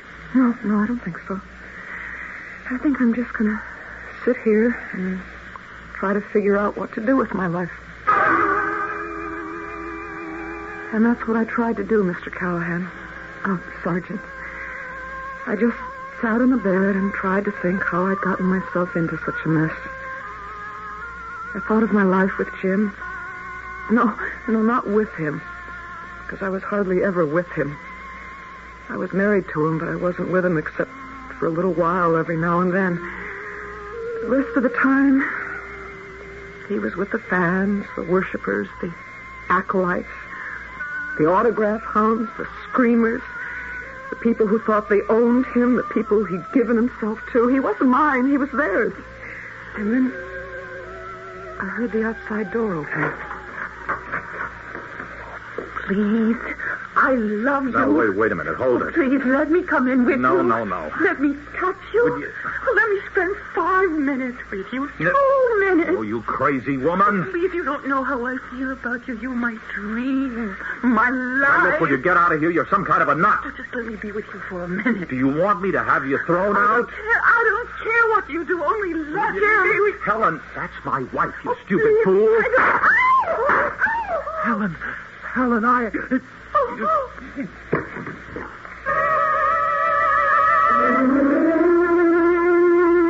And that's how I came to shoot him, Sergeant Callahan. I don't remember picking up the gun. I don't even know which gun I picked up. I never had a gun in my hand before. But when I saw Jim and the girl, Gwen, and she was hanging on to him, pleading with him just to let her touch him, I don't know why I wanted to kill him. But I did. I wanted his kind of life to end. Maybe I should have killed her. Maybe that would have made more sense. I don't know. Neither one made any sense. No, I guess not. But what I wanted was for it all to stop. All the craziness, all the screaming and yelling and grabbing for things. I wanted everything to just quiet down and be calm and peaceful. So that I could be calm and peaceful. And maybe a little happy. I understand. Do you? Really? I really do. Thank you. Mrs. Collins, you didn't kill your husband. Oh, but I did. The gun you had in your hand was never fired. But I heard the shots. 2 shots. They came from a different gun. Oh, no, not Bruiser. No, he wouldn't. No, not from either of his guns. From a .32, belonging to a very crazy lady. Gwen? We picked her up this morning. But she loved him. What a fan feels for a celebrity, Mrs. Collins, is a very mysterious thing. I don't know what it is, but I can tell you what it isn't. It isn't love.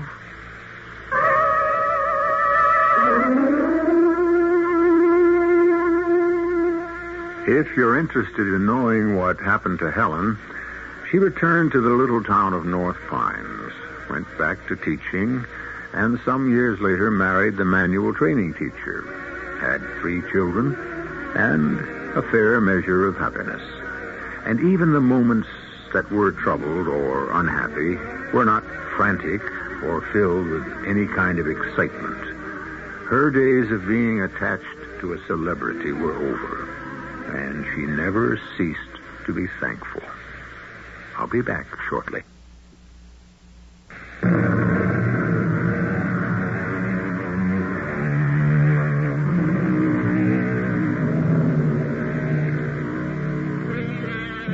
Our cast included Lois Nettleton, William Redfield, Marion Haley, and Lloyd Batista. The entire production was under the direction of Hyman Brown. Radio Mystery Theater was sponsored in part by Carrier Air Conditioning. This is E.G. Marshall inviting you to return to our Mystery Theater for another adventure in the macabre.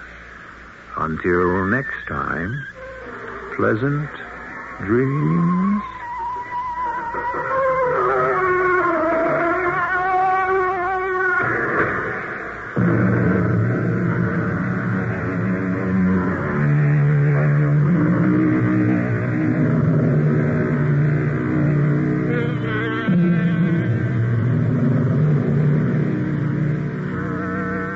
Mystery Theater has been brought to you in part by ShopRite Supermarkets, where you get a lot more for a little less. The preceding program is furnished by CBS Radio. I'm Barry Farber. A lot of mysteries revolve around the telephone. Keep your radio fixed right where it is, because not mystery, but the history of the telephone will be our mission right here on the Barry Farber Show, following the news on WOR New York. Reuben Hurricane Carter will be out on bail tomorrow.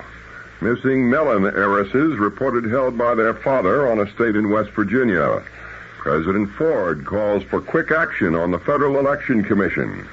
It's 61 degrees in cloudy mid-Manhattan. The man says unseasonably mild through Sunday. Mostly cloudy tonight with a low in the middle 40s. Sunny tomorrow with a high around 70. This is John Scott with the 8 o'clock edition of the news.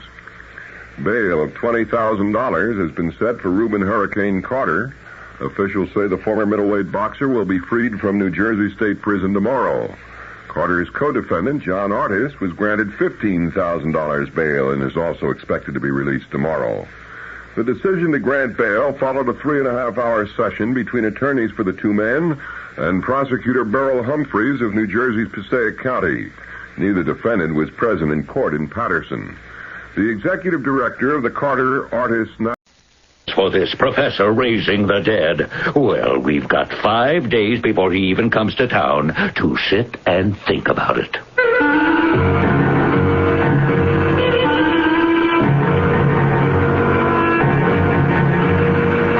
Our mystery drama, The Dead Come Alive, was written especially for the Mystery Theater by Murray Burnett and stars Marion Seldes and Ralph Bell.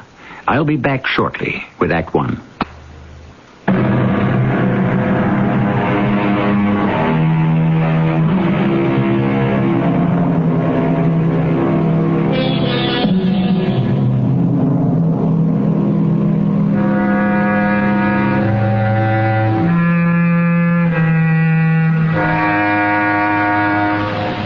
Bible gives us only one instance of the dead being brought to life. That miracle is accomplished by Jesus when he calls upon Lazarus to come forth, and Lazarus does. It's one thing when Jesus did it, but quite another when a mere mortal, a man of no particular distinction, claims that he can duplicate this miracle. Not only claims it, but says that he will prove it. That was the situation in the little town of Visalia, Ohio in 1808, as the townspeople awaited his arrival with high but mixed emotions. What is so funny, Ralph? Oh, Sheriff. Those darn fools standing in the road gawking, waiting for that professor to come into town. Maybe they expect him to fly in or swoop down out of the clouds. Oh, they make me laugh. You won't be doing much laughing when Professor Marvelli brings your Rachel back to life and you find yourself with 2 wives. Have you talked to Edith about that? No, and I don't intend to. Because this is just a clever way of doing business. This here notice he put up in the post office about raising the dead is just a come-on. He probably runs a traveling circus or a carnival. And if he doesn't? Then I figure the sheriff here and the mayor have themselves some kind of problem. Because the man must be either crazy or a demon.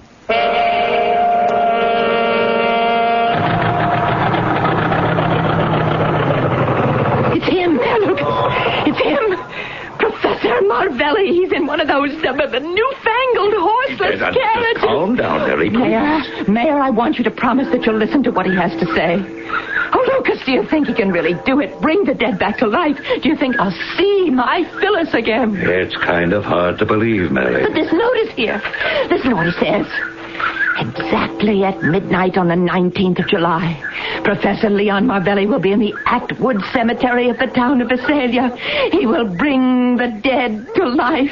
Any who wish to see their loved ones again as they were in the flesh will please attend. Signed, Professor... I know, Mary, I know. I saw the notice in the post office. But those are just words. Anyone can print up a notice like that. And anyone who did and then failed to deliver would be a sorry human being indeed, sir. I believe I am addressing Mayor Lucas Kane. Yes, and you must be Professor Marvelli. Lucas. And this is Mrs. Mary Thatcher. I want to ask you, Professor, if Mary, the professor and I have a lot to talk about. I'd appreciate some privacy. Oh, Lucas. Please, Mary, excuse us. Now, Professor, if you'll be so good as to step into my office here. Professor, I wonder if you realize that you caused more excitement in Visalia than anything since the fair in St. Louis a few years ago. I resent that, Mr. Kane. Oh? Why? How can what I've said... Because, Mr. Mayor, you are lumping me in your mind with a carnival, a circus atmosphere. I assure you, this is a serious matter. Most serious. I'm keenly aware of that. Then you are probably not personally involved. My wife of 28 years died 2 years ago, Professor. She lies at Atwood Cemetery today. You're a most unusual man, Mr. Mayor, to remain so calm when in a few days you can face the prospect of being reunited with your beloved. Yes, well, perhaps I do owe you an apology for my remark about the St. Louis exposition. You see, Professor, I would be both excited and apprehensive if I believed you. Well, I understand your skepticism. Perhaps these may change your mind. As you can see, the majority of these letters are from various small towns in Europe. But that's because I've only been in America a short time. Now, here is one from a little New England village.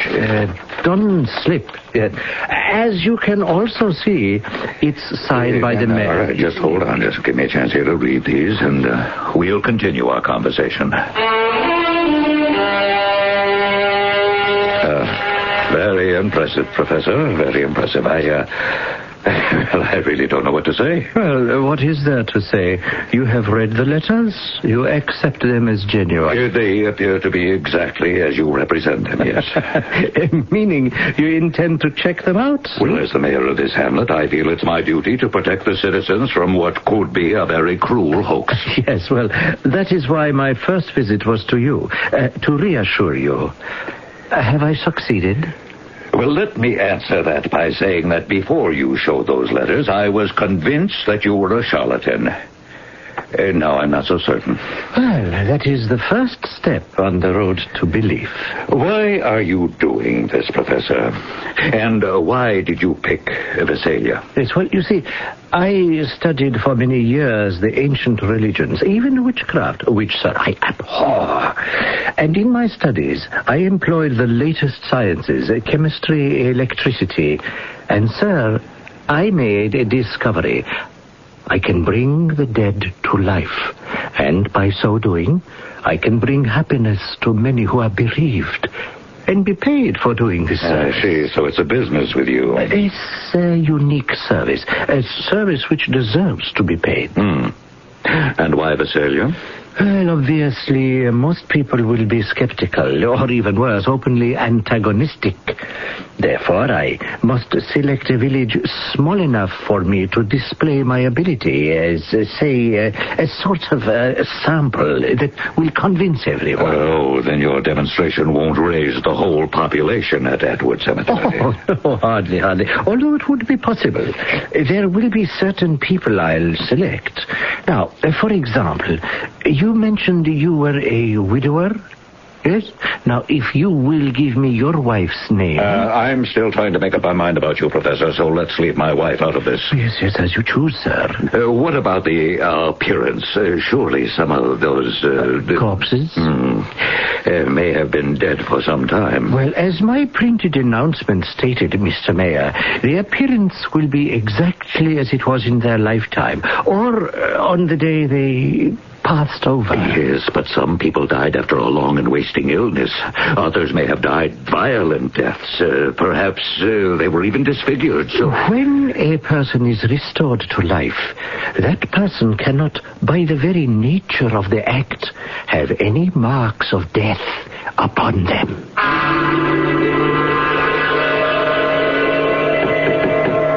Who is it? Yes, who is it? Mrs. Thatcher. Mary Thatcher. Remember, we met at the mayor's office. Ah, yes. Come in, Mrs. Thatcher. Well, how did you get my room number? Oh, you mustn't be angry with Jonesy. We've known each other a long time, and I begged him, and he told me, oh, please say you forgive him. Yes, of course. Now, how may I help you, Mrs. Thatcher? Well, how did you make out with the mayor? Is he going to try and stop you? My dear Mrs. Thatcher, surely you didn't go to all the trouble of finding out my hotel room to come and ask a question which you could just as easily have asked the mayor. No, this is important. You see... 3 years ago, my daughter, Phyllis, was murdered. And they never caught the person who did it. And I miss Phyllis, and I was wondering what can happen. I mean, will Phyllis remember? And will she know the person who tried to kill her? I see your problem, Mrs. Thatcher. Well, what happens? I suggest you come Saturday night and find out.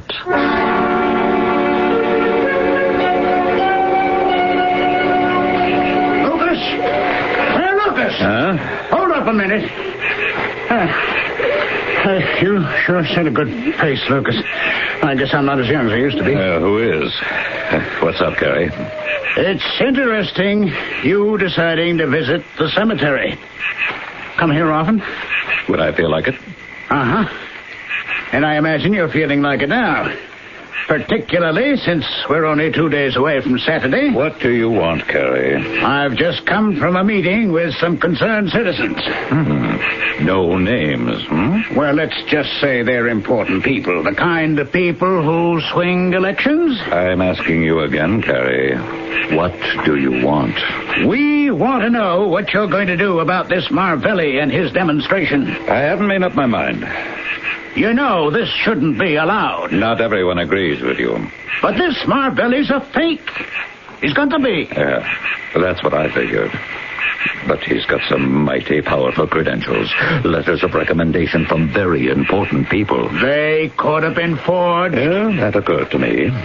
So I sent off a telegram to the mayor of Dunslip, a little New England town where Marvelli had given a demonstration.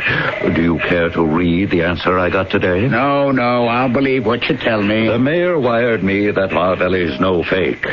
He can do what he says he'll do, bring the dead to life.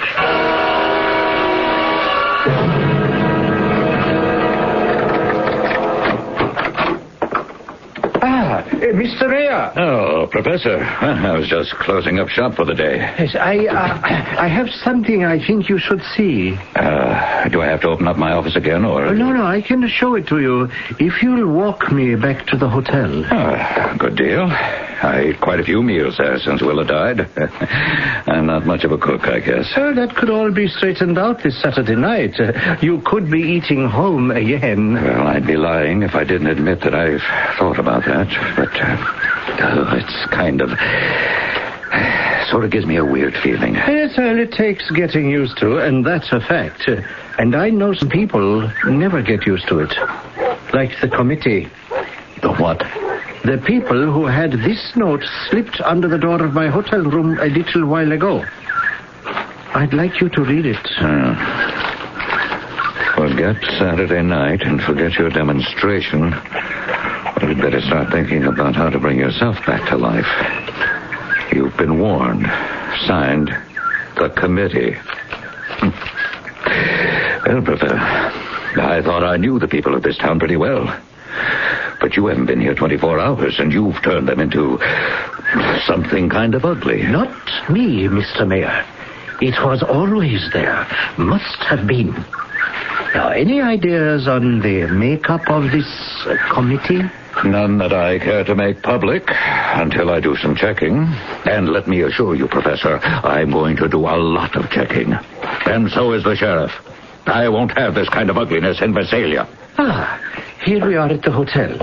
I would eat with you, but I'm afraid that might prejudice some of the townspeople against you. Down, Professor, down.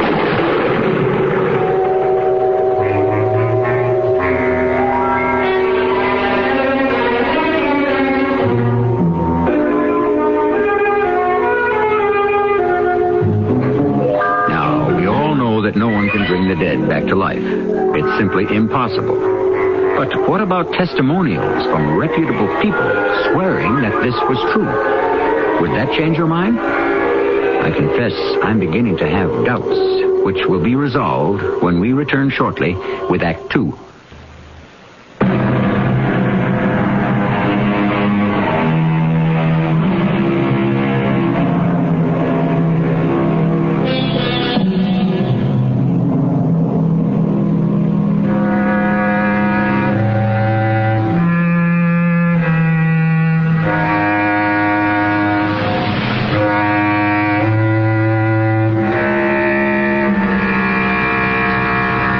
Famous Victor Herbert love song goes, "Ah, sweet mystery of life, at last I found you." But today's mystery involves a man who claims to have found the mystery of death. Not only found it, but solved it.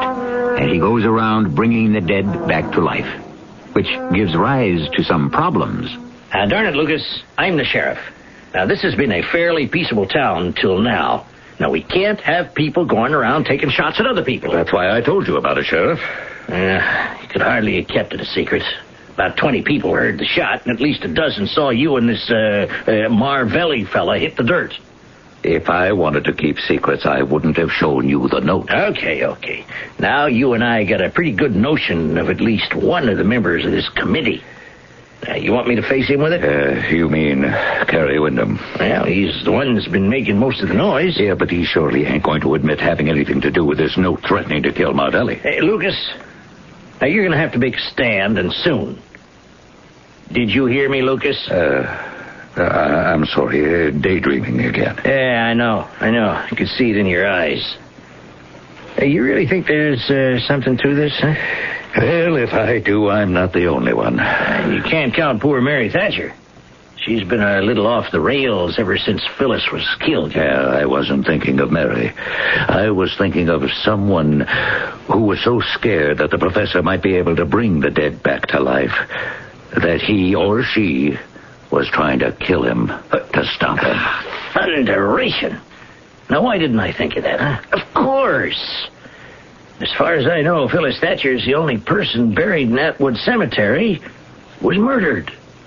Now, there may be others, but she's enough. Now, if this professor brings her back to life, she's sure shooting will be able to name her killer. That's what I was thinking. Yes, and that's all the more reason for you to say that you're going to see to it that the demonstration is held. I'll put a deputy to guard the professor. And tip off the murder? Oh, no, sir. Pete, you just hold everything for a while. All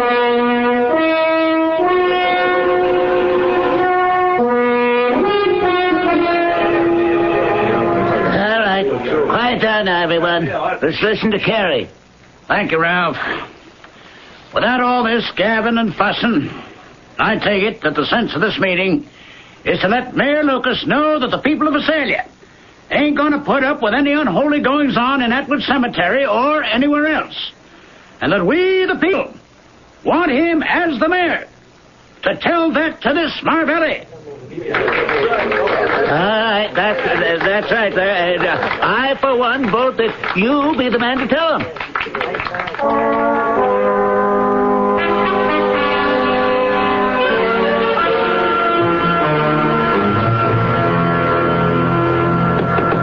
It's me, Professor. Mary Thatcher again. Please open the door. It's very important. Please, Mrs. Thatcher. I want you to come with me to the cemetery right away. You're terribly upset. Please, come in. Sit down. They're going to stop you, you know. They're going to stop you, and that's why I want you to come with me right now. Who is going to stop me? The mayor. I've just come from a meeting, and most of the important people in town were there, and they're sending Carrie Wyndham to the mayor to get him to stop you. And that's why you must come with me to the cemetery right now, so you can bring Phyllis back. Not until Saturday night, Mrs. Thatcher. But the mayor won't let you. I have reason to believe that the mayor not only would try to stop me, but actually will help me. I've just told you that. The mayor was very much in love with his wife. Don't you agree, Mrs. Thatcher? Well, they had a perfect marriage. Everyone knows that, but... Oh, you mean... Mayor Lucas thinks you really can. But when I was in his office the other day, I got the impression he really didn't believe you could. Well, he doesn't want to get his hopes up, Mrs. Thatcher. Mark my words. We'll have the demonstration Saturday night, and the mayor will be there.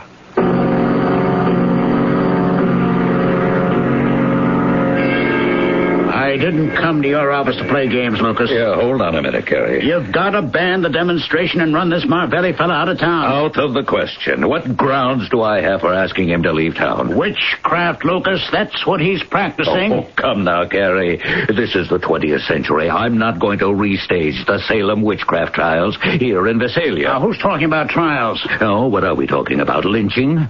Tarring and feathering? What have the people of this town turned into? God-fearing, public-spirited citizens. All who just happen to have relatives buried at Atwood Cemetery. That's exactly right. Now, Lucas, you trying to make it out that there's something wrong with people who don't want their dead disturbed? And what about you, Carrie? You don't have anyone at Atwood unless you count Phyllis Thatcher. I believe she used to work for you before she was killed. And what's that supposed to mean? Just what I said. Nothing more, nothing less. What you're insinuating is so vile that you ought to be made to pay for it. Believe me, Lucas Kane, this is something I ain't forgetting. I'll make you eat your words, all right? I don't know what you're talking about, Carrie. All I said I heard you, Lucas, and by heaven you can thank the Lord I haven't got a horse with, because What's going on here? You and Carrie sound like you're thinking of starting your own private war. Sheriff, you better talk some sense into Lucas. He's heading for a peck of trouble. Yeah, well, old Lucas is always stubborn, Carrie. You ought to know that. This is a serious matter, Sheriff, and you can be in trouble, too, unless you can persuade Lucas to stop this godless demonstration in Atwood. Your job is to run Marvelli out of town.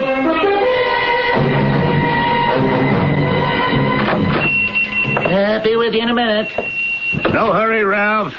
I'm not a customer. Okay. Back so soon? Just let me lock up and you tell me how it went with Mayor Lucas. Darn near closing time anyway. We got trouble, Ralph. Lucas still backing and filling, is he? Oh, yeah. And I don't think we're going to get much help from the sheriff either. I figured that. You did?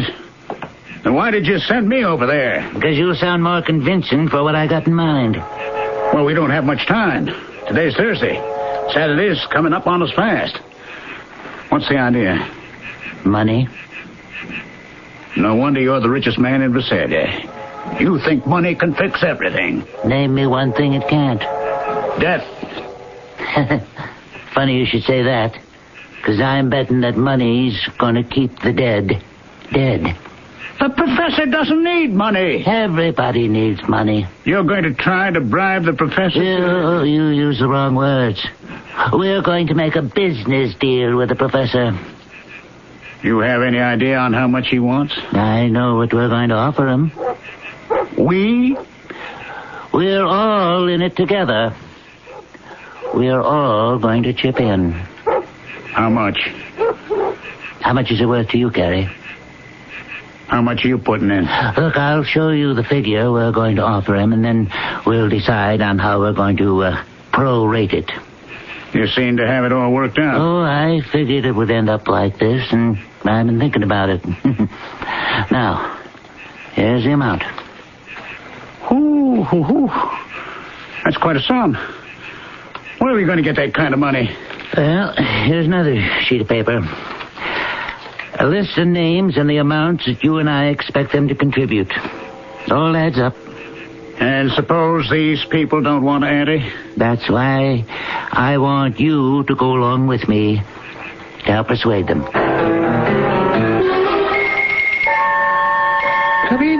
Come in, gentlemen. Make yourselves comfortable. Well, I am sorry I cannot offer you any refreshments. We are not interested in the refreshments. Well, you already know, Mr. Wyndham. My name is Ralph Jameson. I own a hardware store down the street. Yes. I would like to know the purpose of your visit. Business, Professor, business. We're here solely on a matter of business. Professor, there are a lot of people who don't want you to put on that demonstration tomorrow. Yes, I'm well aware of that, Mr. Wyndham. Are you also aware that these people are willing to pay you a nice round sum for you to cancel? Oh, dear me, that does present a problem. Uh-huh. But not, I hope, an insoluble one? Well, Mr. Jameson, in my profession, I would be the last person in the world to say anything was insoluble, particularly if there is cooperation. What's the problem? Well, a number of people are desperately anxious to witness the demonstration. But not so anxious that they've offered to pay for it. Oh, no, not yet. But past experience has proven that people who are anxious quite often... $3,000, Professor. Well, I know you don't intend it as such, but that is an insult. Let's quit horsing around. How much you want?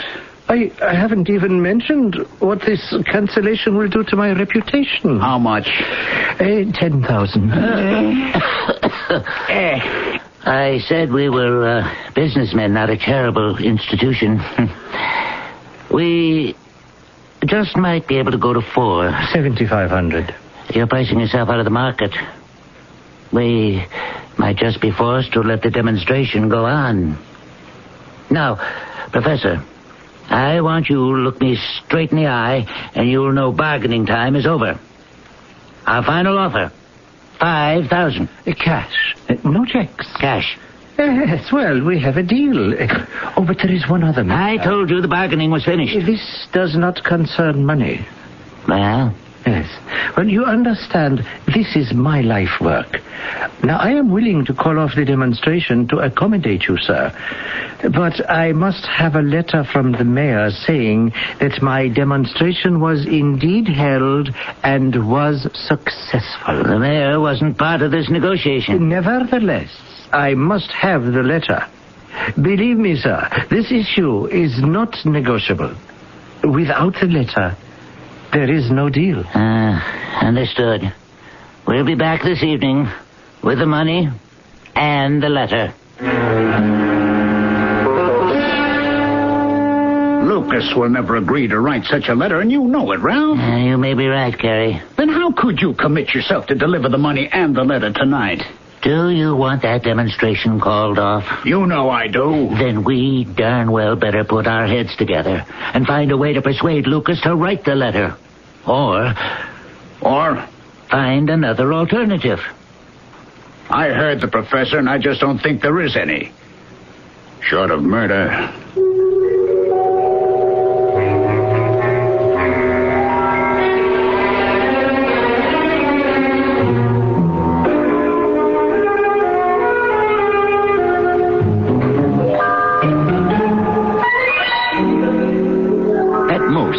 Anything that's ever been said has been said best by Shakespeare. And speaking of murder, the famous bard said, "For murder, though it hath no tongue, will speak with most miraculous organ." It would certainly be a miracle if a girl would rise from the dead to point an accusing finger at her murderer. We'll find out in Act 3.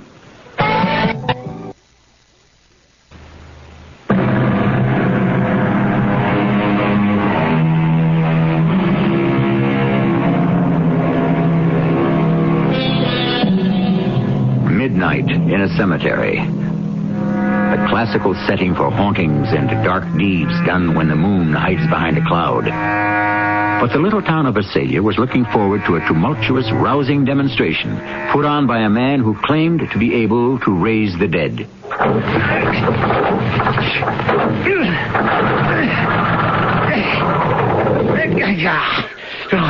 Stupid machine. Do what you're supposed to, you stubborn ignorant. That's why I stick to my horse, Professor. Yes, well, I do not sit well on a horse, Mr. Mayor.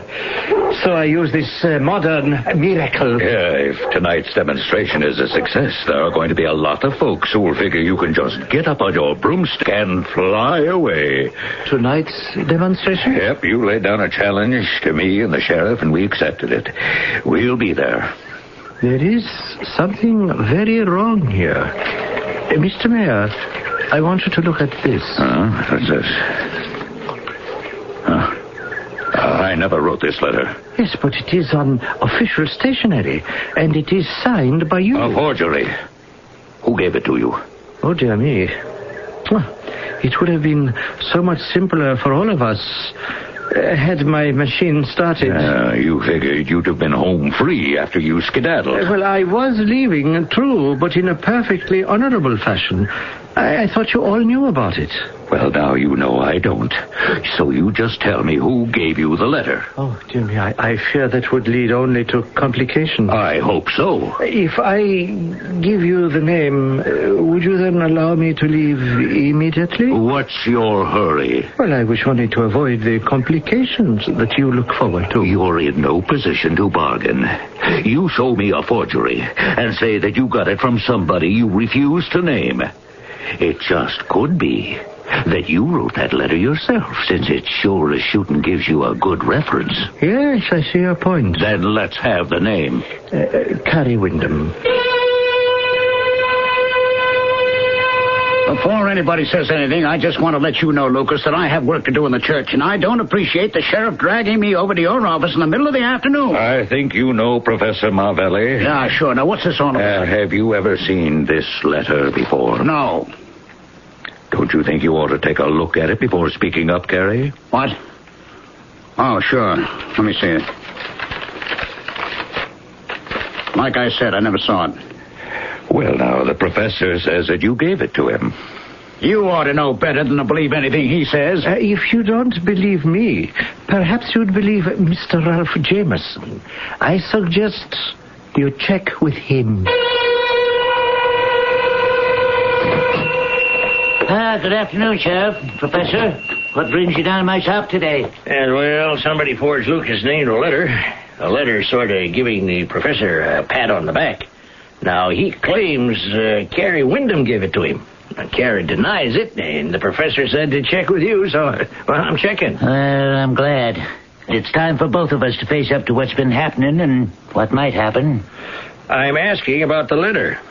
I made a business deal with the professor. He agreed to cancel the demonstration. For the letter? For $5,000. Enough of this evasion. I am used to being met with mistrust and skepticism, but not with deceit, cowardice, and lies. Now, you just hold on a second. You admit we made a deal and I forked over $5,000? Which I will now proceed to return to you. Oh, not so fast. You can't just decide to... With the treatment I have received here, I can do anything I want. Mr. Jameson, here is your money. The demonstration will proceed as scheduled. We made a deal. You can't back out now just by giving back the money. You didn't keep your bargain. The letter was a fake. Oh, I'll get you a good one. I'll go to Mayor Lucas myself. The time has come for straight talk between me and the mayor. Well, how about straight thinking, Ralph? You call yourself a businessman, and you let this here con artist pick your pocket on nothing but empty promises. Lucas knows he can't deliver. That's not the question. Lucas has been so wrapped up in thinking about him and Willa that he never even bothered about anyone else. If by any chance the professor can deliver, what happens to me and Edie when Rachel comes back and finds us married, Or all the others who've made lives for themselves? What happens to them, Sheriff? Oh, nothing. He's just a faker. Your words echo your ignorance. Never once did you ask about the difficulty of working this miracle, or the danger of dealing with those forces I unloose. But tonight, Sheriff, you and Mayor Lucas come and see for yourself. Yes, if you have the courage.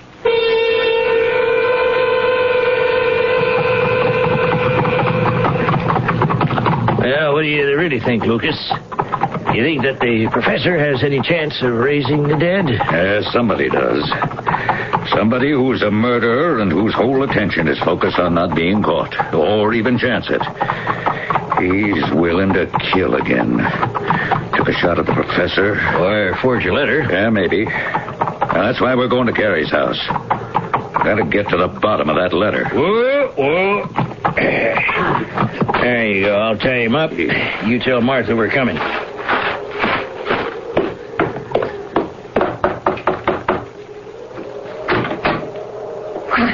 Lucas Kane and the sheriff. Don't tell me you're coming to see me. No, Martha. We wanted to talk to Carrie. Oh, that's a shame. He came home a while ago feeling so poorly. I sent him right to bed. Yeah, well, I'm sorry, Martha, but it's real important that we talk with him. Tell him that we're here and we'll be waiting in the parlor.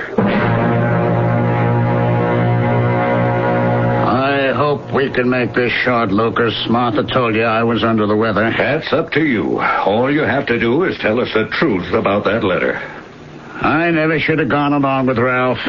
I knew he was too sharp for me. Are you saying that Ralph wrote that letter? He talked me into writing it. You mean he paid you?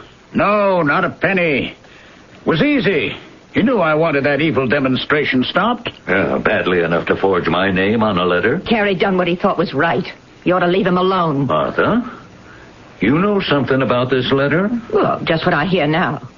And, of course, what I heard at the meeting we had about raising the dead. No God-fearing person can hold with that. Carrie, you must know forgery is a serious crime. What the professor was fixing to do was a bigger crime. And that's your entire stake in this? Oh, don't sound so surprised. I'm not the only one. There's Ralph and all the other good folks who put up the money. Oh, well, money is one thing. What you did is something else. Besides, I can understand the way Ralph felt. He was thinking about his situation with Edie if his first wife were to come back. Exactly. And most of the others have folks lying at Atwood Cemetery whose return might cause some problems. But you and Martha haven't got anyone at Atwood. By the way you're keeping after poor Carrie, you'd think he'd done something terrible, instead of trying to put a stop to godlessness. Martha, that's just what sticks in my craw.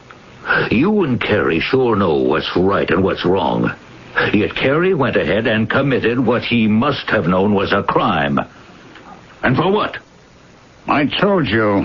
You told me, but you haven't sold me. When I found out what you'd done, I wanted to put you in jail. I don't blame you. Well, I do. Maybe Carrie did break the law, but you two are making a great big thing out of this, like there was some importance. Martha, there's a murdered girl lying in that cemetery, and her mother's frantic to have her brought back to life. But how do you think the murderer feels about it? What are you saying? That whoever killed Phyllis Thatcher would have a big stake in stopping this demonstration. I can see that, Martha, but... As I remember it, Phyllis used to work for you 3 days a week, Carrie.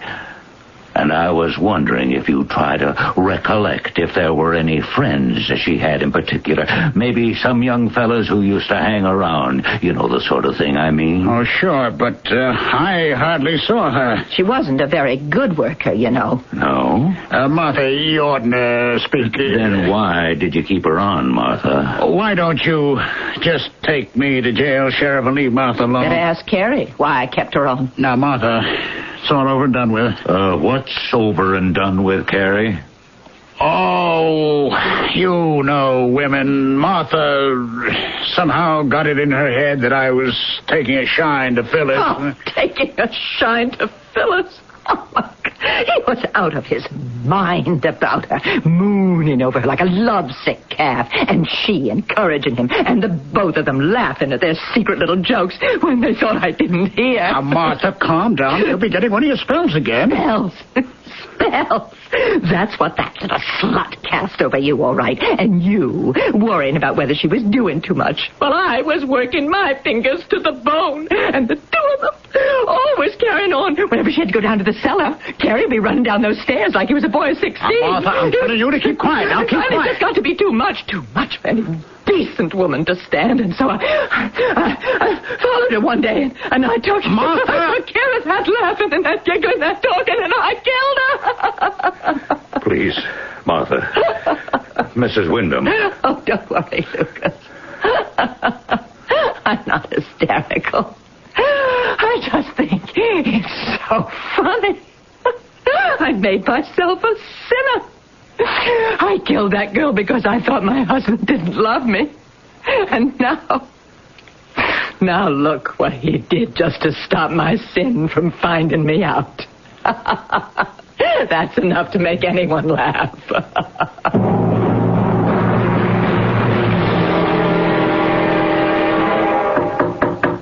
Come in. Well, good morning, Mr. Mayor. Morning, Professor. What brings you here? I thought, seeing as how I was instrumental in helping you solve an old murder and catch a killer, that you'd change your mind and write me a letter of reference after all. Professor, I admire your gall. Oh, not at all, not at all. If you stop to consider, you must admit that without Marvelli and the notice of the demonstration... Which never came off. Only because some of your fellow townspeople wanted to pay me enough so that I needn't. Admiring your call is one thing, but writing a letter to help you continue with this swindle is quite another. The only letter that I'll write for you is one stating that you helped a murder investigation.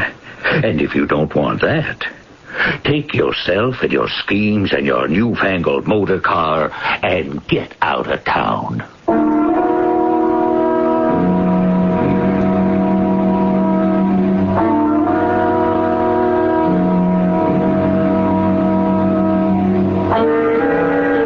It's difficult to believe in someone having the power to raise the dead.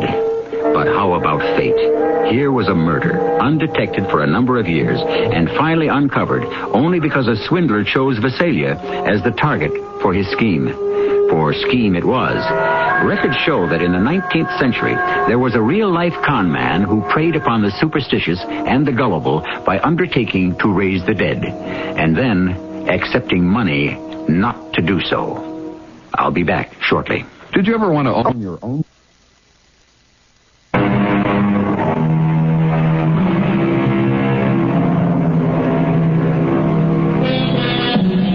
It's always the same dream. Or is it a dream? The blazing red flames light up the midnight skies. There's the brazen, ear-shattering clamor of the great bronze war horns. The shouts of the men, the screams of the women, the clatter of sword and javelin, the smashing of battle axe and mace. All of this seems to be exploding all about her. There is no escape. And just when it appears that she must be engulfed by it, swept away by the surging storm of murder and destruction, she opens her eyes, and she is somewhere else. Somewhere else. Miss Nelson? Yes, Dr. Miller. Where? Where? Why, in my own room. Home. Oh, why didn't you say so? I don't know. Well, the usual way to describe this sort of experience would be to say, then I opened my eyes and I was back home. Why did you refer to your home as somewhere else? I told you I don't know. In the dream... Doctor, I don't know how this is going to sound, but I'm not sure it's a dream. Well, what else could it be? I have to keep saying I don't know. Whether it's a dream or reality, you seem to be in a place. Yes. It seems to be a medieval place. I feel it's more than 1,000 years ago. And there's a war. Yes, the long ships are always attacking some fortified place with a wall around it, a stone wall. Never a greater slaughter of heroes, a struggle of standards, a hurling of javelins, a crash of the charges, a wielding of weapons. That has passed over, so this may be sung. Yes? Go on. With what? With what you were saying. You were speaking... Well, it sounded like a poem. It didn't seem to have rhyme, but it had a rhythm to it. And what was it about? You don't know? Dr. Miller, I don't have the faintest idea. Well, listen. It's on tape.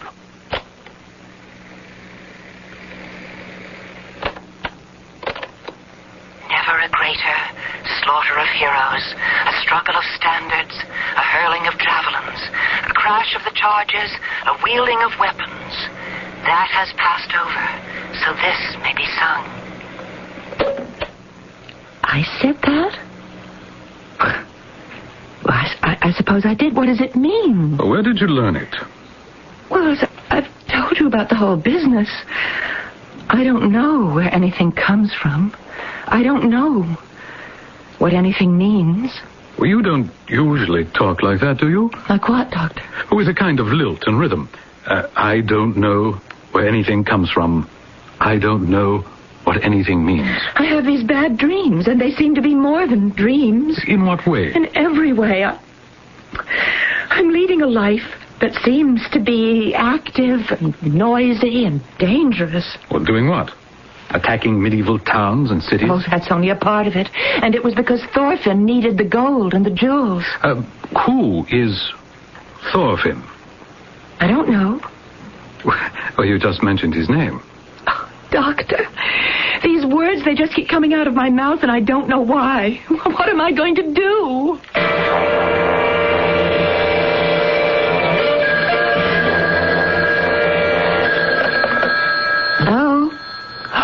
Oh, Mother. Yes, I'm feeling fine, just fine. I expect him here any minute now. Yes, Mother. Mother, there's no point in your going through it. I can recite the entire argument by heart. A, Harold is an excellent catch. B, I must not let him slip through my fingers. C, I'm not getting any younger. D, what do I want anyhow? Oh, Mother, he's here now. Yes, dear, I understand. Yes, Mother. Do you want me to keep Prince Charming waiting at the door? I will. I'll remember everything. Goodbye, Mother. Yes. Harold. You always seem surprised to see me. Well, come on in. Are you feeling better? Better than what? Well, better than you were last night, last week. Well, actually, all month. Would you like some coffee, Harold? I thought we might go to a movie tonight. Oh, all right. It's an excellent picture. How do you know? Well, all the critics say so. And before you invest $4.50 for a seat, you should avail yourself of the best possible advice. Would you agree? Of course. Everything in this life is an investment. That's why you should research everything thoroughly. Now, I fell in love with you, Edith, but it wasn't at all haphazard or accidental. I mean, do you realize that? I really hadn't thought about it. No. You see, first, I found out all about your family, and then I found out all about you. Well, what was there to find out? My life has been an open book. Oh, but such a sensible book. Well, only one thing worries me. Well, I wouldn't exactly say worries. It's the fact that you've been so nervous this past month. Oh, I'm sorry. Did you go to the doctor? Yes. And what did he tell you? Oh, very little. Practically nothing. Harold, would you mind if we didn't go to the movies tonight? Oh, of course not. I seem to have this headache. You poor darling. The best thing for that is rest. Yeah. As a matter of fact, I have a whole pile of work I could take care of tonight. Well, then why don't you do that? Oh, That's what I love about you. You understand that a man has serious obligations to his job. Well, of course.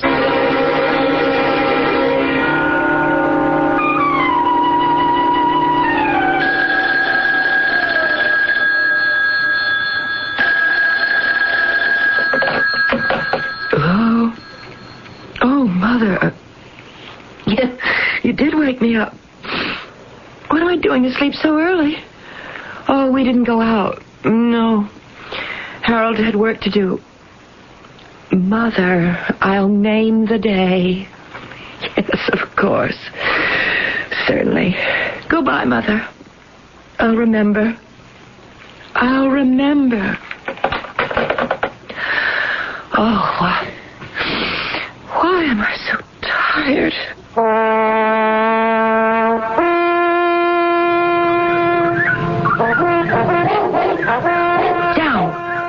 Down, Randolph. Be still. This must be the house of Gottlieb Carlson. Yes? And you are the fair Edith. The minstrels for once told the truth. They said that Edith Gottlieb Stater was the most beautiful maid in all of the northern country. And who are you? Ask me first who I was. Till just this moment, I was Thorfinn Kjærjudsen, master of a long ship of 50 rowers, strong, bold men who fear nothing and no one, neither the living nor the dead. That's who you were. But who are you now? Now, I am poor Thorfinn, the slave to command of the fair Edith. Speak, my lady and mistress. I have nothing to say. Know this. I do not fancy silent women. My wife must sing and dance and speak in riddles and runes and be merry the whole day long. I am sure you will find such a one. I have found her already. And who is this fortunate maid? You shall be my bride. No. No? I am the fiancée of Harold Olafsson. Oh, why, that fat farmer. My father has pledged me to Harold Olafsson. And that must be the end of the matter, my brave Thorfinn. The matter will be ended only when you become my wife. And you will, fair Edith.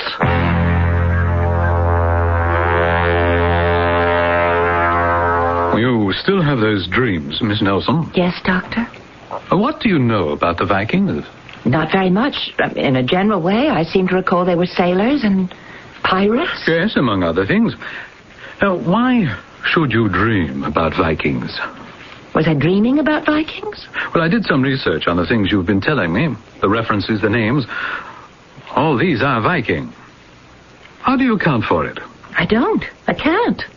Well, your name is Nelson. That's of Scandinavian origin. Yes. Is it possible you could have heard all these things at home? No. Are you sure? Oh, yes. I mean, my father was of Norwegian descent, I think, but he died when I was very young. I never knew him. Well, still, there was the family. No, his parents were dead. He had no other relatives.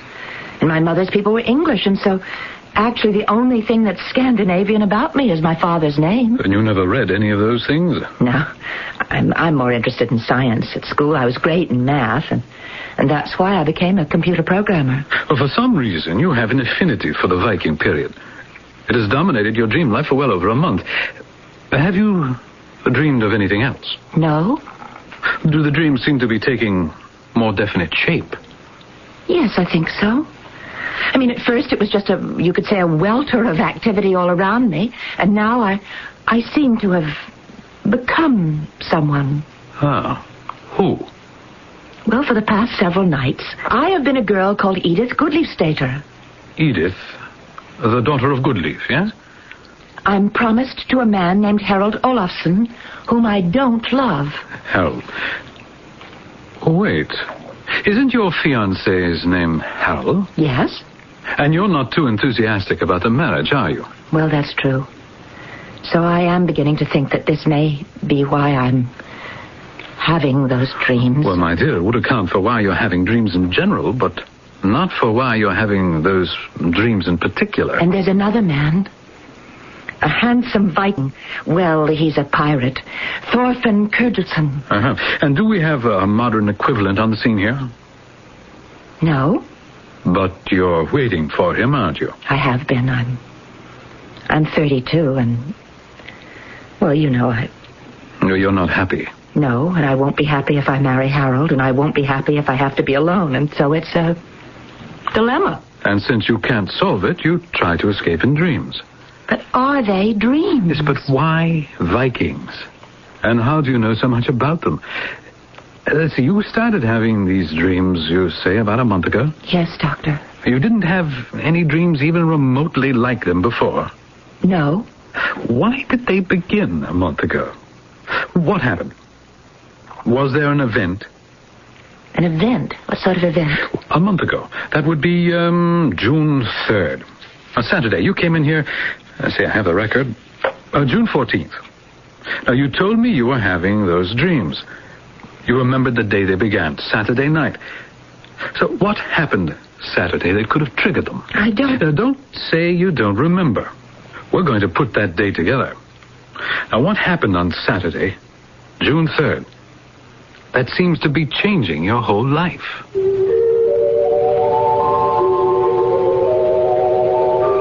Obviously, something must have happened. But what? It's true that a single event that may last only a moment in time can change the direction of one's entire existence. But tracing it down may be almost impossible, because it doesn't have to be something big, bold, dramatic. It could be something as hard to pin down as a wink, a smile, a whisper. I'll be back in a few minutes with Act 2.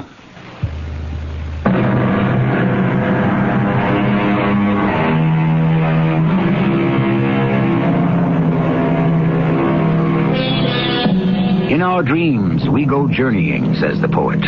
True, but where and why? Why one dream and not another? And why are some so real and others so dim and confused? What is a dream? Is someone trying to tell us something? If you can't answer these questions, you're in distinguished company. Neither could all the great scientists, psychologists, and philosophers. Saturday, June 3rd. Remember it? Yes, Doctor. Why? Was it a special day? Well, any day's a special day if I don't have to go to work. Well, that tells us something about your job. What did you do on that morning? I went to the old Renby place. Oh, I mean, the Renbys have been dead, gone these past 20 years. The property belongs to the state now. But nobody minds if you go there and pick cranberries. So you went berry picking Saturday morning? Alone? Yes, Harold was out of town. Did you spend the whole morning there? Well, you don't just go to pick cranberries. You enjoy the fresh air and the sunshine, the view. You bring a book and a sandwich. Well, what did you do afterward? I went home and I wallpapered my bedroom. That took all afternoon. Then I went to my mother's for dinner, and we talked a while about you know who. We watched TV, and then I went home and to bed. And that night you had the first dream? Yes. On TV, did you see a movie, perhaps, about Vikings? No, actually, we watched a baseball game. My mother's a fan. And that was Saturday, the 3rd of June? Yes. Have you told me everything? Every little incident? Start again. While I was picking berries, I tripped and fell. Is that the kind of thing you want? Yes, go ahead. And I saw this funny piece of iron lying there on the ground. Iron? Well, I could tell it was very old because it had that rippled sort of look. Describe it. It's about 8 or 9 inches long, and on one end of it, it's about an inch or so wide, and it sort of narrows down to a point. Like a knife? Yes, a knife. What else can you tell me about it? It has some marks on it. I would say it might be some kind of writing. In what language? Well, I don't know. I'm not even sure it's writing. What did you do with it? Well, I brought it home. I mean, you know, people are always finding things around here from colonial times, so I used it as a paperweight. Mm-hmm. Well, I'd like to see it. But what would it have to do with anything? Whatever happened to you on that day, the 3rd of June, could be of the utmost importance.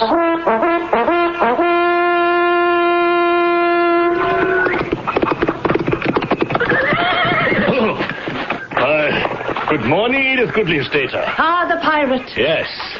This is what I like best about you. The daughter of one of the most powerful earls.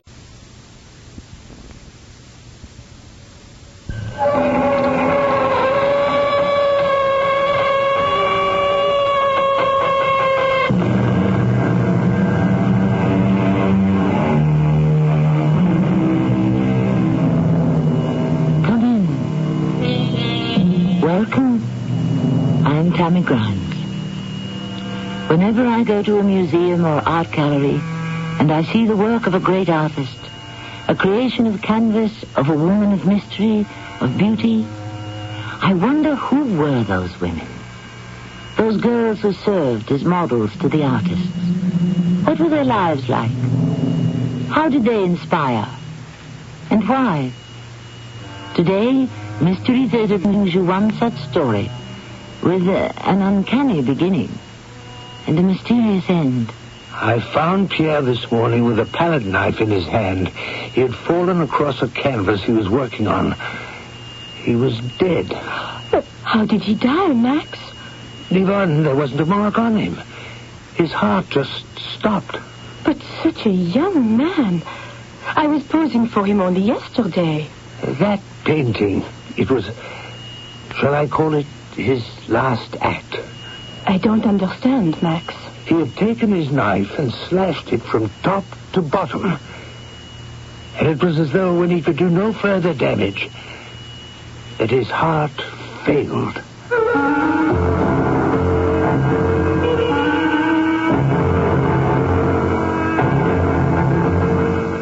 Our drama, Goddess of Death, based on a story by Barry Payne, has been adapted for the Mystery Theater by James Agate Jr. and stars Diana Kirkwood and Mandel Kramer. I shall return shortly with Act One.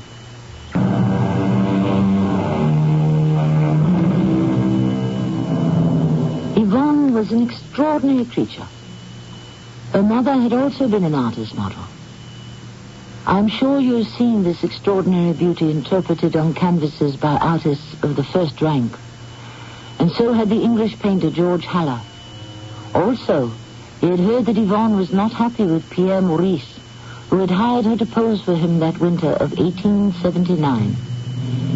December was very cold in Paris, and Pierre's paintings were not selling well. As George Haller walked upstairs to the top floor, he could hear a woman's voice pleading. Then a man who he recognized as Pierre Maurice, the painter. The woman must be Yvonne, his model. There was desperation behind that door. No, Pierre, don't, please. Don't point that gun at me. Yvonne, what you're doing is going to be the death of me. I can't stand it any longer. Pierre, it's me, George Haller. Let me in, will you? Pierre, don't be foolish. If someone is going to die, Yvonne, it won't be me. Pierre, unlock this door. Pierre! Put the gun away, please. Pierre, let me in. I'm breaking the door down, I warn you. Pierre, what have you done? Have you killed her?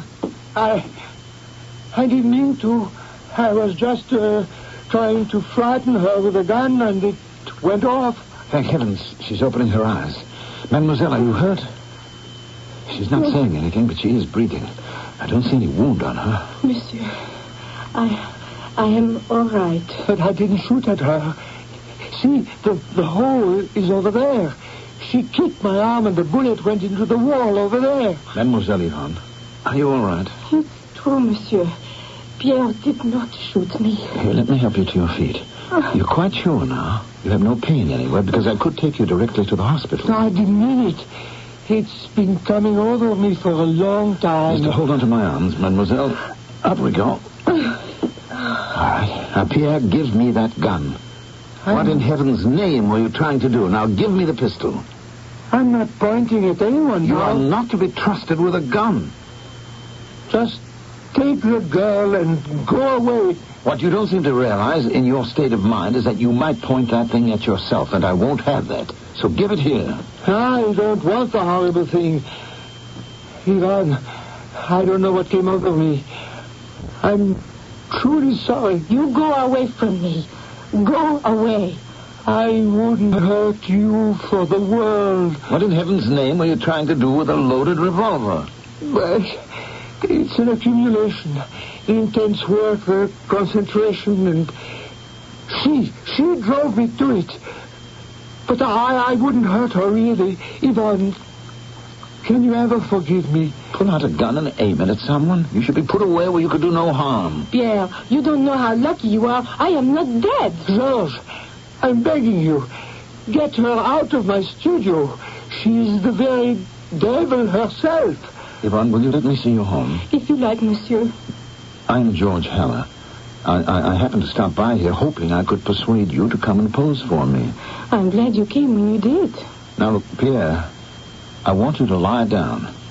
And as soon as I've taken Mademoiselle home, I shall come back and we'll talk.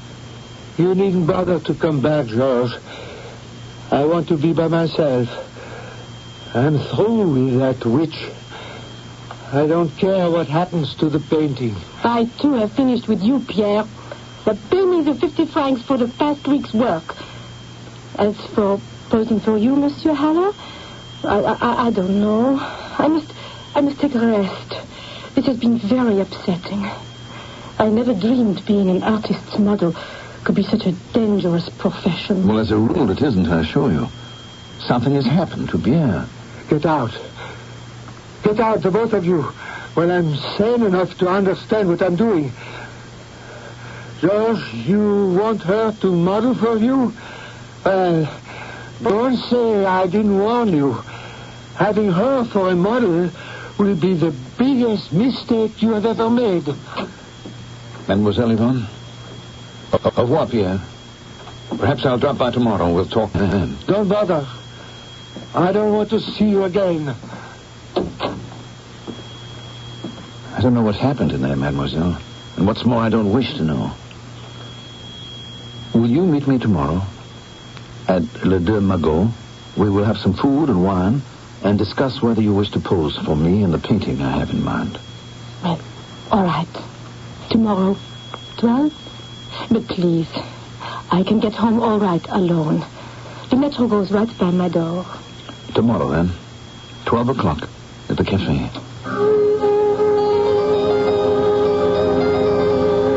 That was my first meeting with Yvonne. Unusual? Highly. Did I save her life? I'm not sure. Would Pierre have fired a second time and perhaps killed her if I hadn't broken down the door? I arrived at the Deux Magots at 11:45, opened a newspaper, and began to look for a studio. Welcome, Yvonne. Please, sit down. What will you have? A piano. As soon as I catch the waiter's eye. Have you seen the morning paper? Are you one of those painters who is interested in all France? Its economics, its politics? Well, not only all of France, but the whole world. Oh, I hope you are not going to talk a lot while you work. I need silence if I am to concentrate on who you wish me to be. Well, I paint very quietly. Good. Oh, waiter. 2 pianos here. So, you might consider working for me, Yvonne? I might. I've heard of you. Well, that's fine. That's why I was looking in the newspaper to find a studio. At least as good as the one I have in London. Yvonne, tell me. When Pierre kept saying over and over, it's all her fault. What did he mean? I don't know. I have done a lot posing for him. This one was a Corsican girl. Before that, we did a Roman lady, and before that... Well, I shall speak very plainly. Artists don't generally make such a fuss about their models. Was there something between you?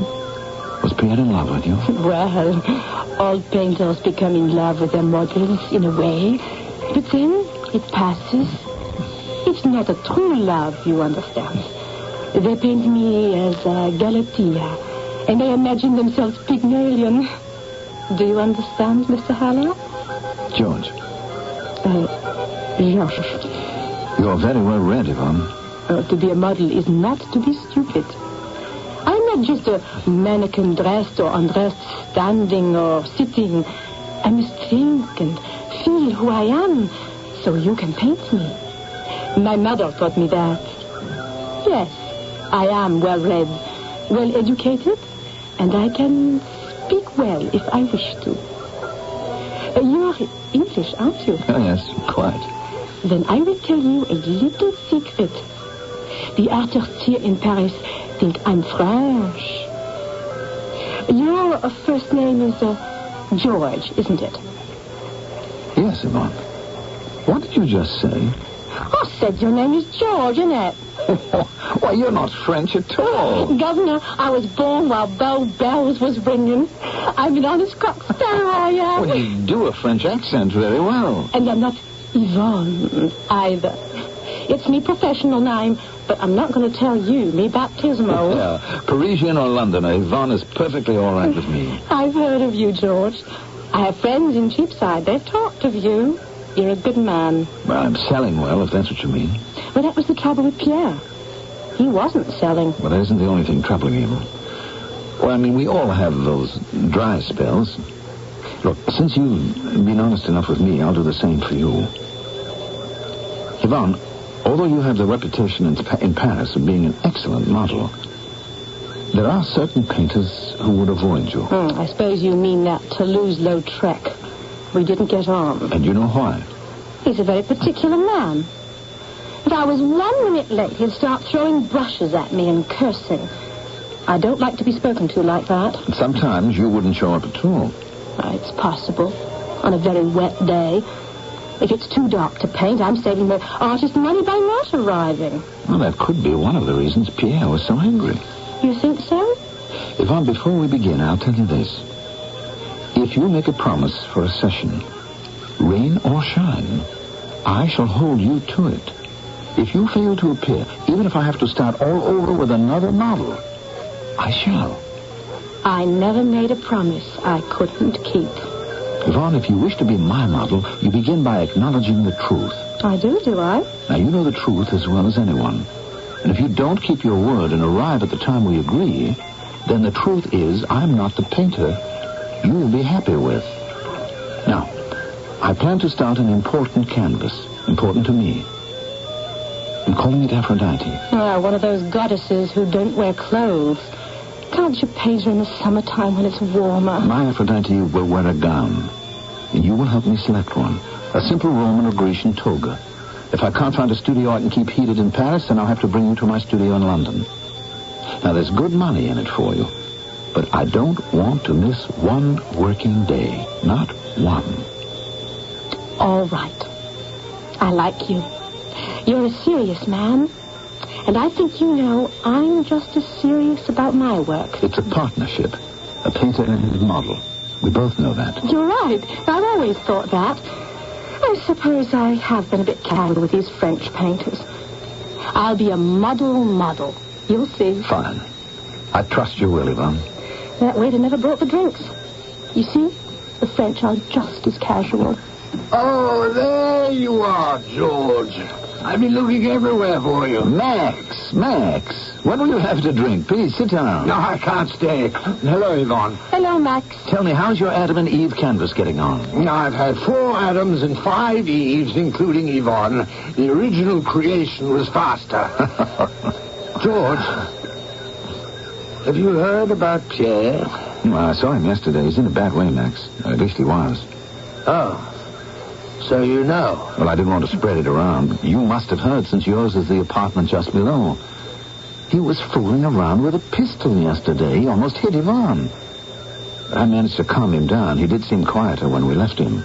Oh, then you don't know. Pierre is dead. What? Did he shoot himself? No, not so far as I know. The landlady found him this morning lying on the floor. He'd crawled from his bed to a painting he was working on. No signs of anything. His heart just gave out. Pierre dead? So young. How very strange. It's interesting to me that only the works of man are immortal. Shakespeare and Ben Jonson have long turned to dust, but their words are as alive today as when first spoken. The same is true of the great composers, sculptors, architects, painters. Their lives live on in their works. And the model, Yvonne, will be the only memorial to those last months of Pierre Maurice. Perhaps also of George Haller. When the memory of those artists as people have completely faded. I shall be back shortly with Act 2.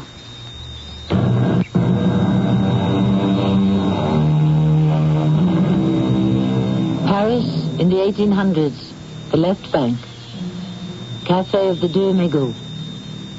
Rendezvous of practically every musician, painter, actor, and author for over a century.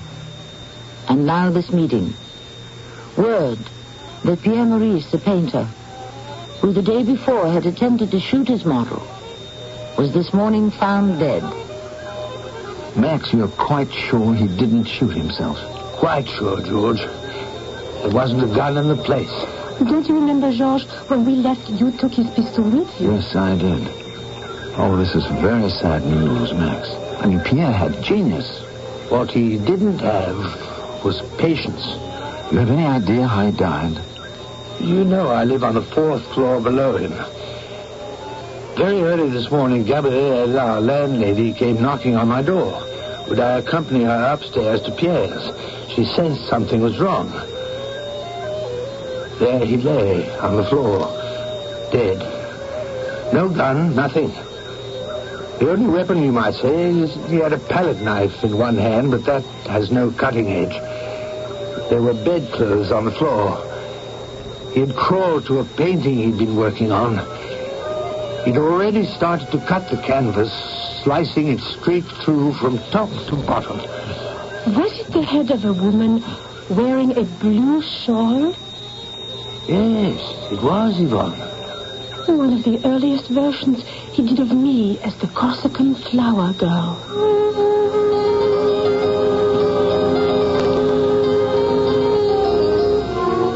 We left Paris, Yvonne and I. I was quite pleased getting the very model to pose for me who had been the favorite of countless impressionists and some of the best-known French painters of the day. Somehow, for some inexplicable reason from the very beginning, I was not working well on my Aphrodite. All right, Yvonne. I think you deserve a rest. Oh, no, George. Go on. I can hold this pose another hour. But the light will still be good until 5. Frankly, it's more for my sake than for yours. Maybe we'll pick up later. We'll see. I'll just shout downstairs to Mrs. Harris and ask for a pot of tea for us. All right? Yes. Tea will be fine. Mrs. Harris, would you bring us up a pot of tea, please? Thank you.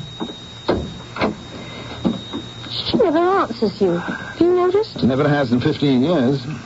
It means she's heard. Doesn't want to waste her breath. In all these months, I've never met her. Well, she's very discreet when it comes to painters.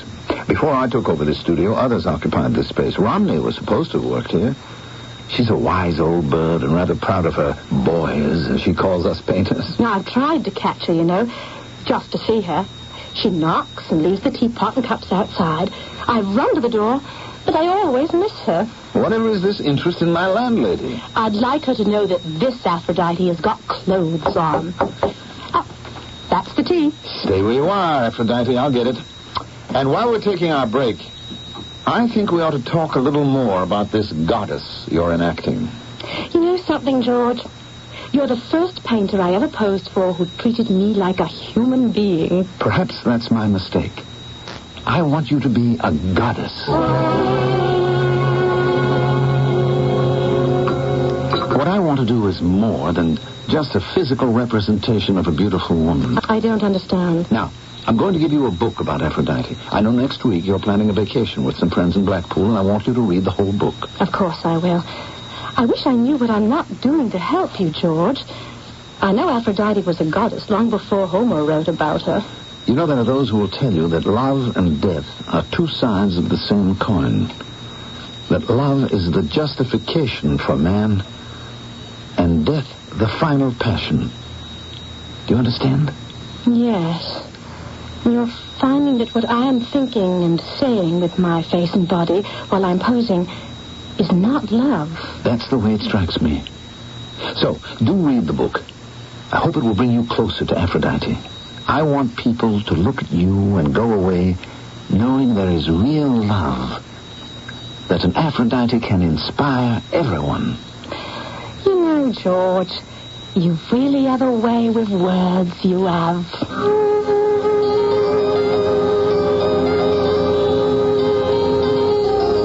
Yvonne went off to Blackpool, and I was suddenly and unaccountably overcome with a feeling of loneliness.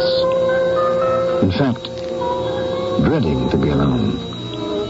The days passed all too slowly. I could hardly wait for her return. Then, as if heaven had divined my problem, Max knocked and stood outside my door, suitcase in hand. What a welcome, George. I had no idea you'd be that pleased to see me. How long are you staying, you old ruffian? Oh, a week or so. Why, you want to be rid of me already? Oh, stay as long as you wish. Now, tell me everything. What's the latest news in Paris? Well, I finally sold that monstrous Adam and Eve I've been fussing with since Christmas. Good. Congratulations. A private collector. Made quite a bundle on it. Enough so I could indulge in it and come over here to visit you. Aha. Oh, by the way, they're having a retrospective of Pierre's work at the Academy next February. Oh, to commemorate his death? How can you say that? No, to honor a great artist who died before his time. Max, did they ever find out what the cause was? Oh, a simple stoppage of the heart. It stopped. What else could it have been? Heart failure at 35? I mean, he had no history of any trouble. At least if he did, no one knew. Who took care of his effects? No, I did. I gave all his works to the Academy, sold what furniture I could to pay the back rent, and I've brought you a bundle of his brushes. I know he would have liked you to have them. Pierre's brushes? That was thoughtful of you, Max. And that's not all. He'd done a small head of Yvonne, another practice sketch for the Corsican flower girl. I thought, since she's your model now, perhaps you'd like to have it. Huh. Beautiful work, isn't it? As soon as I saw it, I wrapped it up for you. There's something written on the back. Oh, is there? Oh, so there is. What do you make of it? The devil is a woman. The devil is... What's that last word? It's so scrawled. I think it's you. Y-O-U. The devil is you. It's yours, George. I should treasure it. By the way, how's the girl working out? I suppose it's difficult for her, a French girl living in London, although her English is very good. I'll let you in on a secret, and don't you dare tell her that I told you. Yvonne isn't French at all. What, really? Not French? No, you should hear her now. Just the same, English or French, she's an excellent, hard-working model. Right now she's on holiday with friends. I expect her back any day now. You're rather a very patient man, or you haven't had the trouble with most artists in the quartier have had. Well, she's been extremely reliable with me, Max. I can still hear old Pierre screaming through the walls because she didn't bother to show up. Well, I guess she's reformed. Because she's punctual and she's cooperative. There is something wrong, however. But it's not Yvonne. It's me. What is it that's wrong? I can't even decide on the pose that I want her to adopt. Well, it's for Aphrodite, no? Well, I'm not doing her disrobed. As a matter of fact, if you examine the Greek temples, she's always wearing some diaphanous gown.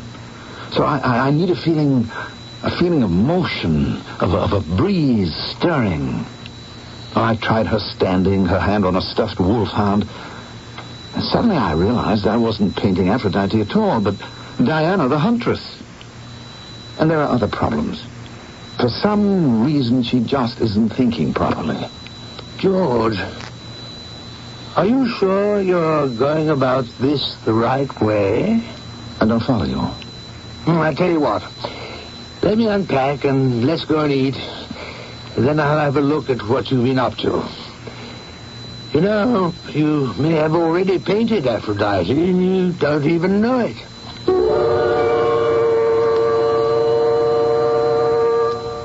Do you realize, George, I've been here 3 days already? No, it hasn't been that long. 3 minutes. I like it.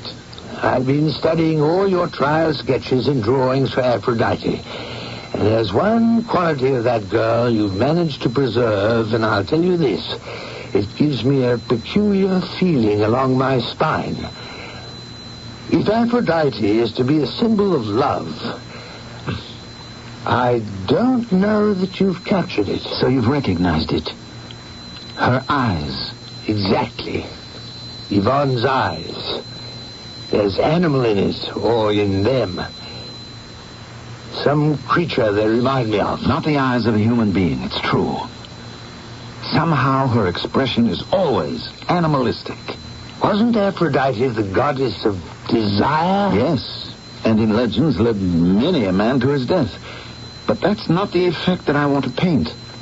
That's not the Aphrodite I want. For all you know, perhaps Yvonne is closer to the legendary Aphrodite, the seductress. Well, I've given her a book to read, and I'm hoping when she returns it will have intellectually stimulated her. Yes, but will it change her eyes? I'm hopeful. You do demand a great deal of your models, George. I very much doubt whether you're going to effect a change through her mind. Oh, she has a nice face and a good figure. The rest is up to you. You've got to put the soul into the painting. She can't do it for you. Why am I telling you all this? You know better than I do. I've been thinking this more as a joint undertaking between the model and myself, rather than just using her as a stuffed, life-size doll. I'll show you what I mean. Let's take everything and line them up against the wall. You see, Max, what I'm aiming at is not a siren or a seductress, not a passionate creature who causes men to lose their heads, but the symbol of true love. This has a lovely glint, sparkle. I'm back, George. Hello, Max. George, I think I know what you want. I read the book. Welcome back, Yvonne. Nice to see you again. Paris misses you. I'm going to confess something. I was standing outside wondering if I should open the door and walk in or knock. And I heard what you were saying. We said nothing that wasn't complimentary. George, I don't know if I can express the pure love you are asking from me in my prose. My life hasn't been easy. And I suppose whatever innocence you want won't come through. George is wrong to want it.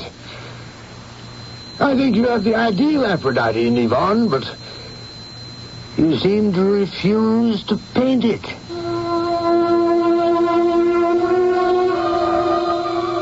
It's a strange relationship between model and artist. Strange only in that it represents a kind of half-love. And, as in the case of the painter Pierre Maurice, who died in the act of destroying a painting he once loved, in his life there was not only half love, but half death. I shall find it difficult to wait for the answers and the conclusion, which will be revealed shortly with Act 3. Days have passed, then weeks. Max has returned to Paris. A strange new relationship develops between George and Yvonne. In fact, it is somewhat less than a relationship. Few words pass between them. The model poses, the artist paints, the clock ticks, tea is brought up.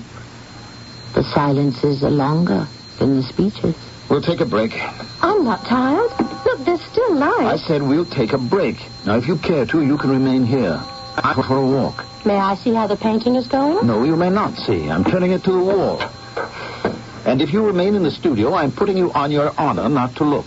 George, what is it? What's happening? We were good friends.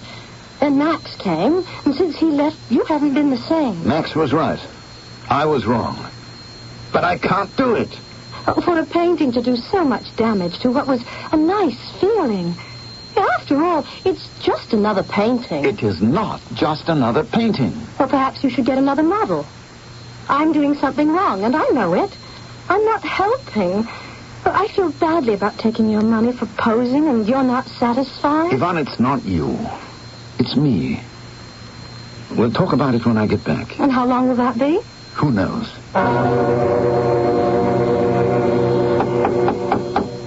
Yes, Mrs. Harris. Thank you for the tea. It's not Mrs. Harris. Decidedly not. Mrs. Harris and I haven't brought any tea. Oh, Max, I'm so glad to see you. Another visit to London wouldn't be complete if I didn't visit George in the most beautiful Cockney of Paris. Oh, he told you. I hope you don't mind. Oh, where is Michelangelo? He went out for a walk. He should be back soon. How's it going? Oh, it couldn't be worse. Looking for George, I don't know what he wants. It's painful. It's sad. And I confess to you, when I wake up in the morning and the skies are gray and I know he won't work, that's when I feel happiest. That's when I bless English weather.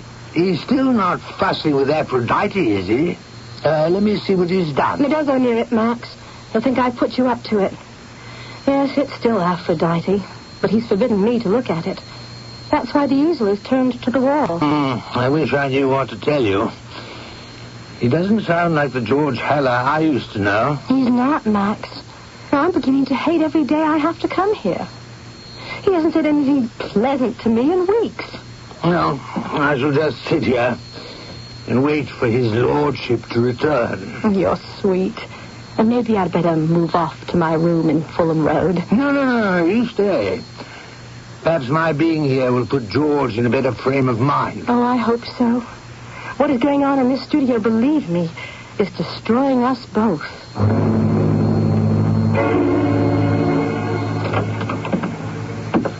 Oh, here you are. The return of the prodigal painter. Max, you always turn up in the nick of time. When my paintings are selling so well, I can not only afford London, but after my stay here, then Italy and Greece. Oh, you're so lucky, Max. It's hard work, not luck. Yvonne is right, George. It's luck. Suddenly, my daubs are in vogue. A year from now, they'll be saying, Max Kaminsky, who's he? Did he die? You know, that might be the answer. What, to kill me? What are you saying, my dear? No, I don't mean that. I mean Greece. George, why don't you finish Aphrodite there? I mean, she was a Greek goddess. The child may have something. I'd stake you both to the trip. The more I think about it, the better I like it. Well, I don't like it at all. Yvonne, that's all for today. You may go. Tomorrow morning, 8 o'clock sharp. Max, it's been lovely seeing you. I hope before you go we'll have a chance to talk. Tomorrow morning at 8. I'll get the door for you. I can't tell you, Max, how happy just seeing you makes me. Me too, child. Do you mind if I kiss you goodnight? I should be very upset if... Hope to see you again, Max. Good night, George. Good night. Max, I'm having a devil of a time, and I hope you won't mind my bending your ear with my problems. What's happened between you and your famous model? Happened? Nothing's happened. The work never went better. Or perhaps there was too much relationship. I wanted her to become the Aphrodite that I envisaged, and I learned that was impossible. So I used the face, the features, the figure, and I paint what's in my mind. Well, the impression I get from you is that Yvonne is not helping. Max, would you believe it if I told you what I have painted one day is no longer there the next? I would tell you to take a rest. Am I demented? What is this feeling that she casts an evil eye over me? I disregard that. How much longer do you actually need her? Well, I would say just one more sitting should do it. Just a few more touches. The rest I can do on my own without anyone. I mean, this is the crucial time, Max. Perhaps that's why I'm so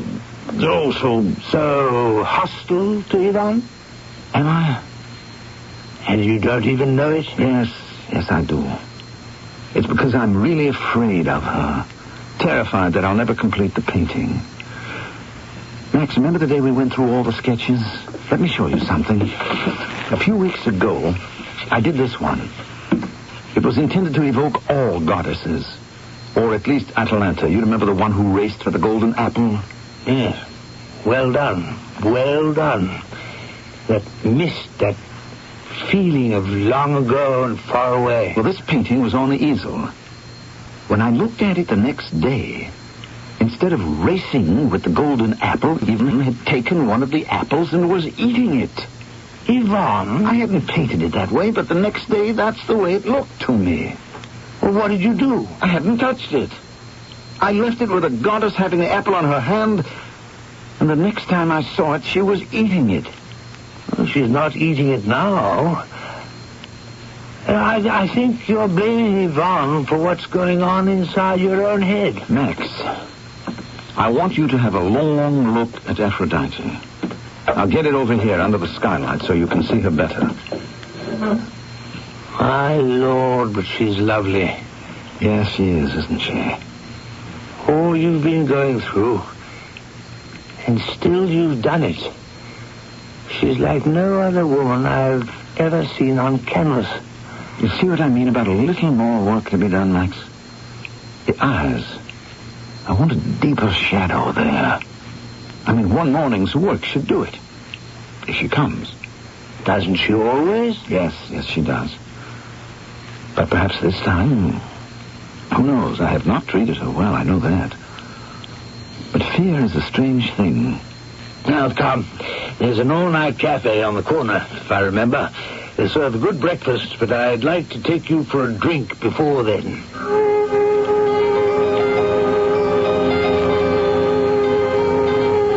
I had a feeling that I had trampled too hard on Yvonne, and that she wouldn't show up at 8, or even 8:30, perhaps not at all. So I went out for coffee to that little place Max and I had shared a nightcap the night before. I didn't hurry. I kept reining in my emotions. Had she forgiven me? Would she come? I got back to the studio, reached for my key, and the door was open. Good morning, George. Well, I am surprised. You'd be here. You said 8. Yes, I did. You've been here since 8? Yes. Well, wonders never cease. And all in costume, right up there on the throne. Yes, that's right. The angle of your face is just fine.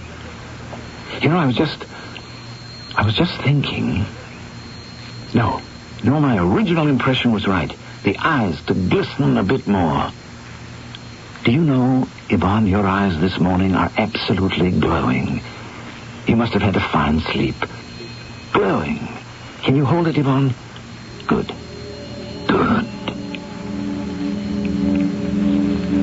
I guess we'll both be glad when it's over. And it ought to be over very soon.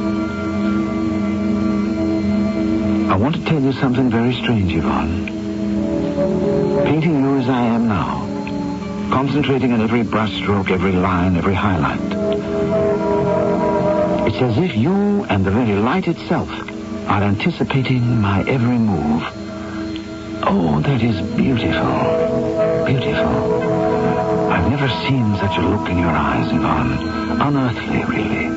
Quite unearthly. The look of a goddess. I once read when they asked the young Mozart how he was able to write such divine music. He said, "The Lord held my pen." That's the way I feel now, Yvonne. You are the will that my hands must obey. Now, one more touch with the sable brush that I have here somewhere. And then we can both stand back to worship your Aphrodite. Yvonne? Yvonne, where are you? Yvonne, where did you go? Max, I think you're here. You didn't happen to see Yvonne going down the stairs as you came up, did you? Yvonne? George, what are you telling me? She was sitting on the throne, the silver one. I can't even remember what she said. I was painting steadily. The eyes, remember? Then I went into the other room. I had remembered that you had given me some of Pierre's brushes, and he had a sable brush that I wanted to try. I walked back in here, and she was gone. A minute later, you walk in the door. Now, where did she go? Are you saying that Yvonne, our Yvonne, was just here now, posing? She was here since 8. Look at the eyes. It's still wet. I didn't even have a chance to thank her, let alone pay her. George, I want you to sit down. What for? I'm going to read you something from the morning newspaper. Yes, here we are. Motor fatalities. A young woman, a professional model by the name of Yvonne, was knocked down by a car in the Fulham Road about 7 o'clock last night. What? The owner of the car stopped and took the lady to the Fulham Hospital, where she expired within a few minutes of her admission to the hospital. Well, that's unbelievable, Max. My lord, I was just painting her, just now, right here. And she was dead. What do you mean you were painting her? Yvonne, look at her. Aphrodite, look at the painting. 2 hours work done this morning. I completed it moments before you arrived. Max, she was here, I tell you. It was a sublime experience. A model who, through thought, wills a painter to paint. I painted like a man possessed. And yet, it's not possible. You tell me she died last night? Yvonne had but one aim in her life. In fact, but one reason for living. And so this morning, she returned to your studio so that you could put the final touches on Aphrodite. It's like much of what's been happening to you since the girl started modeling for you. Unexplainable. Inexplicable. Yet you chose the right subject for her to portray, didn't you? Aphrodite, the goddess of love. I shall miss her so. But only you and I will know that she was actually the goddess of death.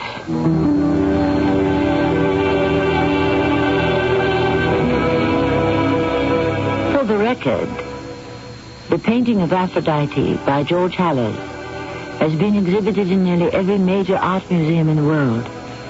It was his masterpiece, and as a matter of fact, his last painting. He gave up painting after Aphrodite, taught and lectured for a while. He would answer questions from the audience, but there was one he always avoided answering, and that was, who is your model for the goddess of love? I shall return shortly. Edna? Oh. Do you have the key? Oh, never mind. We forgot to lock the door. I'll hang up the coats, Melvin. Good girl. Melvin. Mm-hmm. Take a look in the closet. Edna. Yes, Melvin. There's a dog in the closet. Hiya. Don't worry, it's me, McGruff, the crime dog. He talks? Of course. How else could I tell you not to leave your door unlocked? Oh, you're McGruff, the crime dog. Edna, you're talking to a dog. I'll say it again. Lock your windows and doors. Use a timer to turn lights on and off. Oh. And tell your neighbors to keep an eye on your house. Good idea. By the way, you got a neighborhood watch program? Neighborhood watch? What's that? That's where you and your neighbors learn how to protect each other and your neighborhood. Oh. But find out more. Write to McGruff, Box 6600, Rockville, Maryland, and help take a bite out of crime. Edna, lock the door. Gotcha. A message from the Crime Prevention Coalition and the Ad Council.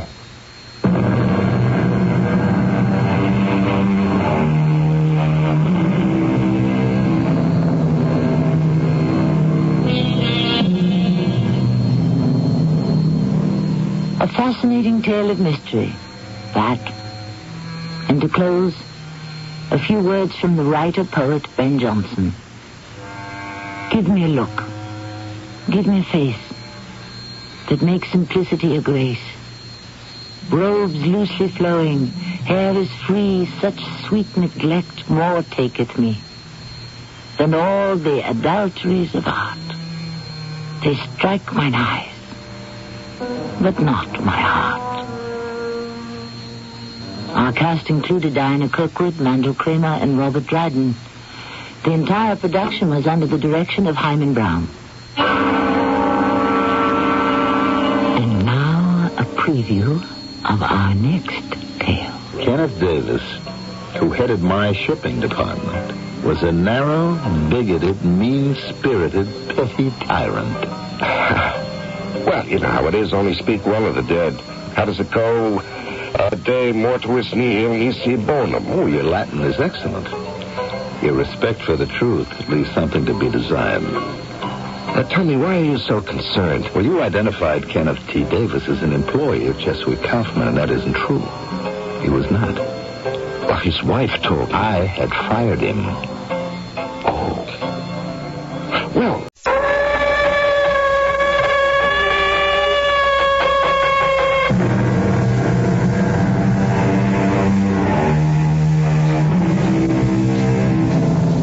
Come in. Welcome. I'm E.G. Marshall, procurator of this mystic province located in the Shadowland between reality and illusion. It has been said, nature can often be hidden, sometimes overcome, but never extinguished. And what is nature? Do not leave me to run to Mr. Webster for the answer. The dictionary will not help you. You will only be told that nature is the essence, the innate quality, the inborn tendency, the vital function, force, or disposition. Quite so. But what is it? We may have an insight. But what's wrong with her, Melisande? She has the most dread disease in the world. Surely it can't be that bad. It's worse. She has the one disease for which there is neither remedy nor antidote. The one disease that can wipe out our society. And so it must be nipped in the bud, choked off at the source. But what can we do, Melisande? Cure her or kill her? What is the name of this disease? You know it as well as I do, Willis. She's suffering from a severe case of unhappiness.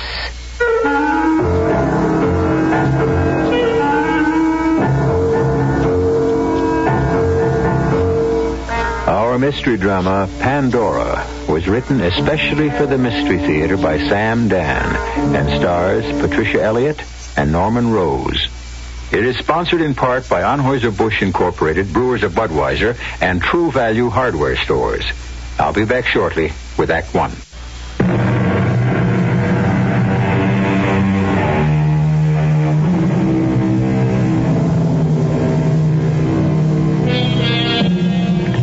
At one time, according to Greek mythology, mankind dwelt in a perfect paradise.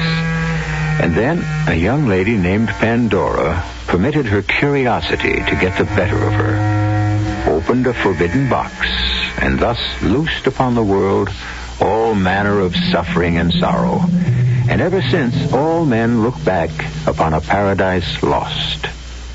What must it have been like to live in a world without conflict, sorrow, disease, or death? We will never know, but future generations may, for science is slowly but surely finding remedies for all the ills of Pandora's box.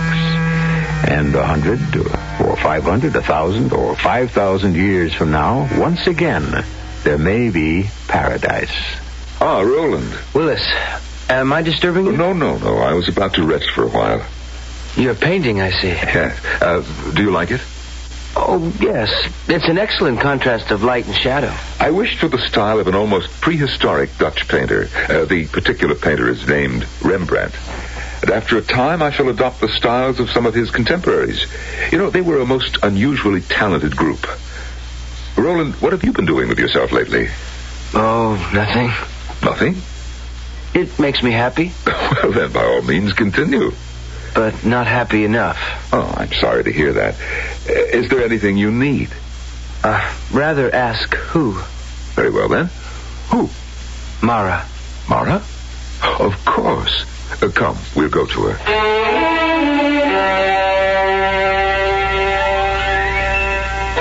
What is she doing? She decided she wanted to play the violin. I never cared much for music, but she could make me change my mind. That sounds glorious. She wished to be able to play in the style of an ancient musician named Paganini. Or was it Heifetz? I'm not sure. I could listen to that all day.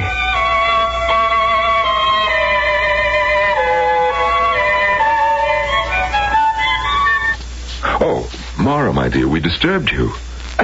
It's all right. Hello, dear Mara. Hello, Roland. Roland wishes to speak with you. About what? I need you, Mara. Oh? so, I want you to come with me. Stay with me. No. I thought I would like to travel. We might cruise for a year. Mara, what did you say? I said no. You said no? But how could you? Why should you say no to Roland? I said no. But when you are needed for someone's happiness, you don't say no. Mara, if you come to my house and you said, Roland, I need you, I wouldn't say no. Mara, are you all right? Please, will you both let me alone? Mara! Come back. Willis, did you hear what she said? Yes, I heard. She had no right to say that. Of course not. Something will have to be done. Certainly. Roland, why don't you go home? Go home? Just for a little while. You see, she may be ill. Well, then all she has to do is drink some elixir of... She will, Roland, she will. Then have her do it now. On the other hand, she may not be ill. She's unusually sensitive. I understand. That's why I need her. Because, as you very well know, I'm not sensitive at all. Well, then you'll have to adapt yourself to her moods. Now, why don't you come back for her later, and everything will be just fine. May I come in, Mara? You may do as you like, Willis. What was the meaning of that little scene a moment ago? I don't know the meaning of it. Something is disturbing you. Shouldn't something be disturbing you, Willis? Another man wants to take me away from you. Take you away from me? What a way to put it. My dear, you don't belong to me. No one belongs to anyone. But I don't want to go with Roland. Roland needs you for his happiness. It's not right. It's not right. Oh, my dear Mara, I was living with Joanna, and you came to our house and you said you needed me for your happiness. Well, that was different. Different? Oh. Well, maybe it wasn't different. Maybe that was wrong, too. Mara, would you like to go to a rest home? No. But, my dear Mara, if you don't go with Roland, you'll have to go to a rest home. Don't you love me? Of course I love you. Then how can you let Roland take me from you? Why do you keep using the word take? He isn't taking you from me. He's sharing you with me, just as you are sharing me with Joanna. What did you say? Did you say that I am sharing you with Joanna? My dear, whatever is the matter with you? Get away from me. Don't touch me. No, don't come near me. Mara, you're ill. I share you with that Joanna. What do you mean, that Joanna? She's a lovely person. I hate you. Oh, Mara. I hate Joanna. I hate Roland. Mara, you don't know what you're saying. I do. I hate everybody. I hate this place, everything. I even hate myself. Mara, you know the trouble with you. Willis, what's gotten into me? Why do I feel this way? Why do I say these things, these hateful things? Oh, you're tired. You've been practicing too hard. You know, that's really very difficult music. Difficult? How can you say that? Well, you play it easily, but subconsciously you're making a fantastic effort. Believe me, dear Mara. Well, then you mean I say these things and I feel this way because I'm tired. Of course. And that there's nothing really wrong. Nothing at all. And you'll go into a rest home for a few weeks. No. Or maybe only for a few days. Oh, but the last time I went into that rest home... Dear Mara. Look into my eyes and answer truthfully. Are you happy? Well, the truth. Are you happy? No. Therefore, you are unhappy. Well, Dearest Mara, you are unhappy, aren't you? Yes. And as you very well know, that is not permitted. Is it convenient for you to see me now, dear Mara? Who are you? My name is Melisande. Do I know you? Yes, I know you. When I was here before, when I was here at the rest house. Now, you're becoming excited. Please drink this. No. Dear Mara, you are here to be helped. Now, this feverish excitement is doing you damage. What is it that you want me to drink? Only something to calm you, that's all. Here, now you see? I'm sure you're feeling better. More at ease. What do you want? I want us to have a little talk. About what? Everything. All of us. The entire rest home is dedicated to your welfare. I know you. I remember you now. You're the one who said I couldn't have the baby. That's true. Why did you say that? Dear Mara, surely you understand the necessity. I only understand that you said that I couldn't have my baby.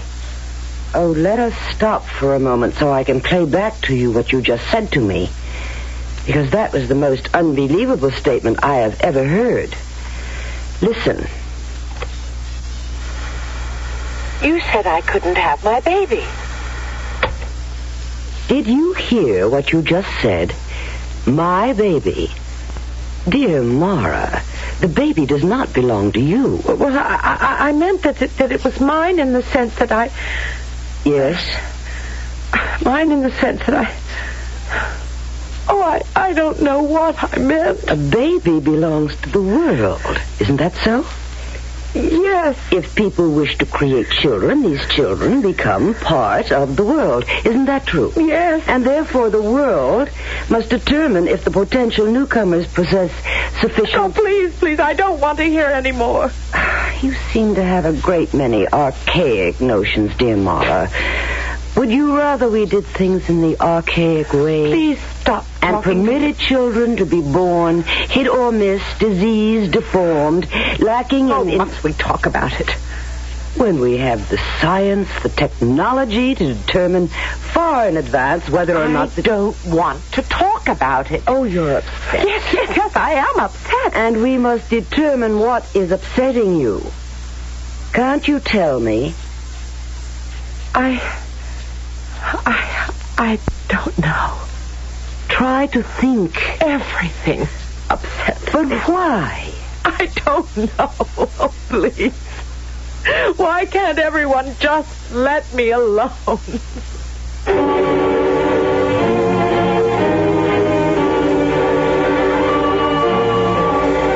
How long has she been this way, Willis? Well, the first I knew something was wrong was this morning. This morning. But had she manifested any signs some months ago when she was told she was not to be permitted the baby? No signs at that time. And what occurred this morning? Well, this morning, Roland arrived and told her he needed her. And that's when I saw the signs. Please describe them.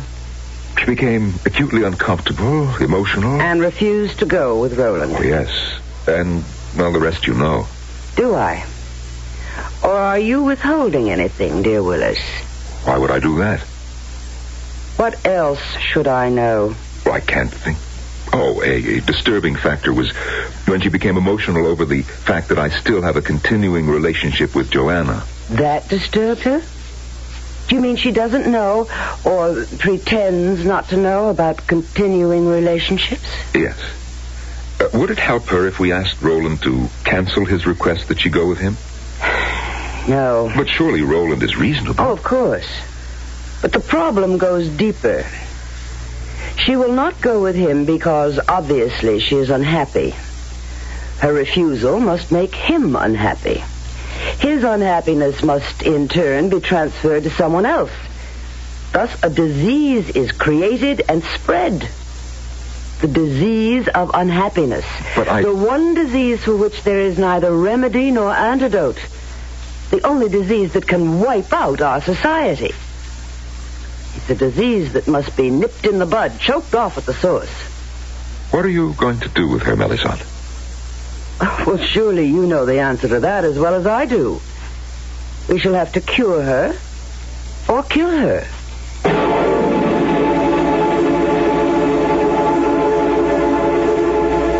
Happiness seems to be a rather serious business in the social order of the future. You better be happy or else. But in a paradise where you can have anything you want just for the wanting, why should anybody be even remotely unhappy? Why? You're dealing with human beings, aren't you? Doesn't that answer the question? We'll have a great many more questions and answers when I return with Act 2 in just a few moments.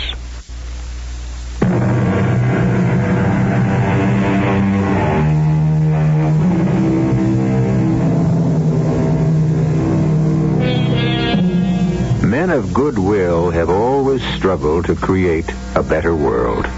And the best of all worlds, of course, would be paradise. And what would paradise be? A place of unbroken happiness, where there would be no such things as sorrow, suffering, or disappointment. Could such bliss, such unrelieved bliss, become a bore after a while? How long do I have to stay here, Willis? You can leave anytime you're ready, dear Mara. I'm ready right now. No.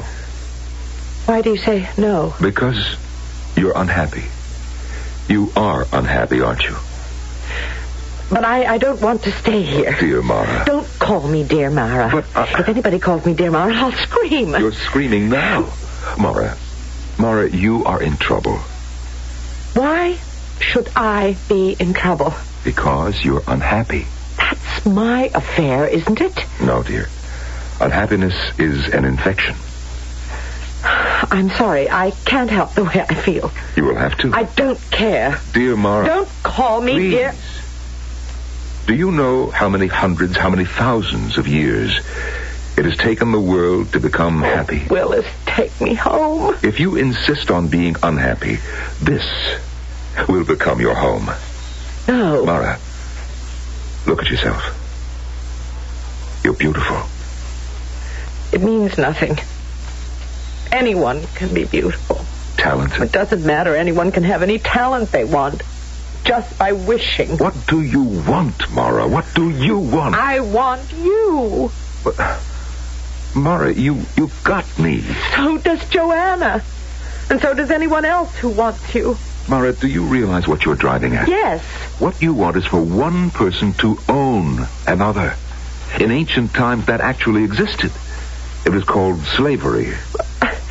I didn't mean it that way exactly. I only meant that you and I shouldn't share each other with others. Why not? Why not? Because I love you. And I love you, too. But do we have the right to be selfish and keep others from sharing this love? Oh, please, Willis, I don't know what to say. I only know how I feel. If another person wants me and you refuse to share, do you know what happens to that other person?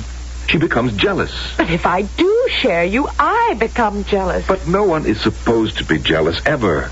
Because jealousy creates unhappiness, and we can't have any of that.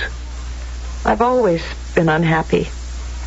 And I guess I'll remain unhappy. Mara, if you talk like that, then there is absolutely no hope. Shall I tell you why I've always been unhappy? Shall I tell you why there always seems to be an ache in my heart? Why nothing gladdens me, why no one can comfort me, and why there's no joy, no rest, no peace? Shall I tell you why? Something's missing. Something isn't here inside of me. Something is lacking, and it's something I need. Dear Mara. What do you want now? I just want to talk to you about yourself. You know everything there is to know about me. Oh, no, dear Mara. We know very little about you. You've taken hundreds of your tests. What else is there to know about me? Why are you unhappy? I don't know. You keep asking, I keep answering. Do you know how many people live in the city? No, and 100,000. And do you know you are the only unhappy person here? I'm sorry, I can't help it. Shouldn't it bother you that you're the only unhappy person? We must cure you. Why? Because we can't have you destroy the world. What? Look, Mara, look at the wall. You see? Those pictures. Pictures of a city. I've never seen such pictures, such a city. It's an ancient city. So many people. What's wrong with them? Nothing. That's the way they were. That's the way they were? Yes. See how many are old and tired, ugly, dirty.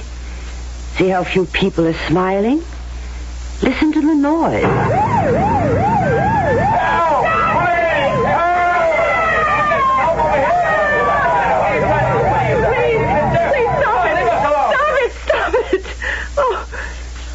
but I stopped it. Now would you like the smells, the choking pollution? Please, just let me alone. Is this the world you want us to have all over again? Brawling, filthy, murderous... I didn't say I wanted anything like that. That world, look at it again. Look at those children. No! It will do you no good to close your eyes. We can expose you to the picture electronically. Do you want us to do that? No. See the children? Condemned to a future of neglect, misery, despair.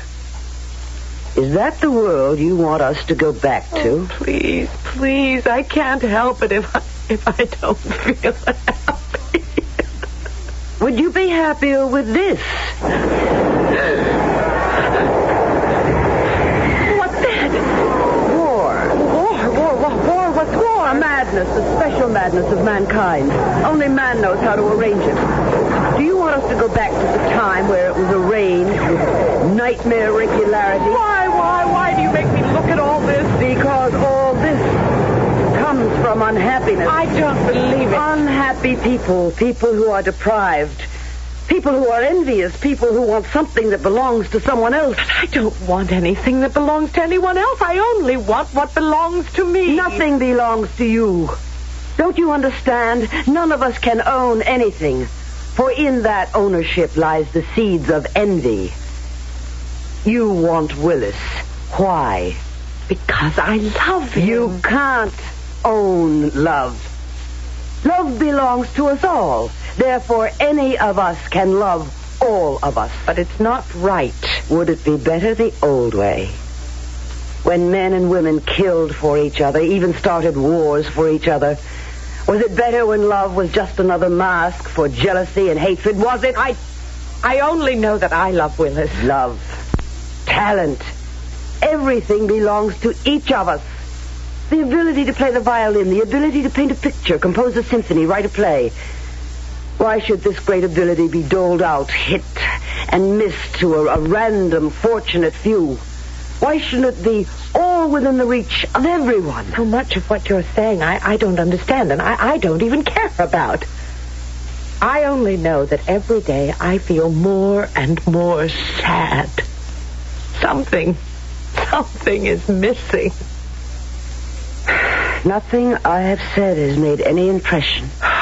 Nothing you have said has made me feel any differently. Perhaps you are one of our very few mistakes. Mistakes? Something inside you has not been able to develop. Or perhaps something was missing from the very beginning. Or perhaps it may have been warped. Yes, it's quite possible you are a mistake. What does that mean, a mistake? Occasionally, someone is born who had no right to be. Well, what are you going to do with me? That will be up to you. What is it that you want me to do? We only want you to be happy. But I keep telling you and telling you and telling you I don't know how to be happy. Well, in that case... Yes? Well, we haven't arrived there yet.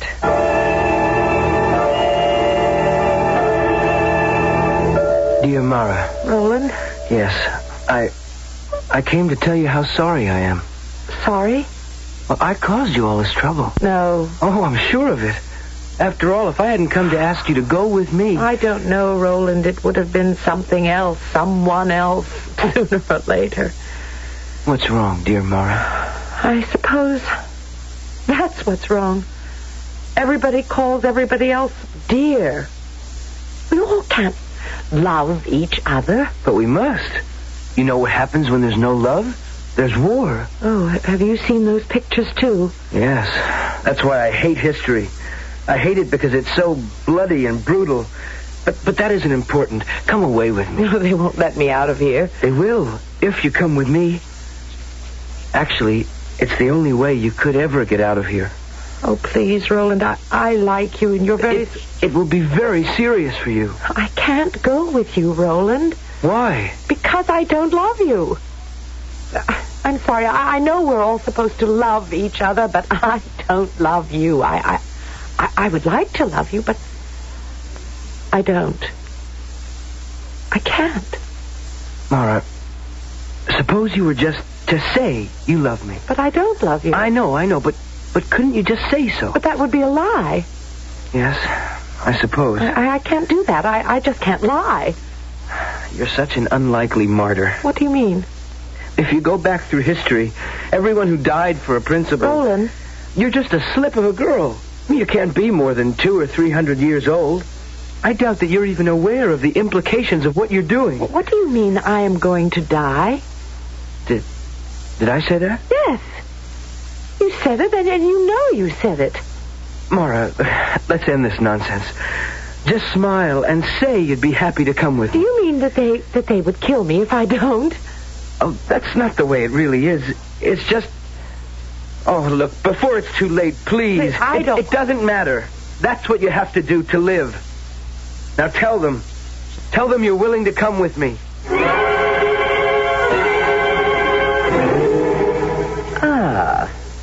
Dear Roland and Mara. I've brought Mara here because there's no longer any difficulty. There isn't? No. Mara is quite happy. Are you, dear Mara? Oh, yes. Wonderful news. Mara wishes to go with me. As wonderful news, if true. Of course, it's true. Tell her. Tell her, Mara. Mara agrees to go with me. That is not what you just said, dear Roland. Let me play it back for you. Listen. Wonderful news. Mara wishes to go with me. You said originally, Mara wishes to go with me. What you said just now is, Mara agrees to go with me. Oh, what's the difference? The difference is one of life and death. You see, Mara, if you wish to go with Roland, that is a sign that you are happy, and therefore fit to live in our world. If, however, you merely agree, it means you are only making the best of a bad bargain, and you are still unhappy. But I'm afraid we've arrived at the point of judgment. Do you wish to go with Roland? Or do you agree to go with Roland?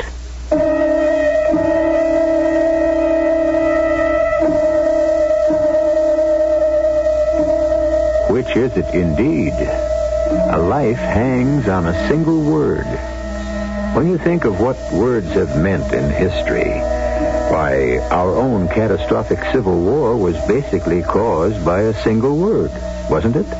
Didn't the South say, the United States are, and didn't the North say, the United States is? We'll have a few provocative words in Act 3, which I shall bring you in just a few moments.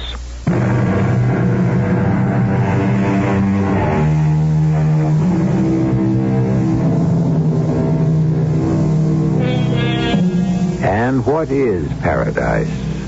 What was paradise? Obviously, a place where one was completely free to gratify every desire, to know joy, and to live forever. At one time or another, man enjoyed this particular situation, or so we are told, and yet paradise has always been lost. Is there something within the human condition that rejects perfection?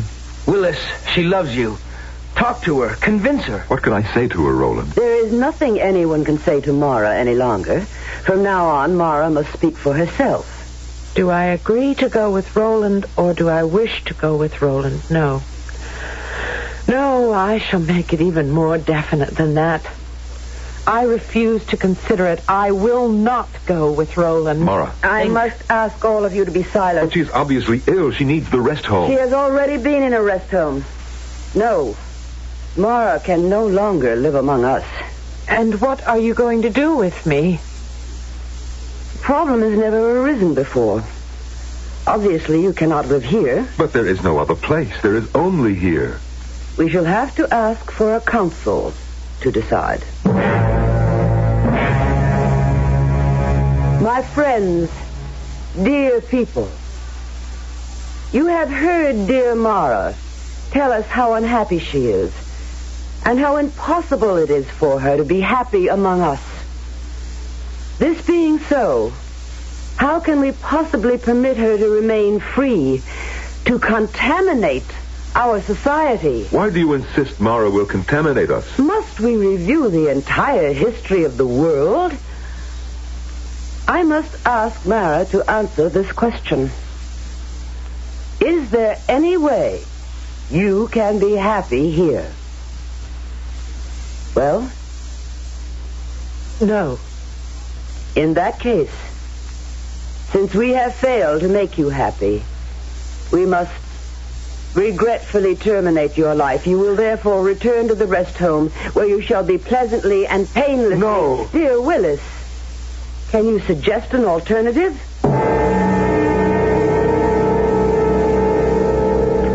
Mara? What have you got there? A drink. The drink? Oh, you'll find it very pleasant. Oh, it will kill me. There is no other way. Why do I have to die? Why can't everyone just leave me alone? You have an illness. What illness? Is it possible you still don't understand what we have been talking about? You are unhappy. You cannot be permitted to live. Take the cup. No. I told you from the beginning. There is no other way. No! Mara! Let me out of here. You can't go anywhere. You struck me. Let me out of here. Mara! Come back. There's no place you can go. Mara! Willis? Mara. Be quiet. Someone will hear you. Are you alone? Mara, everyone is looking for you. I know. Can you hide me? It's impossible.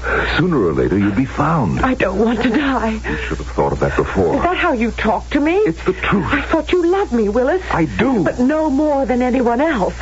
I'll tell you what we can do. We'll go back to Melisande and the council. No.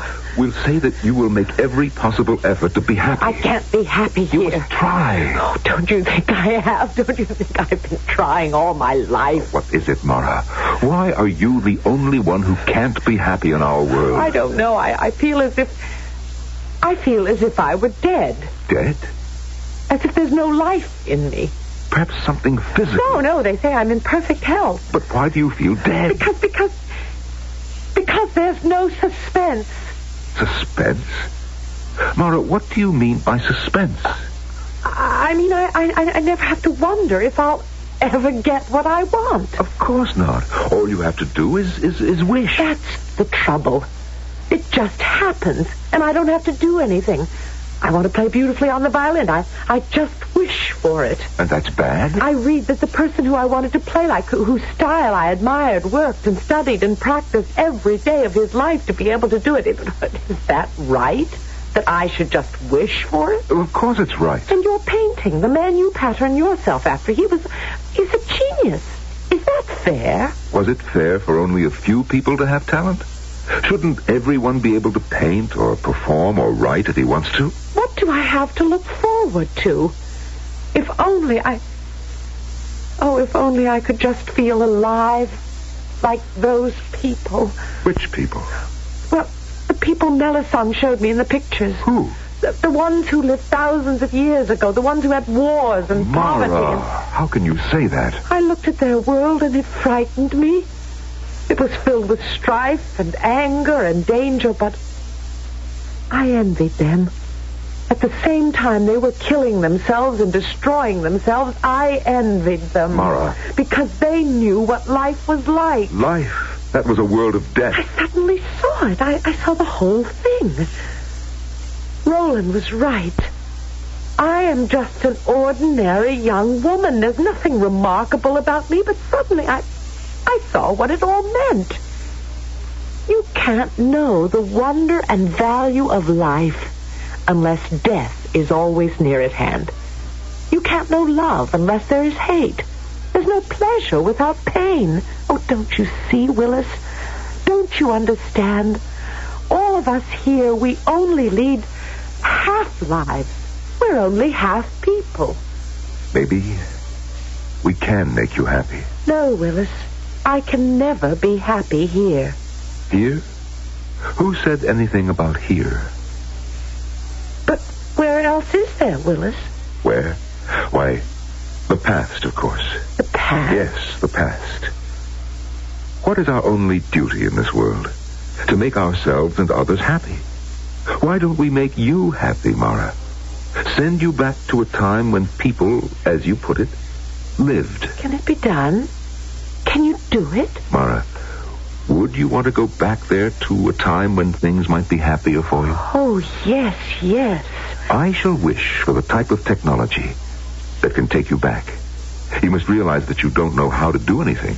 And in those days, people had to have some sort of skill. But I do know how to do something. I can play the violin. No, my dear. You create the illusion that you can play. Illusion? Well, that's what I wish to be free of. I want reality. In a more primitive world, you would actually have to learn to play. You would have to work hard at it. Oh, I don't mind. And you could work day and night, and yet, if you didn't possess talent... Talent? Yes, talent. That inexplicable, mysterious spark. Without it, you could never learn at all. Talent? Well, how does one get talent? Do you still want to leave here, Mara? Yes. Very well. Where would you like to go? I would like to go back to a time when there was conflict and people had to fight for what they wanted. How about the latter part of the 20th century? Yes? It was very turbulent. Wars, violence, but... But what? But it was the beginning of civilization. If you got sick, medicine had advanced far enough to give you a chance. Yes, that's the time. What do you think? Yes, all right. Your name is Mara. Your father's name was Philip. Therefore, your new name will be Mara Phillips. You are 200 years old here, which would be the equivalent of, say, 20 back there. 20? Close your eyes, Mara. When you open them again, you'll be a 20-year-old girl living sometime in the 1970s. The 1970s. I see you now. You work in a diner. What's a diner? You're a student of the violin. Am I good? You love a boy named Tom. Does he love me? This is the meaning of suspense. Close your eyes. When you open them again, you'll be living in another world at another time.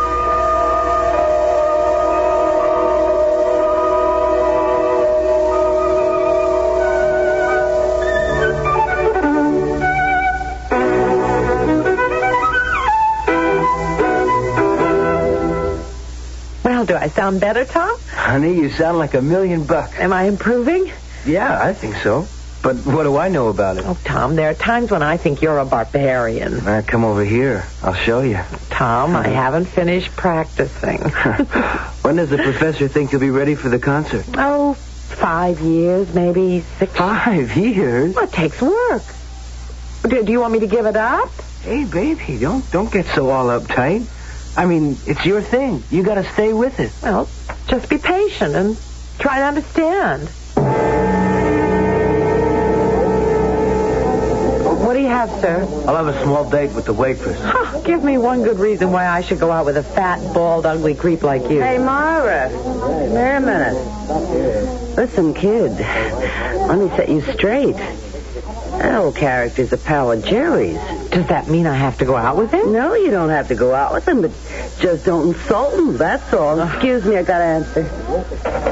Jerry's Diner. Oh, yeah, hold on. See you, Mara. Hello? Yes, Mr. Allenby. Well, certainly, at once. I have to go. I've got an audition. But you can't leave. It's the lunch rush. It's my big chance. Cover for me, will you please, Sally? I'll make it up for you. Okay, but if Jerry comes in and doesn't see you, kiss the job goodbye.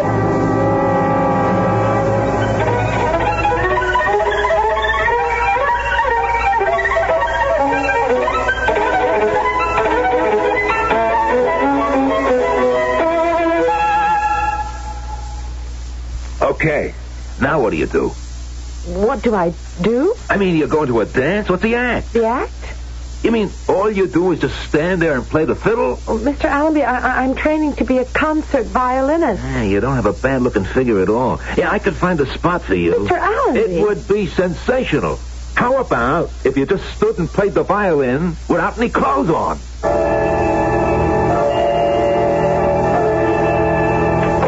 Tom, I don't know what what to do. I'll never find a job. And you're still years away from becoming a concert artist. Willis, what are you doing here? I thought I'd visit you, dear Mara. Where's Tom? Tom? The man you're in love with? The man who loves you? Well, what happened to him? Where is he? I found this note. Read it. Dearest Mara, it was fun while it lasted, but it was starting to drag. So the best breaks are the clean, quick ones. He's left me. I would imagine so. Oh, Willis, what am I going to do? Ah, yes, suspense, adventure, struggle. This is what you wanted? How could he leave me? He said he loved me. Back in our world, he'd be required to stay with you. See how it's all gone wrong? No success as a violinist. I'm still learning. I'm studying. The man you love has left you, and you don't even know if you still have your job in that miserable diner. Willis. Do you want to come back, Mara? Back? Back to what? Utopia. Paradise. Where you can have everything your heart desires. Willis, I can't. You can't what? Go back or stay? Answer me quickly before it's too late. Don't say the words that are forming on your lips. Don't say come in. Answer me. Tell me if you want to come back. But it's Tom. It must be Tom. Tell me before it's too late if you want to come back to a life of ease, of success in whatever your heart desires. How can you even think about it? Answer me before it's too late. Come in. Hi, Mara. It's too late, Mara. Too late. Oh, Sally. Sally, I'd like you to meet a friend of mine, Willis. Who? Willis. Hey, you okay? Who's Willis? Where is Willis? Well, Willis. He was... Oh, I knew it. I knew one day you'd finally flip.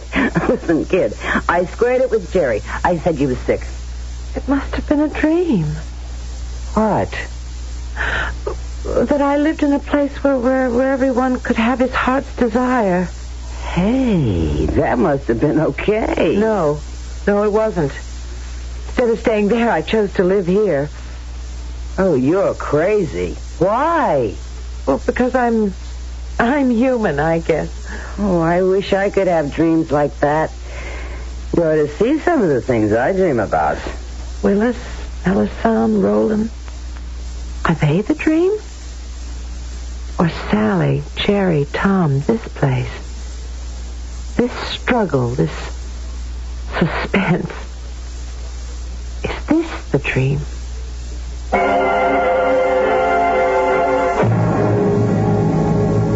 You'd be surprised how many people have that kind of problem. They simply do not know where they are. Dreams and reality blend until you can't tell one from the other. If you have that problem, our advice to you is don't fight it. Relax and enjoy both your worlds. I'll be back shortly.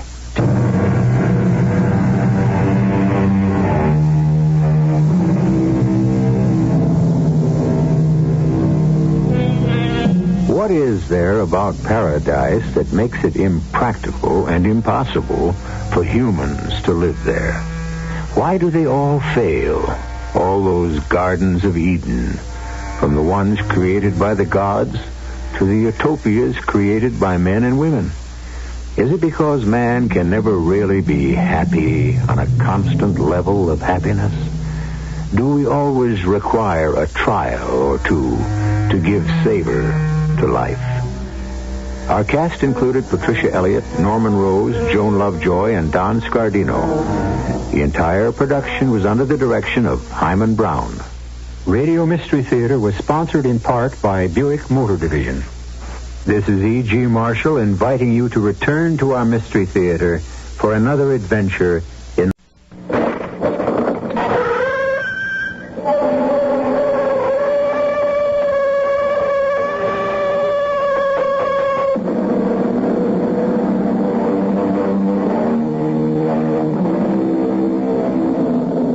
Come in.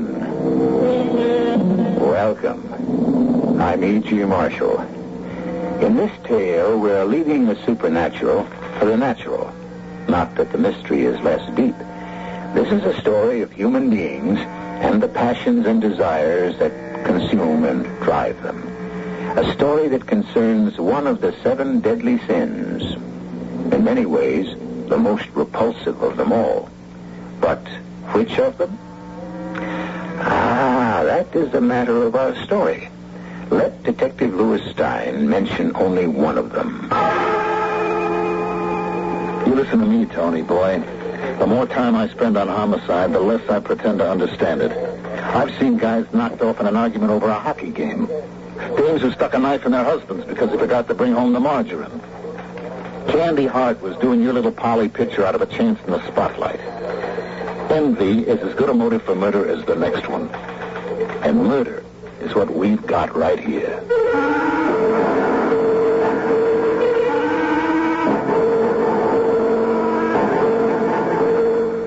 Our mystery drama, The Slick and the Dead, was written especially for the Mystery Theater by Ian Martin and stars Russell Horton. It is sponsored in part by Anheuser-Busch Incorporated, Brewers of Budweiser, and Jovan Collections for Women and for Men. I'll return shortly with Act One. When you say Budweiser, I was getting off a super slab and this sweet thing said to me, "You got the years on me, man. Come on back to this home. She got the king of fears for 100 years, Tim Tim on the side. And I'd love to hear that sweet thing say at the end of every ride. There is no other one. That's right. There's only something left. Because the king of fears is leading all the rest. When you say Budweiser, you said it all. Anheuser-Busch, St. Louis, Missouri.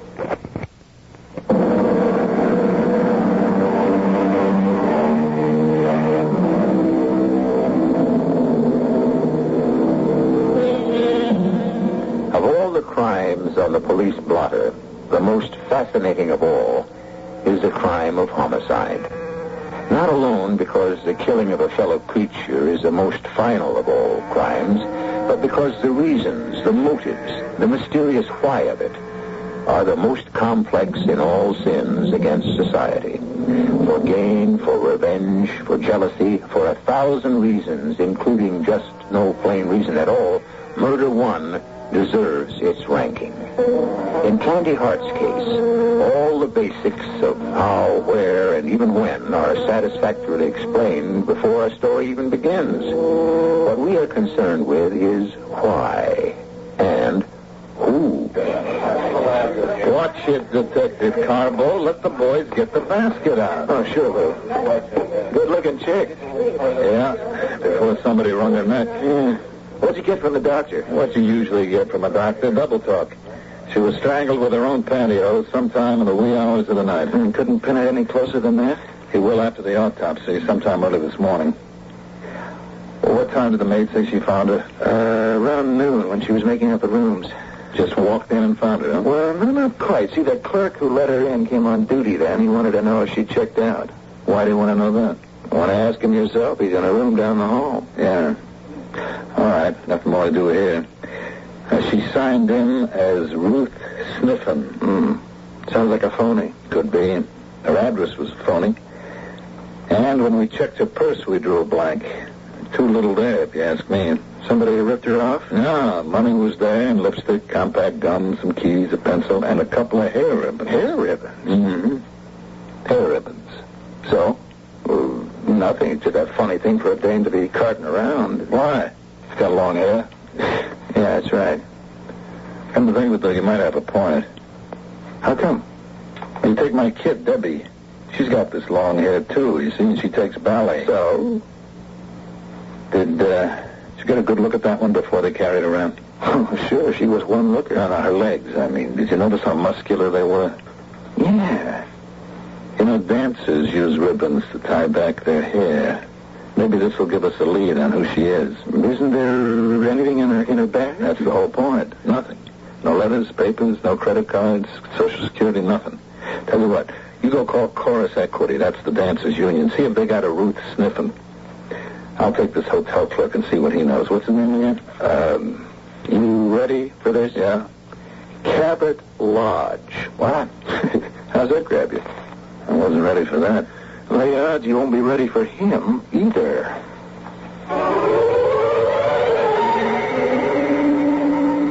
I just knew I should never have registered her. I told Mama that this morning, first thing at breakfast. Why, Mr. Lodge? And is Lodge your real name? Well, of course. Cabot Lodge? Well, not really Cabot. Albert, actually. But in my profession, names are so important. Hotel clerk? No, in charge of the desk. I work the middle shift because Mama's more or less invalid and needs care. I see. Yeah, of course, I had it legally changed, years ago. Now, why was it you told Mama, your old lady, that you should never have registered her? The Admiral Hotel has a reputation second to none. And nothing like this, but nothing has ever happened here. All right, let's make this simple and quick. I saw the girl. She looked like a nice, clean kid to me. Why wouldn't you check her in? Well, look, I don't want to go into all the problems of running a hotel, but mainly because she had no baggage. She pay in advance? Well, yes. You asked for it because she had no luggage? No, actually, if I could reconstruct the scene, Inspector, Detective. Detective. You see, it was a little after 3. Now, I had taken over early. You see, I had just put my yogurt and my macrobiotic dinner, I'm dieting again at the moment, away in the fridge and taken over the desk. The day man is so messy. And I was just, tidying up things when this girl came in. Yes, ma'am. May I be of assistance? Could I have a single room, please? Do you have a reservation? No. Oh, and just how long would you desire the accommodation? Just for one night. Let's see. Oh, yes, we have a very nice room. 14B. How much is it? That would be $28, plus tax, of course. Nothing cheaper, less expensive? I'm afraid not. All right, that will be fine. Oh, splendid. The Hotel Admiral is delighted to welcome you as a guest. What was that for? To get a boy for your luggage. Oh, I don't need him. I haven't any bags. I just need a place to rest for a while and make some phone calls. No baggage? I'll pay in advance. May I register now? Why, of course. And in no sense did I mean to suggest that you, Oh, it's all right, Mr. Lodge, I see from the desk plate. Yes, that's correct. Now, here's the registration, and I hope we can make you comfortable for your short stay. I'm sure you can. I expect to be comfortable for some time to come. What you mean by that, Crack? Well, I haven't the faintest. So she registered, and when you came to work today, she hadn't just spent a couple of hours, she was still here. Yes, and over her checkout time. When a maid couldn't get into her room? Oh, the maid could have entered immediately with her pass key, except for the protection of our guests, we have instituted an extra lock of the fall kind. You mean as well as the regular latch lock that closes automatically? Mm-hmm. There's another lock that you turn the knob to close from the inside. That's right. And it can only be opened or closed from the outside by key. So the maid reported both locks shut and called you because the room was supposed to be vacated. That right? Yes. Mm-hmm. Then what did you do? Well, I phoned the room. There was no answer, so then I became a little worried. I went up myself and used my key for the protection lock, and we went in and found her. Dead. Yes, poor little thing. On the floor. And the bed had been slept in just as we saw it? I guess. Nothing was touched. Everything left as it was. All right. Just one more question. You seem to be a very sensitive man, Mr. Lodge. You have any idea why this girl took that room? Well, it could have been an assignation. Even in the best-ordered hotel. Even in the Admiral? Well, I shudder to admit it. Did you have any visitors? No, not that the hotel knows of. But of course, it's impossible to check. Did she make any outside calls? Yes, I prepared a list for you. Here they are. Good. How about incoming calls? No, we have no record of those. Excuse me? No, I'll take them. Detective Stein. Hey, Lou, I gotta hand it to you. I got a make on a DOA. Yeah, who? Her real name is Ruth Sniffen. Mm-hmm. Yeah, but it seems like Chorus Union here doesn't allow two dances with the same name, right? So, there was this older dame named Ruth Sniffen at the same time our Ruth Sniffen joined... Tony, do me a favor. I've had enough small talk to last me to my grave. Just get to the point. Yeah, okay. Our Ruth Sniffen is Candace Hart. Candace? Yeah, Candy Hart, dancer. She's now playing in What a World on Broadway, and I got an address for her, too, 1324 Christopher Street in the Village. And she has a roommate named Polly Pitcher. Yeah, you want me to follow up? The Pitcher dame is home right now. All right, get Polly Pitcher down to the morgue for an identification and meet me at the station. Maybe we're starting to move at last. And don't let that pitcher spill till I'm there to sop it all up. It's so far out, I don't think it. I mean, Candy was making it all the way. All the way? Well, Mel Guinness just left the show to have her baby, and Candy got up to do her solo. She was sitting on top of the world. She have any boyfriends? Are you kidding? Oh, don't get me wrong. Candy was good, but she didn't get ahead strictly on her dancing. That's kind of a nasty crack. Oh, I was on my way out of the apartment. I just wish I'd left sooner. Your way out? Oh, that's right, Detective... Tony Carbo. Oh, Detective Carbo. What I meant to say is I was moving out because Candy and me didn't cut it. How come? I don't know how much you know about dancers, Detective Stein. But to be one, you got to be a little crazy, right? Right. Right? How could you know? I have a 17-year-old daughter wants to be one. Here's one. What's the difference? She's hooked. Oh, honest? Oh, I'd like to meet her sometime. I don't think you could talk her out of it. Who wants to? Well, you said you're all nuts. Sure. But who wants to live any other way if dancing is what you really want? Go on, Miss Pitcher. About what? About why you were leaving, first of all. Oh, well, just Candy and I didn't sort of hit it off like. She was, like by me, she was kind of a hard case. Can you make that a little plainer? Well, you know we were in a show together. Yeah, what a world. Hey, I thought it was a knockout. And I remember you. Tony, I'm sorry. You remember me, honest? Tony, I'm talking to the witness, if she is one. Now, you said Candy Hart was a hard case. Why? Oh, it's difficult to put into words. When the solo spot fell open, nobody questioned. I get it. I was chorus leader. I'd go right in. Only I didn't, because Candy shafted me. How? Well, I guess the producer had a kind of thing for her, you know. All I know is a special rehearsal was called Saturday night for today, Monday. And yesterday afternoon, Candy was planning a trip out of town. And there's a connection? The rehearsal was for Candy to go into the solo. Yeah. And the trip out of town? Make your own guess.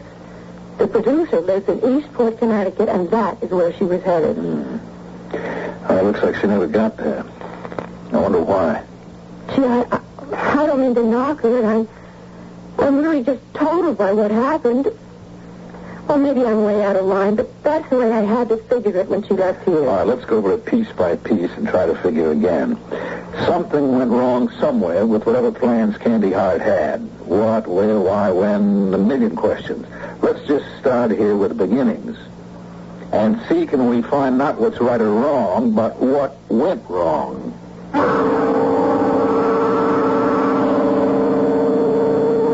The classic pattern of the result of that dreaded word, murder.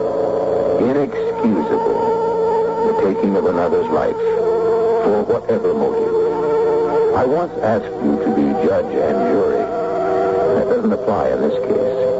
Here, you are the detective. Make your own decision who is responsible for the death of Candy Hart. I shall return shortly with Act 2.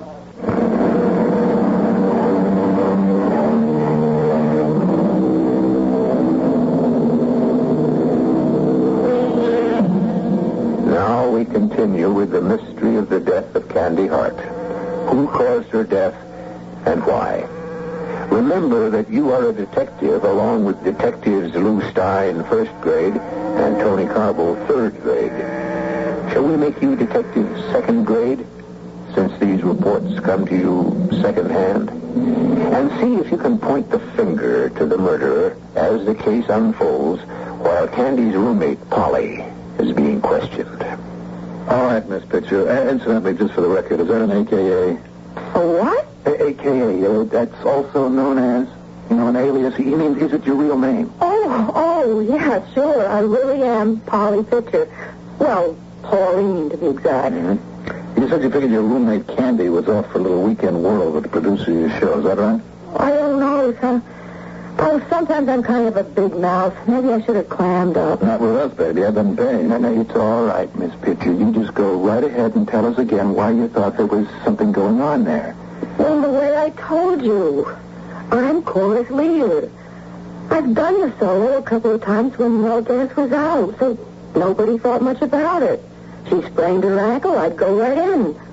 And this time, a rehearsal was called, and the word was that Candy would be the one. Now, not that she wasn't good, but... Oh, gee, I hate this. Miss Pitcher, let me say something. A girl is dead. This is a homicide. Somebody strangled Candy Hart deliberately, and she didn't die nice. So the nice things have to stop right here. We don't cut any corners anymore. Let's just get down to the nitty-gritty, which is not nice, but that's where we are. Now, I'll say some of it for you because it isn't fact, just like you say surmise. Okay? This producer and Candy Hart were making it together. That was the talk, right? That was the talk. All right, what's his name? Henry Spence. He lives in Eastport, Connecticut. Right. And you figured she was going to spend Sunday night with him. Why? Well, Sunday morning when we got up, Candy asked... Hey, Polly, you with us? Oh, I'm awake, yes. Oh, I have a mother of a headache. Oh, some aspirin and medicine chest. That won't cure what ails me. We got any liquor? Oh, some cooking sherry is all I have. Oh, sure. The All-American Health Bug. What am I doing rooming with an AA? Oh, thanks for the boost, but since I never had to have it, I never had to kick it. When are you going to get with it, Polly?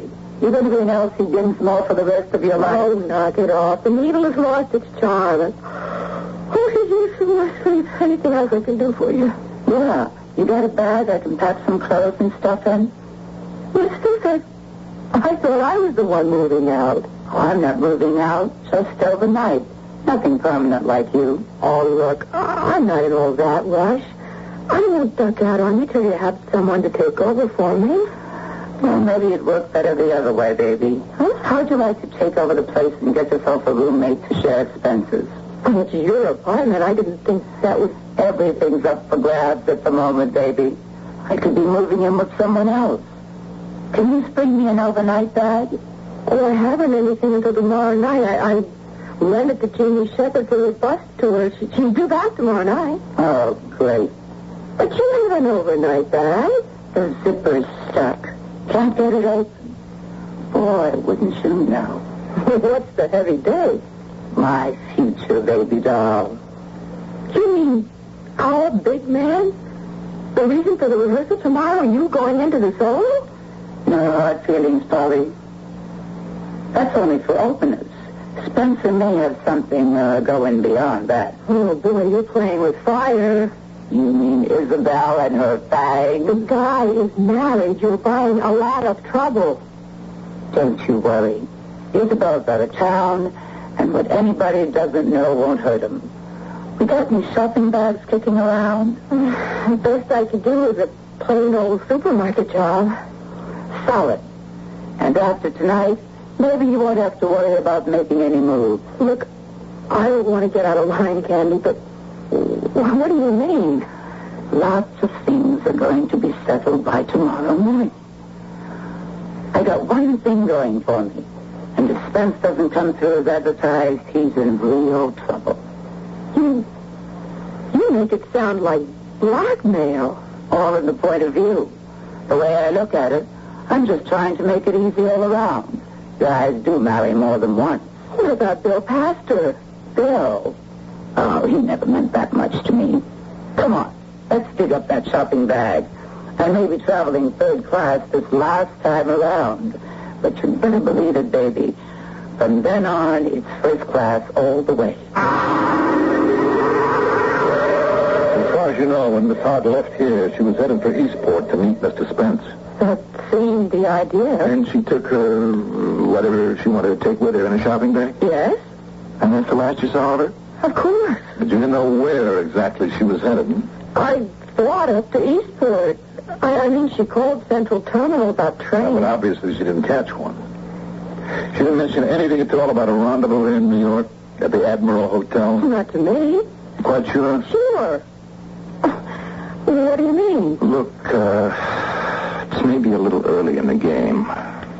But you do know your rights, don't you, Miss Pitcher? My rights? Yeah, you don't have to answer anything without legal counsel if you don't want to. I don't understand. I have nothing to hide. Nobody said you did. What's got you back up, Tony? Nothing. I just wanted to know where she stood. Yeah, that's right. It's up to you, miss. Your roommate Candy Hart left here with some overnight stuff in a shopping bag. Hey, Lou, she never said she knew what was in the bag. It's all right, Detective, I did. When I brought her the bag, she had the stuff all laid out to go into it. Night clothes, hair curls, the wigs. May I complete my question now, Detective Carbo? Yeah, sure, Lou, sure. Miss Hart left here with clothes and effects for overnight in this shopping bag. Now, you thought she was headed for Eastport and a date with Mr. Spence? I did. Now, you had no way of knowing that she might be meeting him here at the Admiral Hotel instead. I've answered that already, no. But she did leave here with the shopping bag. Yes, the one I described. Okay, Miss Pitch. Okay, I guess that's all for now. You wouldn't be planning to leave town suddenly, would you? Of course not. I'm under contract. Lou, are you kidding? Polly, I mean, Miss Pitcher will be doing the solo from now on. I guess we always know where to find you every night in the week, except Sundays. I guess you do. Yeah. And anyway, we got your address. We got your phone number. It's a free world. How can a girl ask for secrets anymore? By me, outside of my work, all she'd have to do is ask anytime she wanted to. By me? Anytime I want to, I'll ask. So long, fellas. Be seeing you. You might have bet. I'll take the word for the deed. Just in case, you mind if I call sometime, like, outside business hours? Why not? Could be something new in a girl's life.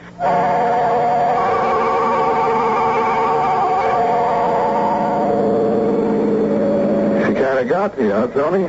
Got a little picture, Dan? Okay, Lou. I put in my 8 to 4, 4 to 12, whatever tour I'm on, but off duty, my life is my own. Don't get uptight on me. I'm not sticking my nose in what you do off hours. But I do have to tell you to watch it. I could have fallen for that little dame 2 years ago myself. That still doesn't mean she's leveling with us all the way. What are you talking about? Tony, the more time I spend on homicide, the less I pretend to understand. I've seen guys knocked off in an argument over a hockey game. Dames who stuck a knife in their own husband because they forgot to bring home the margarine. Candy Hart was doing Polly Pitcher out of a chance in the spotlight. Envy is as good a motive for murder as the next one. You don't seriously think... I'll tell you what I seriously think. You better stop thinking about her as anything but a suspect. And you better get moving to clean this thing up. Now, we're splitting from here on in. You can have this bill passed to the boyfriend that was mentioned. I'll take the Spence guy who looks like he might just be the whole crate of apples. So let's get on the ball. Yes, Detective, whatever the name was... Stein. Oh, yes, that's right, Stein. I'm quite aware that Candy, Miss Hart, is dead. You know, I had to appear in front of the entire cast of the musical at rehearsal Break the News. Yeah, I know. That why you came to town, Mr. Spence? I beg your pardon? Make the announcement, I mean. Sir, I am in town every weekday. I run an office here. Just because I have one hit doesn't mean I haven't other projects in work. Sure. Now, let's see. Rehearsal was called for 4, is that right? That is correct. And we didn't know who the homicide was till around 3:30.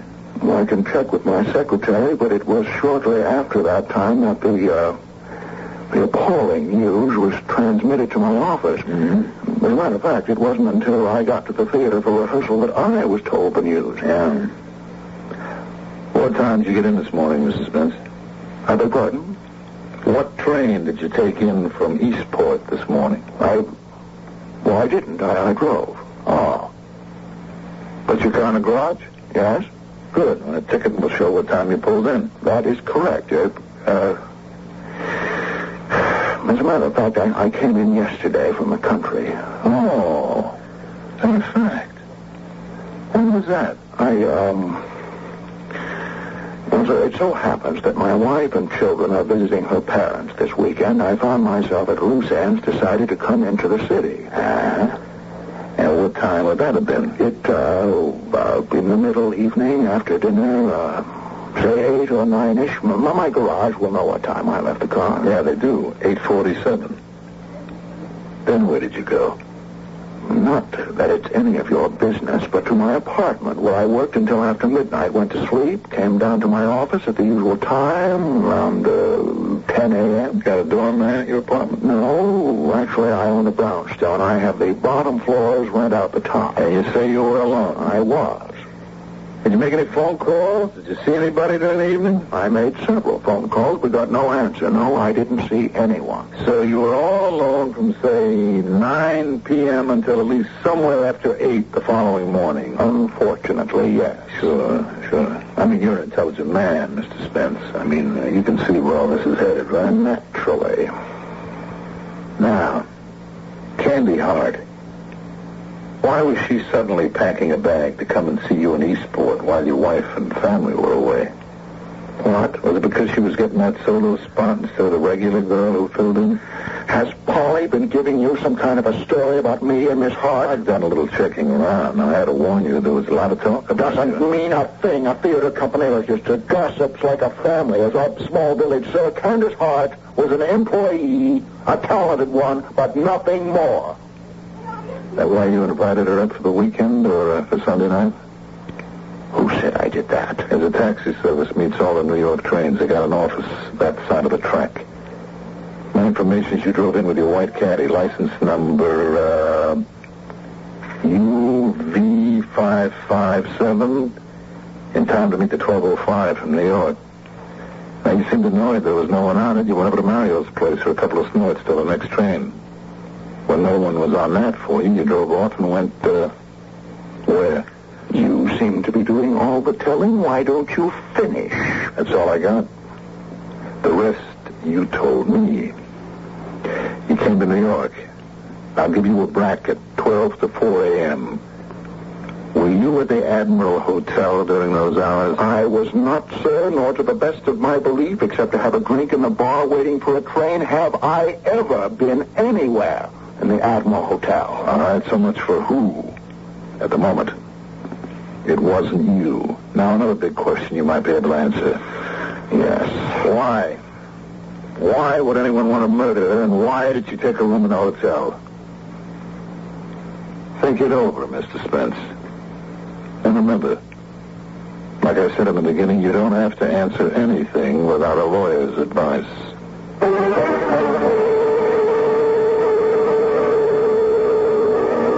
Where there is murder, there is most always motive. Not the casual hit and run of the mugger, the accident of panic, the mindless menace of a gun maliciously discharged into a crowd. Candy Hart's murder was motivated. By what? Jealousy? Fear of blackmail and a broken family life? Those are all we know so far. Either would be enough, but there are others still to consider when I return shortly with Act 3.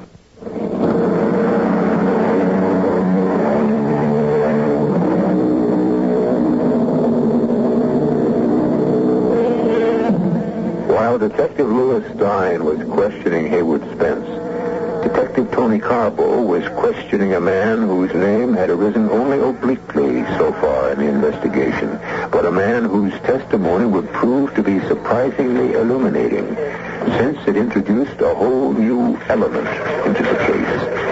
An enigmatic young man named Bill Pastor. I'm Detective Tony Carbo, Mr. Pastor. Come in. I'm sorry to drag you down to the precinct, as I couldn't locate you. Well, I was hauling the load. I just got in. Dispatcher gave me the message. What's the rap? There's no rap. Just a couple of questions about a girl named Candy Hart. Oh, yeah. Yeah. You knew her? Yes. Yeah, I knew her. You know what's happened to her? I can read, can I? To the afternoon paper by now. Yeah. Sorry you had to hear about it that way. I gathered from this picture you had a sort of thing for Candy. All right, let's get that straight. I wanted to marry her. Don't try to dirty it up. Ease off, man. Nobody's trying to dirty it up. I'm only doing a job. Yeah. You want it the hard way? Okay.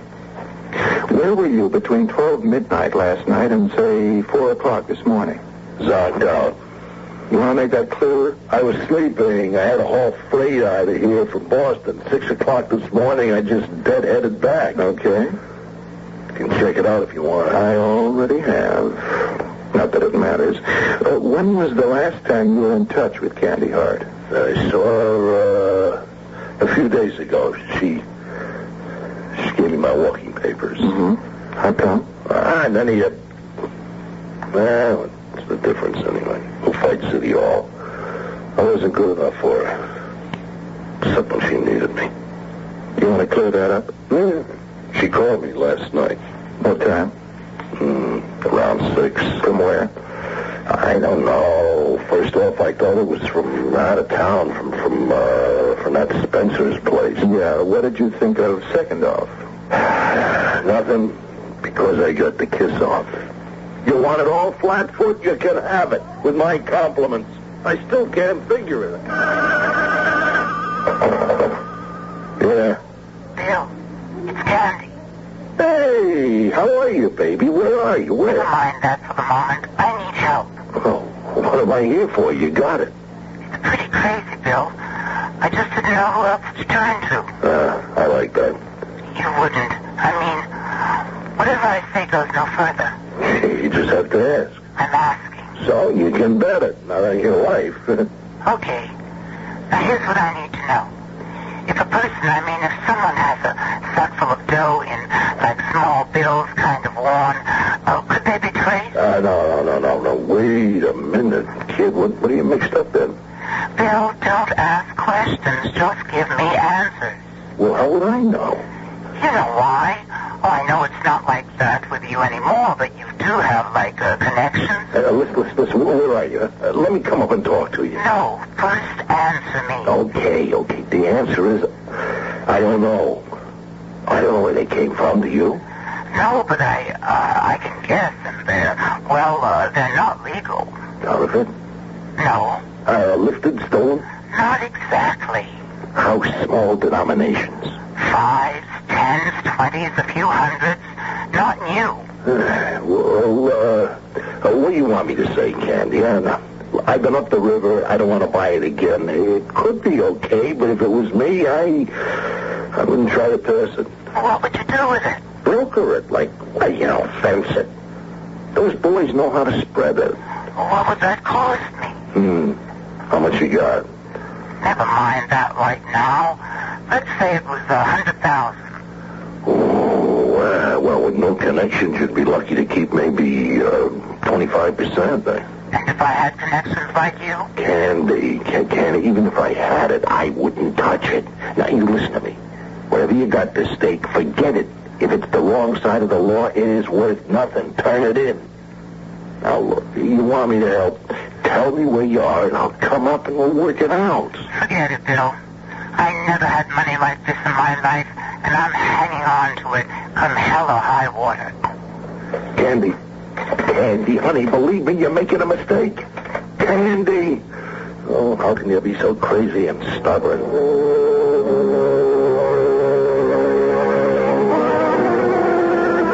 And that's all?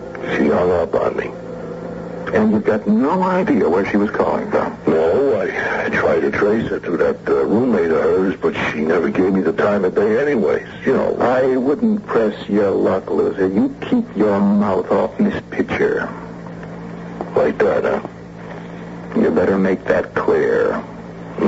What's the use? You name me loser. It's my middle initial. I wish you better luck. Polly's a nice kid. It's just out of my class. Mm-hmm. But Candy wasn't. She let me know it often enough. We might have made it if I could have got it down to earth. Sometimes I wanted to drag her there with my bare hands and knock some sense into her. Johnny, I've been looking for you. What are you doing in here? I'm looking through this morning's printouts from the teletype. Lou, read this. Franz the scribe Gottschalk, convicted counterfeiter and forger of oil paintings, booked today as the perpetrator of the recent theft of the famous Whistler from the Flaxenheim Museum. Yeah, he was picked up while trying to extort extra ransom money for the Whistler canvas after Rudolf Schneer, the curator of the museum, had already paid the first demand for $100,000. Well, I still don't see... No, hold it. Listen. Gottschalk claims he never received the first $100,000. That the shopping bag supposed to contain the money had been switched for one resembling it, containing articles of women's clothing, a hair-curling machine, and a tape recorder. That's what Candy got the dough she was talking about to her boyfriend. And why she ducked her appointment with Spence and holed up in the hotel. But how? She can't tell us. All right, that leaves Gottschalk. Where we got him? We're going to have a few words with that shakedown artist.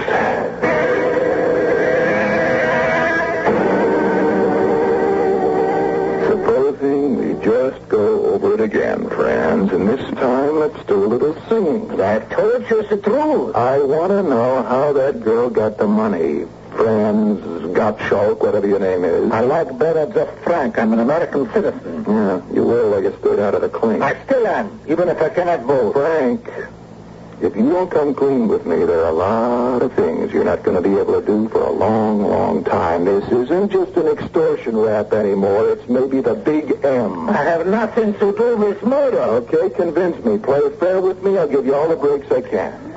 All right. I stole Sylvester. I cut it out of the frame. It's such a pity to deface a masterpiece, but it was only a little. So I arranged my ransom terms. It's simple to get the picture back. On a road from me, the curators to take $100,000 in small bills contained in an ordinary shopping bag to Central Terminal. Is to go to the waiting room, locker 463, which he will find open and put inside the bag. Then I know he does not spy on me. He must sit with his back to the lockers for 2 hours, not to move. Not to speak to anyone, not even to look around. Because he is warned he will be watched every moment. Mm-hmm. You had accomplices? No. I work alone. But how is she to know that? So I wait at the station. I see him come in. He's a small man, not so steady on his feet, you know. All of a sudden, from another direction comes this girl running and bumps into him. Well, my heart is in my mouth. Both of them stumble and fall the shopping bag with them. Ooh, well, the money fell out. No, Gotchadunk. I see them get to their feet. They are talking, but I cannot hear anything except all of a sudden the girl cries out, "Get out of here before I call the police." But that gave you the heaves. Well, my heart stopped, but he calmed her down somehow, handed her her bag, and brought the shopping bag to the box, put it in, and then he went and sat. I moved to get the bag, made one look to check the contents. Now, wait a minute. I'm ahead of you. She had a bag, you said. She had a bag. You mean a shopping bag? That is right. And when they knocked each other over, somehow the bags got switched, right? Right. The bag in the box had only some ladies' undergarments in it. It must have given you a real jolt. Believe me. But I was not letting her get away with the money so easy. I locked the box. I turned to look for her. And you followed her to the hotel where she checked in, bided your time, then went up to her room, got in by some gig or other, took your money, stopping only long enough to strangle her so she couldn't witness against you. No, I did not. Under the locker where the police picked you up. I had lost her. I looked around. I couldn't find her. I thought perhaps in the other bag, in her bag, I could find an address, some name to know who she was. Please, you must believe me. I am not a murderer. I did not kill her. Please give me a chance. The odds are better than you deserve. There are 3 others who have just as good motives as you. Now, all I've got to do is figure out which one of you 4 it was. Now, if... Hey, wait a minute. My odds are wrong. Now, you know something, Frank? There's only one person who could have murdered Candy Hart. Just as a matter of interest, and for the fun of it, are you, as the audience so often is, way ahead of our detectives and our story?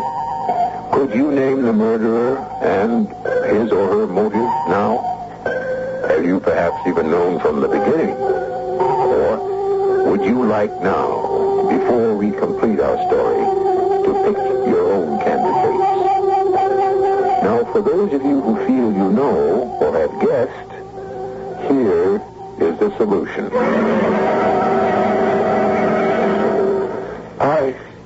I don't know what possessed me to do it, except that, well, I can't expect you to understand. But my vacation was coming up next Monday, and as usual, I just have no money. To be able to travel, to see the world, instead of being chained all day listening to Mama's whimperings and complainings. And then suddenly this blessed chance. No, I should say this terrible temptation. When the girl came in with the bag full of money. Yes. She was dusty as if she had fallen and all disheveled, and well, she was just definitely not a candidate for the Admiral Hotel.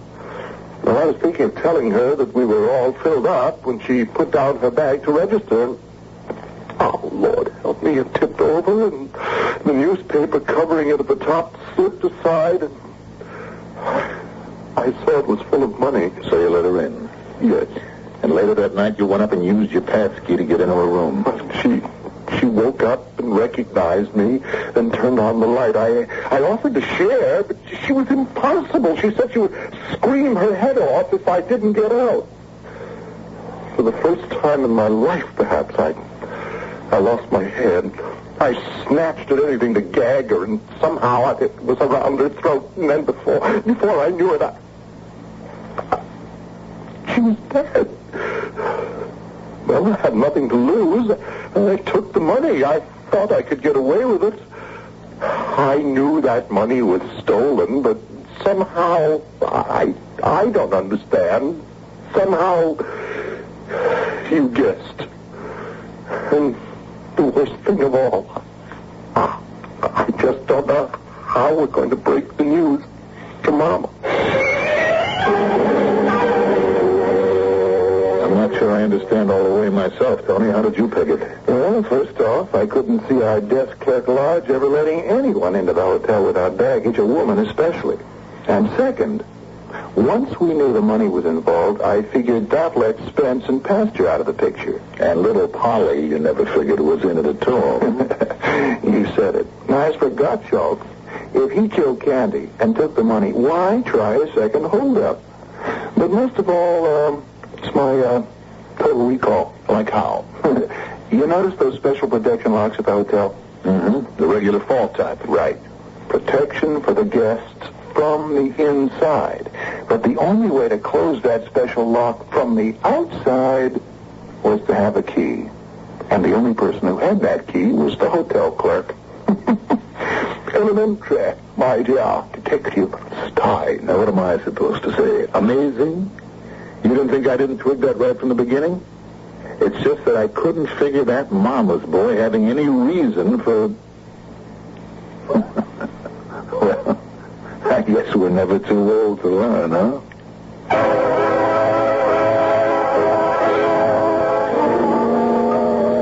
So there it is.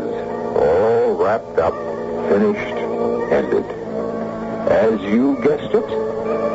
If you did, well and good. And if you didn't, there's always the enjoyment of a puzzle slowly unraveling, a mystery becoming clear.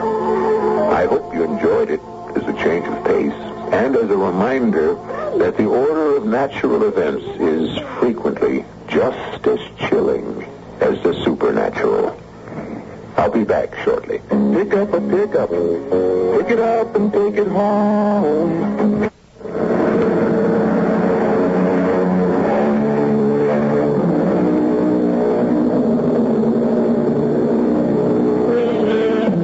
Just to pick up a few loose ends, the extortion money was, of course, returned. And while Mrs. Lodge temporarily went into incredible shock, she eventually, in spite of her infirmities, imagined or otherwise, lived out her years quite happily. Her son received a life sentence, but in a strange way made his own adjustment to imprisonment, which he finds has many things in common with the hotel business.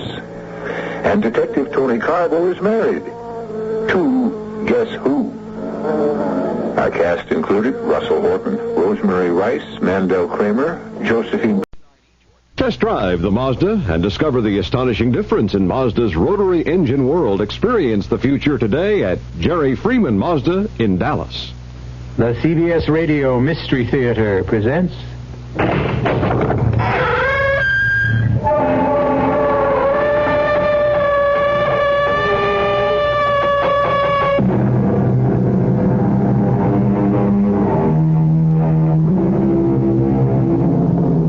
Come in.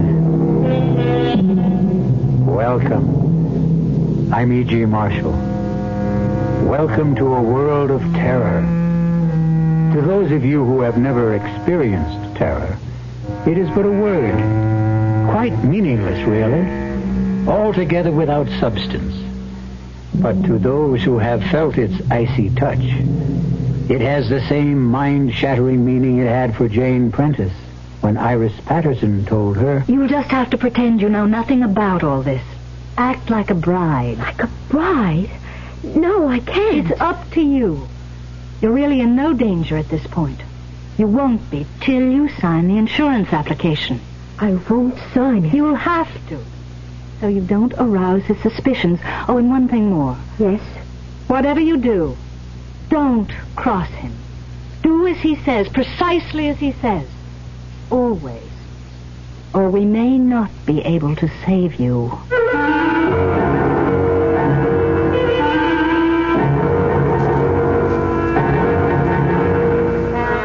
Our mystery drama, Journey into Terror, was written especially for the Mystery Theater by George Lothar and stars Roy Thinnes and Lynn Loring.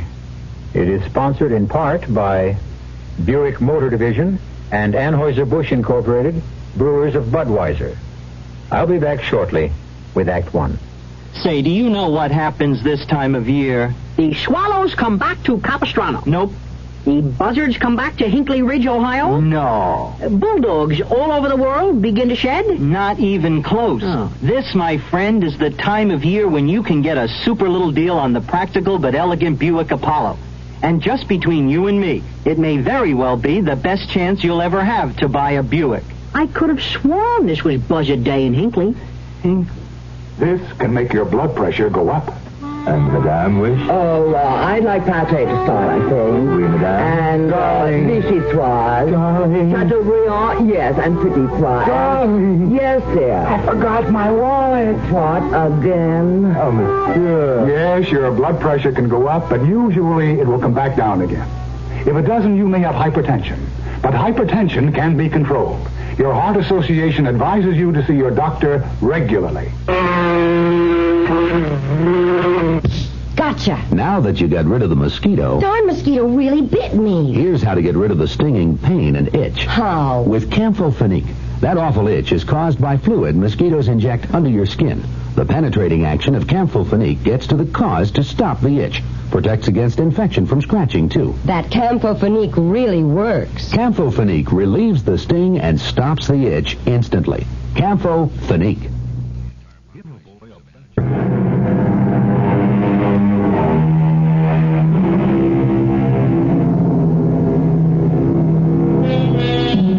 We never know what the morrow may bring, do we?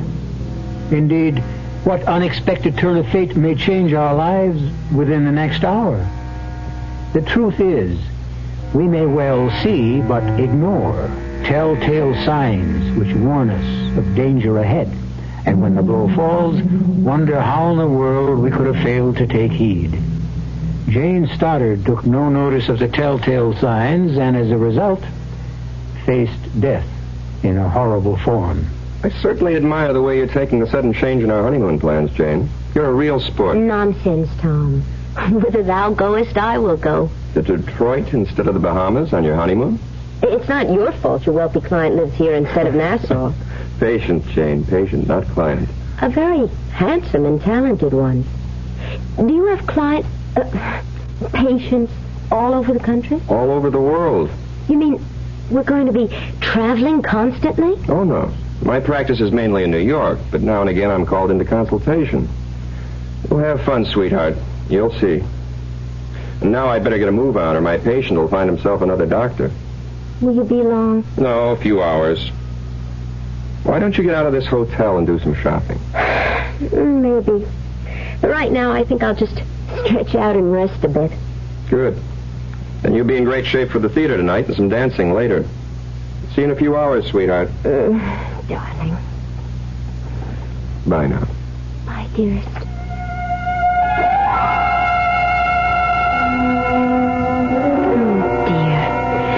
To think I could be sunning myself on Paradise Beach right this minute. Nice hard bed. Oh, it feels good to stretch out. Turn on the radio. Get some music.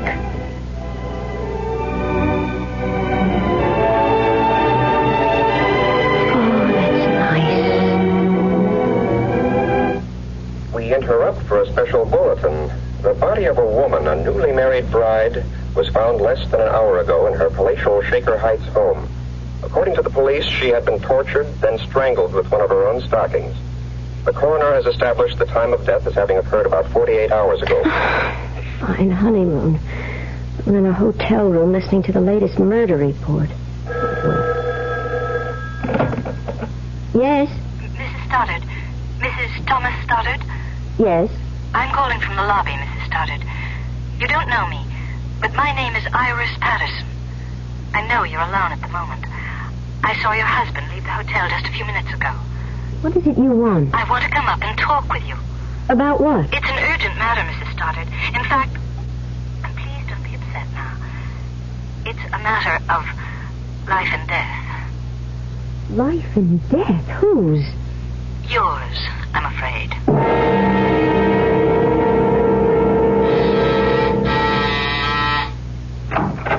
Come in, Miss Patterson. Yes, but Iris will do. My credentials. New York City Police. Special Branch Detective Division. You're a detective? Yes. Well, what in the world do you want with me?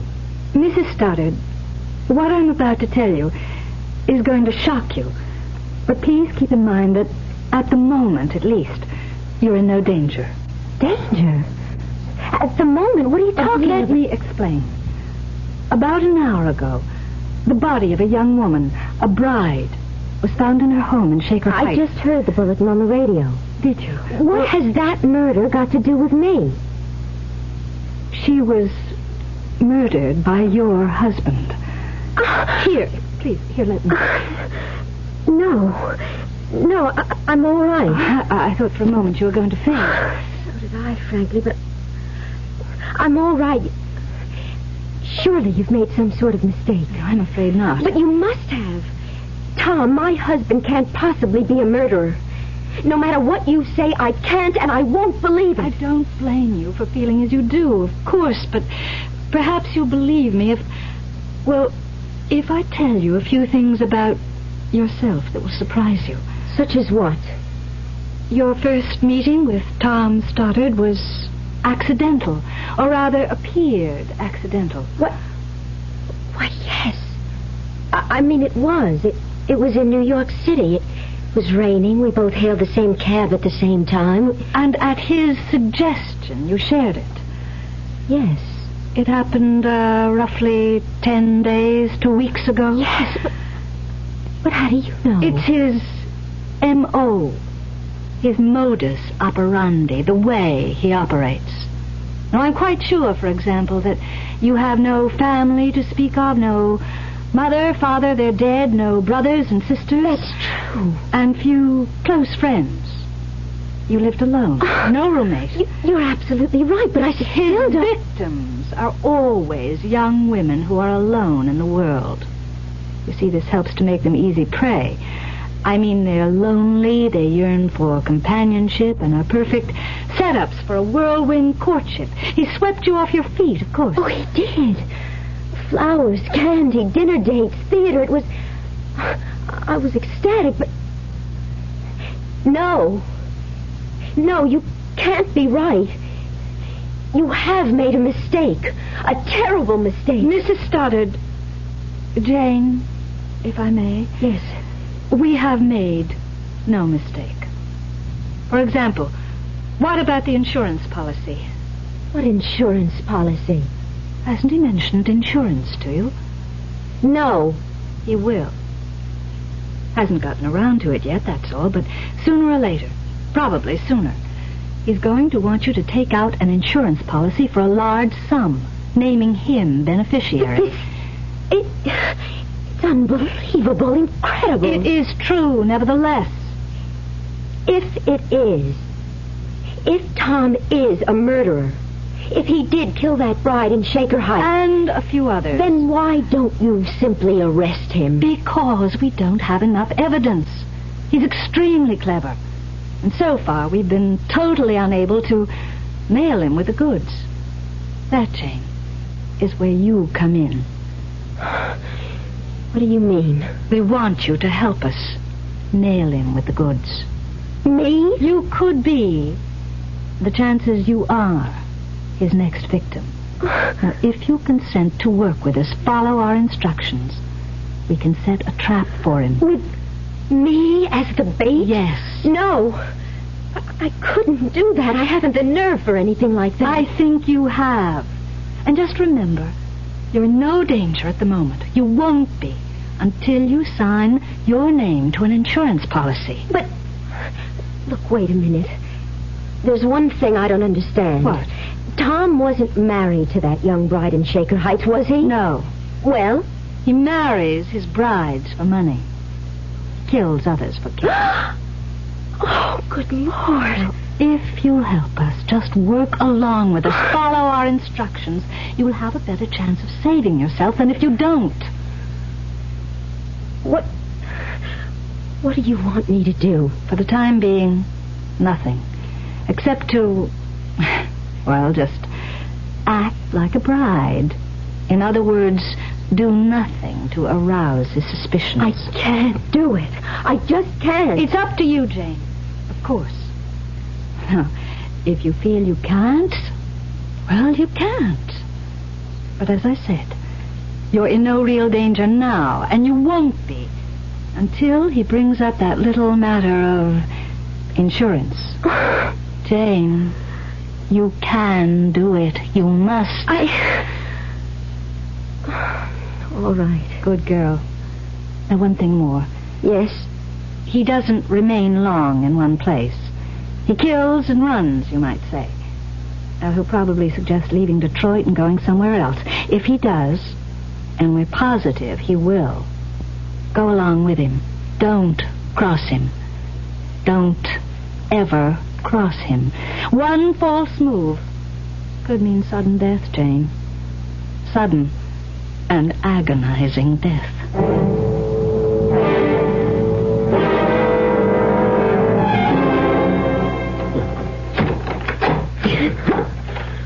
I thought the third act was a riot, didn't you, Jane? Yes. Yes, it was, Tom. I noticed you didn't laugh much, though. Of course I did. It seemed to me the only times you laughed were when you caught me watching you. To tell you the truth, honey, you've been kind of depressed all evening and trying awfully hard to act as if you weren't. Well, to be honest, Tom, I'm just not feeling well. Well, maybe you are yearning for Nassau and the Bahamas. Wishing you were there instead of here. I'm with you, Tom, and that's all that matters. Sure? Couldn't be surer. And anyhow, I like Detroit. I'm enjoying myself.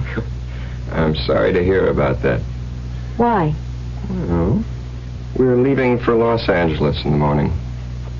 Oh? Well, what do you mean, oh? Just, oh. Tom, why are we going to Los Angeles? Another patient? No, I had a call from Greg Benson, a colleague, a friend of mine. He's managing the National Conference for Psychiatrists in Los Angeles. Our head speaker was taken ill, and he can't appear tomorrow evening, and Greg asked if I'd fill in. Oh, well, that's fine, just fine. You're not upset? I said it before, and I'll say it again. Whither thou goest, there go I. And what say we head for bed? Bed? Bed. You know, that thing you lie on, close your eyes, and go to sleep? I'm not really sleepy. If I go to bed now, I'll just toss and turn all night long. Okay, then. Suppose we sit and talk about our future together. What's to talk about? redecorating our new apartment. You said you wanted to. How much money you'll need for the household expenses. Oh, and insurance. Insurance? Naturally, I'm going to make you beneficiary of all my life policies. In fact, that's already in the works. Ed Kearns, my agent, is handling it. And he suggested, and I agree, that we ought to take her, a policy in your name, making me beneficiary. $100,000. Seems a lot of money. Well, I suppose it is. But let's say you're worth it. I mean, what is it? What? You went white as a ghost. Say, you are off your feed. Come on over here. Let me put my arms around you and hold you. Yeah, that's better, isn't it? Yes. Happy? Yes. You'd better be. Because you're in real trouble if you're not. Trouble? Sure. Happy or not, you're stuck with me. Till death do us part.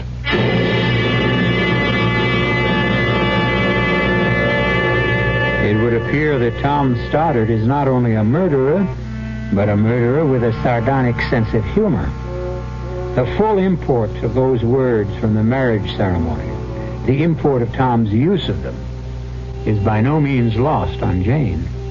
And for the first time in her young life, terror becomes more than a word.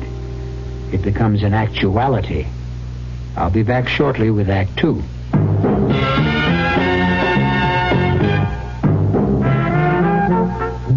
Some beer drinkers have funny ideas about beer. They think beer improves with age, like wine. Well, find a brewmaster, though. You'll find a beer drinker who knows better. The Budweiser brewmaster says it all depends on how beer is aged. Just letting beer sit in lagering tanks makes it older, not necessarily better. That even goes for keeping a case around the house for a couple of months. But there is one kind of aging that's good for beer, the Budweiser kind, beechwood aging.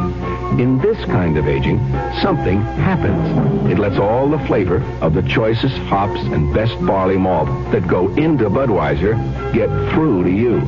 Sure, it takes more time and trouble to brew Budweiser that way, but brewing beer right does make a difference.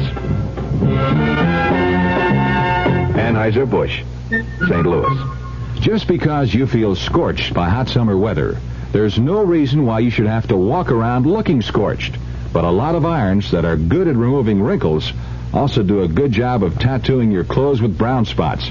Frank Lieber here for True Value Hardware Stores, who have something to make burning and scorching a thing of the past. The new Scorch Spray Steam and Dry Iron by Hamilton Beach. It has a unique fabroscope that signals you when the iron has reached the correct temperature for any fabric, so it can't scorch or burn.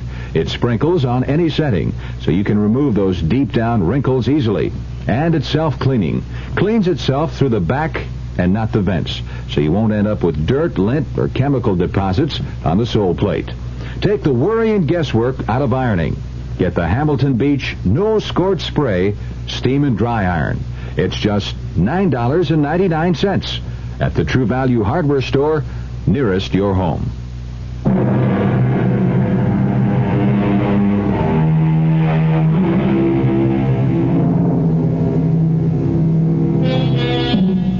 Young and pretty Jane Stoddard has taken the first steps on a journey of terror as she realizes she has married a murderer.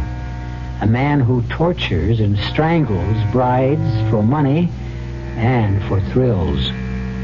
Detective Iris Patterson of the New York Police Department has warned Jane that Tom Stoddard kills and runs. And now, as Jane finds herself with him in a Los Angeles hotel suite... So, once again, my darling, I'm off. Fine honeymoon I'm giving you. Where's the conference being held, Tom? Belmonte Hotel. Why? I just wondered. You didn't say, and if I wanted to get hold of you for any reason. Don't. Don't? Don't even want to get a hold of me. I'm going to be up to my ears in work. Oh. Well, all right. I'll see you later.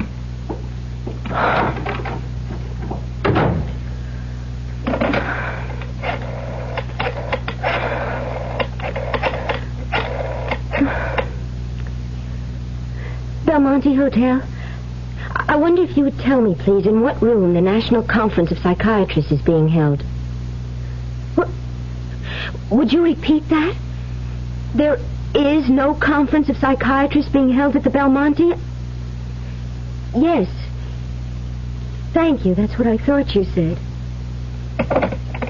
Oh, Jane, girl, police or no police, you're getting out of this hotel and out of Tom Stoddard's life right now. Yes? Jane. Iris. Detective Iris Patterson? Yes? Jane, I'd like you to get a taxi and meet me at the Santa Monica Pier. Santa Monica Pier? We think Stoddard may be getting suspicious. I've got to talk to you, and I'd like to do it where there's no chance of his discovering us. So if you could meet me... Iris, I'm sorry, but I'm not meeting you at Santa Monica Pier or anywhere else. That means you've changed your mind. I was packing when you phoned. I'm getting out of here. And going where? Back to New York. Don't do that, Jane. Why not? Because he'll follow you. Wherever you go. From here on, he's going to follow you because... Listen, Jane. There's a lot you don't understand, and I ought to explain. You can't run away from Stoddard. If you try, you'll be sealing your own death warrant. Jane, please. For your own safety, meet me at Santa Monica Pier. If you still want out after that, okay. All right. I'll meet you. When? Half an hour. I'll be watching for you.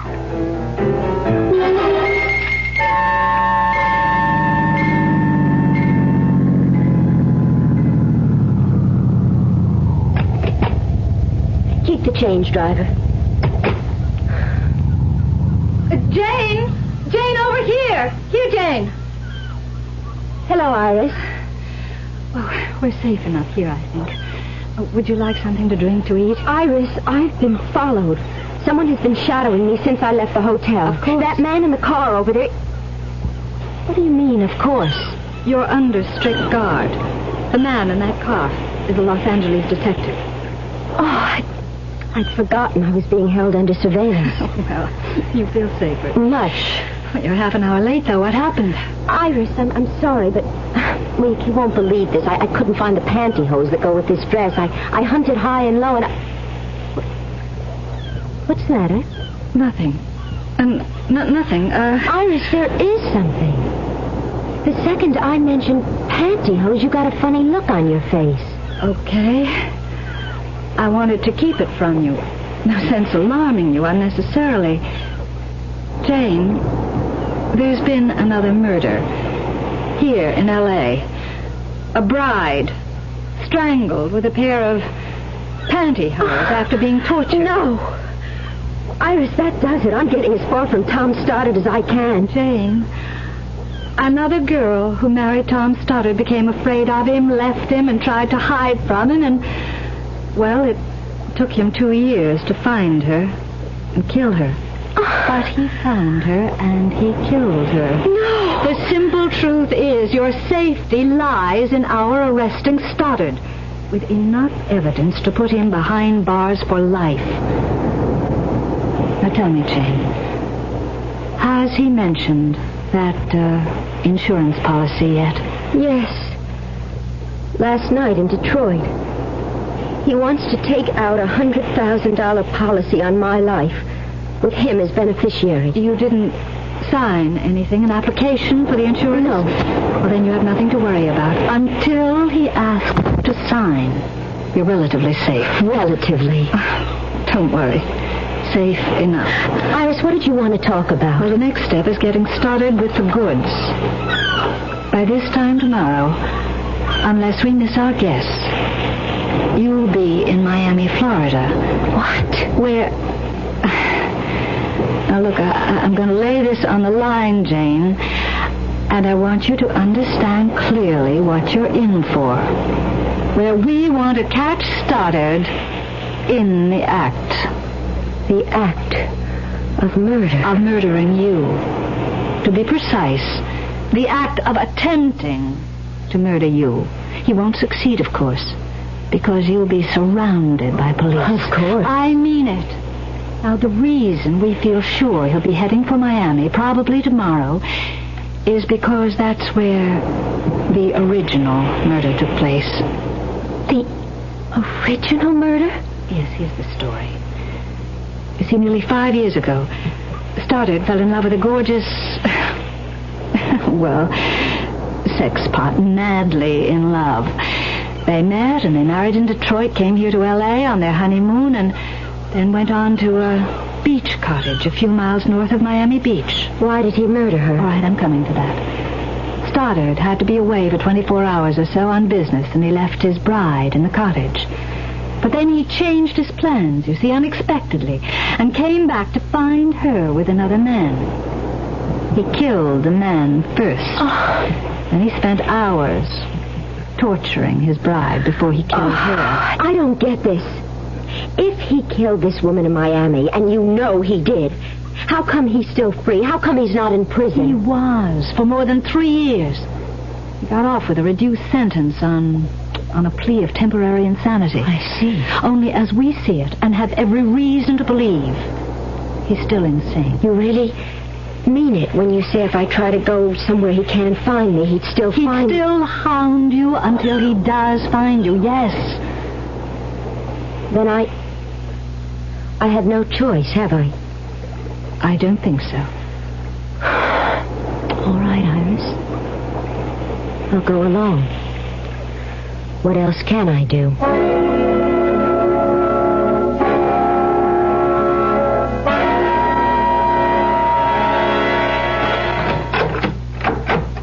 Honey, I'm back. Coming. I was just fixing my hair. Oh, now you can fix me up with a welcome home kiss. Well, what'd you do with yourself while I was at the conference today? Oh, this and that. I went for a walk, some shopping, sat by the pool. Didn't swim? Too chilly. Tom, how did things go at the conference? Oh, fine. Just fine. Don't you believe me? Of course. What a funny look. Funny look? No funny look. Oh, yes. You looked, well, I don't know, funny. I don't know what you're talking about. Well, to be plain about it, honey, I kind of get the feeling you don't trust me or something. Tom, you're being perfectly ridiculous. No, I don't think so, Jane. Either you're hiding something from me or you're very upset about something. Now, which is it? Come on, what is it? Nothing. Honestly, Tom, nothing. Jane, there is something. Now, what is it? Let's have it. Tom, really? Jane, I'm no fool. I know when something's wrong, and something is wrong. Now, what is it? You what? I did want to get in touch with you today. I felt you're so awfully lonely, Tom, and I phoned you at the Belmonte Hotel. What'd you phone me there for? To get in touch with you. What else? I wasn't there. What would I have been doing there? You said you were going to the National Conference of Psychiatrists, didn't you? I did. And you said it was being held at the Belmonte, didn't you? No, I didn't. How could I when it was being held at the Beverly Towers? You said the Belmonte. I said the Beverly Towers. Did you try there? Of course not. No, of course not. Well, why should you if you misunderstood what I said this morning? You know what? I think you're fed up with this whole so-called honeymoon, which so far hasn't been any kind of a honeymoon at all. No, Yes, I think so. Now I've got another surprise for you, and this time a pleasant one. You want to hear it? Of course. Well, for the next week, the next 3 or 4 days anyhow, I'm declaring a holiday. A patient of mine owns one of the prettiest beach houses you've ever seen, and he's offered it to me any time I want it. Well, he isn't there, of course. And he isn't. And that's where I'm taking you tomorrow, for the duration of our honeymoon. Where is it? It's just north of Miami Beach. And this time tomorrow, you're going to be there. Oh, we haven't been here even a full day. And I've never seen Los Angeles before. We'll come back another time. But we're here now. Oh, Tom, there's so many things I want to do. Visit the movie studios, Disneyland. We could run down to Capistrano. Jane, please. I don't want to argue about this. I mean, frankly, I don't understand your attitude. Here, finally, I can take you to a really beautiful honeymoon spot, and you don't want to go. I don't get it. It's just that... It doesn't matter. We'll go. Of course we will. Unless... You haven't some other reason for not wanting to go, have you? Other reason? Other than wanting to stay in Los Angeles. Why, no. What other reason could I have? That's what I asked you. There's nothing wrong, is there? No, Tom, of course not. You sure? Tom, you're hurting my arm. Well, I'm sorry, honey. I'm sorry. I wouldn't hurt you for the world. Kill you, maybe, but not hurt you. Kill me? Oscar Wilde, I think, said, each man kills the thing he loves. And if that's so, considering how much I love you, sweetheart, you haven't long to live.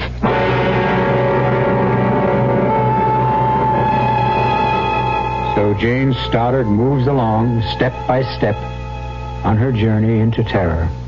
And obviously the end of that journey will be the beach house just outside Miami Beach, Florida. Trapped, caught, and helpless in a web of circumstances beyond her control, Jane has no choice but to continue the journey to certain death. I'll return shortly with Act 3. Excuse me, sir, but do you know what happens this time of year? Right on, pal. I happen to know that right about now a freak blizzard falls on Dumont, New Jersey, and they're snowed in for the rest of the summer. Happens every year. Nope. You see, what happens this time of year is that you can get a particularly good deal on what is perhaps the most luxurious mid-size car on the market, the mid-size Buick Century Regal. Well, what good's a car when you're hopelessly snowed in? Well, that's a point. Spruce and maple trees give us the violin.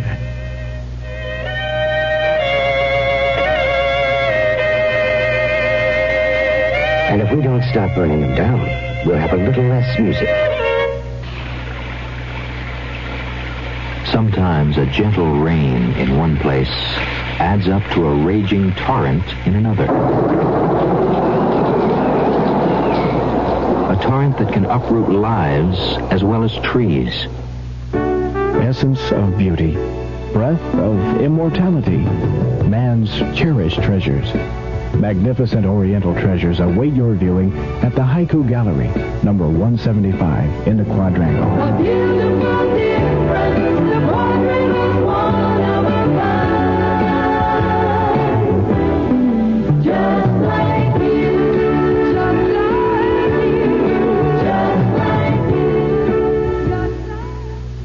What do you tell a husband who comes home and says, I just don't know about a vacation this year? Well, you tell him about Ramada Inn's family plan, where your kids 18 and under share your room free.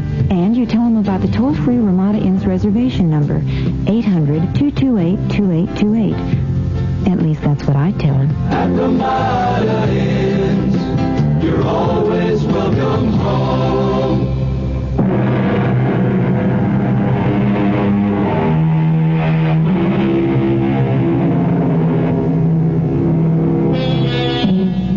How strange, how inexplicable are the workings of fate. How curious, too, that the fearful things that happen to others we never consider may happen to us. Could we, any of us, ever find ourselves married to a murderer, as Jane finds herself married to Tom Stoddard? Seems hardly likely. Might we one day realize we are headed for sudden death and powerless to prevent the inevitable? Scarcely possible. Well, Jane once thought so too, if she thought about it at all. But now, with a murderous husband at her side, she flies toward Miami Beach, Florida, and death. Jane? Sweetheart, what is it? What, Tom? I don't... You seem so tense. No, nervous maybe. Flying always scares me a little. Well, soon landing in Miami, so relax. I'll try. Oh, Kearns, my insurance man, sent me that application in L.A. I got it right here.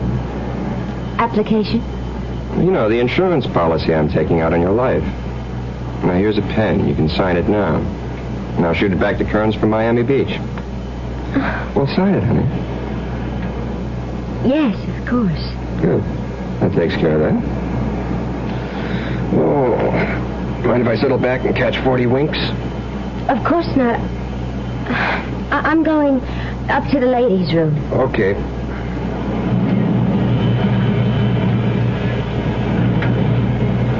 Iris. Jane, he mustn't see you talking to me. He's taking a nap.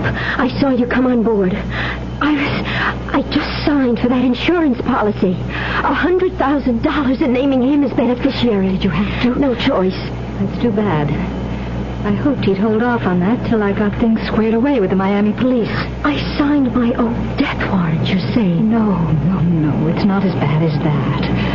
Now, the second we land, you'll be under close surveillance, and so will he.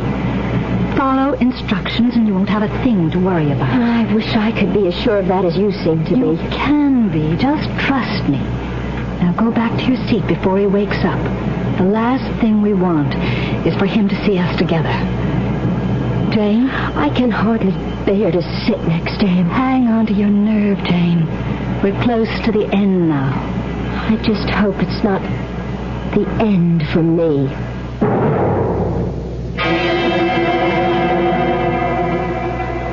Well, what did I tell you? Beautiful, isn't it? Yes, only it does seem rather isolated, Tom. It is. That's one of the things that make it perfect for a honeymoon. That and the beach and the water out there. What more could a bride want? Except, of course, her husband. Tom, please. Jane, what? I'm just not in the mood at the moment, that's all. Well, I was feeling guilty about going off in the boat to fish for a few hours. But since you obviously don't love me anymore... Of course I love you. Of course you do. And I can't blame you for being a bit out of sorts. All this traveling. I've hardly given you a chance to settle down. Well, okay. I'm off to do some fishing. You can be alone for a few hours. Give you a chance to relax. Let's have a kiss for good luck. Okay, be back for dinner. Fish dinner, I hope.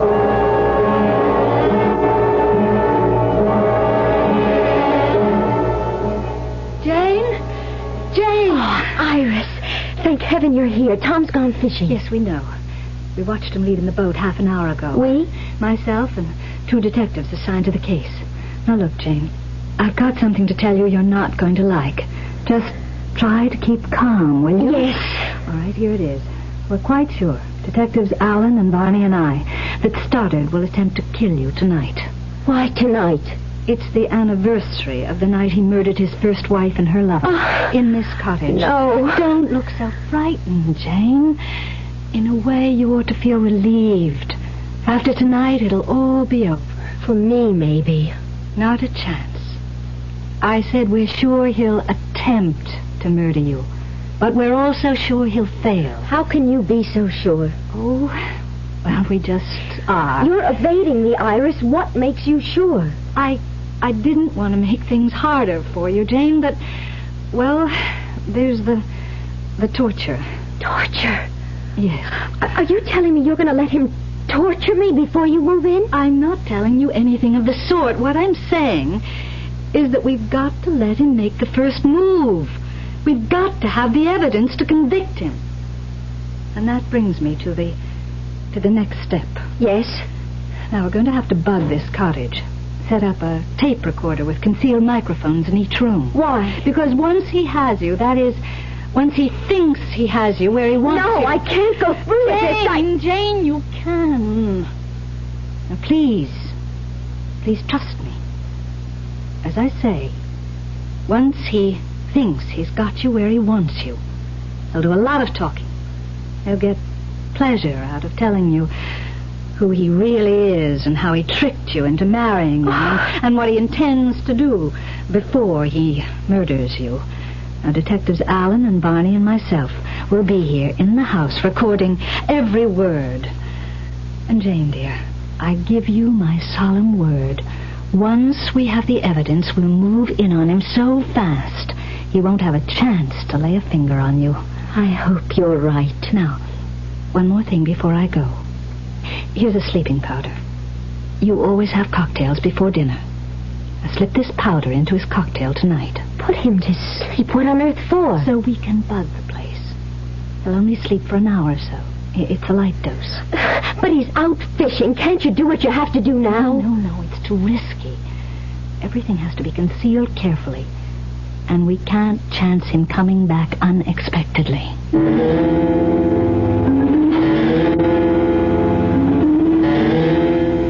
Home as a sailor, home from the sea, without a single fish to show for it. Oh, Tom, no luck? Oh, lots of it. All bad.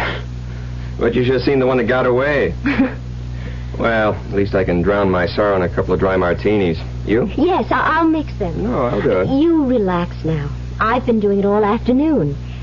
I may not be much of a cook, as I'm afraid you're going to discover at dinner, but I do know how to mix a dry martini. Well, a dinner is only a dinner, but a good dry martini is a drink.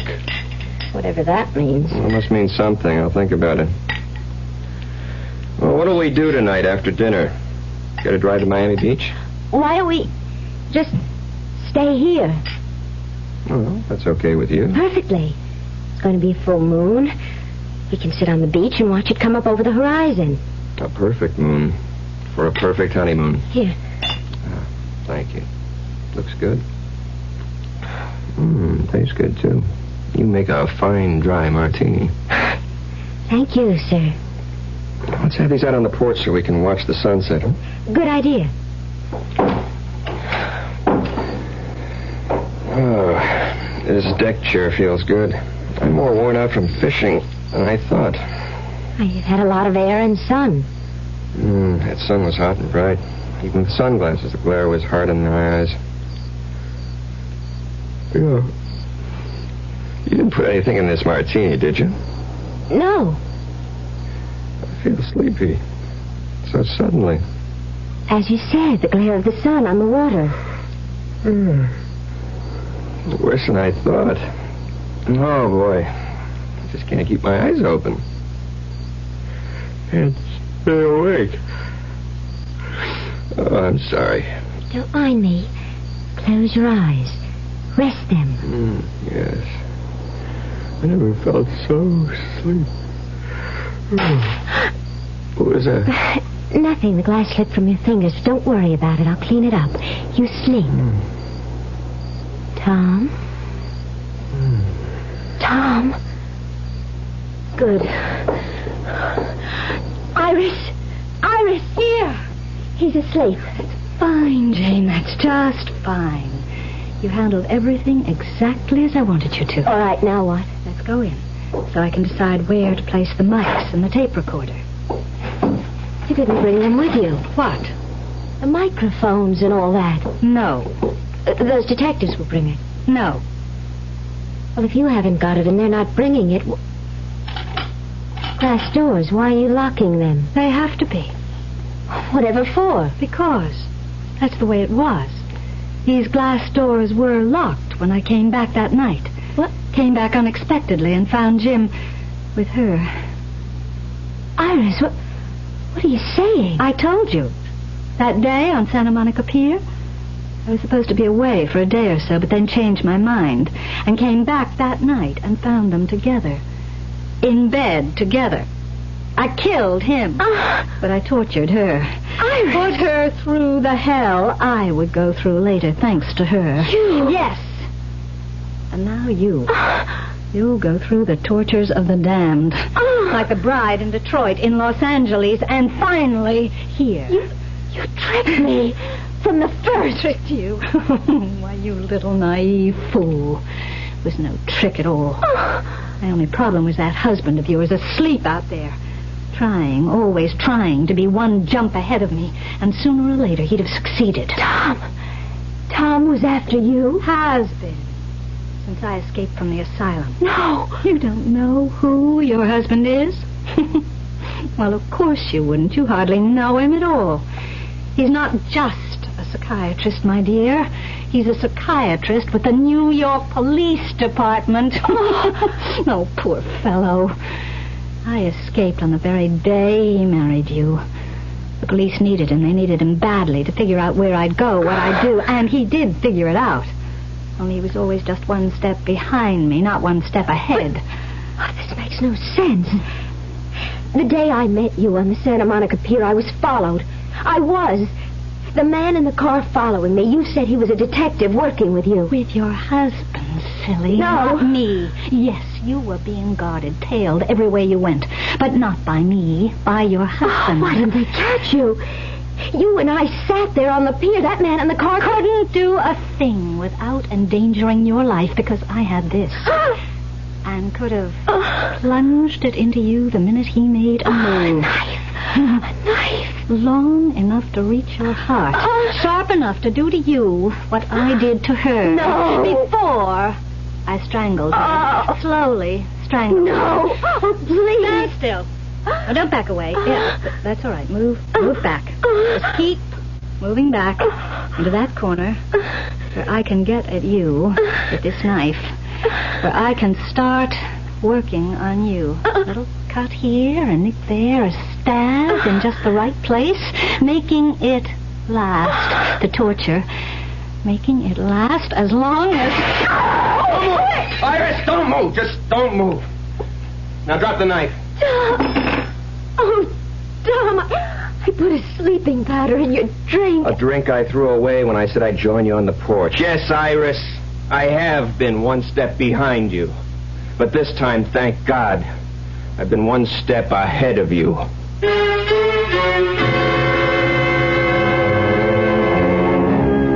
I seem to remember saying that our lives are fraught with the unexpected.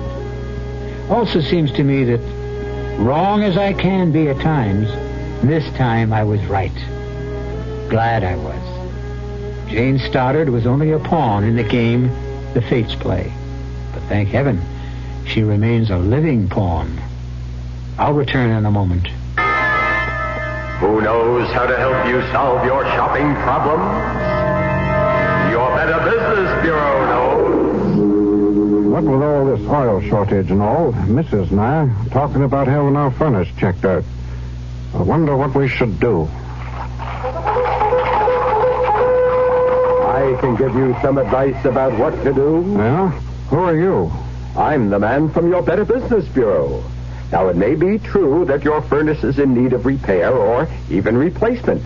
But don't be rushed into such a decision. Shop around. Get 2 or 3 estimates. Don't sign any contract until you have read and understood it thoroughly. And if the installation requires alterations to your home, be sure a permit has been obtained if required. And don't sign a completion certificate until that work has been satisfactorily completed. Just another tip from your Better Business Bureau.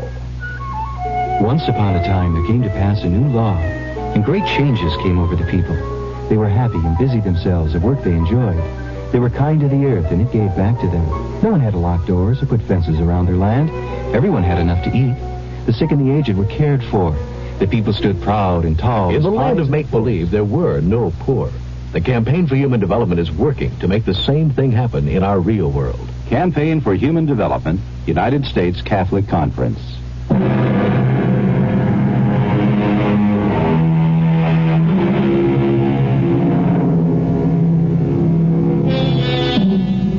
Iris is once again safe behind institutional walls. You'll be happy to know.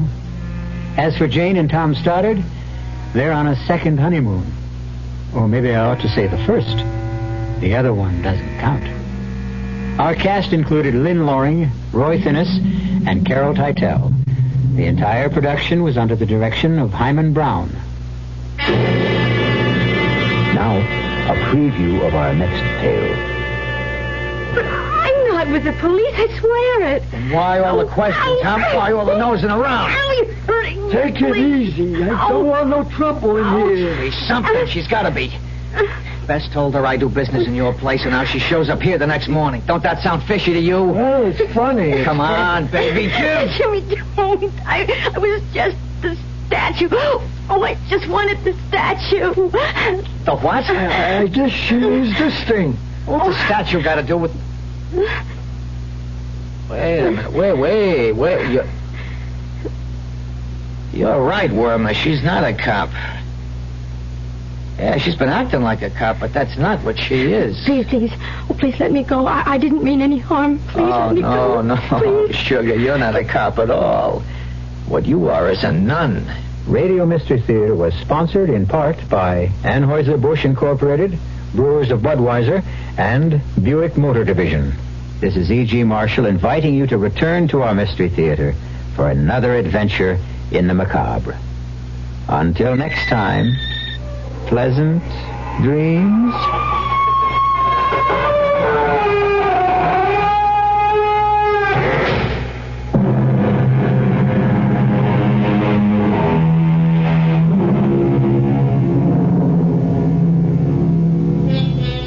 We have a telephone call to a lady in Vermont. Hello? Hello, Mrs. Faga. Yes, it is. My name's Jim Ladd, and I'm calling up people who own Honda Civics. Oh, yes, I was on the beach. It came running. I didn't know they had beaches in Vermont. Oh, I have a beautiful right on Lake Champlain. Can the Honda Civic see the lake right now? Yes, it can. We really enjoy the car. We love it, really. Do you really? We're still getting about 32 miles to the gallon. So you've got the 4-speed. And we've got the 4 kids. They all really enjoy it. Everybody does. Mrs. Faga, stardom is yours if you can sing the Honda Civic jingle. Oh, boy. I'm trying to think, Tom. Oh, boy. All right, you're on the air, and people you've never even met are listening. Oh, my goodness. I wish I could sing it. If I knew the tune, I'd sing it for you. Make one up, because we don't have one. Honda Civic is a friend of ours. We enjoy it all the time. Hope to see you on the road. Meet us and toot and say hello. That's thrilling, Mrs. Faga, and Honda Civic appreciates it. Thank you. All right, goodbye. Bye. You're listening to KRLD Dallas. Stay tuned for Mystery Theater.